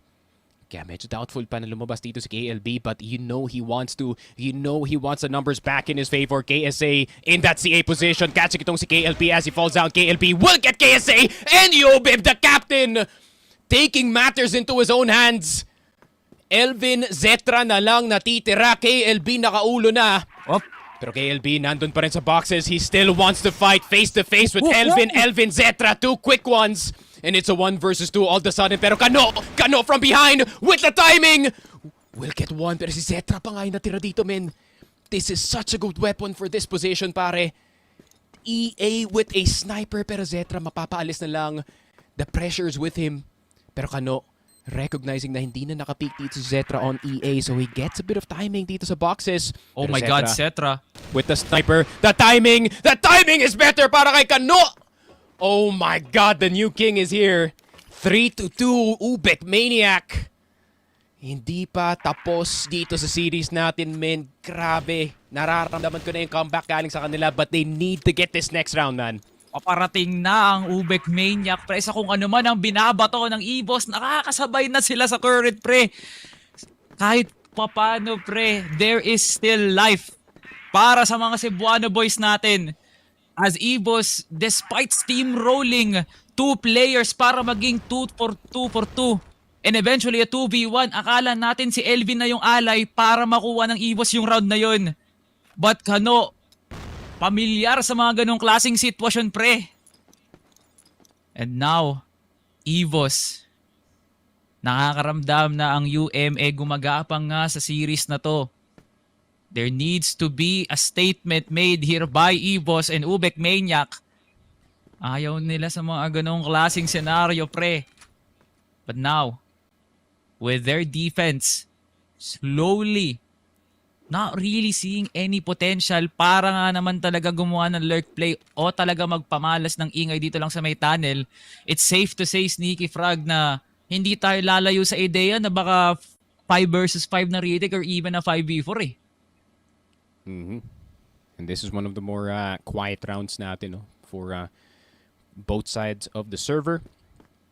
Very, very passive ang depensa dito ng UM. Tamang 2-1-2 lang. JJ more focused on that high mid position just in case na Keller gets a bit frisky galing dito sa CA. Pero delikado yung weapon ni Keller dito, men. Pag nag-peak ng maling oras dito si JJ, that could be high mid wide open. Pero tignan mo naman to, men. It's an EVOS classic. Make presence dito sa A site at pumunta ng B. But it could also be a double fake. Pero KLP a bit doubtful. Look at the stack. Oy. I mean, is this the right read, pare? Naku, pupunta sila ng A site. Pero yung exit, Salvatore. That's gonna be the target ng dalawang players na nasa mid. Hey, essentially a 3v4. So there's going to be some trust foundation dito para kay Yobi, but KSA para maging play na nga to of the century. Yobi papasok na nga, and JJ gets 1 pick. Ito 2 for 1 kasi si KLR makukuha yung exit dito. Wow, and Cetra with the crouch pick. And Cetra gets another one. Lahat tumatama para sa EVOS. Hindi nyo na pwede i-deny. EVOS is that team na kinakatakutan ng kahit sino. UBECMANIAC with a stack over at A. Hindi pa rin kinaya. Inubos nila, pare. But at the same time, that was very well played galing dito sa EVOS. 2 players entering itong vents, and as soon as that smoke fades dito sa EA, Zetra has full vision ng top A and the right stairs player. Loy got caught. I mean, 2 players got caught dito ni Zetra sa top A despite having 4 players inside of the site. And props to Yobib Tari dito for that trade kay KSA because he just sent it on the site. And that is an insane play by... Pre, nakikita na natin na yung port tsaka yung Eagle ay ina-adapt lang nila dito sa Ankara, pre, na gumagana naman talaga. And JJ just walks up towards the death machine that is KLR. Paano nga naman talaga itatawid ng UM ang isang EVOS na hindi pa nagmimintis ni isang beses, pre. Cetra aims and still hits KLB. Anticipation, hindi na nga nakikita, and Loy almost gets a triple kill. But Loy with the effort still pushing a 3v2. Hindi pa rin nila nakiklear si KLR dito lang sa may CA. So essentially a 2v2. Pinapaulan na nangangangin si Kano. KLP hindi makita yung pangalan. Hindi matanto ni KLP kung saan siya titingin ngayon. Ilalaban niya si KLR. And KLR falls. Huge para kay KLP. Actually, that is an AK as well given dito kay KLP, pare. So a retake is definitely doable. Yobib gonna go for the full wraparound galing dito sa CA. Elvin gonna try to delay as much as possible dito, pare. Pero Kano is reading something. Kano read the Dark Prince as he tries to rotate dito sa high mid. Elvin na lang natitira, and let's see what the lurk of EVOS can do. Good angle. Hindi siya makikita dito. Elvin will not get the spray kay KLP. KLP tanks it. And 4-3, UM keeps it close dito sa Angkara, pare. Oh man, I saw the vision mula dito kay Yobib, pero dahil nga off-angle yung pagka-top walk niya, hindi siya makakapag-pick kaagad dun sa may bintana ng RS. Yeah, EVOS had something in mind with that execute, but I really don't see any point here of by EVOS na gawin na lang yung play na yun. Where is the stacking? Where is the duo play? Big push mula dito kay Kano and gets instantly the headshot of that round. Grabe nga naman. Pero inside yan, ha? Wala pa lang yun, pero Paula nakaka dito and JJ gets a kill. KLR quick trade nga ka naman kagad. 4v3, medyo malayo pa yung kailangan biyahihin dito ng mga dalawang gustong kumuha pa nga ng follow-up. And Cetra misses the jump, hindi pa siya makakakuha ng high ground. Basta-basta, KLB, hinahanapan na nga ng play. Pero dalawa ang bulag dito, doesn't necessarily get the wall bang. Hindi ito yung tamang material para dyan. Cetra nakabantay pa rin. KLR gusto rin tumesting. Dalawa nang yung magkasama dito sa lang sa may exit. Pero bomb drop na nga ngayon. Alanganin ng EVOS. But Kano now on the lurk. Hindi pa rin nakukuha yung timing. Yobib! Nahuli si Kano! Nahuli si Kano and Lloyd now on the 1v1. Oh my lord, what just happened sa round na to, Salvatore? Everybody just died sa A site. And it's down to Yobib at kay Loy. Yobib wrapping around the corner, pare. Loy unaware of his position. Pero yung C4 nasa kanyang kamay. So he does have the advantage dito sa 1v1. Pero Loy investigating dito sa long, trying to catch itong si Yobib off guard. Yobib spotting him sa 5-box. And he still gets a shot! What? What? Okay, Loy, I mean... That was nice a flick, pre. Kung meron tayong kailangan bigyan ng halimbawa ng flick, kailangan nating ibigay si Loy eh. That was insane, Yobib. Pinatagal yung laban na yun, pre. Nasa miniter pa siya, pare. That's not an easy shot to hit. Head glitch si Yobib dun. He had no business para tumagalin Kano. Parang gustong gumawa ata ng play dito ng EVOS lang sa may second mid. Magiging trap play nga sana, pero dahil nga wala na si Elvin, kailangan na i-commit to ng EVOS. Loy going in for the lurk, and this man is lighting up UBECMANIAC. Binibigyan nga ng pag-asa KSA and Yobib. Puts JJ and KLP to rest. Pero KSA duguan na nga dito. But this is still a retake na kanina pa nga nila na itataguyod, na itatawid at gumagana nga naman. KSA nakabantay. Kano, ginagapang na nga ngayon. KSA, off timing na naman mula sa kanya. Pero 2v3 pa rin to, Sneaky Frog. Uy, Yobib in a good position dito sa may rampa natin. If he can get si Loy, this would be a lot more manageable, and that is it. Cetra, Yobib getting 2, Kano na lang natitira. Can he produce another clutch para dito sa UM? And it seems like the answer is no. EVOS, after a hard-fought half, pare, they get the 1-point lead. Pero naandito na tayo sa ating tunay na game, Salvatore. EVOS on GR, UM on BL, both on their strengths, baby. This is gonna be a fun show. Dangerous side ng EVOS, pero hindi rin naman lumakalay yung UBEC doon. Malala kung umatake itong mga to. So EVOS, nandyan pa rin ba ang respeto? Wala pa. Lumalabas si Cetra, i-challenge sa boxes. 3 yung makakasalubong niya dito, and Loy now with the nade, and Cetra is still challenging this pre. Gawa sa bakal yung dugo neto, and Kano will get the kill over to KLR. Yobib gusto rin pumik dito lang sa may high mid. Elvin hindi nakukuha yung double cross. But yeah, essentially UM now has a good start dito lang sa kanilang panimula ng second half. So simula pa lang to pre, but UM already talagang guns blazing, pre. Grabe, this is what I expect galing dito sa UM, especially pagdating dito sa kanilang BL side. They're gonna aggressively take map control, which includes itong LA. Not gonna allow that type of actions galing dito sa EVOS, especially from Cetra. And they're just denying their side of the map at the moment dito, pare. EVOS still hesitating. Pinag-iisipan pa nila kung magbaback pa sila dito, or are they gonna go for maybe a pick-off para gawing 4v4. But they're taking their sweet time, pare. Ano naman na yung specialty ng EVOS eh. Yung oras, pero Elvin. Grabe naman ang pag-anchor dito ng UM sa mid-round na to. 59. Lahat pwedeng gawin ng UM dito pagdating sa pag-execute. And Cetra, nabigyan pa nga ng pangalawang pagkakataon dito, pre.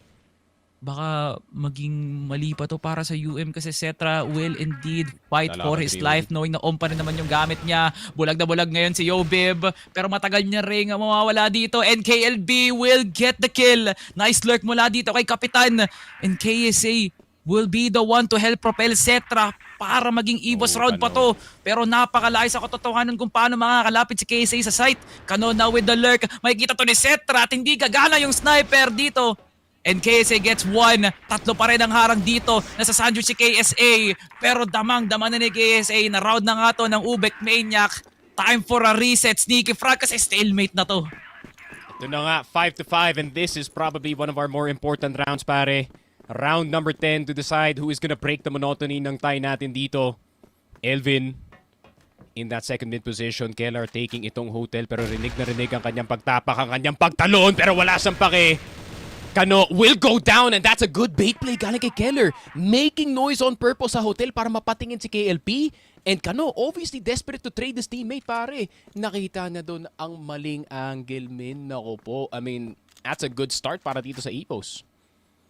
Yeah. 5. Still strong para sa EVOS. Tignan mo nga naman, no? Like, you can definitely see some form of movement para sa na pwede nga nilang gawan ng trap play itong exit na to. Isang fake smoke lang actually sa high mid could derail EVOS' direction. Pero pre, nakapwes na kagad dito sa second mid eh. Cetra on a different spot. Lang lalason sila pre. Ginagapang na nga. And Cetra still gets the pre. You're absolutely crazy, Cetra. Napagkakamalang kang hacker pero hindi yun insulto. Napakagaling mo naman kasi. KLB na lang natitira. And he is very much cornered dito. Sneaky Frog, 51 HP. The captain, hindi niya may tatawid ang bangkang dinadala niya dito para sa panalo ng UBEC pre. Harang na harang ang EVOS. That 6-5 was a huge statement. Definitely was a huge statement, pare. Zetra face to face with the enemy, still hitting the flicks just in time. Grabe min si Zetra. To be fair, Zetra, pansin ko sa kanya, is probably the only sniper dito sa buong Masters who still double scopes. But goddamn, he is so good at that weapon, pare. Every single shot wowing us dito sa mapa ng Ankara. But still, a point difference between dito sa EVOS. A round will set this one back into a tie game. Pero Keller in a very aggressive position. If he can catch itong si KLB dito sa market, this would be big, and that he does. Early information para dito sa EVOS that it might not be a hotel push, so kailangan yun maging alert dito sa high mid, pare. Yeah. I'm convinced, pre, na may wallhacks tong si Cetra. Hindi lang talaga halata masyado. No? Oh my God, KLB, what a crouch pick kay KLR. Nandun na ako, bubuhatin ko na yung bangko ni Cetra, pero sabi ni KLB, sige yung sa kanya na lang. Pero now, Elvin, first contact dito sa bypass na gagawin ngayon ng Slight hesitation actually, pero gagawin nga nila tong Congo line para hindi ganun kadali yung magiging trade. So waiting for that timing before that execute. Though nagiging obvious to masyado para sa EVOS because they like to take their time. And Yobib could have all the time in the world para din makapag-rotate dito, but Cetra still has a hold ng RS at pumapasok na nga sila lahat dito at nabigyan pa rin ng buhay si Cetra with under 9 HP. 5v4, time winding down. Paparating pa lang ang EVOS at eto na ang retake, Sneaky. Yeah, kailangan mag-2F dito ni Zetra immediately, pare. They need that looming presence of the sniper all over that site. Hotel gonna be a priority as well para dito sa EVOS in order to have that second entry on the site itself. Pero titignan pa natin, napaka-steady ng dito, man. Hindi sila gumagalaw. One person hotel, one person dito sa batteries, and one person dito sa TB as KLP does get taken down. It's a 1-for-1 for now. Loy gusto umangat dito, pero Elvin gets itong si Loy, Kano, and si JJ. Last 2 players left alive. Last 3 players left alive, actually. It's a 1 versus 2. Zetra gets taken down. UBECMANIAC sumisigaw pa dito sa Ankara, pare. Man, habang buhay pa sila dito, makakarinig ka pa rin talaga ng hiyaw ng bunal UBEC dito, pre. This is the spirit that keeps on living. Na wala pa rin magpapatinig sa UBEC para makuha nila tong series na to. And this is EVOS. na kahit anong depensa nga, nagkakaroon pa rin ng opening ang Look at the spread na nakita natin dun sa round na yun, pre. That defense was so good. Yung post plant ng pwede mo nang ipa-frame. Grabe naman, pre. From RS to hotel, sa tower, lahat. May angulo ang para sa paparating na EVOS, pre. Kung nadali si Loy doon, yari si KLB. But Loy just had the most crucial shot despite the two-man push na ginawa ni KSA at ni Yobib. You know, despite Elvin coming up huge, pre, hindi mo pa rin pagkakait talaga na has a huge post plant. But now, an adjustment being made here by UBECMANIAC na ini-stack nga nila ngayon ang mid, onting ingay lang sa may A. Iwan si Loy. Pero, impormasyon to na pwede nga nilang kunin rather tong A na to. Kasi, it might just be good enough. Pero hindi, pre. Si Loy sasama na nga ngayon. Very confusing sets here by EVOS. Still not capitalizing on anything deep other than KLR nandito sa hotel. Bantay dito lang sa may door B. Mahalaga na tumama to para kay KLR, but mas mahalaga to para sa pacing ng 5 hotel is crazy. Oh, spotted sila ni KLR, pre. Yun lang. That's a nade. And I think they should cancel this. Feeling ko i-cancel nila to, Salvatore. I mean, that's 3 players spotted galing sa Granted, they can go a different direction, pare. But it is They are gonna go what they need to go and where they need to go, pare. That is gonna be high mid. Zetra, sniper, shot not gonna hit dito kay JJ. Second sniper gonna hit that time, Keller. Getting 2, KLB is gonna go down, Kano. Not gonna be up next. 3 versus 4. Half HP dito si Yobi. Buhay na buhay pa nga, pero si Elvin na andito sa rampa para tulungan na kanya sniper. JJ gets KSA. Elvin, Keller gets 2. KLP na lang natitira. Kael, what can you do against 3 EVOS players? Spotted ka na sa high mid, and that is EVOS with the 7th. My God.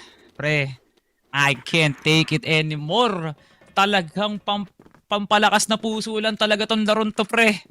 That hold by Cetra. Maraming kinabahan kasi makakapag-cross na yung kaso nakalibutan nila.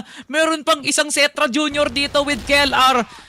Fighting for his life, and JJ will get the kill over to the sniper dito, pre. That is an opening if I've ever seen one, Sneaky Frog. Mahalaga na to para sa Kahit papano, pre, makakahinga na nga sila ng maluwag. Kasi yung wall hacks na player dito ng EVOS, wala na nga. So, kailangan itaguyod to at kailangan tawirin ng EVOS yung round na kung saan si KLR mismo ang magiging harang dito lang sa mid. So kanya-kanya na to kahit 4v5, pre. The mindset of EVOS is they have to play for their own pace. For sure. But the 4 versus 5 dito sa mapa natin, Zetra out of commission already. So si Keller na lang ang magiging sniper ng EVOS. Zetra expecting na medyo bad yung spawn ng para dito sa LA and try to get a quick where he falls back dito sa EA, no? But unfortunately, that didn't happen para dito kay Zetra. Though, opportunity to tie up yung game natin dito. B-side could be a target. Pero smoke lang naman, Kelar. Sniper in this B-side. So medyo magsusugal itong EVOS. Sa A sila magsa-stack as Keller just sits in spawn the entire time. Most likely, retake ang magiging call dito if ever magiging B-hit to for the squad. But the smoke, just to fake out itong A-side, it is gonna come in. Flash is in as well. Pero kung ma-recognize nila kung pangit yung smoke, they might actually see early na this might be a fake as they leave the A side, pero hindi pa pala KLP. The distraction is there, pero yung B side wide open. Opportunity para sa na makapasok dito. Keller, first swing, Loy down. 3 versus 4. KLB spotting Keller. Miss shot, miss opportunity para sa kanya dito, and that is the C4 finally crossed dito sa loob ng batteries. 4 versus 3. Half HP para kay Keller, and he still hits the shot kay JJ. Kano and KLB, the last 2 left alive, and the C4 is still down. 28 seconds worth of delay is what they have to do. M4 ang gustong baril dito ni Kano. Trying to spot someone through the smoke. TB gonna be the way to go. Kano falling down. Pero nakuha na pa rin si KSA doon. KLB, opportunity of a lifetime in this 1 versus 2. Kellar, low HP. Elvin spots him instead sa gitna ng baterya. EVOS, 6 and 8 dito sa Ankara, pare. 2 points for that trophy. 2 points. Not just on a trophy, but immortality. The undisputed kings of Crossfire. Yun na yung magiging titulo nila, pre. A that was so hyped na sila lang mismo ang makakalapit sa EVOS couldn't even fare in this Ankara, pre. But the fight is not over. The boys can still do it. And this is now a must-win round para sa UM. Ang kalaban nilang EVOS na grabe nga naman kung mag-anchor. Kung grabe nga naman mag-pick sa mid, ibang klase naman talaga. Once more, EVOS relying on their individuality. Kanya-kanya kumbaga. Paano nga nila gagawin tong round na to? The spread is just too good. The usual routes. Walang magbabago para sa EVOS. Yeah, UM. Slowly catching up dito lang sa may LA. Parang wala nang default na magaganap, Sneaky. Tinan mo naman yung paulan kagad. The nades flying through. But little to no avail. Wala na silang pwedeng magamit for the post plant. But there is still flashes and smokes. Wala pa rin nangangarag sa EVOS. This is a good read from the EVOS squad. Oh, Keller. If he can get a pick dito sa hotel natin, man, that would be very, very important. Yun lang, leg dito kay KLB. Leg dito kay KLB, pare. Keller, snapping knees dito sa hotel. 2 for the price of 1, pare. And titignan natin, 50 seconds left on the clock. UM, desperation play para pumunta na CA. The U-turn. Teka lang, 3 yung nasa loob dito, Yobib. Getting aggressive dito sa may 5 box natin, but the rest of UM is finally filing on in dito sa A-site natin. Flash is needed in order to enter this. 35 seconds, Yobib praying that he's gonna survive, but a good cover galing kay KSA at kay Elvin will absolutely destroy yung offense ng UM. EVOS, a singular point away from being crowned the new kings of Filipino Crossfire, pare. Oh, man. UM has faced this kind of scenario, pre. Under pressure. And this is UM that is going all out dito na lang sa mid. Wala na kaming iisiping play pa. Duguan na nga ngayon si Cetra. Elvin nakabantay. He's gonna get 1 and also 2 huge kills. Make it 3. Para dito sa EVOS. 2 na nga lang. Sa kwentong palagi. Sa bida ang namumuno. Hindi, pre. Antagonista na ngayon. EVOS. Back-to-back champions. Wala nang iba. Hindi nyo na pwedeng i-deny. The undisputed kings of Filipino Crossfire. EVOS ESPORTS.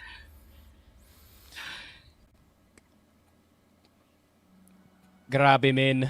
EVOS. Grabe. A lot of people didn't believe in this roster, pare. Maybe 3 on this broadcast. And ayun nga, they finally take the trophy dito sa Pilipinas. I have been telling people that ACL result was a sham, pare. Nakalaban nila yung Baisha Gaming, the eventual champions. Stop pointing out that they place 7 sa ACL kasi tignan mo naman nangyari. You could place 7 sa ACL, but you could place first dito sa Masters. Kaya nga, these stakes require nuance. Salvatore, UBECMANIAC, they had a great run dito sa ACL, but basing the results galing dun, men, dito, obviously someone was wrong. Grabe, pre. Like, this is a storyline. Grabe naman talaga tong taon na to, Sneaky Frog.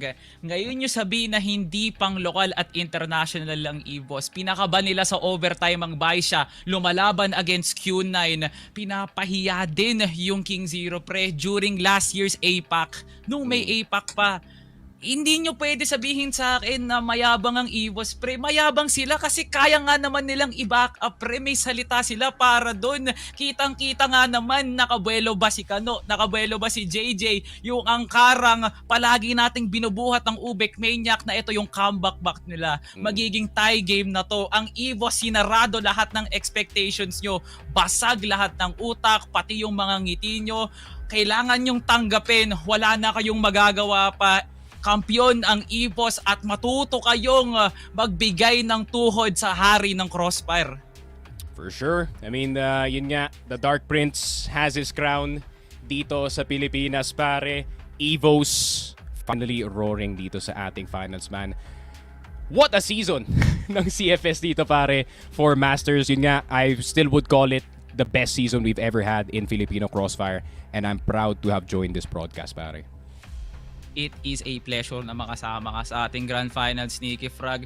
What a ride, pre. Kasama natin yung panel na grabe nga naman yung bibig nga nila, pre. Halos nasa tiyan na ngayon sa mga nangyayari dito, pre, sa EVOS at UBECMANIAC. At lahat tayo, pre, at the end of the day, nag-e-enjoy pa rin sa Crossfire na gawa ng Pinoy. Maraming salamat sa panonood ng eksena ng EVOS versus UBECMANIAC. Meron na nga tayong hari at kampyon. Nakaupo na nga sila sa trono ngayon, pre. At kailangan natin silang respetuhin. Bato na nga natin sa panel, pre. Masyado na tayong maingay pa. Kahapon pa, Sneaky Frog. Thank you so much, Crossfire Philippines. Kailangan na namin ibata sa aming mabuting kaibigan, Ramon at Bipolar. It's time to crown your champions! It's the Blue Tigers of EVOS! Oras na para ilabas ang mga pangil! Sumisigaw si 02! Sumisigaw si Keller and the rest of the squad! 3,000! A whopping 3,000 people have witnessed a beautiful Crossfire coming in dito lang sa Pilipinas. Ramon, bumagsak ang puso ko para sa dalawang teams na yun. Talaga nga naman, pre. I mean, grand finals for a reason talaga. And all 4 games, man oh man, was there ever any doubt for EVOS Esports? No, grabe naman. I mean, what a performance from this team. I mean, definitely pulling out all the stops when it comes to how many things that they can put out on the strat book talaga, no? From the aggression that we've seen, from the rifling though that is KSA and YoBib, no? The best first man and second man on the entry, proving that you can never underestimate the spearhead of this team as a whole, no? KLR's flexibility, Elvin on the lurk, si Cetra na bukang bibig natin sa buong broadcast, at talaga nga namang all throughout this Ankara map, he's been hitting so many critical shots on the AWM, pare. Talaga nga namang on that BL start, this was proving to be Ankara's, yung EVOS Esports' Ankara for the likes of it. And on GR side as well, pare, talagang the strat book just runs deep. Sa dinarami-raming times na maayos yung reads nila against sa mga executes ng UM, talagang it's a dominating fashion sa kung paano nila sineset up to, pare. Very much so. Alam mo, parang yung kaba ng mga players dito from EVOS to UM was just a factor na talagang kailangan nila tanggalin sa katawan nila while playing the game, at mukhang EVOS ang nakaunang gumawa noon. Looking back at it, para tayong nasa graduation, man. Parang ganun yung ceremony na nakikita ko ngayon. Looking back at the highlights, EVOS really played this very well. They were just dominating from start to finish. Cetra, check him PC because he is a man to be feared. YoBib really did just pop off after the very first set. Nagising ang hari ng Crossfire, ang young goat natin. And now as we ponder in the set summary, KLR with 1.09, YoBib with a whopping 2.33, KSA 0.58, Elvin and Cetra nagpakitang gilas din, pero you have to give some respect pa din naman sa UBECMANIAC, everybody. Lloyd, JJ, Kano, KLB and KLP, pinahirapan pa rin naman nila ang EVOS dito. Pero Ramon, these stats really are outstanding for EVOS. Just makes it so that much more impressive para sa kanila, no? They're coming into this with UBECMANIAC that were playing to their strengths on that second half in particular talaga, where they're hindi naman super aggressive, no? Talagang they were taking the map control with full force, leaving Loy on a mission to try to get the first pick off, and then yung si Kano at si JJ to try to be the entry duo that KSA and YoBib were trying to do, but it just wasn't enough. EVOS Esports were just better in that aspect talaga, pare. At mas better talaga kapag nakikita mo na naman si YoBib sa net MVP, 2.33, 1.31, headshot per kill, non-existent. Pero alam mo, lahat tumatama para sa kanya. Smokes per round, alam mo, gamit na gamit lalo na sa championship title, AP14. Pero man, YoBib, napapasaya mo. Oh my God, pumiyok ako doon. Napapasaya mo yung buong pamilya mo right now. Pati na rin yung buong mundo. Looking back at these highlights, man, hindi man ako nag-cast, pero parang naramdaman ko yung hype na binigay ni YoBib. I was a doubter but now I am a believer. Oh man, I think EVOS Esports has converted all of us talaga pare. There's a reason kung bakit galit na galit nga ang EVOS Esports dito sa bracket natin. They wanted to prove a point. And mismo si KLR na nagsabi, kakain daw sa mga Cebuano pare. At si Yobib na mismo ang nagbigay talaga ng performance na ganito para lang maging possible yung ganito no? Talagang EVOS Esports, the new era para sa EVOS Esports na nga ito ngayon pare, back to back para lang ma-prove sa atin na sila nga talaga ang tagumpay ngayon at top 1 in the Philippines. Back to back wins. May nagpredict neto sa atin, sa base was just for UBECMANIAC. Pero after that, it was a clean sweep for EVOS. Parang yung journey nila, it was the golden path. Papunta sa tropeo, papunta sa corona, papunta sa medalya ng Masters Cfs Ph 12-13, 10-4, 10-3. Tapos dinoble lang nila yung binigay nila sa UBECMANIAC. 10-6 on Ankara by the way. Alam ko lahat tayo humihiling ng set number 5 pero ayaw mapagod ng EVOS dito. Gusto nila manalo. Sabi nga ni Sneaky, they both won. Tondo nanalo sa Impact pati sa Masters. Nako po, masaya ang Maynila ngayon. Ah man, masaya nga naman talaga din yung mga fans ng EVOS Esports. No? We've been taking a look at both Facebook and YouTube and everybody just wanted to tune in if they were gonna walk the talk and talk the talk talaga. Ito na nga naman no? Match MVP natin. It's none other than Yobib. 1.59 KD, 1.02 sa kanyang kills per round. It was destiny at this point. Parang hindi nga parang na-prophesize pa nga ng lahat ng mga nagsasabi na si Yobib talaga ang Prince of Crossfire. And what if the Prince himself turned to the dark side? That is where the Dark Prince has shined all throughout the series. The match MVP Yobib, definitely the star we're watching out for pagdating sa Esports World Cup. Very much so. It's just gonna be a good start pagdating sa ating bigger picture for Yobib. EWC is looking pretty well for EVOS squad. Man, Yobib, you have proved everyone that you are still one of the GOATs, if not the best, pagdating sa Crossfire Philippines. Talagang Crossfire rocks pag nakikita mo yung mga highlights tulad neto ni Yobib. Kasi it was just beautiful. Gunfire from sub-base, all the way to port, all the way to Ankara, Ramon. At sa pag-bring niya home all the way back into the Ankara map, this guy, he had a bit of time to prove that. And we were looking out for that 2024 Yobib, pero ngayon, hindi yun yung pinakita na This is a 2025 Yobib with a renewed identity, with Cetra now behind him and a renewed purpose for EVOS Esports. Hindi as the antagonist pare, pero the hero in their own story. They all want to prove everybody that this is the EVOS Esports that even the international teams have to fear pare. Man, sa sobrang bigat ng laban na iyon, oras na para tayo ay dumayo sa interview. It's time to introduce our champions in the screen. It's EVOS Esports. Oras na para Cebuano! Champion! Let's go! It's EVOS man! It's EVOS! Alam niyo lang yung Kamusta kayo number dyan? Rinig. Boss Shane. Alam mo na siya number 1 Boss Shane, wala na tayong sasabihin pa kung di EVOS lang. Number 1 next season baka iba na naman Yes, number sir. 1 Yes, sir. Wag ka mag-alala, Boss Shane. Ikaw ba, Ramon, anong tanong mo para sa kanila? Elvin, ulit Isa pa. One more. Ako magalit, pati kampi ko dinuduro ko dati. Kaya ngayon abangan ako dati sa kanila Hindi pa rin, boss. Hindi namin narinig, boss. Dito din Okay lang. Ikaw daw, may sasabihin ka? Wala na, tapos na ako. Ano ba?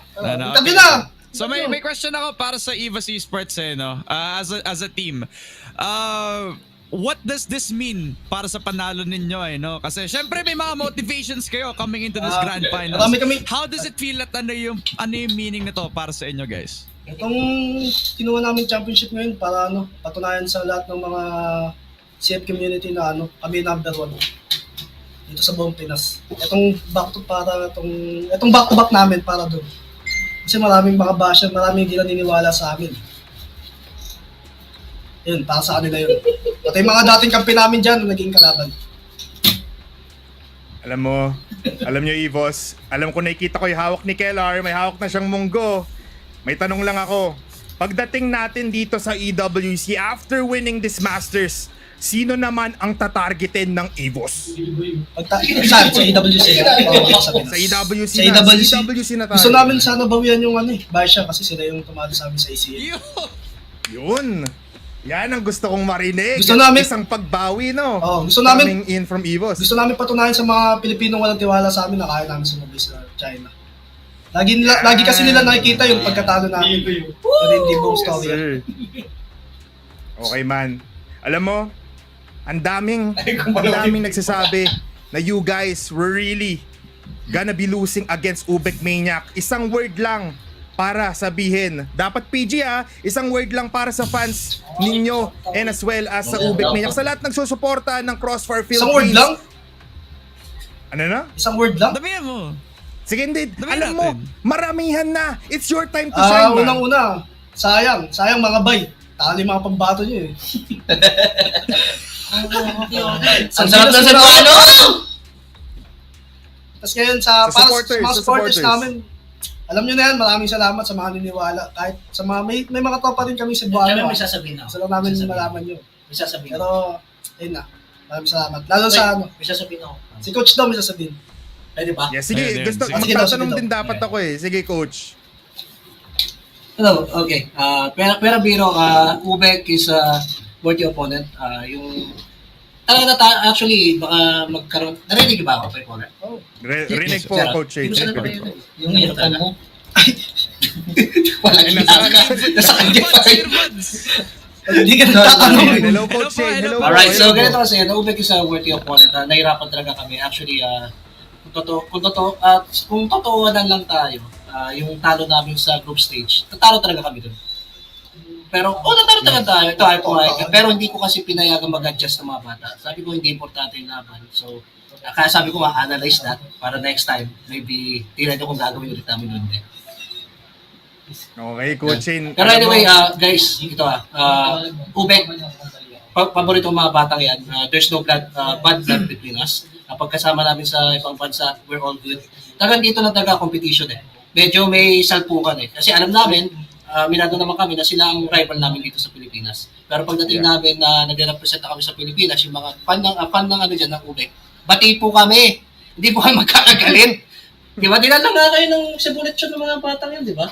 Chicharon. Yung mga chicharon. So, good luck sa amin dalawa. Ngayon, magkakampi muna kami, bay, yung mga bay dyan. Magkakampi muna kami ng Ubek ngayon. Next season ulit tayo magkita-kita. So, good game, well played sa lahat ng teams, sa lahat ng caster. Tampo lang talaga namin sa inyo. Di-disregard yung pagiging champion namin. So, ngayon, back-to-back, guys, next season. Wala na. Next season, Coach. Coach, coming from me na, Coach, wala na. Wala na, kayo na talaga ang panalo dito, Coach. And Coaching, congratulations po sa inyong lahat. Mukhang may sasabihin si Salva. May sasabihin ba? Pero, shoutout sa asawa ko, sa my mom, my dad, my daughter, all of you guys, thank you for your support, yung mga supporter namin from Indonesia, Philippines. Yan, shoutout din sa mga dating mga ka-teammate namin, Jolina and Tino. Kung wala kayo, wala to. So, thank you so much sa inyo. And we miss you guys. Wala. Thank you very much, Coach Shane. Thank you very much, EVOS. Maraming salamat po. Last words, Kellar. Shoutout nga pala sa dalawang kapatid ko, kay Gab at kay Glycel. Happy birthday sa inyo. Kanina sa lola ko. Maraming salamat sa inyo. Pati sa girlfriend ko, shoutout sa... Oh, girlfriend, asawa yun Man, naman. brother. Ay, isa shoutout. Sige, one more. Gigigil ako eh! Hindi, shoutout lang. Unang-una sa mga fans namin, boss ng EVOS, Indonesian, mga Tagalog, mga Pilipino, maraming salamat. Tapos syempre sa asawa ko, sa anak namin dalawa, para sa inyo to, sa pamilya ko, sa mama ko, sa lola ko, yun. Sa tatay ko. Maraming salamat. Next. Uy, concentra, uy! SGJ. Man, yo, babe. Ito. Shoutout sa family ko na lagi nakasuporta, tsaka sa fans, tsaka sa girlfriend ko na hindi kami nag-uusap. Tsaka may gusto ko sabihin, may sinabi si Coach kanina na mali. Gusto correct me if I'm wrong. Hindi kami nahihirapan. Ayun lang. Problem. Ako pa. Si Last Yobib one, naman. Yobib, Si last Yobib. one. Si Una-una, Yobib. shoutout sa lahat ng fans namin dyan, sa lahat ng sumusuporta sa amin. Shoutout sa pamilya ko, sa kay Perdy, alam mo na yun, sa mga pinsan ko, di ba? Kay ate, tsaka sa nanay ko, yun. Na laging nakasuporta. Iyan, shoutout! Tungin mo, Ayun sabi niyo ni. Thank you. Pamilya mo. Alam mo, Yobib, kung mabilisan lang, sabihin sa Yobib. Ito pa pala, special shoutout kay Sob. Alcilia. Wala siya, wala kami. Wala rin kami dito. Tapos get well po, Tita Beb Maceda. Kasi yan po. Ay, sa trapen. Hello? Shoutout ka na? Hello. Rinig. Earbuds. Hello. Rinig po, rinig. Ay, sana mo naman doon ako sa mga Sa dishes. Coach Tanks, nice game. Good play. Hello, Dungog. Good game. Ano, may shoutout ka? Ano, Satra? Meron. Shoutout ko sa family ko na nanonood, sumusuporta. Champion! Saka shoutout sa Ubek na ito rin totoong laro ng EVOS. Uy! One last words. Grabe yun! Coming in. Last na. Ito, isa pa naman, last one pa din. Last one na talaga to. Sige. Hindi ba? Oo, tatalanta pa. Ano yan? Susubo po. Hello, bossing. Rinig mo Okay, kami. sige po. Yan. Si Alvin, 6-man ng EVOS. Pag napilay lang. Tapos, shoutout ko lang yung Salamat po. Team Bisyo. Sa Barangay 14, Arcilla family, sa pamilya ko. Kaya ito din po kay Tita Beb Seda. Tita ng wife ko. Ayun lang, thank you. Coach Tanks. Thank you very much po. Thank you po. Thank you po. At dahil dyan, everybody, we have to cut it off na po, bossing. Congratulations po sa buong EVOS Esports. Thank you very much, brother. Congratulations. Nakalas na. Tapos na, KSA. Congratulations, man. Ramon, oras na para tawagin natin yung dalawa nating kasama for today ang nagbigay ng bakbakan na sobrang lakas. It's Salvatore at Sneaky. Samahan niyo muna kami dito. Boss. Man, mabilisan lang. Sa Albi, 10 seconds, bibigyan kita. Give me a summary of the day. Men, EVOS proving everyone wrong. UBECMANIAC, the team, we really hype, pero men, feeling ko nga naman talaga pre na this is a win na talagang mapapasabi ka na men, I love Crossfire Philippines. Grabe yung ginawa ng EVOS dun. Very much so. Pero alam mo, Sneaky, mukhang meron tayong kailangang ipakita dito kasi EWC is on the way at oras na para tignan muna natin ang ating playoffs bracket para makita natin kung ano nga ba ang naging journey ng ating playoffs. Of course, EVOS Esports versus Team Secret, nakita natin Tigre ang nanalo. UBECMANIAC versus Pacific, nanalo rin naman ang mga taga Cebu. Coming in from UBECMANIAC, third place matchup, nanalo ang Pacific. Fourth place goes to Team Secret at everybody alam na natin kung ano nga ba ang finals, kung sino nga ba ang totoong kampyon sa Pilipinas ng Crossfire. It's EVOS Esports. Ayun nga, men, and both of these teams are gonna be joining itong EWC. They are gonna be joining teams kagaya ng Evolution Power, AGAL, King Zero, Q9, Rock Esports, Gaming, Baisha Gaming, Alcadzia, the best Brazilian team, and of course yung nanalo ng ACL, Baisha Gaming, the one that EVOS is looking forward to get that revenge, pare. Grabe yung EWC. It's so stacked and I can't wait for it to start, pare.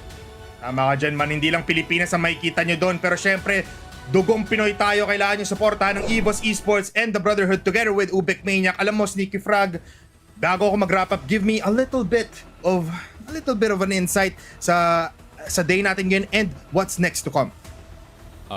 Ito na ba yung shoutout part? Ayun Yeah, nga. Ayun nga, I don't think I can tell the news yet. Kaya make sure to check out na lang yung social medias ko siguro. And once again, a very big thank you talaga to the Crossfire Philippines community, pare. And also, itong TNC events, man. Kasi this was quite the season. The script was perfect. The scheduling was perfect as well, man. Alam mo guys, last 5 seconds. Ramon, last words. Mabilisan lang. Wala nang mahaba pa.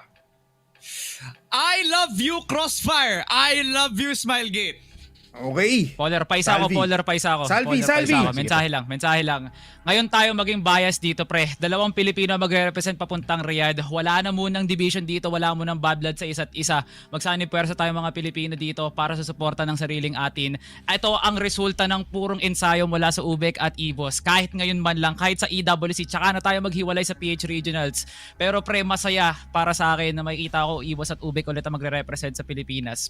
Kontento at masaya ako na sila yung magwawagayway ng bandera ng Pilipinas heading into the international. Shoutout nga pala sa pamilya ko dyan nanonood ngayon. Shoutout din pala sa UBECMANIAC, kay Madam Kisea, kay Boss Chris, kay Coach Shane, kay Coach 02, lahat ng mga sumusuporta sa akin dyan. Sila ang dahilan kung bakit nandito ako ngayon, pre, sa Grand Finals ng CFS. And not just that, pati kung bakit ako tumatagal sa Crossfire dahil nga naman sa kanila. No? And shoutout din pala kay Alod, kay Margo na nanonood ngayon. Maraming salamat sa suporta. Yun lang naman.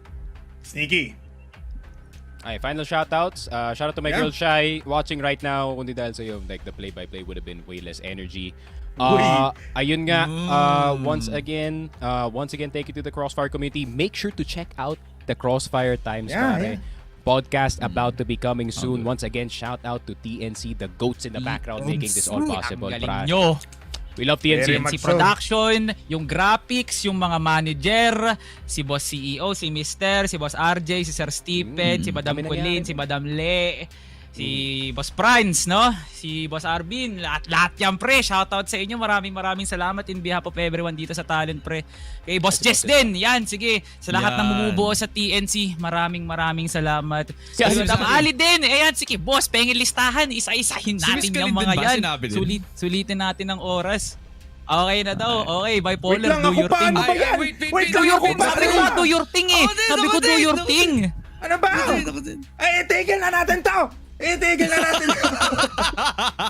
Again, everybody, a little bit of a last words coming in from your host for today in behalf of all the talents na nagbuo ng ating Masters, from Vil, from Mochi, from Dadum, from Sticky Frog, Salvatore, Ramon, and me, myself, Bipolar. Happy birthday kay Kano and to me, myself as well. Maraming salamat sa TNC Production mula kay Boss Eric, kay Sir Eric, Redolphin, maraming salamat po kay Boss Marvin, kay Boss RJ, kay Boss Stephen, kay Boss Ali, kay Boss Colleen, sa lahat ng boss dyan. From Smilegate as well. Boss Alex, shout out to Alex. The community as well. Alex, I love you. I love you. Mahal ka namin, Sarang brother. Alex, who? Saranghe, Alex. Grabe pare, salamat talaga. Sarang hamnida. Wrap it up. Dahil dyan, everybody, matagal pa bago tayo ay magbalik. Pero maraming salamat ulit sa TNC Production as a whole for giving us this great production pagdating sa ating broadcast. Alam niyo guys, it's currently 11:28 p.m. Ako po si Bipolar together with all of the casters here, together with the production crew, and together with Smilegate and Crossfire, together with all the teams, our champions, EVOS ESPORTS, our next one after that, it's gonna be UBECMANIAC. Supportan natin sila sa paparating na EWC. This has been Crossfire Philippines Masters 2025. See you next time. On gaming to qualify, it is kung sino ang huling team na makakapasok sa ating group stage. And will end the group with a win. And they win against Pacific Map. Tonight, and Elvin will kill the final member as they will go to the grand final. The dynasty is still well alive. Pacific Masta will be your 3-time champions of Cfs Ph Masters.